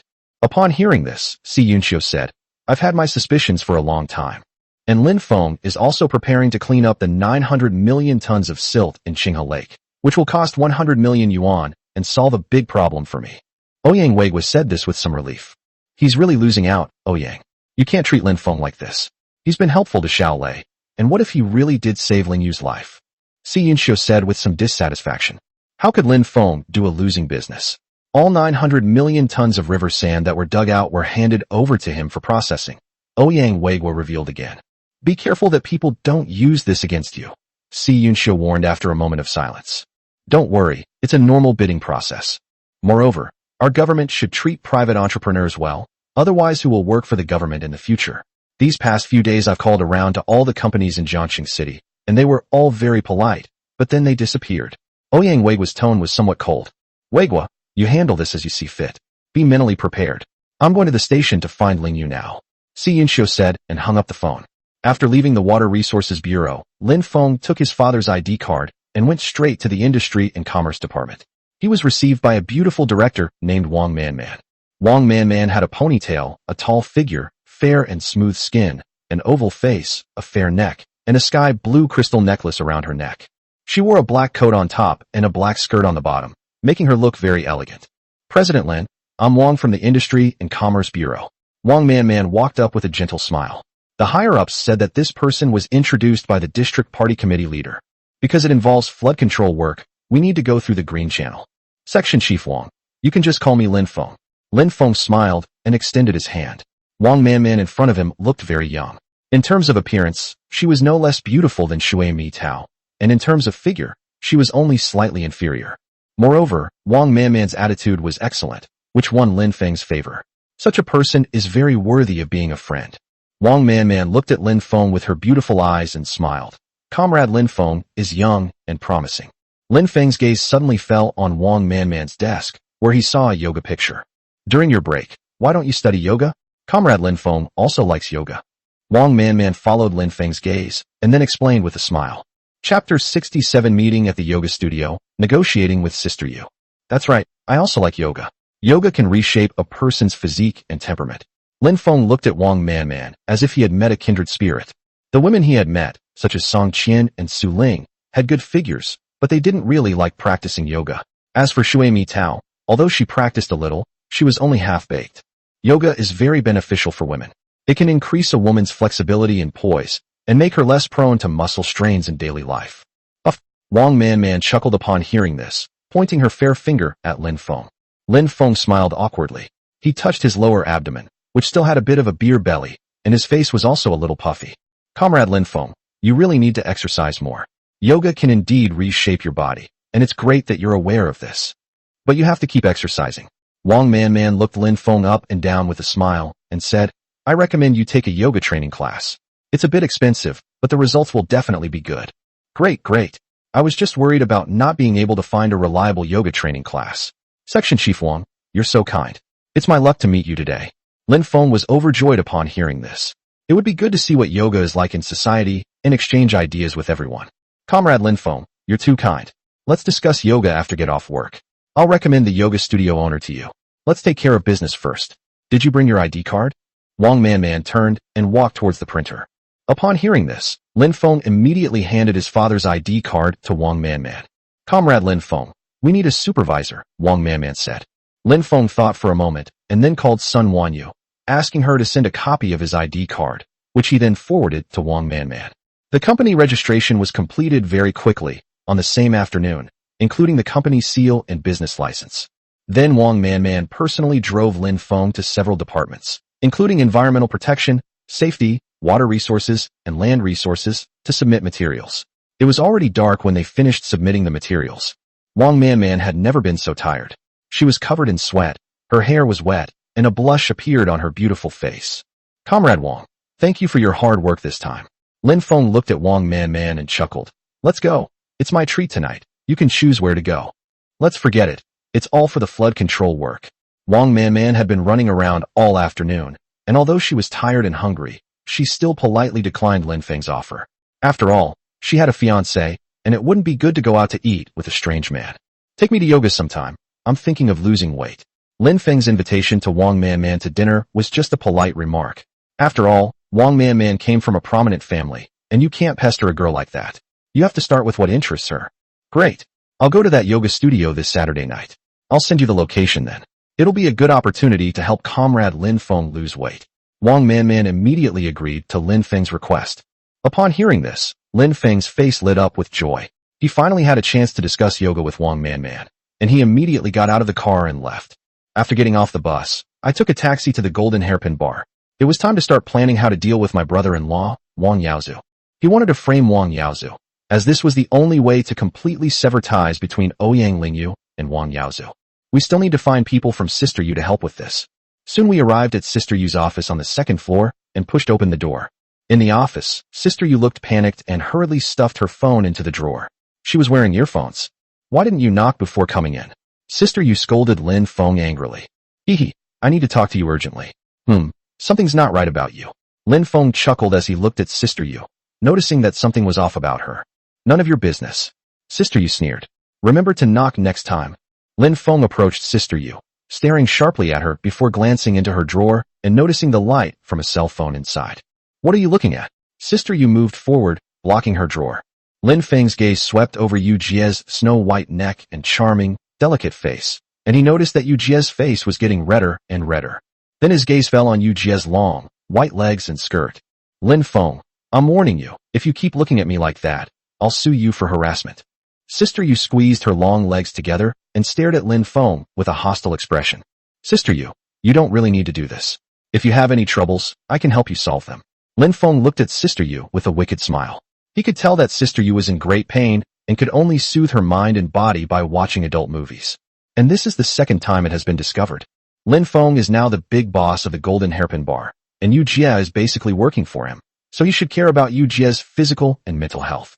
Get out, get out. Sister Yu's face turned even redder, and she told Lin Feng to get out. Fine, if you don't want to, then forget it. I need you to do me a favor today. Find a beautiful woman to seduce my brother-in-law, Wang Yaozu, and also prepare 10 black brothers for him. Lin Feng glanced at Sister Yu and said, of course, he couldn't let the beautiful woman have a relationship with Wang Yaozu. That would just be giving Wang Yaozu an easy advantage. If he wants to change Wang Yaozu's sexual orientation, he can only help Wang Yaozu find 10 black brothers to help him. Upon hearing this, Sister Yu pondered for a moment and said, This is a small matter. Take out 2 million, and I'll help you solve it. Besides, these people all have AIDS. Great, the sooner the better. Lin Feng was overjoyed to hear this, thinking that arranging this package for his brother-in-law was very generous. So what if you ruin his reputation? Ouyang Lingyu might not leave him, because I heard that Wang Yaozu appeared out of nowhere when Ouyang Lingyu was in mortal danger. Ouyang Lingyu also has a very strong background. If you play with her fiancé like this, no one can protect you. After all, Wang Yaozu being played is a slap in the face to the Ouyang family. Sister Yu stood up, picked up her phone, and slammed it off. Lin Feng, with his hands behind his back, said arrogantly, Sister Yu, of course I've considered what you've thought of. And let me tell you, it was I who saved Ouyang Lingyu, not him. Upon hearing this, Yu Edge's beautiful eyes widened. She reached out her fair hand and touched Lin Feng's forehead, suspecting that Lin Feng was drunk. Lin Feng slapped Yu Jie's hand away and laughed.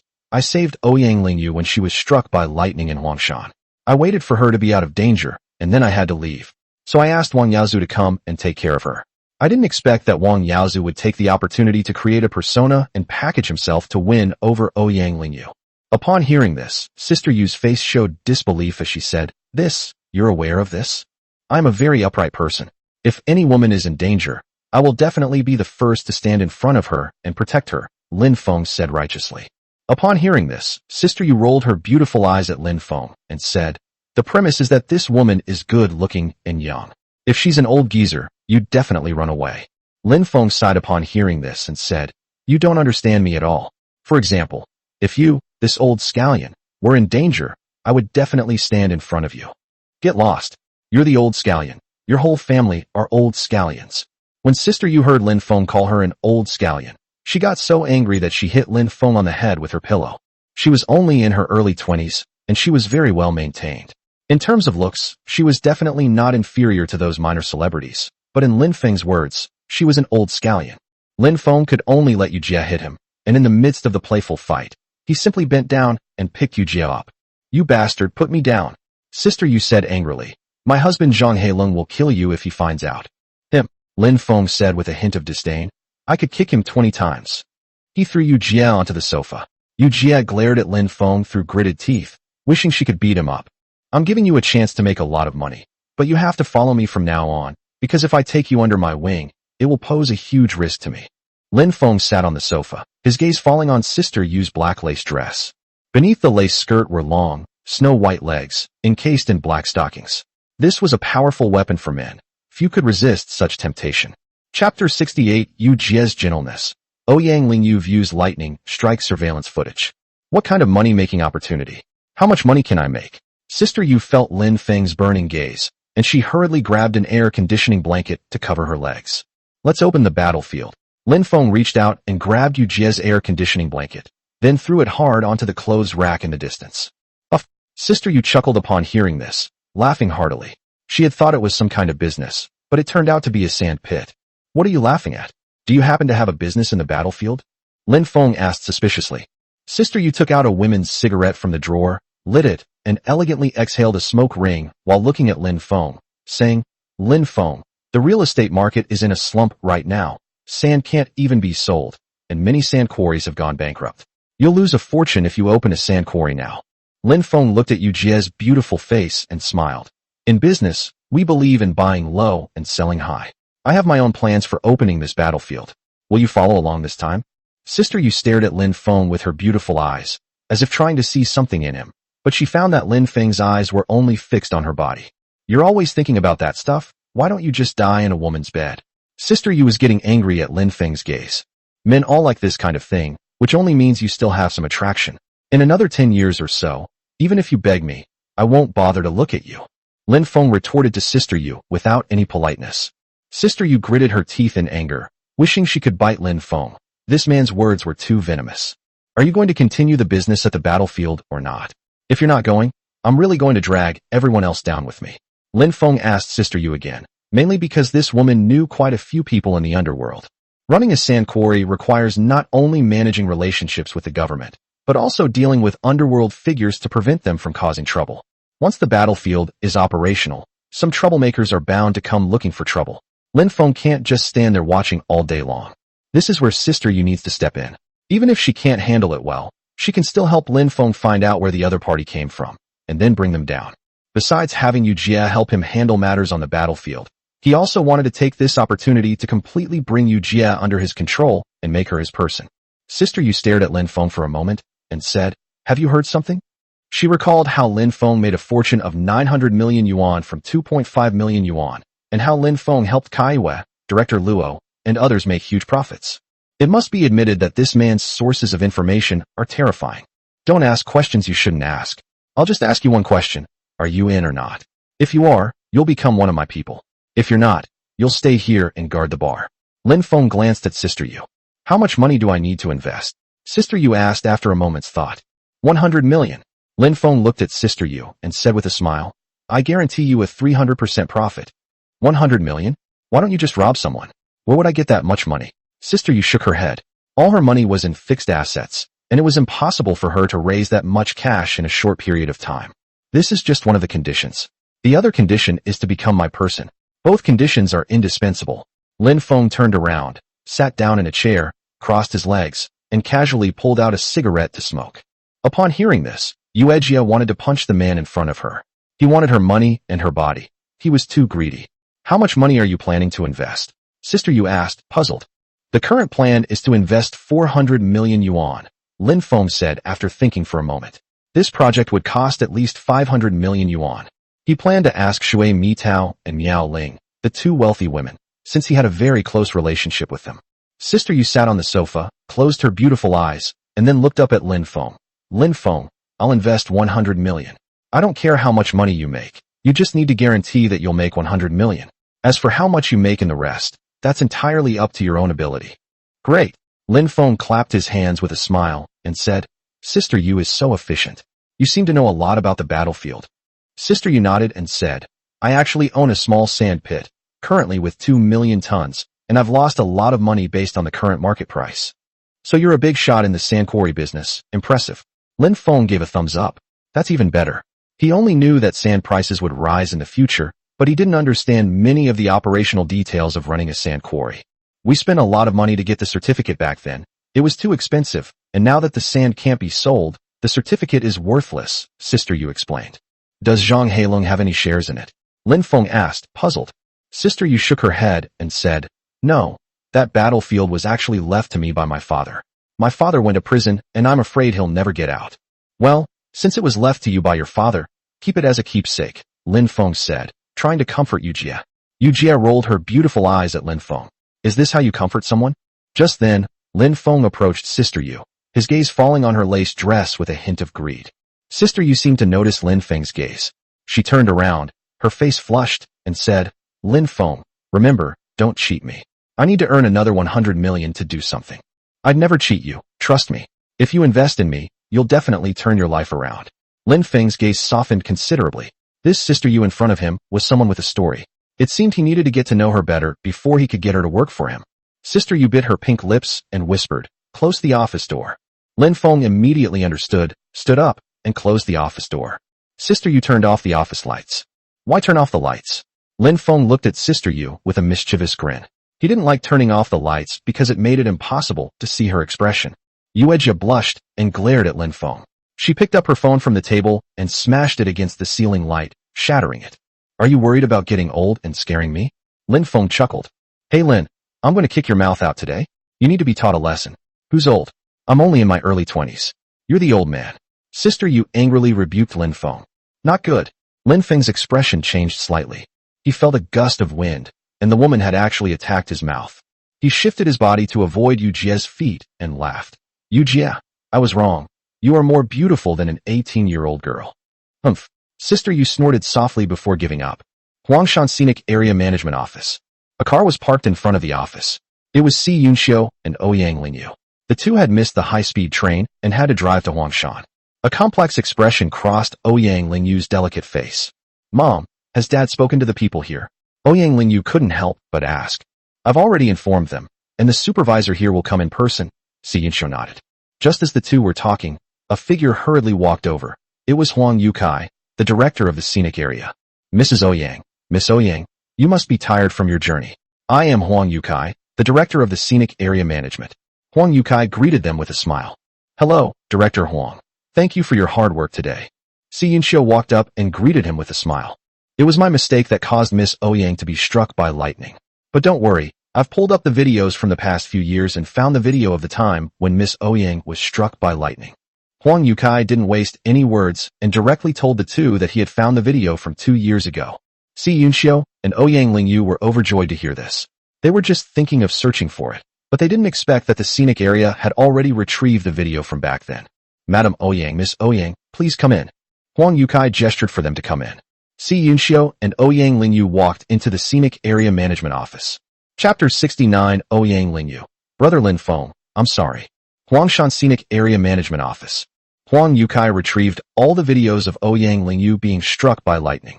Si Yunxiu saw in the video that her daughter was suddenly struck by lightning and then lay on the ground, while passers-by pointed and whispered, but no one stepped forward to help.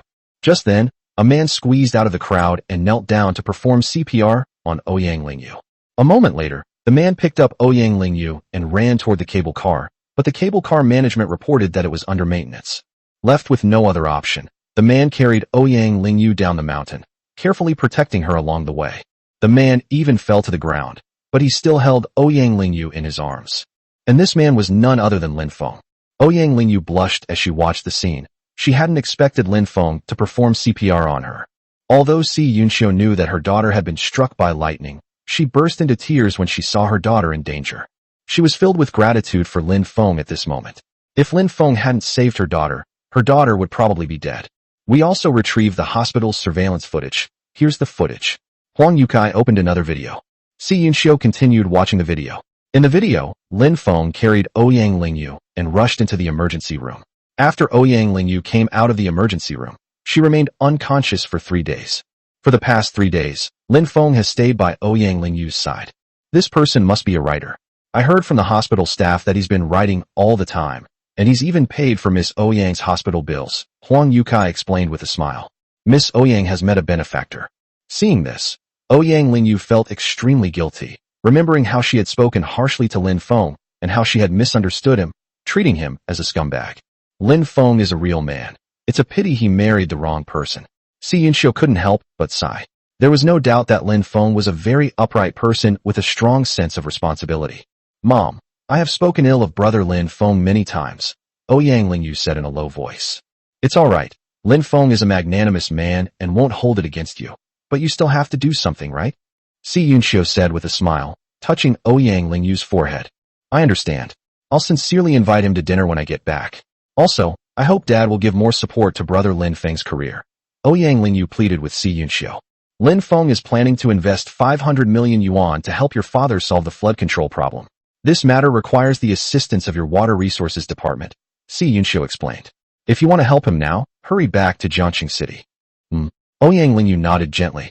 At that moment, Ouyang Lei made a video call. Ouyang Lingyu answered the phone, and Ouyang Lei's laughter came from the other end. Little sister, how's it going? Ouyang Lei asked with a hint of anticipation. It was brother Lin Feng who saved me, Ouyang Lingyu said. Wow, what a melodramatic plot. I could weave your story into a novel, and it would definitely be a hit. The male and female leads had a misunderstanding before, but now that the misunderstanding is cleared up, they're going to get together. Ouyang Lei teased Ouyang Lingyu with a smile. Brother, what nonsense are you talking about? Lin Feng has a wife now, Ouyang Lingyu said, her face flushed with embarrassment and anger. Xiaolei, stop talking nonsense. You know Lin Feng. Find some time to invite Lin Feng to dinner. I'll cook for him myself. Si Yunxiu also said, speaking of which, he's really our family's lucky star. Yes, he saved my sister, and I made a small fortune with his help. Now he's funding the cleanup of the silt in Qinghe Lake. Although he's doing it to make money, it has indeed solved my dad's current crisis, Ouyang Lei said after thinking for a moment. Let's make an appointment with him again in a couple of days.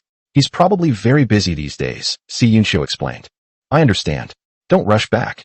Rest for the night before returning to Jiangxing. The fog will be thick tonight.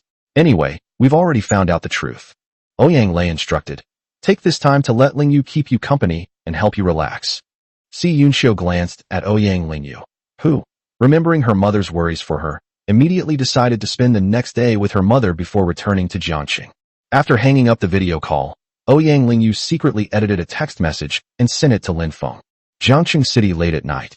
Lin Feng was drenched in sweat. After taking a bath, He lay on the sofa in Sister Yu's office wearing only his shorts. His back was covered in scratches, but luckily he had thick skin. Sister Yu also came out wearing a moon-white bathrobe.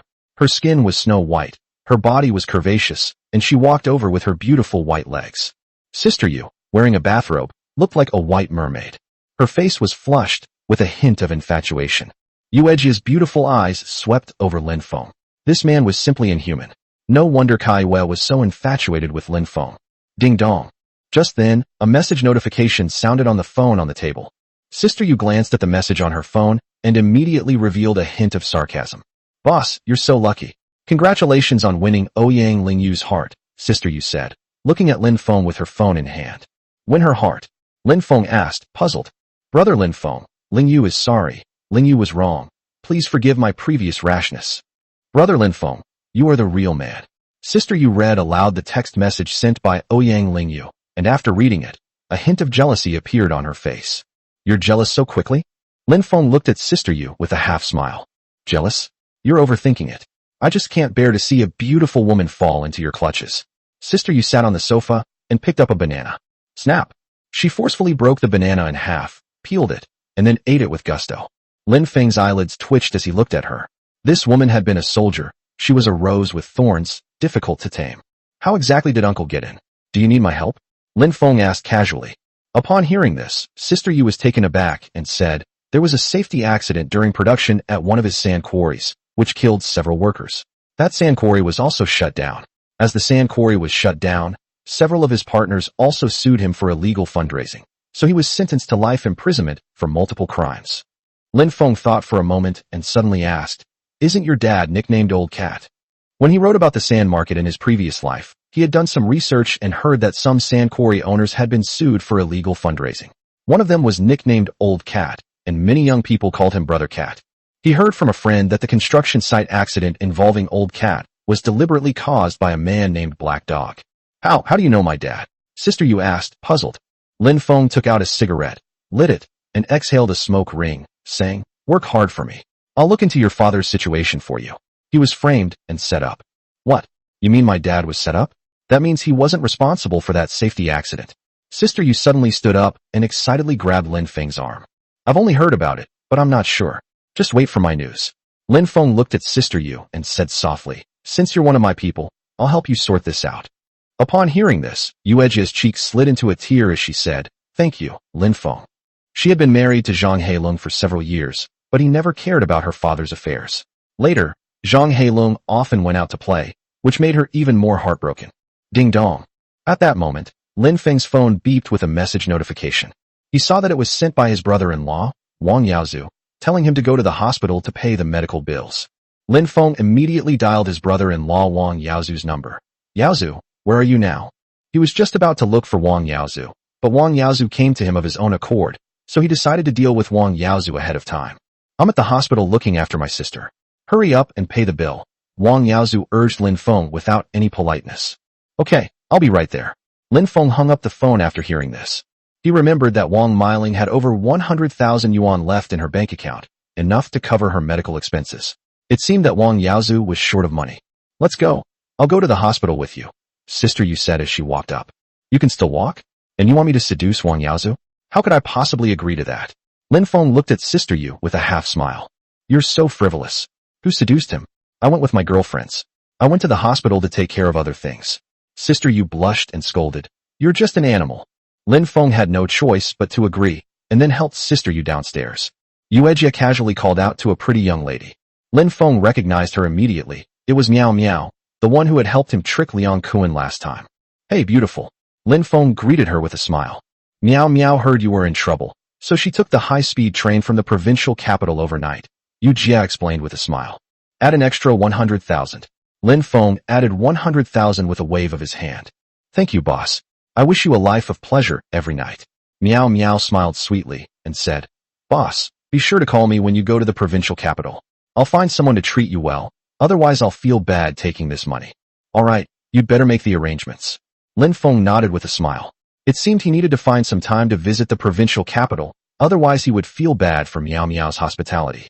I'll introduce a few blonde beauties who studied abroad to the big boss. They can really hold their liquor, so you can have a good drink together then. Meow Meow said with a charming smile. Meow Meow is on the right track. Lin Feng was getting more and more excited. I'll exhaust you. Yuejia cursed as she drove, then slammed on the gas and headed to the third hospital.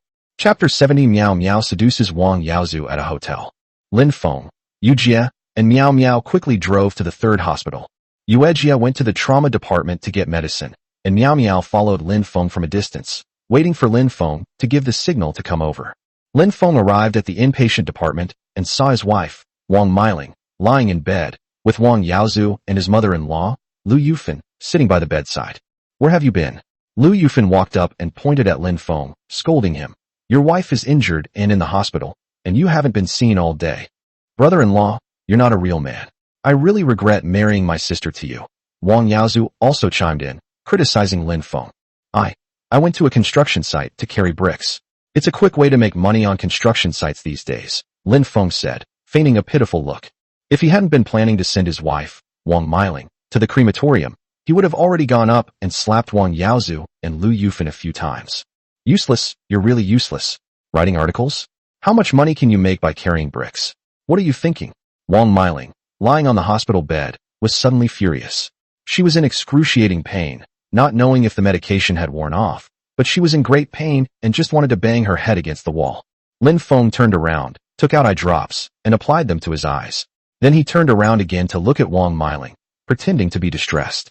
Honey, I wish I could suffer in your place. I was working on my article while I was carrying bricks, so it didn't affect anything, Lin Feng explained again.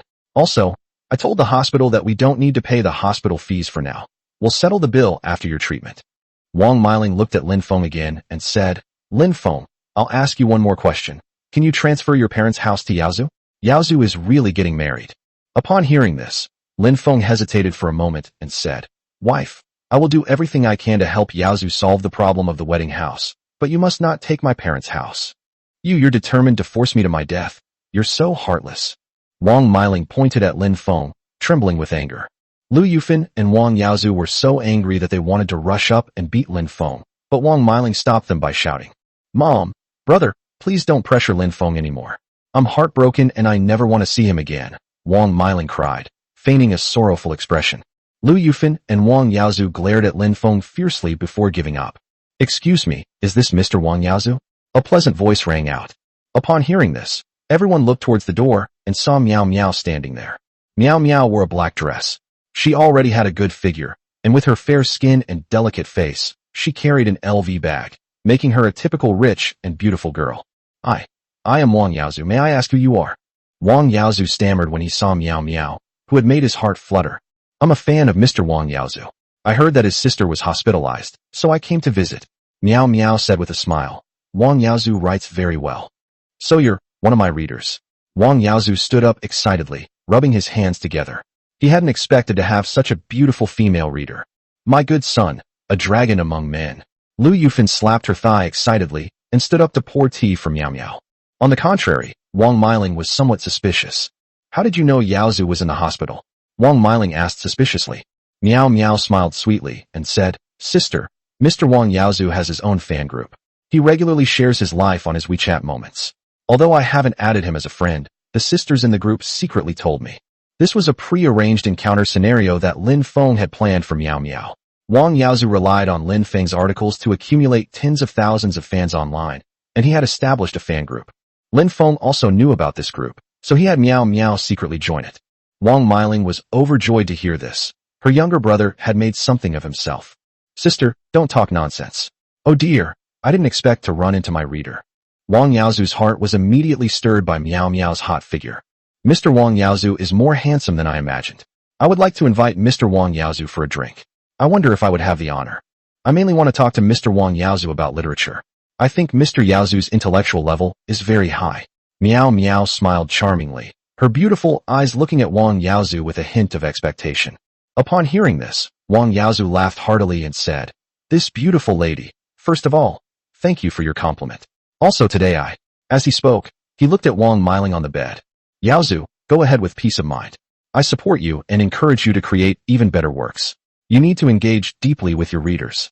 Wang Miling looked at Wang Yaozu with a face full of relief. Her younger brother had finally succeeded.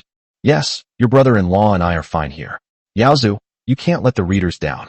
Lu Yufan also came up and looked Miao Miao up and down. Wang Yaozu said with a serious expression, Mom, sister, since that's the case, I'll have a good chat with this beautiful lady, and I'll be back soon. Auntie, sister, I won't take up too much of Wang Yaozu's time. Miao Miao greeted Lu Yufan and Wang Miling with a smile, and even offered them a red envelope. Lu Yufan and Wang Miling politely accepted the red envelopes, saying that Wang Yaozu had plenty of time in the evening, and they could have a good chat. Miao Miao and Wang Yaozu left the hospital quickly. Mom, wife, I'm going back to write my manuscript too. To make money. Lin Feng said with a smile to Wang Miling and Lu Yufan. Useless trash, get out. Lu Yufan looked at Lin Feng with disdain and said, if you had half the talent of my son, you wouldn't be unable to make money. Wang Miling ignored Lin Feng. Lin Feng. At this moment, another figure walked in, smoking a cigarette. It was none other than his father-in-law, Wang Gosheng. Dad, you're back. Lin Feng greeted Wang Gosheng. My father-in-law is a master of all vices, drinking, gambling, and whoring. He can't save any money at all. He's a bricklayer and often works on construction sites. Yaozu's house must be taken care of. It's your responsibility and obligation as his brother-in-law. The father-in-law said sternly, pointing at Lin Feng. Dad, I'll try my best to solve this. I'm leaving now. Lin Feng really wanted to cripple Wang Gosheng when he saw him. In his past life, Lin Feng felt guilty and treated Wang Gosheng with great respect, even cleaning his chamber pot. But in the end, it turned out to be a scam by the family. The father-in-law was finally satisfied. Lin Feng turned and left the ward. When are you going to play dead? If we don't push this beast a bit, he won't obediently solve Yaozu's housing problem. The father-in-law whispered to Lu Yufan and Wang Miling. What's the panic? Our daughter is injured right now. Let her rest for a couple of days before we talk about it, Lu Yufan said. If she loses her manhood, it will be hard to explain to Miling's ex-boyfriend. Upon hearing this, the father-in-law cursed. I don't like Lin Feng at all. After my daughter pretends to be dead, I'm going to slap him across the face a few times, and I'll also slap his parents until their faces are swollen. Dad, please be gentle. I'm worried about damaging his brain and preventing him from earning money for you. Wang Miling instructed her father-in-law. The father-in-law grinned and said, Don't worry, I know what I'm doing. In Su Ling's office in the hospital's surgery department, Su Ling still came to work, because Song Qian had gone to work on the real estate business, and she was bored living alone in the empty villa. Lin Feng sat in front of her, and he was playing a video on his phone of his father-in-law, mother-in-law, and wife having a conversation. His face grew increasingly dark. Su Ling couldn't help but chuckle when she heard the conversation inside. They looked at Lin Feng with great sympathy, thinking how such an outstanding man could have encountered such an awful family. Su Ling, I see you gloating. You need to be taught a lesson. Lin Feng looked at Su Ling with great dissatisfaction. Su Ling felt a pang of sympathy, then gently touched Lin Feng's face with a tender gaze and smiled. I'll take good care of you from now on. This family is blind. How can you take care of me? You're covered in injuries. Lin Feng looked at Su Ling with a half-smile. You bad person, Su Ling said, blushing with embarrassment. I'm leaving now. I need to invite a few handsome men to my mother-in-law to show her some respect. Lin Feng stood up. He suddenly remembered that when he was taking care of Lu Yufan in his previous life, this old man had made him a disgusting request, and Lin Feng immediately ran away and vomited. This also shows that Lu Yufan's life with her father-in-law is very disharmonious, and Lu Yufan needs some excitement in her life. As a son-in-law, he has to fulfill his filial duties. Wouldn't it be perfect to record some short films for my father-in-law, Wang Gosheng? You'd be so kind. Su Ling could tell from Lin Feng's expression that he had a bad idea. Of course it's well-intentioned. Lin Feng turned and walked out of Su Ling's office. After leaving Su Ling's office, I found Sister Yu, who had already prepared the wound medicine. Did Miao Miao take Wang Yaozu to a bar? Lin Feng asked, puzzled. I'm drinking at the Golden Hairpin bar. The 10 black men I hired are also at a nearby hotel, ready to work at any time. There are even security cameras, so we can watch it live, Sister Yu said with a smile. Lin Feng nodded slightly upon hearing this, and then went to the Golden Hairpin bar with Sister Yu to watch a play. Chapter 71 Chrysanthemums Withered, Blood Splattered, Wang Yaozu's New Life. Miao Miao and Wang Yaozu were drinking in a private room at the Golden Hairpin bar. Miao Miao looked at Wang Yaozu with a hint of admiration. Wang Yaozu was very pleased and started to boast, saying that he knew many leaders in Jiangxing City and could summon leaders from various departments with just one phone call. Brother Yaozu, you're amazing. You're talented, handsome, and have a strong network in Jiangxing. I love men like you. Miao Miao looked at Wang Yaozu with even more admiration. Wang Yaozu patted his chest and assured, If you encounter any trouble in Jiangcheng, mentioning my name, Wang Yaozu, will definitely work. Then brother Yaozu, you must protect your little sister from now on. I have no one to rely on in Jiangcheng City, Miao Miao said coquettishly. That depends on your performance tonight. Come on, let's drink. Seeing Miao Miao's coquettish manner, Wang Yaozu wished he could take her to a hotel right now. I don't want to drink anymore, brother Yaozu. I want to find a place to rest. Miao Miao said this with a blush and shyness on her face. No problem, bro. I'll take you to the hotel now. Wang Yaozu's eyes lit up immediately upon hearing this. He could have a good time tonight. In order to marry Ouyang Lingyu, he dared not contact other girls, and Ouyang Lingyu insisted on sharing a room with him on their wedding day. So Wang Yaozu had been holding back for more than half a year, and now that he had met a beautiful woman like Miao Miao throwing herself into his arms, he certainly wouldn't be polite. Okay, let's finish this last cup. Miao Miao walked up and took Wang Yaozu's arm, whispering, I want to drink a toast with my brother. Okay. I love drinking from the same cup. I love drinking from the same cup the most. Wang Yaozu couldn't possibly disagree when he heard about drinking from the same cup. The two picked up their glasses, crossed their arms, and Wang Yaozu drank from Miao Miao's glass, while Miao Miao drank from Wang Yaozu's glass. Wang Yaozu only sensed that something was wrong with Miao Miao's drink, but he didn't pay much attention to it. He immediately grabbed Miao Miao and left the bar, heading straight to a nearby hotel. But as soon as he stepped into the hotel, Wang Yaozu felt hot all over and his head was spinning. Brother Yaozu, I'm going out to buy a small umbrella first. You take a shower first and wait for me. Miao Miao pinched Wang Yaozu's thigh as she said this. Go quickly, your brother is waiting for you. I'm going to take a shower now. Wang Yaozu was extremely excited and turned around to go to the bathroom to take a shower. He grew increasingly hot and aroused, frantically stripping off his clothes to take a shower, fantasizing about making love with Miao Miao. He wanted to release the pent-up energy of the past 6 months and to torture Miao Miao severely. Just then, Wang Yaozu heard someone open the door. My dear Miao Miao, I'm here. Wang Yaozu excitedly walked out of the bathroom, eager to have some fun with Miao Miao. But then he saw several black men standing in the room. These men were all burly and looked at Wang Yaozu with crazy eyes. Some of them even grinned and looked at Wang Yaozu's body, gesturing with their fingers. Who are you? You've come to the wrong room. Wang Yaozu pointed at the several black men and shouted angrily, Get out of here! However, the black men couldn't understand what Wang Yaozu was saying at all. Two of the foreigners walked towards Wang Yaozu with wicked smiles, grabbed his arms, and threw him onto the bed. What are you trying to do? No! Wang Yaozu screamed frantically. Half a minute later, Wang Yaozu's miserable screams came from the room. In Sister Yu's office, Lin Feng, with a cigarette dangling from his lips, stared at the large screen, which displayed a video of Wang Yaozu battling 10 black men. Miao Miao accompanied Lin Feng to the viewing. After dropping Wang Yaozu off at the hotel, Miao Miao went straight back to the bar. In this situation, I would like to compose a poem. Chrysanthemums wither, blood stains the ground, and Yaozu will open the door to a new world. From resistance to enjoyment, Yaozu's soul will be sublimated. Miao Miao said with a smile, holding an ice cream and looking at Lin Feng. Lin Feng took a deep breath and exhaled, finally getting his revenge. Miao Miao, well done, you deserve praise. Lin Feng smiled and transferred 100,000 yuan to Miao Miao, which was an extra reward that had been agreed upon beforehand. Thank you, brother Lin Feng. Miao Miao is going back to the provincial capital now. Remember to come over for drinks. My friend knows some blonde girls who are studying abroad. They're very pretty and can drink a lot. Miao Miao smiled and swung her fist. Don't worry, I'll definitely go. Lin Feng smiled and bumped fists with Miao Miao. Miao Miao turned and left the hotel, while Lin Feng watched the scene on the big screen with great interest. Wang Yaozu in the scene started shouting excitedly. This scene needs to be cut out and sent to Ouyang Lingyu. Ouyang Lingyu will definitely vomit after seeing it, and will cut ties with Wang Yaozu without hesitation.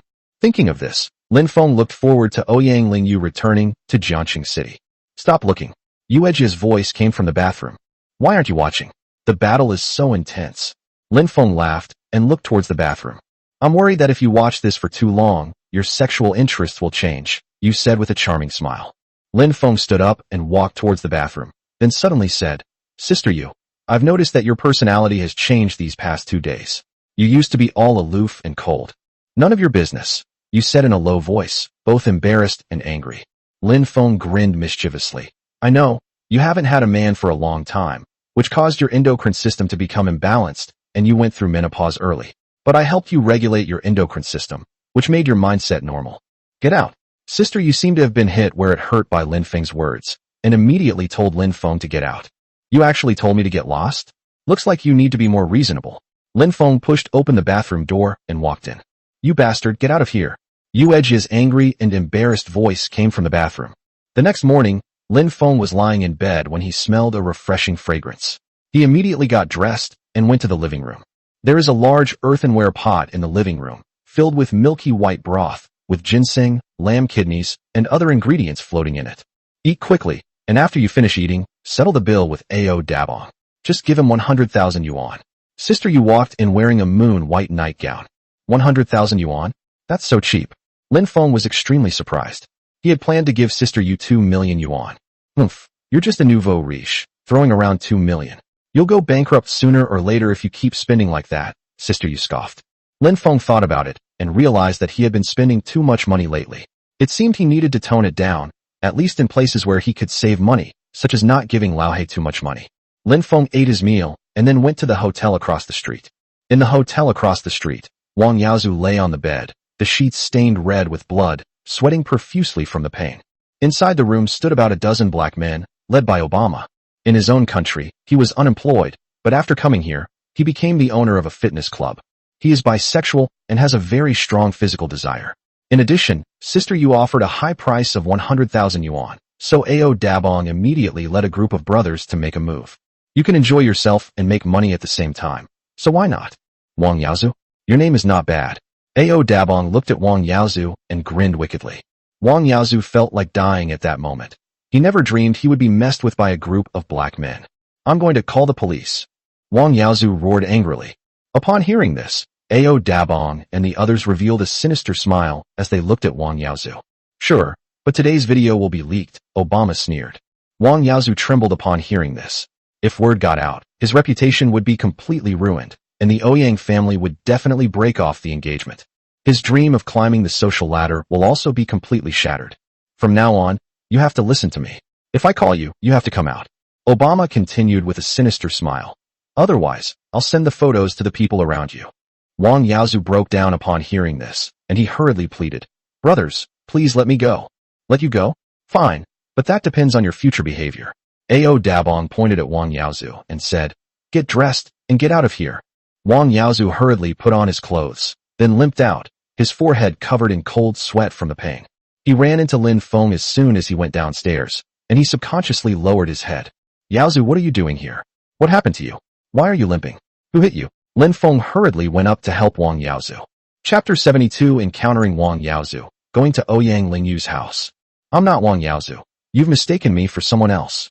Wang Yaozu recognized the voice as Lin Feng's and hurriedly lowered his head, shaking off Lin Feng. You're not Wang Yaozu? Lin Feng really wanted to pry Wang Yaozu's head off, but he was afraid that there might be dirt on Wang Yaozu's neck, and it wouldn't be good to get his hands dirty. I'm really not Wang Yaozu. You've mistaken me for someone else.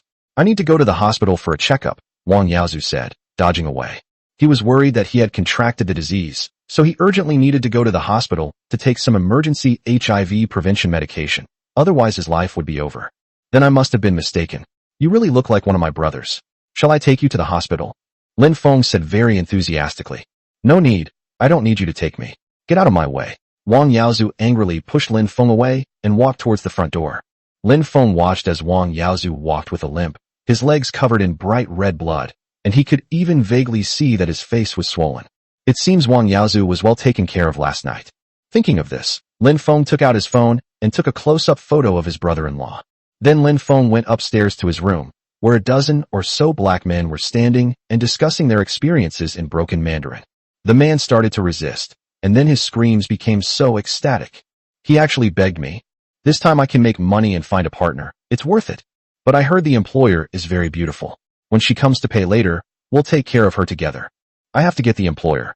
The employer is the bar owner, who is fair-skinned, beautiful, and radiant, and has a typical plump peach-shaped butt. My favorite thing about big, round butts is plump, peachy butts.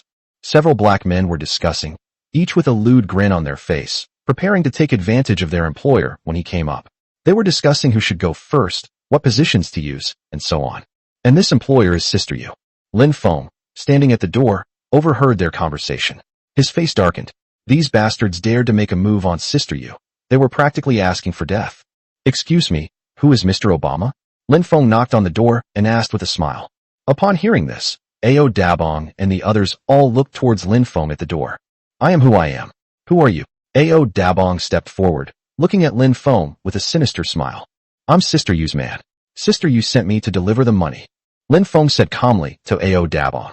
Upon hearing this, the black men's faces immediately turned extremely ugly. They were planning to mess with Sister Yu, but Sister Yu sent one of her underlings. How were they supposed to proceed now? After a few seconds of whispered conversation in a foreign language, a wicked smile suddenly appeared on Obama's face. Ao Dabong stepped forward, beckoned to Lin Feng, and said, Come in, we have something to discuss with you. Lin Feng walked in with a smile. Ao Dabong and several other black men came up and surrounded Lin Feng. Beat him. Ao Dabong waved his hand and said, After we're done beating him, we'll all play with him, and then he'll go back and invite Sister Yu over. An old black man punched Lin Feng in the nose. Lin Feng kicked out, striking the old black man in the crotch. A miserable scream rang out as the old man flew through the air and crashed into the coffee table. At the same time, Lin Feng punched the old black man on the left, and the old black man's head hit the wall like a watermelon. Immediately, a scream was heard and blood flowed from his head. Lin Feng's sudden outburst startled Ao Dabong and the others, causing them to take a few steps back. The black men never expected that Lin Feng would dare to resist. Lin Feng had quickly arrived next to the wooden wardrobe in the hotel, where a steel pipe was used to hang clothes. Bump! He kicked hard at the joint between the steel pipe and the wood, breaking the connection. Then he kicked again, knocking the steel pipe off the wooden cabinet. Go! All of you, kill him together! Obama shouted to the other black men. Several black men and Obama rushed up. Lin Feng's eyes were icy. He picked up a steel rod and walked over. With one blow, the sound of bones breaking rang out as it struck an old black man's calf. The old black man let out a pitiful scream and lay on the ground clutching his legs. Bang bang. Lin Feng's attacks were ruthless. Since he started practicing the joyful yoga, his reaction speed and attack speed had increased dramatically, far surpassing that of ordinary people. What's even more terrifying is that his physical strength is getting stronger and stronger, especially after Sun Wanyu became his person. His physical strength increased again by a lot. With his strength amplified, the steel pipe possessed terrifying destructive power. He lashed the black men violently with the steel pipe in his hand, and they all let out miserable screams. Some of them had broken arms, some had broken hands, and some had broken legs. Spare me. I'll never dare to do it again. Big Bang was so frightened that he knelt on the ground and kowtowed. Lin Feng then stopped. He looked at the steel rod in his hand, which was dripping with blood. The bar owner is my woman. You've got some nerve, daring to make a move on her. Lin Feng looked down at Obama and sneered. Upon hearing this, Ao Dabang's face showed fear. This terrifying man was actually the bar owner's man. Did the man in front of me overhear me discussing having sex with the bar owner? We won't dare again. We won't dare again. Ao Dabong and the others begged for mercy. All right, here's the money. Lin Feng took out a plastic bag from his pocket, which contained 100,000 yuan in cash. No, boss, we'll do this for free this time, Ao Dabong pleaded in a low voice. Please spare our lives. Lin Feng nodded in satisfaction, then smiled and said, Do you know why I didn't cripple you? Ao Dabong forced a fawning smile and said, That's because the boss is magnanimous. The man who was with you last night was Wang Yaozu. Wang Yaozu is my enemy, so you need to find a chance to get rid of him. Lin Feng continued. Also, I need you to help me seduce someone. This person was naturally his mother-in-law, Lu Yufan, who had long been dissatisfied with her father-in-law's health. If Obama can win over Lu Yufan, then things will get interesting. That's the real show to watch. Who? I'm sure I can hook her up. Upon hearing this, Ao Dabong was immediately excited, as long as Lin Feng didn't beat him up. Find some time to visit Wang Yaozu's house. That woman's name is Lu Yufan. As Lin Feng spoke, he took out his phone, which showed a photo of his mother-in-law, Lu Yufan. When Ao Dabong saw Lu Yufan, his eyes lit up. You actually took a liking to this kind of trash? Lin Feng shook his head helplessly. Remember, be quick. If you don't complete the mission, I'll throw you into Qinghe Lake to feed the fish. Yes, Obama said with a fawning smile.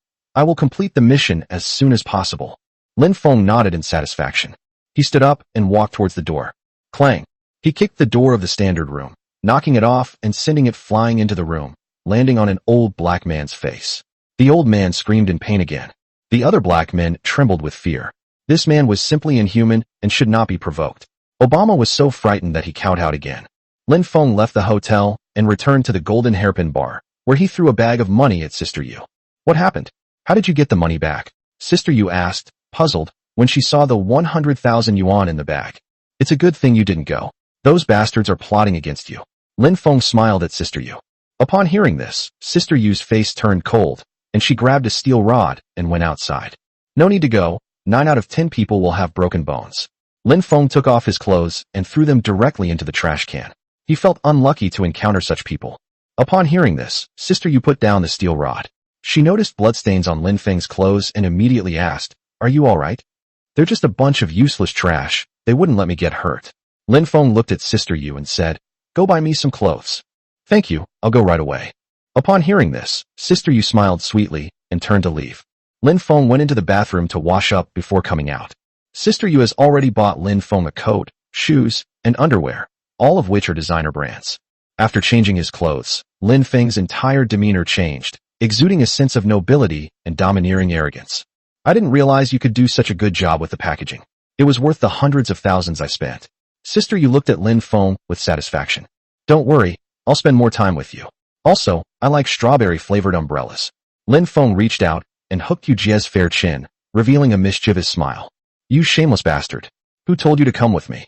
Sister Yu glared at Lin Feng with her beautiful eyes and scolded him. "Go keep your Miss Ouyang company. She sent you a message asking you to go to her house." "Huh?" Lin Feng laughed heartily upon hearing this. He picked up his phone and found that Ouyang Lei had called him several times, and Ouyang Lingyu had also sent him some messages asking him to go to the Ouyang family. Chapter 73. Lin Feng. Lingyu, Wang Yaozu contracted a disease from messing around. Lin Feng immediately called Ouyang Lei back and asked him to send him his location. Then, Sister Yu prepared a case of Mutai liquor and 2 cartons of Zihua cigarettes for Lin Feng. 10 minutes later, Sister Yu drove Lin Feng to the entrance of the district committee's residential compound. "Don't rush to inquire about my father's affairs. First, finalize the sand quarry project. Also, don't admit to having relationships with other women. If Secretary Ouyang finds out, things will go wrong," Sister Yu instructed Lin Feng. "I haven't decided to be with Secretary Ouyang's daughter yet." Lin Feng shook his head. "The problem is that Ouyang Lingyu already knows the whole story. I sense that she will develop feelings for you, and you also need a strong backer. Becoming Secretary Ouyang's son-in-law is the most suitable option," Yu Jie said earnestly, looking at Lin Feng with her beautiful eyes. "Okay." Lin Feng chuckled softly upon hearing this. "Sister Yu, remember to go to the supermarket and buy some of my favorite strawberry-flavored products." Upon hearing this, Sister Yu rolled her beautiful eyes at Lin Feng and pushed him out of the car. Lin Feng took the gifts out of the trunk and walked towards the district committee's residential compound. Soon, Ouyang Lei emerged from the entrance of the family compound. Ouyang Lei, a cigarette dangling from his lips, sharply scanned Lin Feng. "You're quite the ladies' man. Wasn't it Sister Yu, the owner of the Golden Hairpin Bar, who drove you here?" Ouyang Lei looked at Lin Feng with a hint of ambiguity. "Are you two having an affair?" "Absolutely not." Lin Feng shook his head and said he absolutely could not admit to it. "It's all right. We men all like beautiful women. Even if you end up with my sister, I won't mind if you go find other women." Ouyang Lei's tone was very sincere. Lin Feng didn't believe Ouyang Lei's words and immediately patted Ouyang Lei on the shoulder, saying, "Brother, I never thought about pursuing your sister. Your sister has a fiancé." Upon hearing this, Ouyang Lei pointed at Lin Feng's nose and cursed, "Hypocrite! You're so hypocritical. When you saw my sister, your eyes looked like you wanted to devour her. You were the one who stole my sister's first kiss, and you were the one who saved her. Moreover, your marriage with your wife has come to an end." Lin Feng didn't want to talk to Ouyang Lei anymore. He threw the gifts in front of Ouyang Lei and then turned and left. "Don't go. I just wanted to have a heart-to-heart talk with you. Why did you run away?" Ouyang Lei stepped forward and stopped Lin Feng, laughing. "All right, let's not talk about what happened between you and my sister."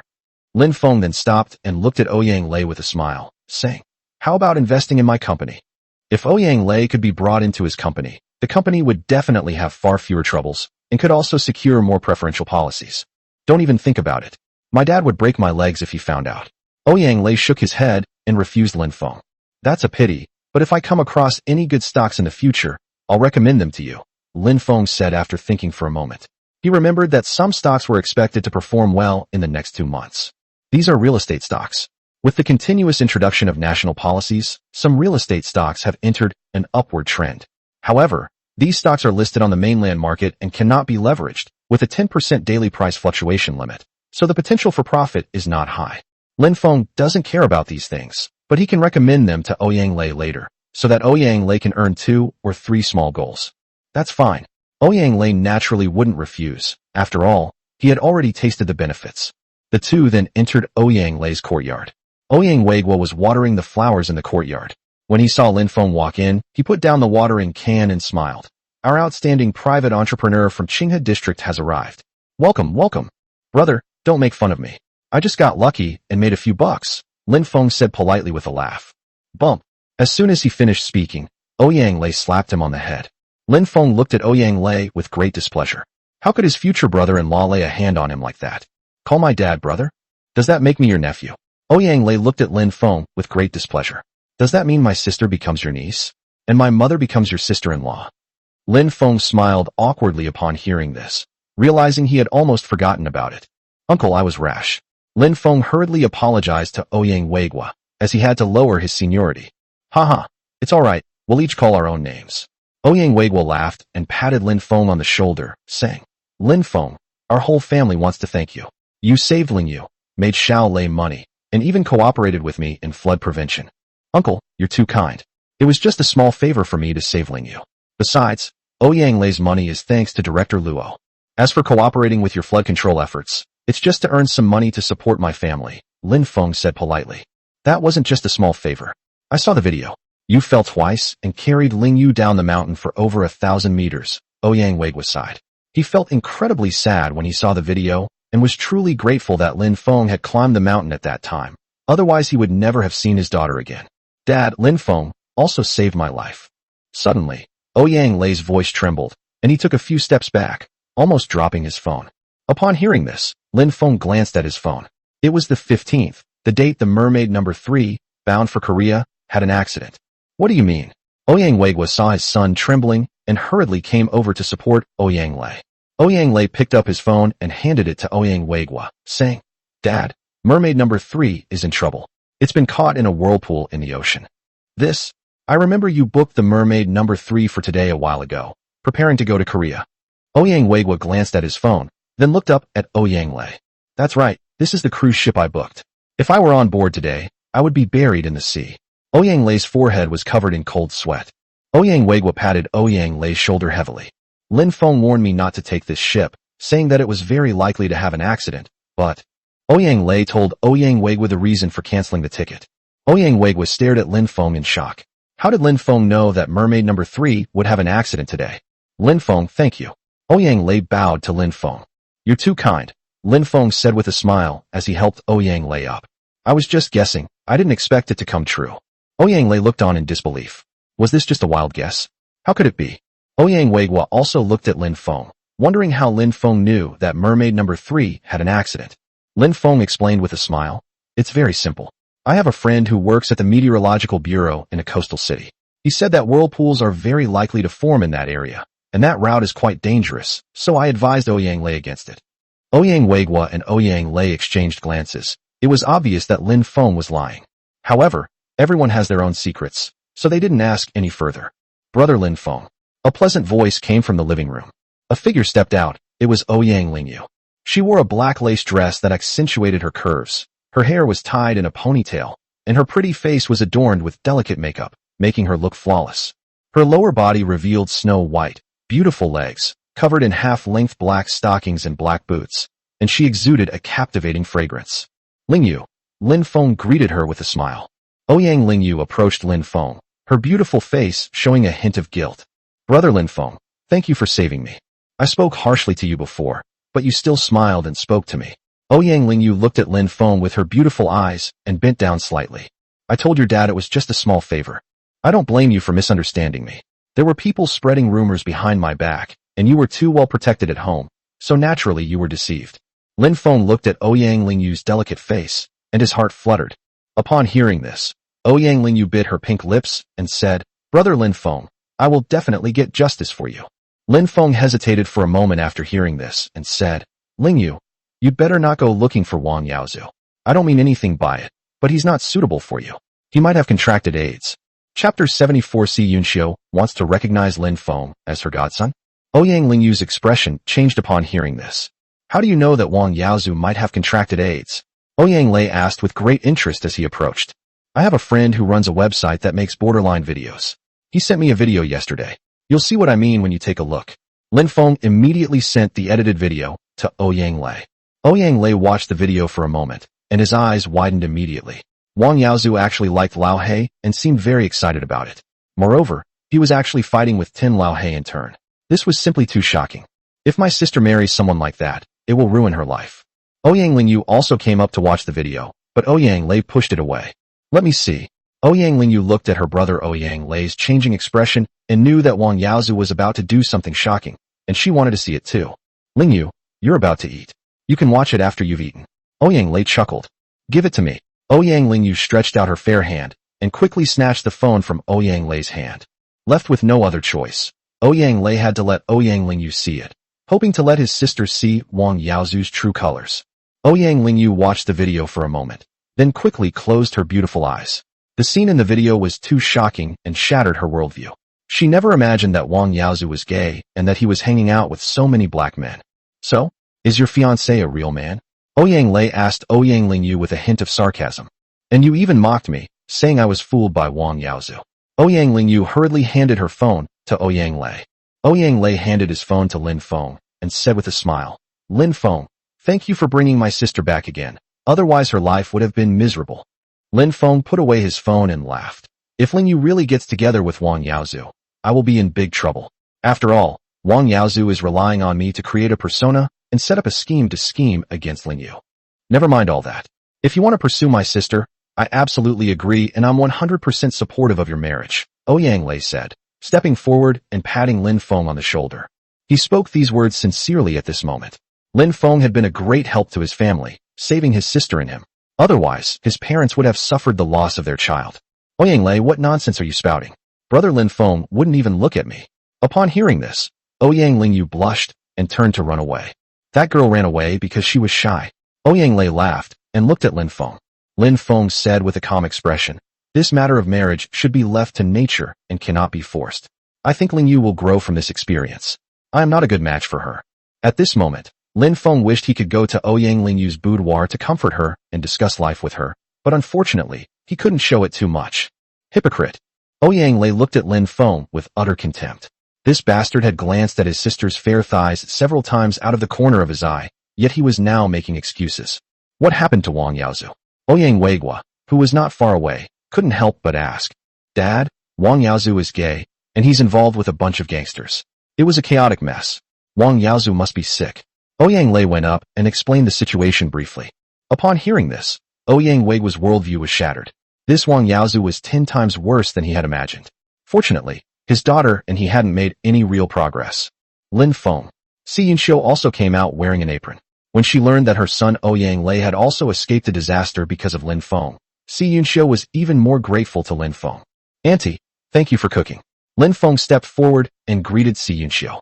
Si Yunxiu looked Lin Feng up and down with her beautiful eyes and sighed. What a good kid. Kind-hearted, talented, and full of a sense of justice. He's a real man. Lin Feng felt a little embarrassed by the praise and immediately smiled awkwardly. Auntie, I actually have a lot of shortcomings too. You're too modest, kid. I'll make a decision today and take you as my godson. From now on, you'll be my and Weigua's biological son, just like Xiaolei. Si Yunxiu said earnestly to Lin Feng. Lin Feng was stunned to hear this. Si Yunxiu had actually taken him in as her godson. I've seen your identity information. You're 3 years older than me. From today onwards, you are my elder brother. Ouyang Lei also came to Lin Feng and kowtowed in greeting. Ouyang Weigua also came up and patted Lin Feng on the shoulder, saying with a smile, Lin Feng, if you look down on us, that's fine. Lin Feng listened to the three people's increasingly outrageous remarks, but he could also sense the sincerity in their words. Don't worry, if you win over my sister, you can always change your mind later. Ouyang Lei looked at Lin Feng with a wicked smile. No, Secretary Ouyang, Aunt, this is too sudden. Besides, I'm not divorced yet, and I really haven't considered other women, Lin Feng hurriedly explained. Sigh, Yunxiu, she's worth hundreds of millions. How could she possibly be interested in us? Ouyang Weigua sighed as he looked at Si Yunxiu. Just as Si Yunxiu was about to speak, Lin Feng made a move. Thank you for thinking so highly of me, Aunt and Uncle. Please accept my bow. What else could Lin Feng say? He simply walked up, knelt on the ground, and kowtowed. He will definitely not suffer any loss by recognizing a district party secretary as his godfather. Ouyang Weiguo smiled with satisfaction and patted Lin Feng on the shoulder, saying, Lin Feng, I really can't think of a way to repay you, so I can only give you more care. Lin Feng, when are you planning to divorce Wang Miling? Si Yunxiu asked Lin Feng with a smile. What are you saying? They are husband and wife. How can you ask me to break up their marriage? Ouyang Weiguo said softly to Si Yunxiu. Si Yunxiu snorted. Lin Feng and Wang Miling's marriage has come to an end. If Lin Feng doesn't get a divorce, he won't have a good life. Ouyang Weiguo looked at Lin Feng and asked with a smile, Lin Feng, what your godmother said makes some sense. You are still young, and you have many more choices.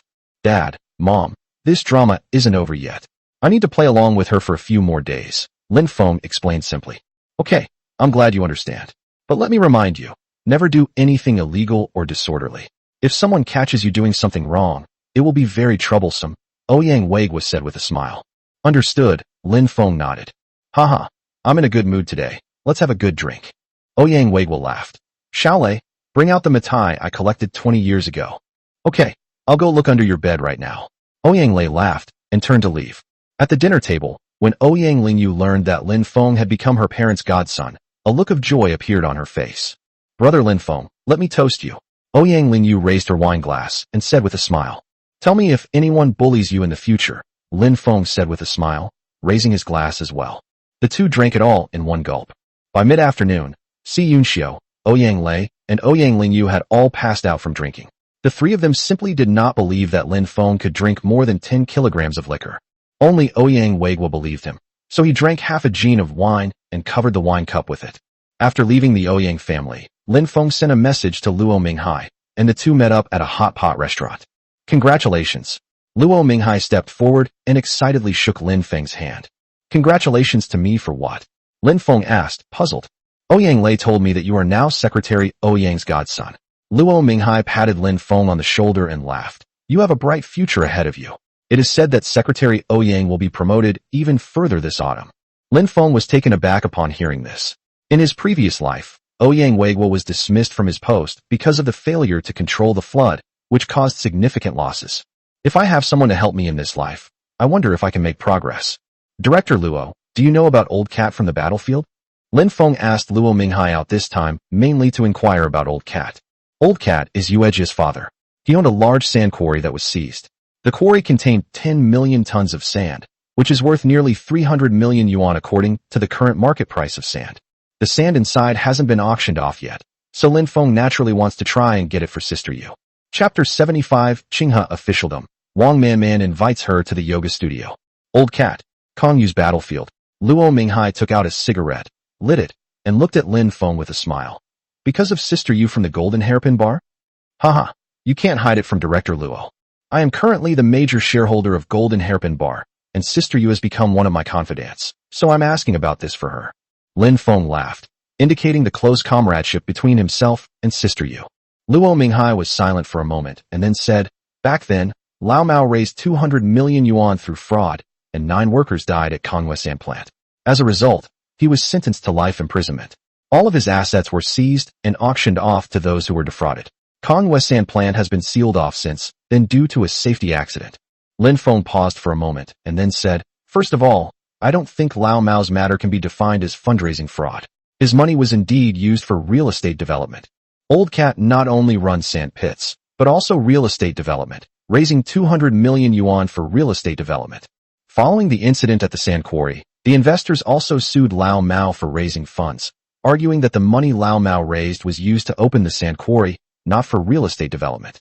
Luo Minghai looked up at Lin Feng and said, the investor did not invest in real estate, but opened a sand quarry, so the court ruled that he committed fundraising fraud. Real estate development requires a lot of sand. I think opening a small sand quarry to supply real estate companies with a large amount of sand would also fall under the scope of real estate investment, Lin Feng said, raising his glass to Luo Minghai. That's what Lao Mao's lawyer said back then, but Lao Mao's investors insisted that he hadn't invested in real estate. Plus, Lao Mao's opponents were very powerful, so they convicted him of fundraising fraud. Luo Minghai explained the reasons behind it. Who was his opponent? Black Dog? Lin Feng asked, puzzled. That's right. Black Dog also runs a sand quarry and is involved in real estate. He has a lot of influence in Qinghe District. His uncle is the head of the Qinghe District Crime Investigation Bureau and also my superior. Luo Minghai added. At the same time, The number 2 in Qinghe district is his brother-in-law. Lin Feng frowned slightly.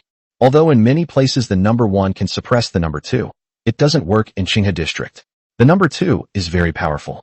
He disagrees with the number 1 politically and is trying to sideline the number 1, Luo Minghai said with a smile. Number 2 is not simple. Lin Feng's expression was uncertain. Although number 2 isn't a local, he taught at the Qinghe campus of the local political and legal university in his early years. Many of his students went on to work in various departments in Qinghe district, especially in the judicial, criminal investigation, and procuratorate systems. Luo Minghai said this with a bitter expression, then picked up his glass and drank it all in one gulp. Upon hearing this, Lin Feng realized that the situation was extremely difficult. He lay on the chair with his eyes closed, recalling his past life. After Ouyang Weigua's incident, the officialdom of Qinghe district was shaken, and a person was transferred from another place to serve as the secretary. Meanwhile, the Qinghe district criminal investigation system also ran into trouble. The bureau chief was arrested for embezzlement and bribery. The bureau chief's surname was Sean. 10 tons of gold and $100 million were found in one of his private villas, an amount that shocked the entire Jiangxing city. That villa is located at number 45, North District, Qinghuan. Lin Feng discovered that after practicing joyful yoga, his memory improved and his memories of his past life became clearer. Besides, the court has already made its verdict, and it's almost impossible for you to overturn the case. If Secretary Ouyang intervenes, perhaps you can get medical parole, Luo Minghai continued. Lin Feng said, I will talk to Secretary Ouyang about this matter. Lao Mao is a talented person, and I need his help to clean up the silt in Qinghe Lake. Also, I hope you can make arrangements so that I can take Sister Yu to visit Lao Mao in prison. That's no problem. Tomorrow at noon is lunchtime, so I can arrange for you to meet. It would be best if Old Cat's daughter cooked a few dishes to take with you. Luo Minghai nodded in agreement. The two drank until dark before parting ways. Lin Feng returned to the Golden Hairpin Bar and told Sister Yu what he had found out that day. After hearing this, Sister Yu burst into tears and said, No wonder I couldn't get help from anyone I contacted. Lin Feng, thank you. Overturning the case is almost impossible, but getting medical parole is still within our grasp. Lin Feng pondered for a moment and said, You'll come with me to the prison at noon tomorrow. Luo Minghai has arranged for us to meet with Lao Mao. You and Lao Mao should have a good talk. Also cook some food for him. Sister Yu nodded excitedly upon hearing this. Sister Yu, I've asked everyone I know for help today. How are you going to thank me? Lin Feng said, sitting on the sofa and looking at Sister Yu's beautiful cherry lips. Upon hearing this, Yuejia blushed and glared at Lin Feng with her beautiful eyes, saying, You'll die of kidney deficiency one day. Your thoughts are really filthy. What did I say? I just asked you to cook a couple of dishes in the kitchen, and you. Lin Feng looked at Sister Yu with disdain. You damn Lin Feng, you. I'll kick you. Sister Yu rushed forward angrily and kicked Lin Feng in the groin. Lin Feng dodged the attack with a wicked grin and said, Of course, if Sister Yu needs me, I'm willing to sacrifice my body. Get out of here. You reek of alcohol. Go take a shower, Sister Yu scolded, embarrassed. Lin Feng turned around and rushed to the bathroom to take a shower. Yuejia also brushed her teeth and washed her face, then put on light and delicate makeup, and then changed into a maid outfit, which showed off her voluptuous figure. She went into the kitchen to cook. A few minutes later, Lin Feng came out wearing a bathrobe. When he saw Sister Yu in the kitchen, his eyes were filled with a hint of greed. I went to the supermarket today and bought some things. They're on the table. Yuejia's shy voice came from the kitchen. Lin Feng looked at the table and noticed several boxes of strawberry-flavored umbrellas. He found that Sister Yu was quite considerate, and it seemed that Sister Yu cared about him. The next morning, I woke up with a sore back and aching waist. Sister Yu had already gotten up and gone to the market to buy groceries, so she could prepare a nice feast for the old cat. Ding ding. Lin Feng's phone rang at that moment. He looked at it, and saw that it was Shui Mi Tao calling. Hey Peach. Lin Feng greeted with a smile as he answered the phone. Why didn't you call me? Where are you in your cozy little nest right now? Peach's dissatisfied voice came from the other end of the phone. What are you saying? I'm resting by myself right now. I've been busy looking for ways to make money these past 2 days, and it's exhausted me. Lin Feng poured out his longing to water Peach. Baby, I miss you so much. Get lost. Peach scolded in embarrassment. You shameless bastard, Lin Feng. Speak like a human being. I'm telling the truth. I'm planning to open a battlefield. Lin Feng pondered for a moment and said, If we can successfully acquire it, it will accumulate wealth for our children that they could never spend in 10 lifetimes. Open a sand quarry. The real estate market is in decline now, and many sand quarries can't sell their sand, yet you're venturing into the sand quarry business. Peach asked, somewhat puzzled. Trust me, Lin Feng said softly. Besides, even if the price of sand doesn't go up, I won't lose money. I'll just earn less. According to the agreement with Ouyang Weigua, he will not lose money. Lin Feng then recounted the whole story, including the plan to remove silt from Qinghe Lake. I'll give you all the money, Peach said after thinking for a moment. No need for that. Lin Feng shook his head and said, I'll come find you wherever you are now. I'm back in the provincial capital. I'll call you again when I get back to Jiangcheng, Peach said before hanging up. Lin Feng put down the phone and lay down on the bed. Then another message came in. He looked at it and saw that it was from Wang Manman, the section chief of the Industry and Commerce Bureau. Wang Manman. Mr. Lin, I'm on leave this morning. Would you like to come to the yoga studio? Lin Feng. I couldn't be happier. Send me your location. I'm determined to lose weight and get rid of my belly fat. Wang Manman. Yes, it's on the first floor of the Yunwu Hotel. I'll send you my location now, and we'll meet at the entrance of the Yunwu Hotel. Lin Feng was extremely surprised to hear about the Yunwu Hotel, as it was the only 5-star hotel in Qinghe District. He remembered there was a high-end yoga studio upstairs, where only wealthy women practiced yoga. Ding dong. Wang Manman sent her location. Lin Feng immediately changed his clothes, went downstairs, took a taxi to the entrance of the Cloud Mist Hotel, and met up with Wang Manman. Chapter 76 Yoga Studio, The Beauty's Test. At the entrance of Yunwu Hotel, Wang Manman wore a white short-sleeved shirt, revealing her fair arms like lotus roots. Her neck was snow white, and her beautiful face was adorned with exquisite makeup. She wore a black lace skirt that hugged her pert buttocks, and her beautiful legs were covered in purple lace stockings, with black boots on her feet. She exuded youthful energy, her beautiful eyes gazing around. Hey! Lin Feng rode his bicycle from a distance and quickly stopped in front of Wang Manman. His gaze lingered on Wang Manman's graceful figure, finally settling on her face. Why don't you drive, you big boss? Wang Manman asked Lin Feng with a smile, her beautiful eyes looking at him. Exercise to lose weight. Lin Feng laughed. A man's health is what truly matters. If you're not healthy, you can't even find a girlfriend, don't you think? How would I know? Wang Manman said shyly. We need to go to the Cloud Mist Yoga Studio quickly, but there's one condition. You can't stare at any woman inside, no matter how beautiful she is, or you'll be kicked out. I know. I'll only keep an eye on you. After all, you're the one who brought me in. Lin Feng naturally understood these principles. You can't just focus on me. You need to put your mind to losing weight. That's the right way. Wang Manman rolled her eyes at Lin Feng, realizing that bringing him here was a mistake. This man is such a playboy. Hopefully, the price of the Cloud Mist Yoga Studio will make Lin Feng back out. I was trying to lose weight anyway, so of course I'm focusing on myself. Besides, Comrade Wang Manman, I think you're stunningly beautiful. Lin Feng teased Wang Manman as he approached her. There are two things in this world that you can't rely on, and one of them is a man's words. Wang Manman turned and walked towards the Cloud Mist Hotel. Lin Feng followed Wang Manman inside, and the two went up to the third floor. The third floor was decorated in a magnificent and luxurious style, with imported wool carpets on the floor that were incredibly soft to walk on. What's most stunning is the ground itself, where beautiful and graceful figures are everywhere. These women are wearing tight-fitting yoga clothes that perfectly accentuate their curvaceous figures. Lin Feng sighed sincerely. All the beautiful women have married into wealthy families. The women here are exceptional in terms of temperament, figure, and face. Even some of the older women are very well maintained and have a presence that makes men's eyes light up. Wang Manman was relieved to see that Lin Feng was just casually glancing around. She was really worried that Lin Feng was staring at a woman's sensitive areas. This kind of thing happened because men came here before, and some even made disgusting gestures towards women from a distance. Xiaoman. A pleasant voice came from that moment. Lin Feng and Wang Manman looked up and saw a woman in yoga clothes walking over. The woman had a stunning figure. Her hair was pulled back, her neck was snow white, and her face was like an angel's.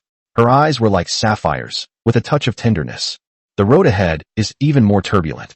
Hey, Paulina, Wang Manman said with a smile as she walked up to greet her. Is this your friend? Paulina asked, pointing to Lin Feng next to Wang Manman. Lin Feng, my friend. He wants to lose weight and get in shape. He also likes yoga, Wang Manman introduced, pointing to Lin Feng. Hello boss, I want to lose weight here, get rid of the fat on my stomach, and make my figure more perfect. Lin Feng walked up to Paulina with a smile and said, Paulina is indeed beautiful. She looks like a mixed-race beauty, and her figure is just as good as Peach's. Paulina looked Lin Feng up and down with her beautiful eyes and smiled. Mr. Lin, let me explain first. Our Cloud Mist Yoga Studio is mainly for women, so we are quite strict with men. May I ask if you have any yoga experience? Basic yoga? Lin Feng was taken aback and looked at Wang Manman. Wang Manman hadn't mentioned this before. His yoga practice originated from ancient India and is not something that can be explained to outsiders. As for modern yoga, he does not understand it, so he has no yoga foundation at all. Actually, it mainly depends on whether you genuinely want to practice yoga, Wang Manman said with a smile. Paulina didn't tell me any of this before. Mr. Lin, because we have rather strict requirements for men here, very few men come here, and Xiaoman is not aware of the rules, Paulina patiently explained. Mr. Bao, what aspect do you mean by foundation? If you're talking about yoga theory, I definitely won't understand it. But I often study and figure things out on my own by watching videos in movies and TV shows, Lin Feng said, half jokingly. He had only seen some men practicing yoga in movies and TV shows. Paulina frowned slightly. Lin Feng was clearly a novice, and he probably came here with ulterior motives. Lin Feng, how's your training going? Wang Manman asked hurriedly. It's working? It's showing some results. Lin Feng thought for a moment and said, ancient Indian yoga should have some similarities with modern yoga. For example, both types of yoga can improve physical fitness, coordination, and flexibility. For instance, he can now do the splits. Doing the splits is extremely difficult. In real life, only female students from dance academies can actually do it. A little bit. Wang Manman covered her mouth and laughed. Lin Feng, how far has it gone exactly? Mr. Lin, if you can demonstrate your achievements, I might make an exception and accept you. Paulina thought for a moment and said, after all, Lin Feng was introduced by Wang Manman, and she still had to give Wang Manman face. Lin Feng looked at his clothes and realized they were not suitable for showing off his flexibility, otherwise it would cause problems. Mr. Lin, is there something wrong? Why don't you take a look at our prices first? If the price is right, you can apply. Actually, I would suggest you go to the gym. Paulina noticed that Lin Feng was a little embarrassed, so she gave him a way out. Mr. Bao, you've misunderstood. The clothes I'm wearing aren't suitable for showing off my flexibility, Lin Feng explained with a smile. Could you find me some yoga clothes? Oh, I see. I'll go to the storeroom now and find you a men's yoga outfit, Paulina said, then turned and left. After Paulina left, Wang Manman hurriedly pulled Lin Feng aside and whispered, Lin Feng, let's go check the prices first. Lin Feng nodded slightly upon hearing this, and the two then went to the rest area and sat down. Wang Manman brought Lin Feng a price list. A 6-month men's yoga package costs 99,999 yuan, and the instructor is a regular private instructor. If you hire a top-tier personal trainer, the price is 199,999 yuan. If you hire a diamond-level personal trainer, the price is 299,999 yuan. That means the lowest price is 99,999 yuan. Wang Manman looked at Lin Feng with her beautiful eyes and said, although I want to take this commission, I think we should make it clear that you should make your own choice, since it's only a 6-month course. Lin Feng threw the quotation into the trash can and laughed. Section Chief Wang, you know nothing about my financial resources. Ah, I was wrong. Wang Manman touched her forehead and said, I just didn't want you to waste your money. Don't overthink it. Just wait for Boss Bao to bring his yoga clothes. Lin Feng suddenly looked at Wang Manman and smiled. Section Chief Wang, with your current yoga skills, can you do the splits? Wang Manman shook her head and said, I can only reach 160 degrees right now. I'm too busy with work, so I don't have time to practice. It's all right. I'll teach you from now on, Lin Feng suddenly said. I don't believe it. Wang Manman shook her head. Paulina soon came over. She wasn't wearing yoga clothes. Men's yoga wear is temporarily out of stock, but we're having it delivered. Mr. Lin, you can demonstrate your flexibility first. It's okay if your clothes tear. We have seamstresses here, but with your figure, they shouldn't tear. Paulina's beautiful eyes swept over Lin Feng, her gaze lingering on his lower abdomen. Lin Feng, please. Wang Manman also looked at Lin Feng and made a gesture of invitation. Chapter 77. A split that shocks two women, re-encounter with Bai Luoxue. Ladies, I'll make a fool of myself. Lin Feng gently pulled up his pants to prevent them from tearing. Mr. Lin, please. Paulina also gestured for him to enter. Lin Feng immediately stretched out his legs, but because the ground was too slippery, his feet slid rapidly to the sides. Tear. His newly bought Armani pants ripped immediately, but luckily he was wearing thin, stretchy thermal underwear underneath, which prevented him from being exposed. With both legs flat on the ground, a perfect split was executed. Paulina's beautiful eyes widened, and Wang Manman also stared in disbelief at the scene. Lin Feng had actually done the splits. Paulina felt a little embarrassed when she thought about Lin Feng's torn pants. She had told Lin Feng not to worry and that his pants wouldn't tear, but she was proven wrong in the blink of an eye. Mr. Lin, I didn't expect that the yoga you learned from watching TV would be effective. It seems I underestimated you before, Paulina said with a charming smile, which was enough to prove that Lin Feng was a true yoga enthusiast. You're a real hidden talent. I thought Lin Feng was just joking. Wang Manman looked at Lin Feng with bright eyes and smiled. Lin Feng, are you wearing stretchy thermal underwear underneath? I've changed. Please, ladies, move to another area and find me an empty room so I can change and have a seamstress repair my clothes. Lin Feng glanced at Paulina and Wang Manman. It's all right. You're wearing stretchy thermal underwear anyway, Paulina laughed. I'd also like to see Mr. Lin's leg strength. In yoga, leg strength refers to the strength of the 2 feet. Those with strong leg strength can do a split on the ground and then instantly rise up by using the power of both legs. Those who lack leg strength can only lie on their hands on the ground and slowly pull their legs up. Upon hearing this, Lin Feng hooked his feet on the ground, exerted force, and stood up in the next moment. Paulina's beautiful eyes widened even more, and she exclaimed repeatedly, Mr. Lin is really amazing. Although you have never formally studied yoga, your leg strength is comparable to that of an old yoga master. Even if Xiaoman practiced for a year, she still couldn't match your leg strength. No way, Lena, don't make me sound so bad. Wang Manman pouted and looked at Miao Lena with dissatisfaction. Paulina smiled and looked at Lin Feng, saying, Mr. Lin, which package would you like to choose? I think Xiaoman has already explained it to you, right? The diamond version, I guess. Lin Feng thought for a moment and said, I think the diamond version of private trainers must be the best. You're right. The coach for the diamond version is indeed this Paulina, Wang Manman said, pointing at Paulina. Mr. Lin, don't listen to Xiaoman's nonsense. I've just been studying yoga for a long time, and I hope to have a pleasant cooperation in the next 6 months. Paulina extended her fair hand. It's a pleasure to work with you. Lin Feng reached out and touched Paulina's small hand, which was incredibly soft, boneless, and smooth. Paulina then gave Lin Feng an agreement. Lin Feng glanced at the contents of the agreement, signed his name, and then transferred 299,999 yuan to Paulina. After transferring the money, Lin Feng went into a men's changing room to wait for the men's yoga clothes to arrive. His pants were mended by the seamstress at Yunwu Yoga Studio. Meanwhile, Paulina and Wang Manman sat in the coffee area, drinking coffee and chatting. Xiaoman, is this man pursuing you? Paulina suddenly chuckled softly. I think his stamina is pretty good. He should be to your liking. Get lost, Wang Manman said shyly. What do you mean by suitable for my taste? I'm still a pure old maid. You're not old at all. You're only 25 this year. Pauline rolled her eyes at Wang Manman and said, I think this man is interested in you. Who is he? I'm not entirely sure, but he must have some connections. He's planning to open a sand quarry, and the party secretary has instructed all departments to cooperate with him. Of course, this is not a violation of discipline, but it involves flood control work, so it's a special case. I'm just responsible for assisting him in handling things.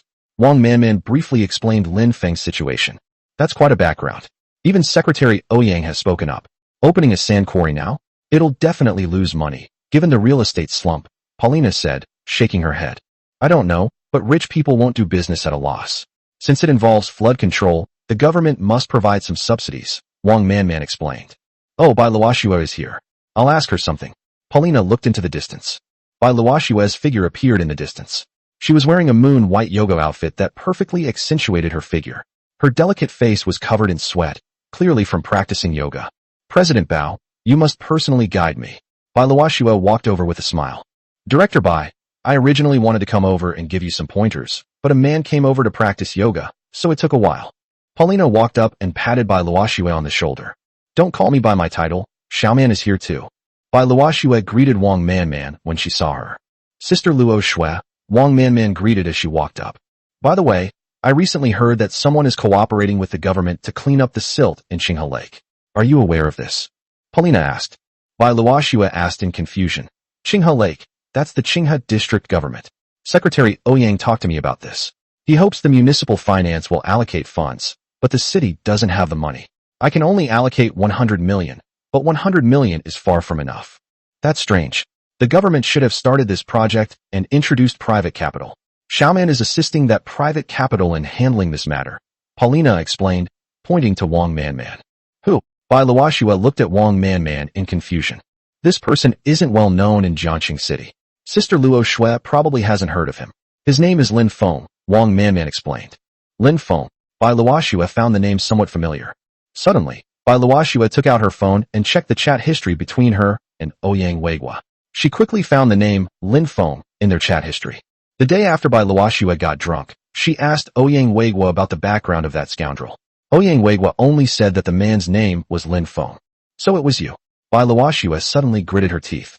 The image of that woman who called her a long-haired, short-sighted person flashed through her mind, and the woman who had a drinking contest with her that resulted in her throwing up all night. Do you know Lin Feng? Is it possible that you share the same name? Wang Manman and Bao Lina knew that Lin Feng had offended Bai Luoxue when they saw Bai Luoxue gritting her teeth. Bai Luoxue looked at Wang Manman and said, "Do you have a photo of him? Let me see." "No, but he's in the men's locker room, waiting to change and learn yoga," Wang Manman explained. "Learn yoga? Let me think about it." Bai Luoxue suddenly looked up at Paulina and smiled gently. "Lina, I have a favor to ask of you." "What's up?" Paulina asked with a smile. "I'd like to come to your house and be a yoga instructor for 2 hours temporarily." Bai Luoxue suddenly reached out her fair hand and put it around Bailina's waist, whispering, "I won't charge you any wages. I'll just help you train Lin Feng." "No, Luo Shui, maybe it's just a coincidence of names," Paulina said, shaking her head. "It can't be such a coincidence. They're all related to Ouyang Weigua. They all have the same name. They must be the same person. I want revenge," Bai Luoxue said, biting her pink lips and looking towards the men's changing room. What could Paulina say? She could only agree to Bai Luoxue's request. "Also, please help me wear a mask so he can't discover my identity. Otherwise he'll be too scared to clean up the mud and sand," Bai Luoxue said again. "Okay, here's a fox mask for you." Paulina nodded. The yoga clothes were delivered quickly and placed in the men's changing room.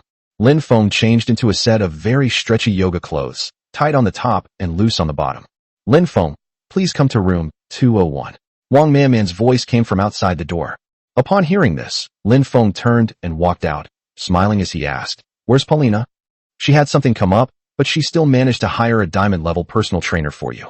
This trainer is one of a kind in the entire Jiangxing city. You're in luck." Wang Manman looked at Lin Feng with a sly glint in her beautiful eyes, then turned and ran away. Upon hearing this, Lin Feng really wanted a refund. He had just paid the money when Paulina disappeared. He wanted to discuss the wonders of yoga with Paulina. Left with no other option, Lin Feng went to room 201. The figure in the room made Lin Feng's eyes widen. A woman with an exceptionally beautiful figure stood in the middle. Her breasts were voluptuous, her hair was piled high, her neck was snow white, and she wore a white fox mask. She stared at Lin Feng with cold eyes. Her temperament is in no way inferior to Paulina's, and even has a more aloof and noble air. The woman was naturally Bai Luoxue. Bai Luoxue gritted her teeth when she saw the greedy man in front of her. It really was that scoundrel. "May I ask your name, teacher? Why are you wearing a mask?" Lin Feng walked up and greeted her with a smile. Chapter 78. Bai Luoxue sat on Lin Feng's back and severely punished him. Bai Luoxue, wearing a white fox mask, glanced coldly at Lin Feng and said, "My nickname is White Fox. You can call me Teacher White Fox." Lin Feng recognized Bai Luoxue's voice. He looked Bai Luoxue up and down, his gaze carrying a hint of aggression. Bai Luoxue frowned even more. The man in front of her was not only extremely annoying, but also a womanizer. He must have come here to work out because of the pretty women. I really don't know why Paulina agreed to let Lin Feng join Cloud Mist Yoga Studio. Have you seen enough? Bai Luoxue looked at Lin Feng coldly. Lin Feng smiled awkwardly and looked away, saying, "So it's Teacher White Fox. Thank you for your hard work today, Teacher White Fox." Although the White Fox teacher in front of them was wearing a mask, her noble and aloof temperament was very attractive to men. Bai Luoxue said with a cold smile, "All right, I'll start testing your physical fitness now.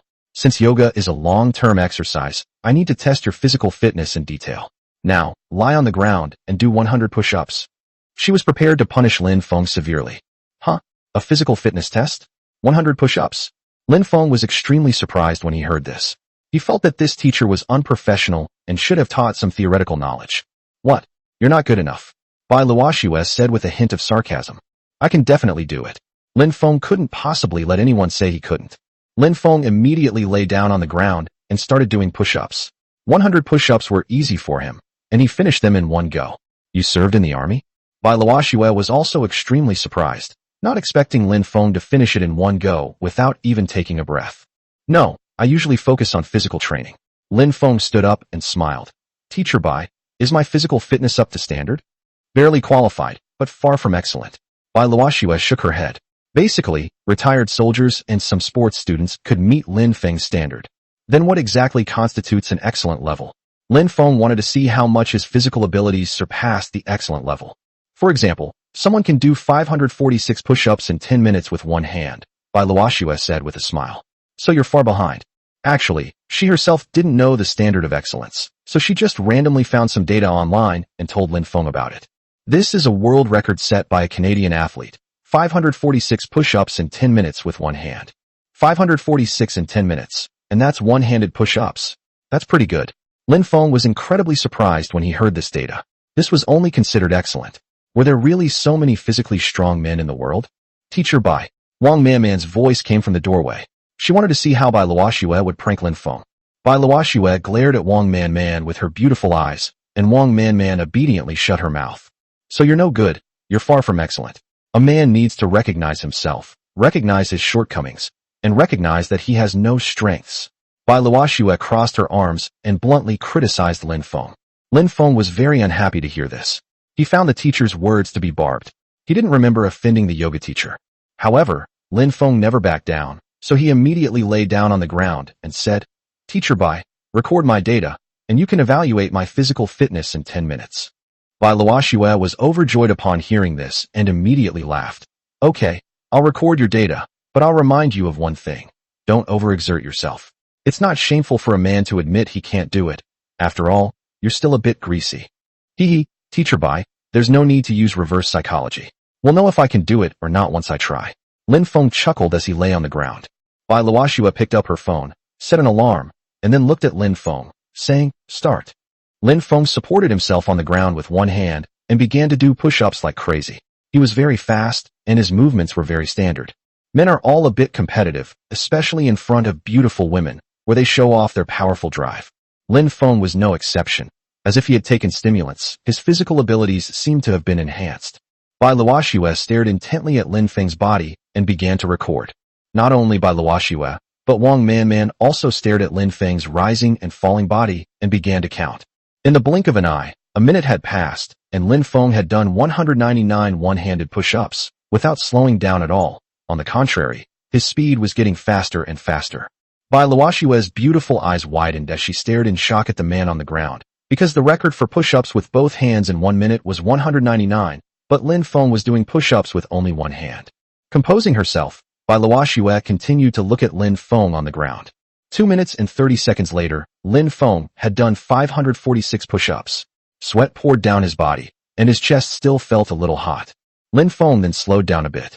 It broke 1,006 minutes, 1,207 minutes, and the alarm finally rang in 10 minutes. 1396. Wang Manman stood at the door, looking slightly lost in thought at Lin Feng, who was soaking wet. Bai Luoxue was deeply shocked, but she smiled and said, She's a bit better than those contestants, but not top tier.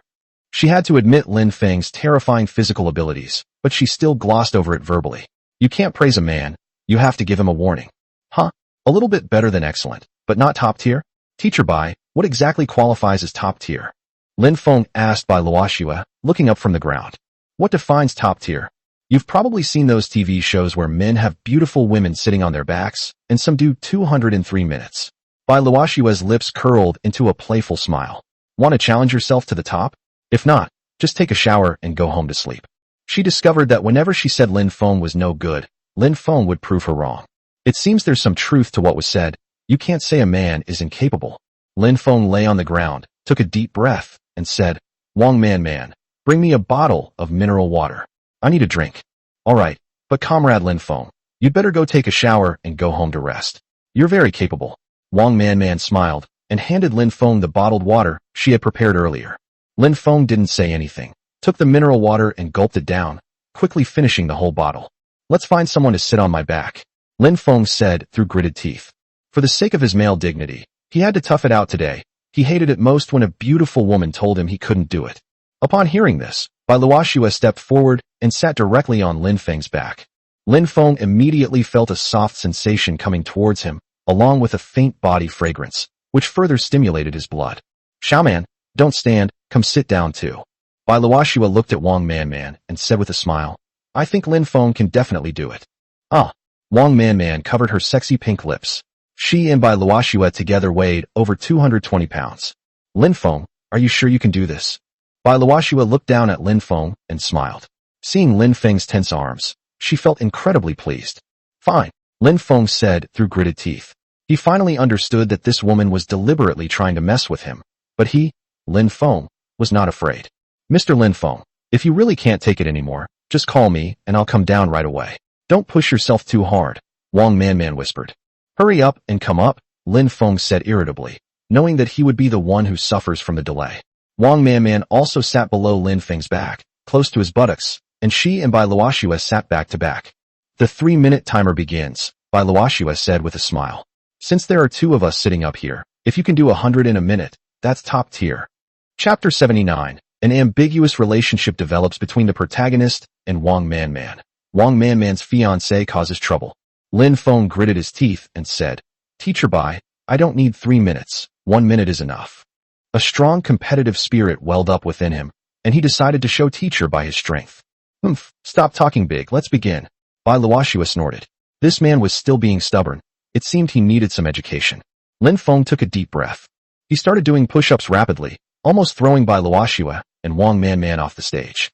Fortunately, Wang Manman and Bai Luoxue were back to back, holding hands together, which prevented them from being thrown off. The 2 women's beautiful eyes widened even more. Lin Feng's physical strength was truly outrageous. Soon the 1-minute bell rang. 111. Lin Feng roared in a low voice, his body suddenly rising. This time, Bai Luoxue and Wang Manman finally lost their balance. Bai Luoxue's long, beautiful legs touched the ground, and she leaped up to stand firm, then passed over Lin Feng's head. It's obvious that Bai Luoxue has good physical fitness and strong adaptability. But Wang Manman wasn't so lucky.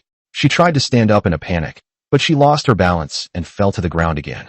Lin Feng, who had just finished doing push-ups, turned around and saw Wang Manman fall.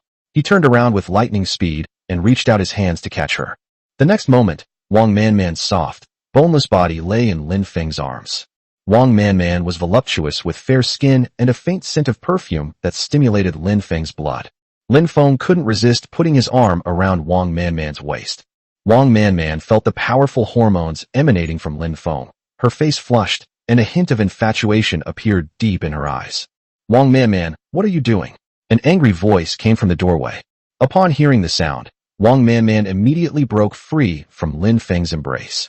Lin Feng lay on the ground and looked up to see a man in a black trench coat standing at the door.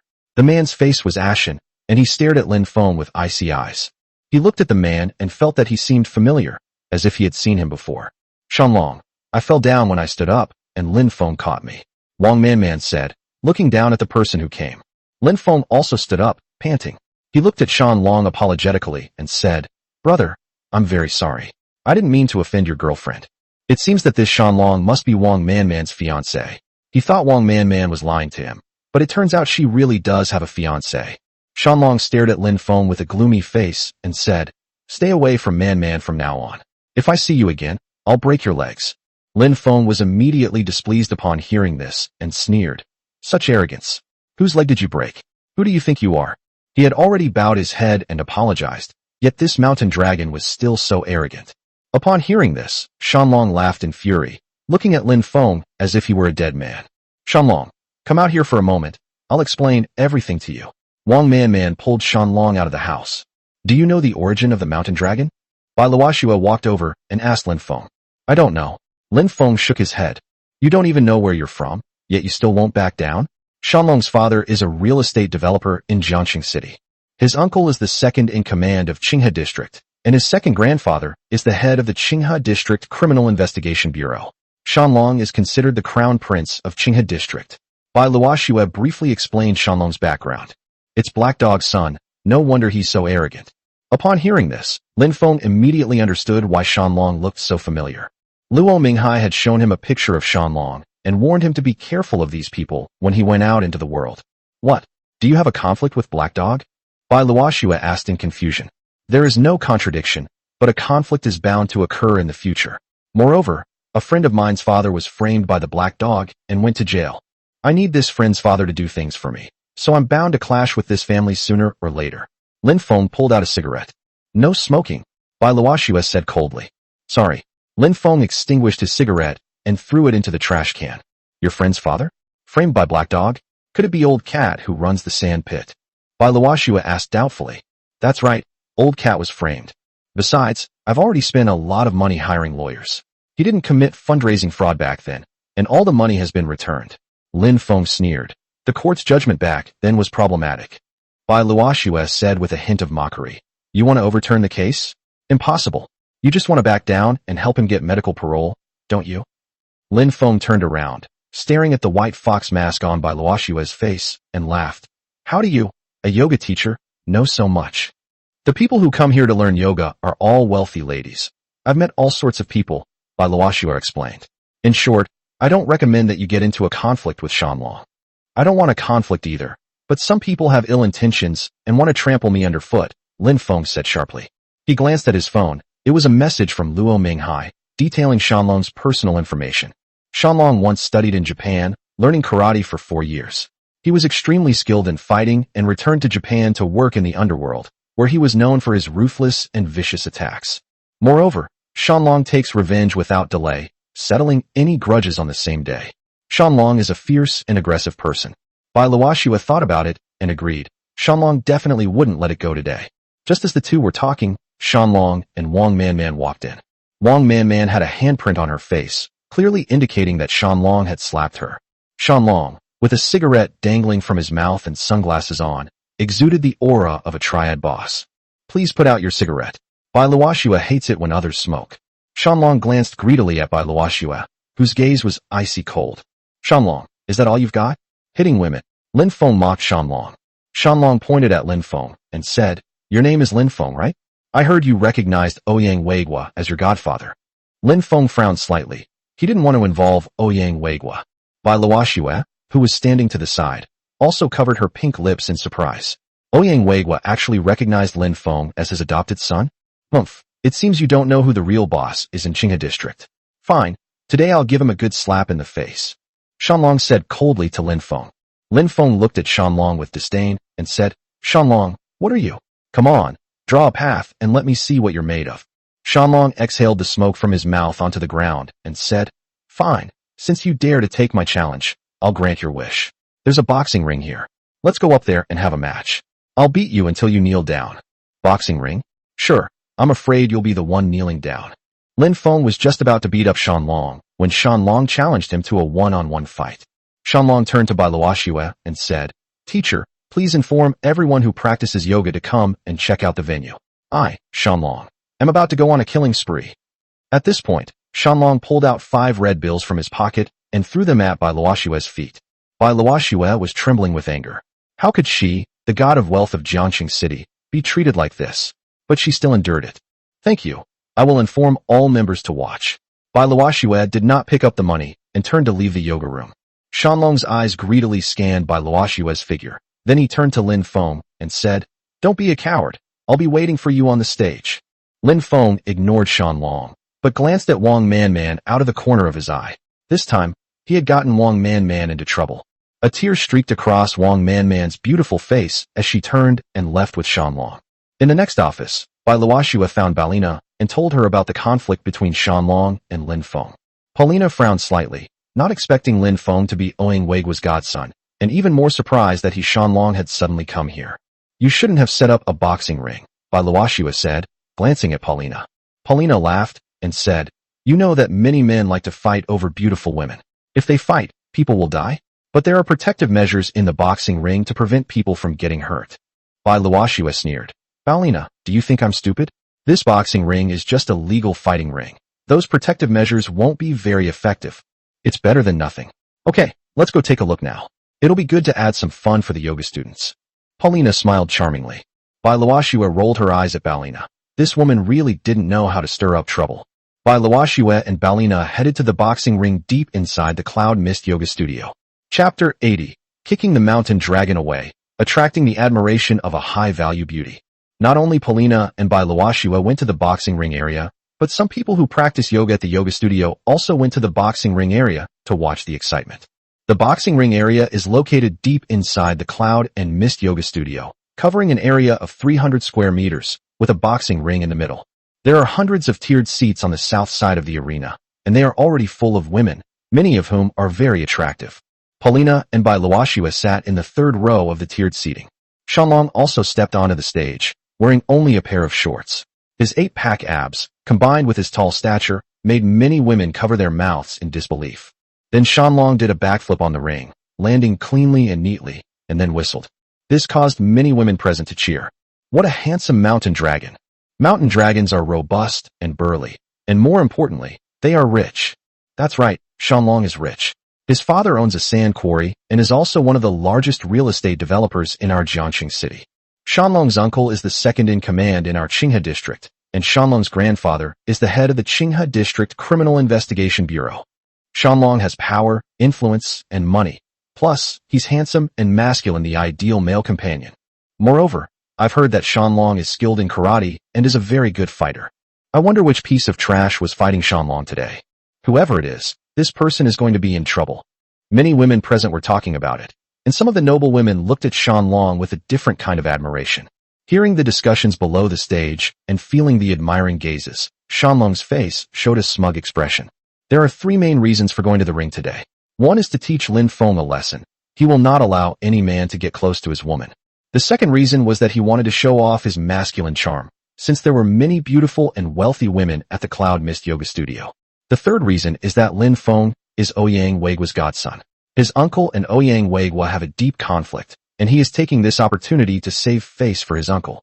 Teacher Paulina, where's Lin Feng? Shanlong looked at Teacher Paulina below the stage and asked with a smile, tell him that if he doesn't come to the arena, I will come to his door to teach him a lesson.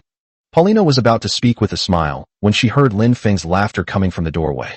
Shanlong, are you in such a hurry to get beaten up? Lin Feng was delayed for a while changing his clothes. According to the rules of the arena, he could only wear shorts. Moreover, Lin Feng was very conscious of his image, and because he smelled so badly of sweat, he took a cold shower before coming over. At this moment, Lin Feng arrived wearing shorts and barefoot. Many women looked at Lin Feng, curious to see who this person was who was challenging the mountain dragon. But when they saw Lin Feng, they were somewhat disappointed. Lin Feng had no muscles and a beer belly, making him look much less impressive than Shanlong. He was clearly someone who didn't exercise regularly. This man will be beaten to death, concluded a wealthy woman wearing gold-rimmed glasses. She sat in the aisle and could clearly see that Lin Feng's legs were trembling. No way, this isn't an underground boxing ring. Another wealthy woman said skeptically. You're new here and don't understand the rules of this boxing gym at all. The gloves here are very thin with little padding, and some people don't follow the rules and attack vital areas, the lady with gold-rimmed glasses explained. Her words resonated with many yoga studio students who had witnessed people die in the ring. Sitting next to Pauline, Wang Manman lowered her head and asked, Sister Pauline, can you stop it? She couldn't afford to offend Shanlong, but she also couldn't afford to offend the forces behind Lin Feng. If anything happened to either of them, she would definitely have to take responsibility. Paulina shook her head and said, now the die is cast, and we have no choice but to proceed. Wang Manman lay weakly on the chair.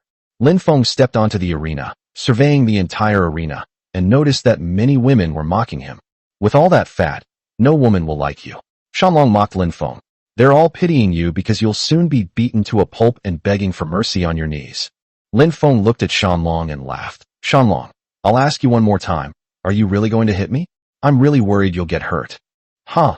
Shanlong couldn't help but laugh wildly upon hearing this, pointing at Lin Feng and saying, you clown, you really overestimate yourself.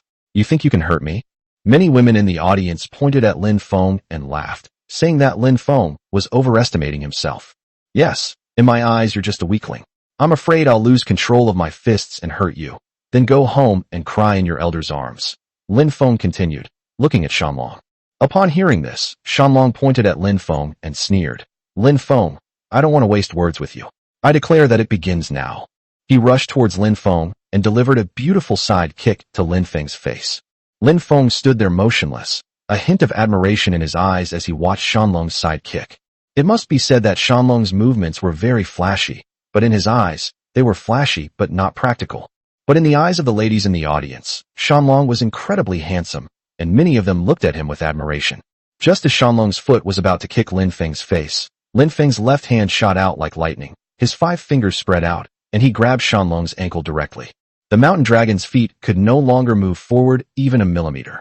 The audience below the stage widened their eyes at this scene. Paulina and Bai Luoxue were so shocked that they stood up. Bai Luoxue was even more shocked, as Shanlong's kick was a side kick from karate, and the force was terrifying. In normal sparring, one usually dodges, but no one catches it with their hands. Instead, they grabbed Shanlong's ankle directly. Shanlong's expression changed. He hadn't expected his foot to be grabbed. He tried to break free, but he couldn't. Lin Feng's hand was like an iron clamp. Shanlong, you're just a pretty face with no substance. All show and no substance. How can you fight me? Lin Feng said mockingly to Shanlong. As he spoke, he suddenly lunged forward and kicked out with lightning speed, striking Shanlong directly in the abdomen. This kick was incredibly powerful and terrifying, far stronger than the kick that slammed into David back then. Keep in mind that David is bigger than Shanlong, yet he was still kicked 4 or 5 meters away by Lin Feng. Shanlong would only be in a worse state. Bump! Shanlong's body was kicked 4 or 5 meters away like a sandbag, crashing directly into the railing of the arena. Then Shanlong's body was bounced back by the railing. Lin Feng smiled as he watched Shanlong bounce back, then went up and kicked Shanlong in the stomach again. The mountain dragon slammed into the guardrail again, then bounced off and flew away. Lin Feng dodged in a flash, and Shanlong's body crashed onto the arena. Because the ring was made of cement, Shanlong fell hard and lay on the ground for a long time, unable to get up. The elegant ladies in the audience stared wide-eyed at Lin Feng. How much strength did it take to kick someone flying? What terrifying power! Paulina's beautiful eyes widened as she stared at Lin Feng's figure. That bastard's act of showing off is very successful. Bai Luoxua sighed as she watched this scene, having to admit how terrifying Lin Feng was. Wang Manman looked at Lin Feng with admiration in her beautiful eyes. Lin Feng stood on the arena and said with a smile, "Mountain Dragon, all show and no substance. Ladies, don't be fooled by him. He's no good." Slap slap. I don't know who started clapping, but the female students at the yoga studio all started clapping. Lin Feng looked down at Shanlong lying on the ground and mocked. "Shanlong, now women all look down on you. They say you're no good, that you're all show and no substance." Shanlong's veins bulged as he raised his head and glared fiercely at Lin Feng. "Lin Feng, you poor wretch. What good is brute strength if I have money? I can still bully you." Lin Feng sneered. "Shanlong, if your father, Black Dog, were to compare assets with me, I might not be as wealthy as him, but you're not worthy." According to Luo Minghai, Black Dog's assets amount to over 1 billion yuan, and most of that money is in fixed assets. Its working capital is only around 5 or 600 million yuan. Moreover, Black Dog has 5 sons. The wealth that Shanlong received is unimaginable to ordinary people, but it is nothing compared to Lin Feng's. Shanlong looked at Lin Feng with disdain and said, "Lin Feng, let's make a bet and see who has more money in their account." Chapter 81, Who Has More Wealth? Resonates with high-value women. "Oh, let's bet on who has more money in their account." Lin Feng looked at Shanlong with interest and said, "Sure, but what are your stakes? If I have more money in my account than you, you'd better kneel down and kowtow to me today to admit your mistake, and then give me 50 million. Shanlong said with a hint of madness in his eyes. "If I lose, I'll still kneel down and kowtow to you, and I'll give you 50 million. These words immediately caused the ladies in the yoga studio to widen their eyes, all looking at Lin Feng to see if he dared to make the bet. "Lin Feng, don't gamble." Bai Luoxua, wearing a white fox mask, stood up and looked at Lin Feng on the arena. After all, Lin Feng was Ouyang Weigua's godson. Their family has a good relationship with the Ouyang family, so they don't want Lin Feng to fall into Shanlong's trap. Shanlong is a wealthy man. Although he is only one of Black Dog's sons, Shanlong manages the family finances, and the cash in his account is at least 3 or 4 small fortunes. Wang Manman and Paulina were astonished. They never expected Bai Luoxua to persuade Lin Feng. "You stinking bitch, what's it to you?" Shanlong cursed, pointing at Bai Luoxua's figure on the arena. He couldn't let Bai Luoxua ruin his plans. Bai Luoxua trembled with anger upon hearing this. She had never been insulted like this before. She wanted to expose Shanlong and teach him a lesson, but Paulina stopped her. "You just wait, you're dead," Bai Luoxua threatened, pointing at Shanlong. "Who do you think you are, daring to threaten me?" Shanlong vented his anger from his earlier loss to Lin Feng on Bai Luoxua. Bai Luoxua pointed at Shanlong and mocked. "You piece of trash, you're being kicked around like a sandbag, powerless to fight back, like a dead dog.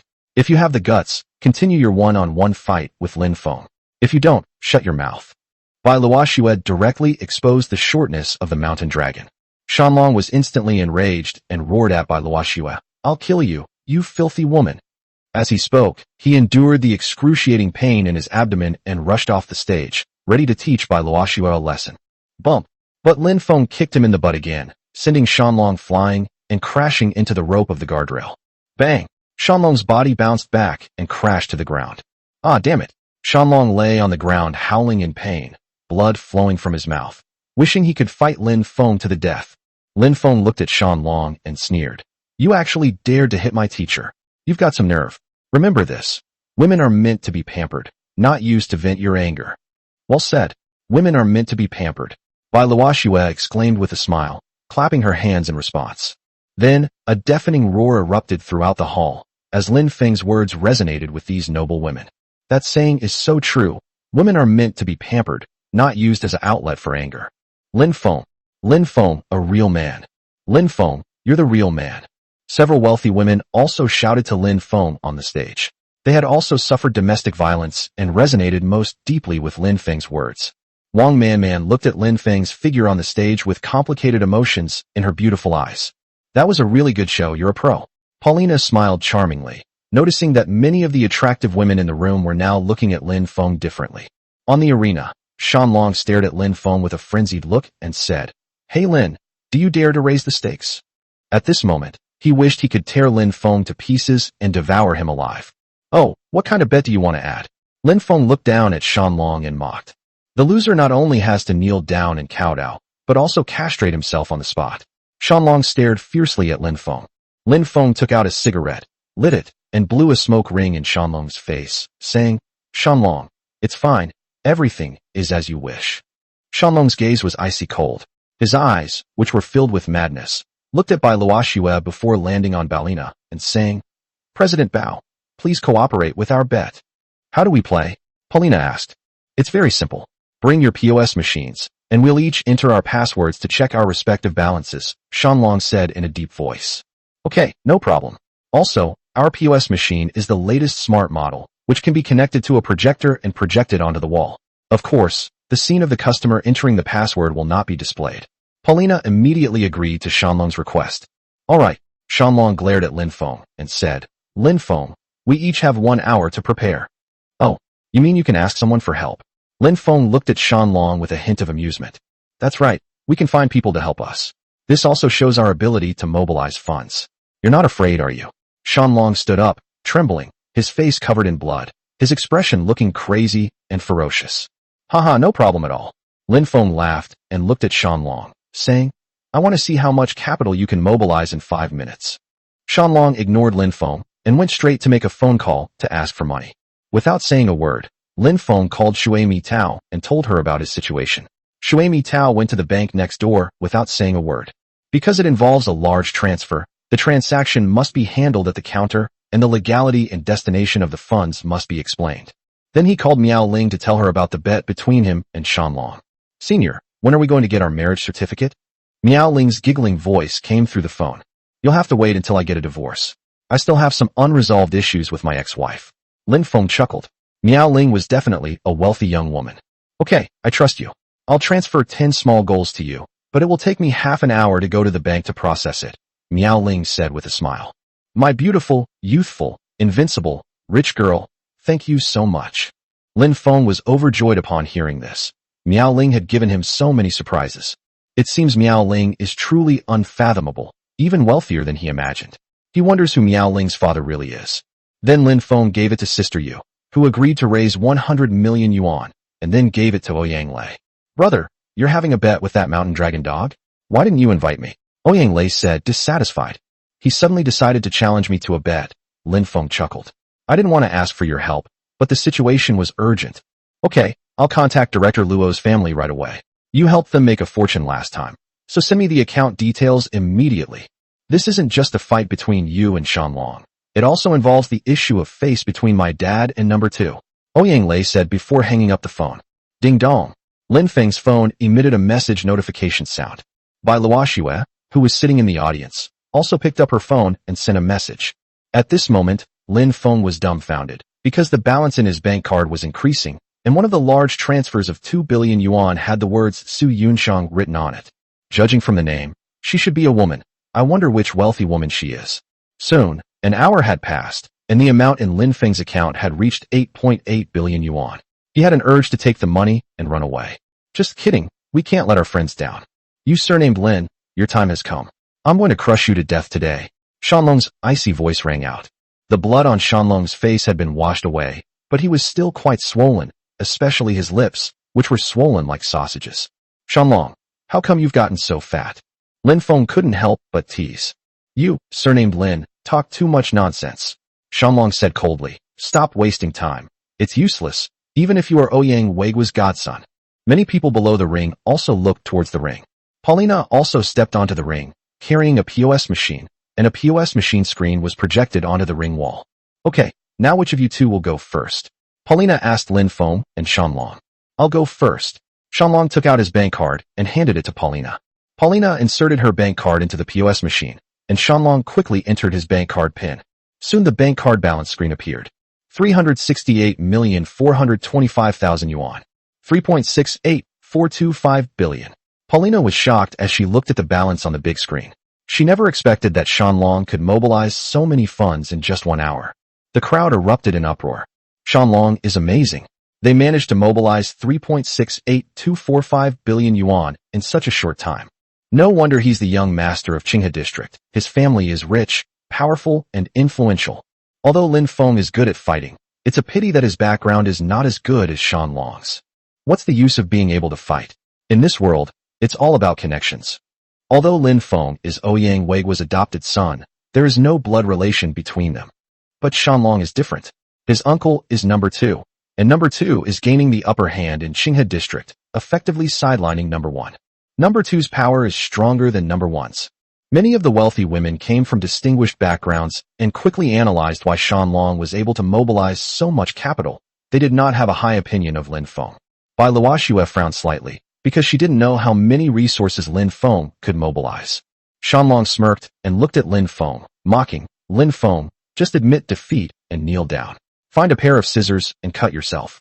Chapter 82. The High-Value Women Shine. The Crime Investigation Bureau arrives. Lin Feng, with his hands behind his back, looked at Shanlong and laughed. Shanlong, are you really that confident you can win? Shanlong approached Lin Feng and mocked. Lin Feng, you're still putting on a brave face.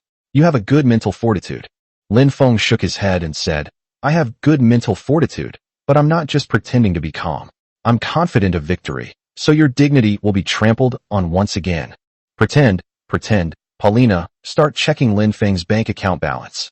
Shanlong turned to Paulina and sneered. Let's see how long he can keep up this stubbornness. Paulina took out Shanlong's bank card and gave it to him. Then, holding the POS machine, she walked towards Lin Feng and said with a smile, Mr. Lin, please give me your bank card. Lin Feng handed his bank card directly to Paulina. Paulina put the bank card into the POS machine and then asked Lin Feng to enter the PIN. Lin Feng entered the password directly, and the balance was immediately displayed on the projector screen. 8,854,660,000 yuan. The moment Lin Feng's bank card balance appeared, it stunned all the women in the room, many of them staring wide-eyed at the screen. 8.85466 billion yuan. Lin Feng actually mobilized 8.85466 billion yuan. My god, just who is Lin Feng? Is he just Ouyang Weigua's godson? Impossible. It's impossible to raise so much money in such a short time with just this identity. Lin Feng is amazing. I'd like to go to the hotel with him and have a chat. I wish I could. He's so rich, and his physical abilities are absolutely terrifying. That's right. Even a strong and terrifying man like Shanlong is like a child in front of Lin Feng. My god, is Lin Feng even human? He's practically a ferocious beast. I really like men like him. He would be even more handsome if he were a little thinner. At this moment, the way many women looked at Lin Feng below the arena changed again, becoming one of worship and fervor, as if they couldn't wait to rush up and give Lin Feng a passionate kiss. 8.85466 billion yuan. 2. Wang Manman stared blankly at the balance on the wall. Lin Feng had actually mobilized so much money. No wonder Ouyang Weigua adopted him as his godson. Bai Luoxue muttered to herself, looking at Lin Feng's bank card balance. She vaguely sensed that Ouyang Weigua's decision to adopt Lin Feng as his godson was definitely driven by economic reasons. Given Ouyang Weigua's influence, it's already quite impressive that he could mobilize over 1 billion yuan in a short period of time. Even with her secret assistance, it would only amount to a maximum of over 3 billion yuan. This number is at best comparable to that of the mountain dragon. However, Lin Feng's bank account balance reached 8.85466 billion yuan, an increase of about 5 billion yuan, which means that Lin Feng raised this money on his own. Paulina's beautiful eyes also shone as she looked at Lin Feng. This man was astonishing. Shanlong turned pale and took a few steps back, staring intently at the numbers on the screen. Lin Feng approached Shanlong, exhaling smoke into Shanlong's face, and said, Shanlong, you shouldn't compare money with me, because you have no chance against me. You surnamed Lin. Shanlong looked at Lin Feng with a gloomy expression. Lin Feng looked at Shanlong and mocked. You're far inferior to me in terms of money, and in terms of fists, you're as weak as a chick in front of me, with no power to fight back. Kicking you would only dirty my feet. Upon hearing this, Shanlong was so angry he almost vomited blood, and he kicked Lin Feng in the groin with a side kick.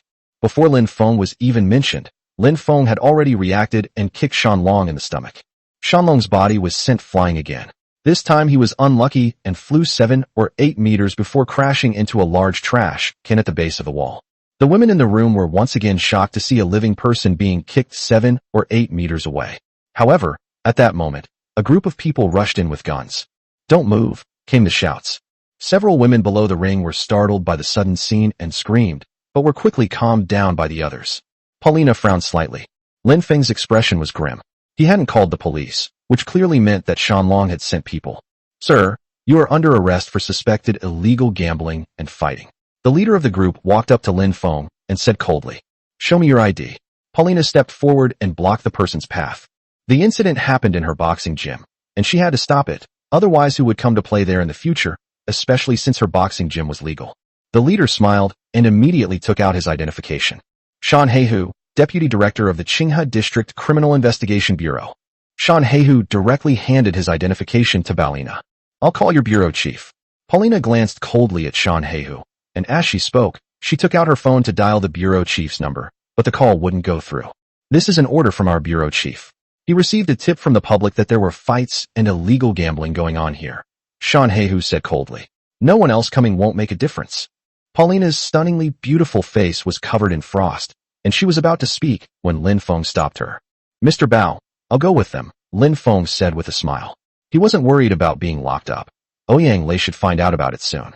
Paulina nodded slightly upon hearing this. Shan Heihu looked at the other team members and said, Get the other victim to the hospital, quick. Several team members rushed into the trash can and pulled Shanlong out.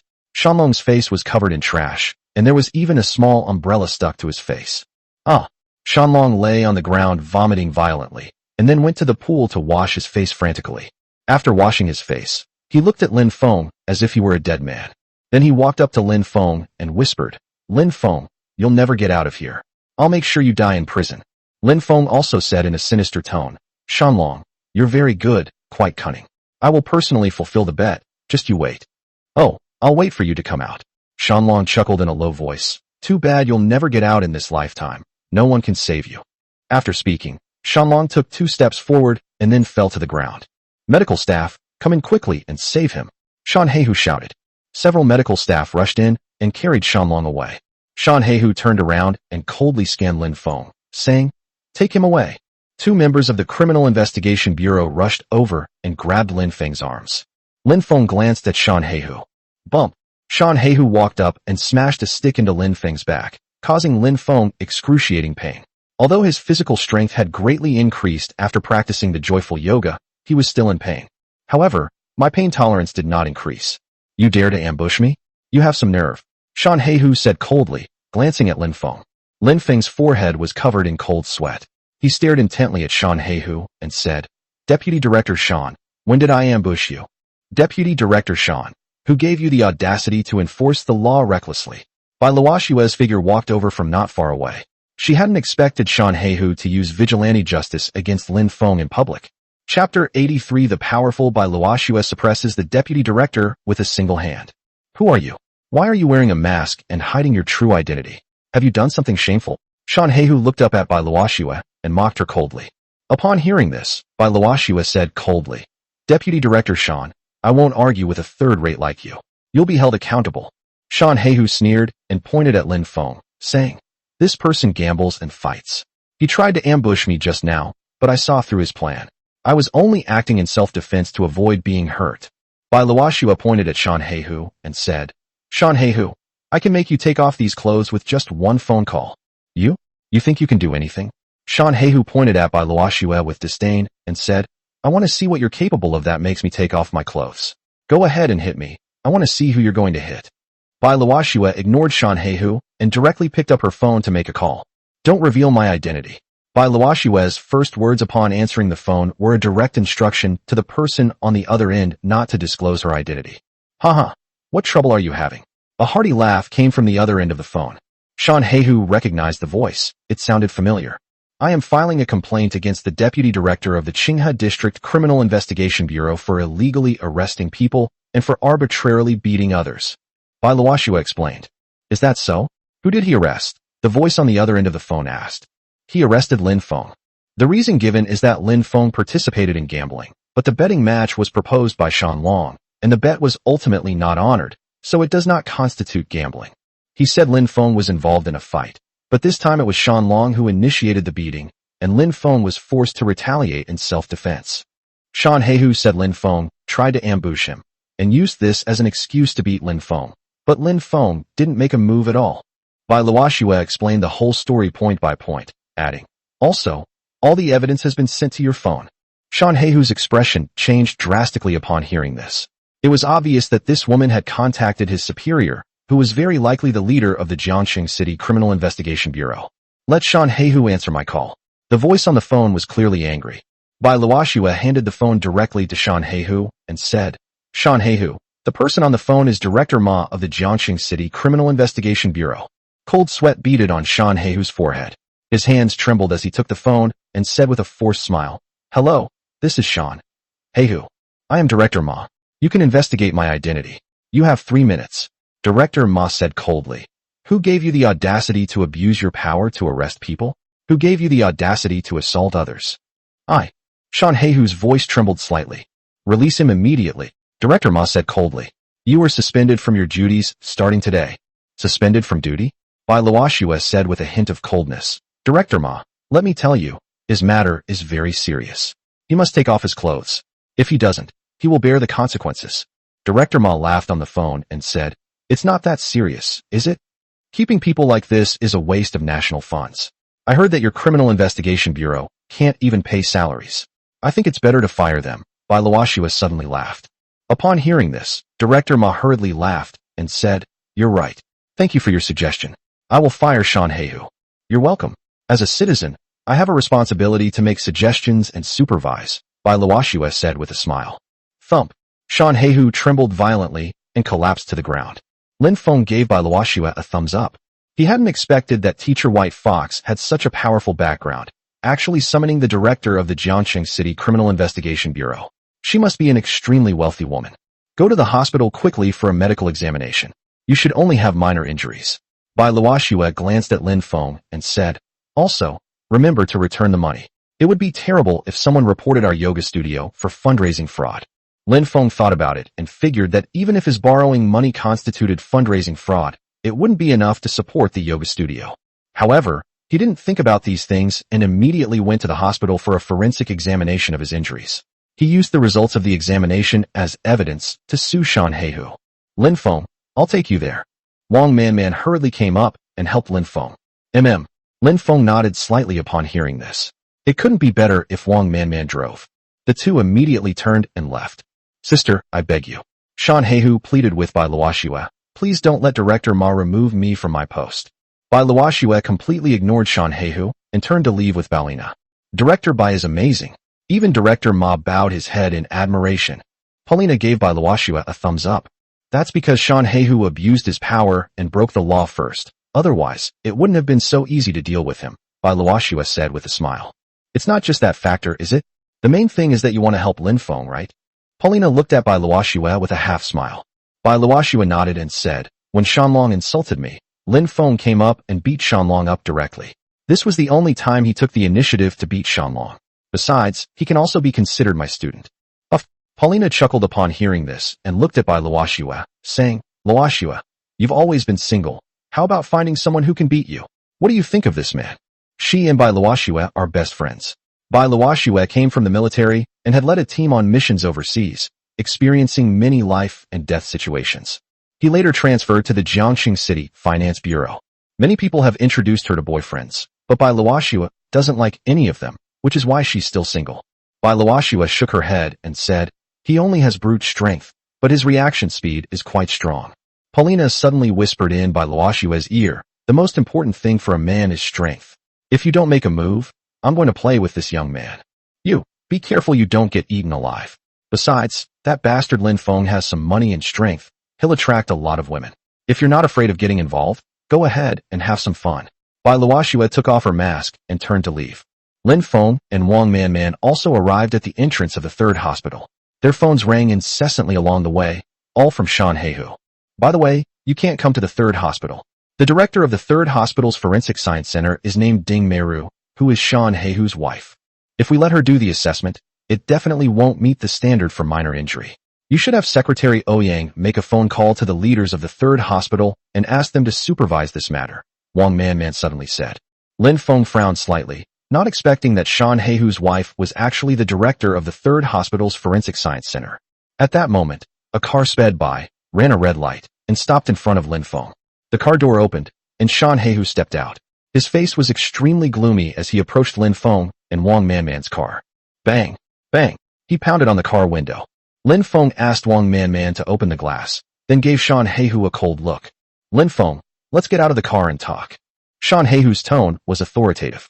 Lin Feng opened the car door and got out, while Shan Heihu also walked towards a secluded corner. "What do you want to talk about?" Lin Feng looked at Shan Heihu and sneered. "Lin Feng, let's reconcile. There's no need for us to fight to the death. You gained the upper hand in this fight with Shan Long. You didn't suffer any losses. Even if I hit you with a stick, you still won't lose out." Shan Heihu threatened Lin Feng, pointing at him with a blatant accusation. "If I take off these clothes, I will use every means to ruin your family." Lin Feng smiled sarcastically and said, "Mountain Black Tiger, are you threatening me?" "I'm not threatening you. I'm negotiating with you," Shan Heihu said in a sinister tone. "I know you have parents and a wife, and you love your wife very much." Lin Feng clenched his fists tightly. His parents were indeed his Achilles heel. Just then, Yuejia called. Lin Feng answered the phone, and Yu Jie's voice came from the other end. "Are you all right?" "It's all right. Is the food ready?" Lin Feng suddenly asked. "No, it's almost there." Sister Yu shook her head. "No need to do anything. Just welcome him out of prison." Lin Feng hung up the phone after saying that. Then he took out a cigarette, lit it, and exhaled a puff of smoke onto Shan Heihu's face. Shan Heihu's face grew even darker, and he wished he could cripple Lin Feng. "You want to settle things evenly? Then let me hit you with this stick. Then one of my relatives needs to be released on medical parole." Lin Feng suddenly glanced at Shan Heihu. It was actually Shan Heihu and his gang who got Lao Mao imprisoned. Here's a side note. Shan Heihu is Shan Long's uncle. Shan Long's father was nicknamed Black Dog, and his real name was Shan Go. He was called Black Dog because he had dark skin. Chapter 84: Manipulating the Beautiful Hospital Director. Upon hearing Lin Feng's proposed conditions, Shan Heihu's face darkened as he asked, "Who wants medical parole?" "Old Cat," Lin Feng said with a smile as he looked at Shan Heihu. "What? Old Cat? You helped Old Cat get medical parole? What's your relationship with Old Cat?" Shan Heihu's face darkened further. Old Cat was the sworn enemy of his older brother, Black Dog. The two had fought to the death for years. Finally, Black Dog found an opportunity to send Old Cat to prison and sentenced him to life imprisonment. Even so, the eldest brother, Black Dog, was still not at ease and recently began plotting to have his subordinates commit crimes and get them imprisoned to completely kill Old Cat. Old Cat hated not only his older brother Black Dog, but also him. He was the one who led the team to capture Lao Mao back then, and Lao Mao suffered a lot at his hands. Old Cat is my family. His health is deteriorating, so he needs to be released on medical parole. He has to be released today, Lin Feng said to Shan Heihu with a cold smile. Shan Heihu said in a deep voice, "It's impossible today. Applying for medical parole is not as easy as you think. First, it requires the Criminal Investigation Bureau to make a proposal. Second, it requires evaluation by the court and the panel of judges. Third, it requires a forensic appraisal. Fourth, it requires the opinion of the procuratorate. It will take at least half a month. In every way possible, this matter should be delayed. It would be best to let the Old Cat die in prison. But if we bring the Old Cat up here today, it will be difficult to kill it." Lin Feng chuckled and said, "That's true for ordinary people, but it's not necessary for your Shan family. You can handle it in a day." Shan Heihu wanted to retort, but Lin Feng interrupted him. "Of course, I can back down a bit. You hit my back with an iron rod for no reason. I'll hit you with my hands instead of the iron rod, so you won't suffer any physical pain." Lin Feng chuckled as he looked at Shan Heihu. His main concern was that he might lose control and kill Shan Heihu with a single blow. After all, Shan Heihu hadn't been expelled yet, and he couldn't bear the responsibility of killing Shan Heihu. Upon hearing this, Shan Heihu looked at Lin Feng with an uncertain expression. All right, my time is very precious. I'm going upstairs to get a forensic examination done. Lin Feng turned and left. Wang Manman also got out of the car and followed Lin Feng to the office of Ding Meiru, the director of the Forensic Appraisal Department of the Third People's Hospital. A group of people were standing in Ding Meiru's office, including the dean and vice dean, while several figures dressed in the uniforms of the Criminal Investigation Bureau stood nearby. Hello, Comrade Lin Feng. I am Miao Qingshan, Deputy Director of the Jiangxing City Criminal Investigation Bureau. A burly man stepped forward and introduced himself. I am in charge of supervising this forensic examination, and I will absolutely guarantee impartiality. Lin Feng was extremely surprised upon hearing this, not because he was surprised by the other party's identity, but because this man's surname was Miao. This reminded him of Miao Ling, and he wondered what the relationship was between this person and Miao Ling. Comrade Lin Feng, I am the dean of the third hospital. Rest assured, this evaluation will be absolutely fair and transparent, and no one will be allowed to cheat. At this moment, the dean of the third hospital also walked over and looked at Lin Feng with a smile. Thank you so much, Director Miao and Dean, Lin Feng said with a smile. Comrade Lin Feng, please come in. At this moment, the small door of the appraisal room opened, and a beautiful woman with a plump figure and graceful demeanor walked out, wearing a white coat. The woman had short, ear-length hair and an exquisitely beautiful face, especially her bright and captivating eyes. Her chest was heaving, with a sign hanging on it that read Ding Meiru, Director of the Forensic Science Center. Thank you for your hard work, Director Ding. Let's get started now, Lin Feng said with a smile as he approached Ding Meiru. Ding Meiru frowned slightly, then looked at Lin Feng and smiled sweetly. Comrade Lin Feng, you must be tired from going upstairs. Sit down and have a cup of tea to cool down. As they were talking, Ding Meiru personally poured Lin Feng a cup of tea and handed it to him. Thank you, Director Ding. I am indeed very thirsty, Lin Feng said with a smile. Ding Meiru finally breathed a sigh of relief and took out her phone to check the time. Distinguished leaders, please go and sit in the lounge first. I will notify you when the forensic examination is about to begin. Comrade Lin Feng must be tired from walking up the stairs, so the forensic examination results may not be accurate. To ensure the impartiality of the forensic examination, Comrade Lin Feng needs to rest for 1 to 3 hours, Ding Meiru said with a smile, looking at the dean, Miao Qingshan, and others. All right, Comrade Ding is very thoughtful. Let's have a cup of tea and then come back for the forensic examination. The dean laughed heartily. He turned and walked towards Miao Qingshan, patting Miao Qingshan on the shoulder. Okay, let's take a break first, but we must be present when the forensic examination is done, as instructed by our superiors, Miao Qingshan said solemnly. Don't worry, Director Miao, I'll take it very seriously, Ding Meiru said earnestly, her smile fading.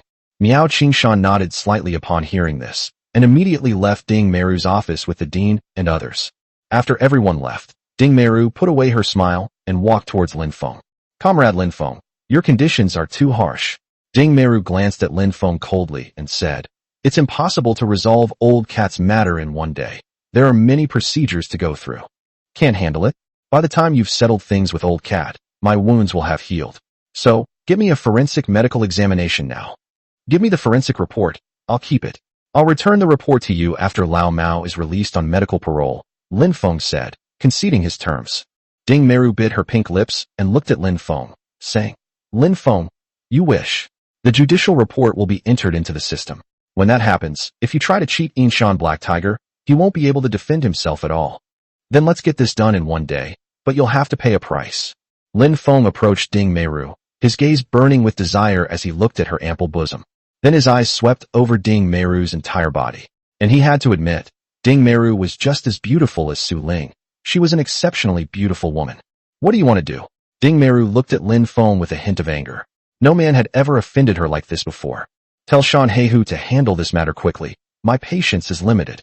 Lin Feng turned around and sat down in a chair to rest. He was exhausted after a long night, and then he was messed around with by Teacher White Fox this morning, followed by fighting Shan Long in the arena. Ding Meiru looked at the man in front of her and wished she could devour him alive. Shan Heihu could indeed finish dealing with Lao Mao's affairs in a day, or even in a morning. However, Shan Heihu will also pay a heavy price, because many people already know that Shan Heihu's official robes will soon be taken off, so they all take the opportunity to humiliate Shan Heihu. As Shan Heihu's wife, Ding Meiru's interests will also be greatly harmed. Lin Feng, Going to extremes won't benefit anyone. If you give up on this, we can all be friends from now on. Ding Meru continued to persuade Lin Feng. Lin Feng opened his eyes and sneered. Director Ding, if the municipal bureau hadn't intervened, I would be the one suffering in prison now. As for being friends with you, I'm not interested. Ding Meru frowned even more. The man in front of her was determined to send her husband to jail. Besides, you're not clean either. Lin Feng suddenly looked up at Ding Meru and laughed. He remembered that when the head of the Qinghe District Criminal Investigation Bureau got into trouble in his previous life, the people around him also got into trouble.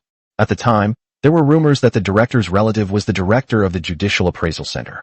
A mini safe was found in the director's office, containing a large number of shopping cards and bank cards, totaling more than 7 million yuan. I suppose this director must be Ding Meru standing in front of me. There is only one Judicial Appraisal Center in Qinghe District. Considering the impact of forensic identification, this amount of money is really not much. I heard from colleagues that the safe was hidden in a small wardrobe in the office, which contained Ding Meru's underwear and other items. It seems I can get this beautiful director under control today. Hey Lin, what do you mean? You dare to insult me? Believe me or not, I'll sue you for defamation. Ding Meru stared at Lin Feng with a hint of coldness in her beautiful eyes. Chapter 85 The Beautiful Director's Achilles Heel. Director Ding, don't misunderstand. You're so beautiful. You must be clean, Lin Feng hurriedly explained. As he spoke, Lin Feng glanced at Ding Meru's office. Sure enough, he found a small wardrobe next to Ding Meru's seat, which was against the wall, and he went straight to the wardrobe. He was going to put Ding Meru in his place today and show her his skills. Only in this way could he make Ding Meru submit. What are you doing? Ding Meru shouted angrily at Lin Feng as he walked toward her wardrobe. Lin Feng ignored Ding Meru and quickly went to Ding Meru's wardrobe. Inside the wardrobe were some black stockings, lace underwear, and other women's intimate clothing. The subtle milky scent mixed with perfume can stimulate male hormones.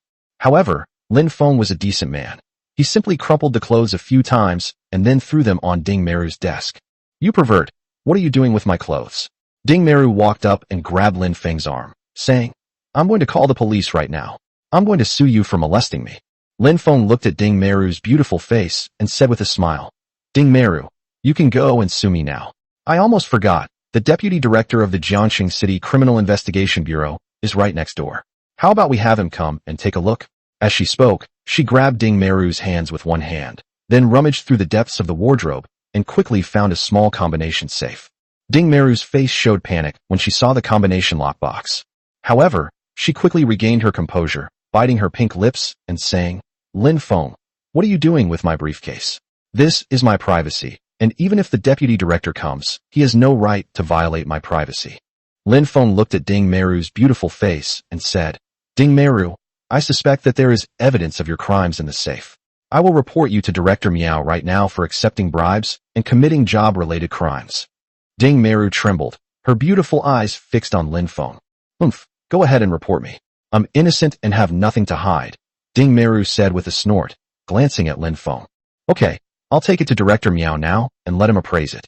Lin Feng released Ding Meru's hands, then took the safe and walked towards the door. Wait! Ding Meru panicked when she saw Lin Feng had really left. She rushed up and blocked Lin Feng's way, then locked the office door from the inside. Lin Feng laughed and said, Ding Meru, even if your husband takes off his official uniform, you will go to prison. So what if you are released on parole? Your life is over, and your whole family is over. Ding Meru's pretty face turned pale. She glanced at Lin Feng and said, I'll call Shan Heihu right now and tell him to deal with Lao Mao's matter as soon as possible. It should be done by this morning. You can hand over the safe to me. Lin Feng reached out and pinched Ding Meru's pretty chin. Ding Meru hurriedly stepped back and gritted her teeth, saying, I'm warning you, Lin Feng, don't push your luck. I don't believe you're completely clean or that the people around you are clean. First, I and the people around me are clean and can withstand any investigation. Secondly, it's not that I'm pushing my luck, but I've discovered evidence of your crimes, and you'll have to pay a price, Lin Feng said with a smile as he lay back in his chair. You were able to raise billions in such a short time. You shouldn't be short of those few scoundrels, right? Ding Meru frowned slightly, surprised that Lin Feng still wanted money. I'm not short of money, but how do you explain the fact that your husband hit me with a stick? Lin Feng looked at Ding Meru with a hint of passion and smiled, pinching Ding Meru's smooth, jade-like cheek as he spoke. Didn't you and he already reach an agreement? If he hits you with a stick, you hit him back with your hand. Ding Meru took 2 steps back. She was a smart woman and naturally knew what Lin Feng, that bastard, was thinking. I've thought about it and decided not to hit him. After all, hitting someone is illegal, but I can't let this go unpunished, so I can only vent my anger on you. Lin Feng approached Ding Meru and said, as the saying goes, a wife pays for her husband's debts. You can pay off this debt for him. Ding Meru bit her pink lips as she looked at Lin Feng, wishing she could pick up a scalpel and cut the man up. Aren't you afraid we'll risk everything and kill the old cat? Ding Meru threatened Lin Feng in a low voice. Kill the old cat. Old cat is just Sister Yu's father. Sister Yu is one of my employees. We're just close friends. I won't compromise for her sake. Lin Feng frankly told Ding Meru that he wasn't afraid of any threats. Scumbag. Ding Meru gritted her teeth as she looked at Lin Feng. Ding Meru immediately called Shan Heihu and told him that she would definitely finish dealing with the matter by morning, and Lin Feng agreed not to pursue the matter with Shan Heihu. Come to my lounge and take a shower in the bathroom. Ding Meru turned around, opened the small door to the office, and went inside. Lin Feng followed Ding Meru through the small door and found that it was a bedroom.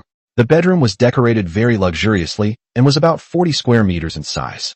There is a bathroom inside, with a bathtub and several cherry-scented 001 umbrellas next to it. Director Ding, your lounge is quite nice and very discreet. Why did you put the safe in your office?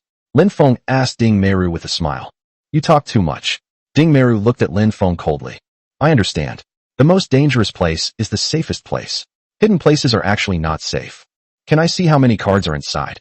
Lin Feng asked Ding Meru with a half-smile. Hey Lin, what exactly do you want? You talk too much, Ding Meru said coldly. Director Ding, prepare some disinfectant for me. My wound will definitely get infected after I shower. Lin Feng turned and went into the bathroom to take a shower. Ding Meru took out a bottle of iodine solution, then took out a packet of salt, poured half a packet of salt into the iodine solution, and dissolved it completely into water. A few minutes later, Lin Feng came out wearing a bathrobe. He took off the bathrobe, revealing a bloodstain on his back. Ding Meru went up and poured an entire bottle of iodine onto Lin Feng's back wound. A sharp, piercing pain shot through Lin Feng, causing him to break out in a cold sweat. What medicine are you using? Why does it sting so much? Lin Feng asked Ding Meru with a frown. He felt that it was different from the iodine solution he usually used. Your injury is very serious. You must have it disinfected with high-concentration iodine solution. Ding Meru turned and went to the bathroom to take a shower. Inside the office of the director of the Qinghe District Criminal Investigation Bureau sat a burly man with slightly graying hair, none other than Shan Taibao, the head of the investigation bureau. Shan Taibao was only a few years older than He Go and Shan Heihu, but he was their uncle.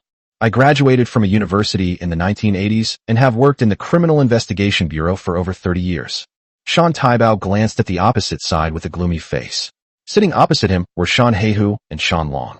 Shan Long's face was swollen like a pig's head, covered in disinfectant, and his body was trembling. He had an IV drip next to him. He had been kicked hard by Lin Feng, and his internal organs had been seriously injured. Black Tiger, you are utterly stupid. Who gave you the right to arbitrarily arrest people? Who gave you the right to beat people indiscriminately? Shan Taibao pointed at Shan Heihu and cursed. You should have taken off this official uniform long ago. You don't deserve to sit in this position. Shan Heihu, who was being scolded mercilessly, said in a low voice, Uncle, I didn't expect the municipal bureau to get involved in this matter. Just who is that masked woman? Shan Long also looked at Shanti Bao and asked cautiously, Young master, is that woman some leader's kept woman? Chapter 86 Shan Long gets beaten up, Lin Feng and Ding Meru's deal. Shan Taibao took out a cigarette and lit it. He glanced at Shan Long, his face full of disappointment. Young master, if all else fails, I'll secretly seduce this woman myself. You help me find out her details. Shan Long suddenly revealed a wicked smile. He pictured Bai Luoshue's beautiful figure in his mind. Although he couldn't see her face clearly, her figure was definitely top-notch. He'll make this woman submit to him then. I'll beat you to death, you foul-mouthed beast. Your life is ruined by that filthy mouth of yours. Shan Taibao suddenly pointed at Shan Long and cursed.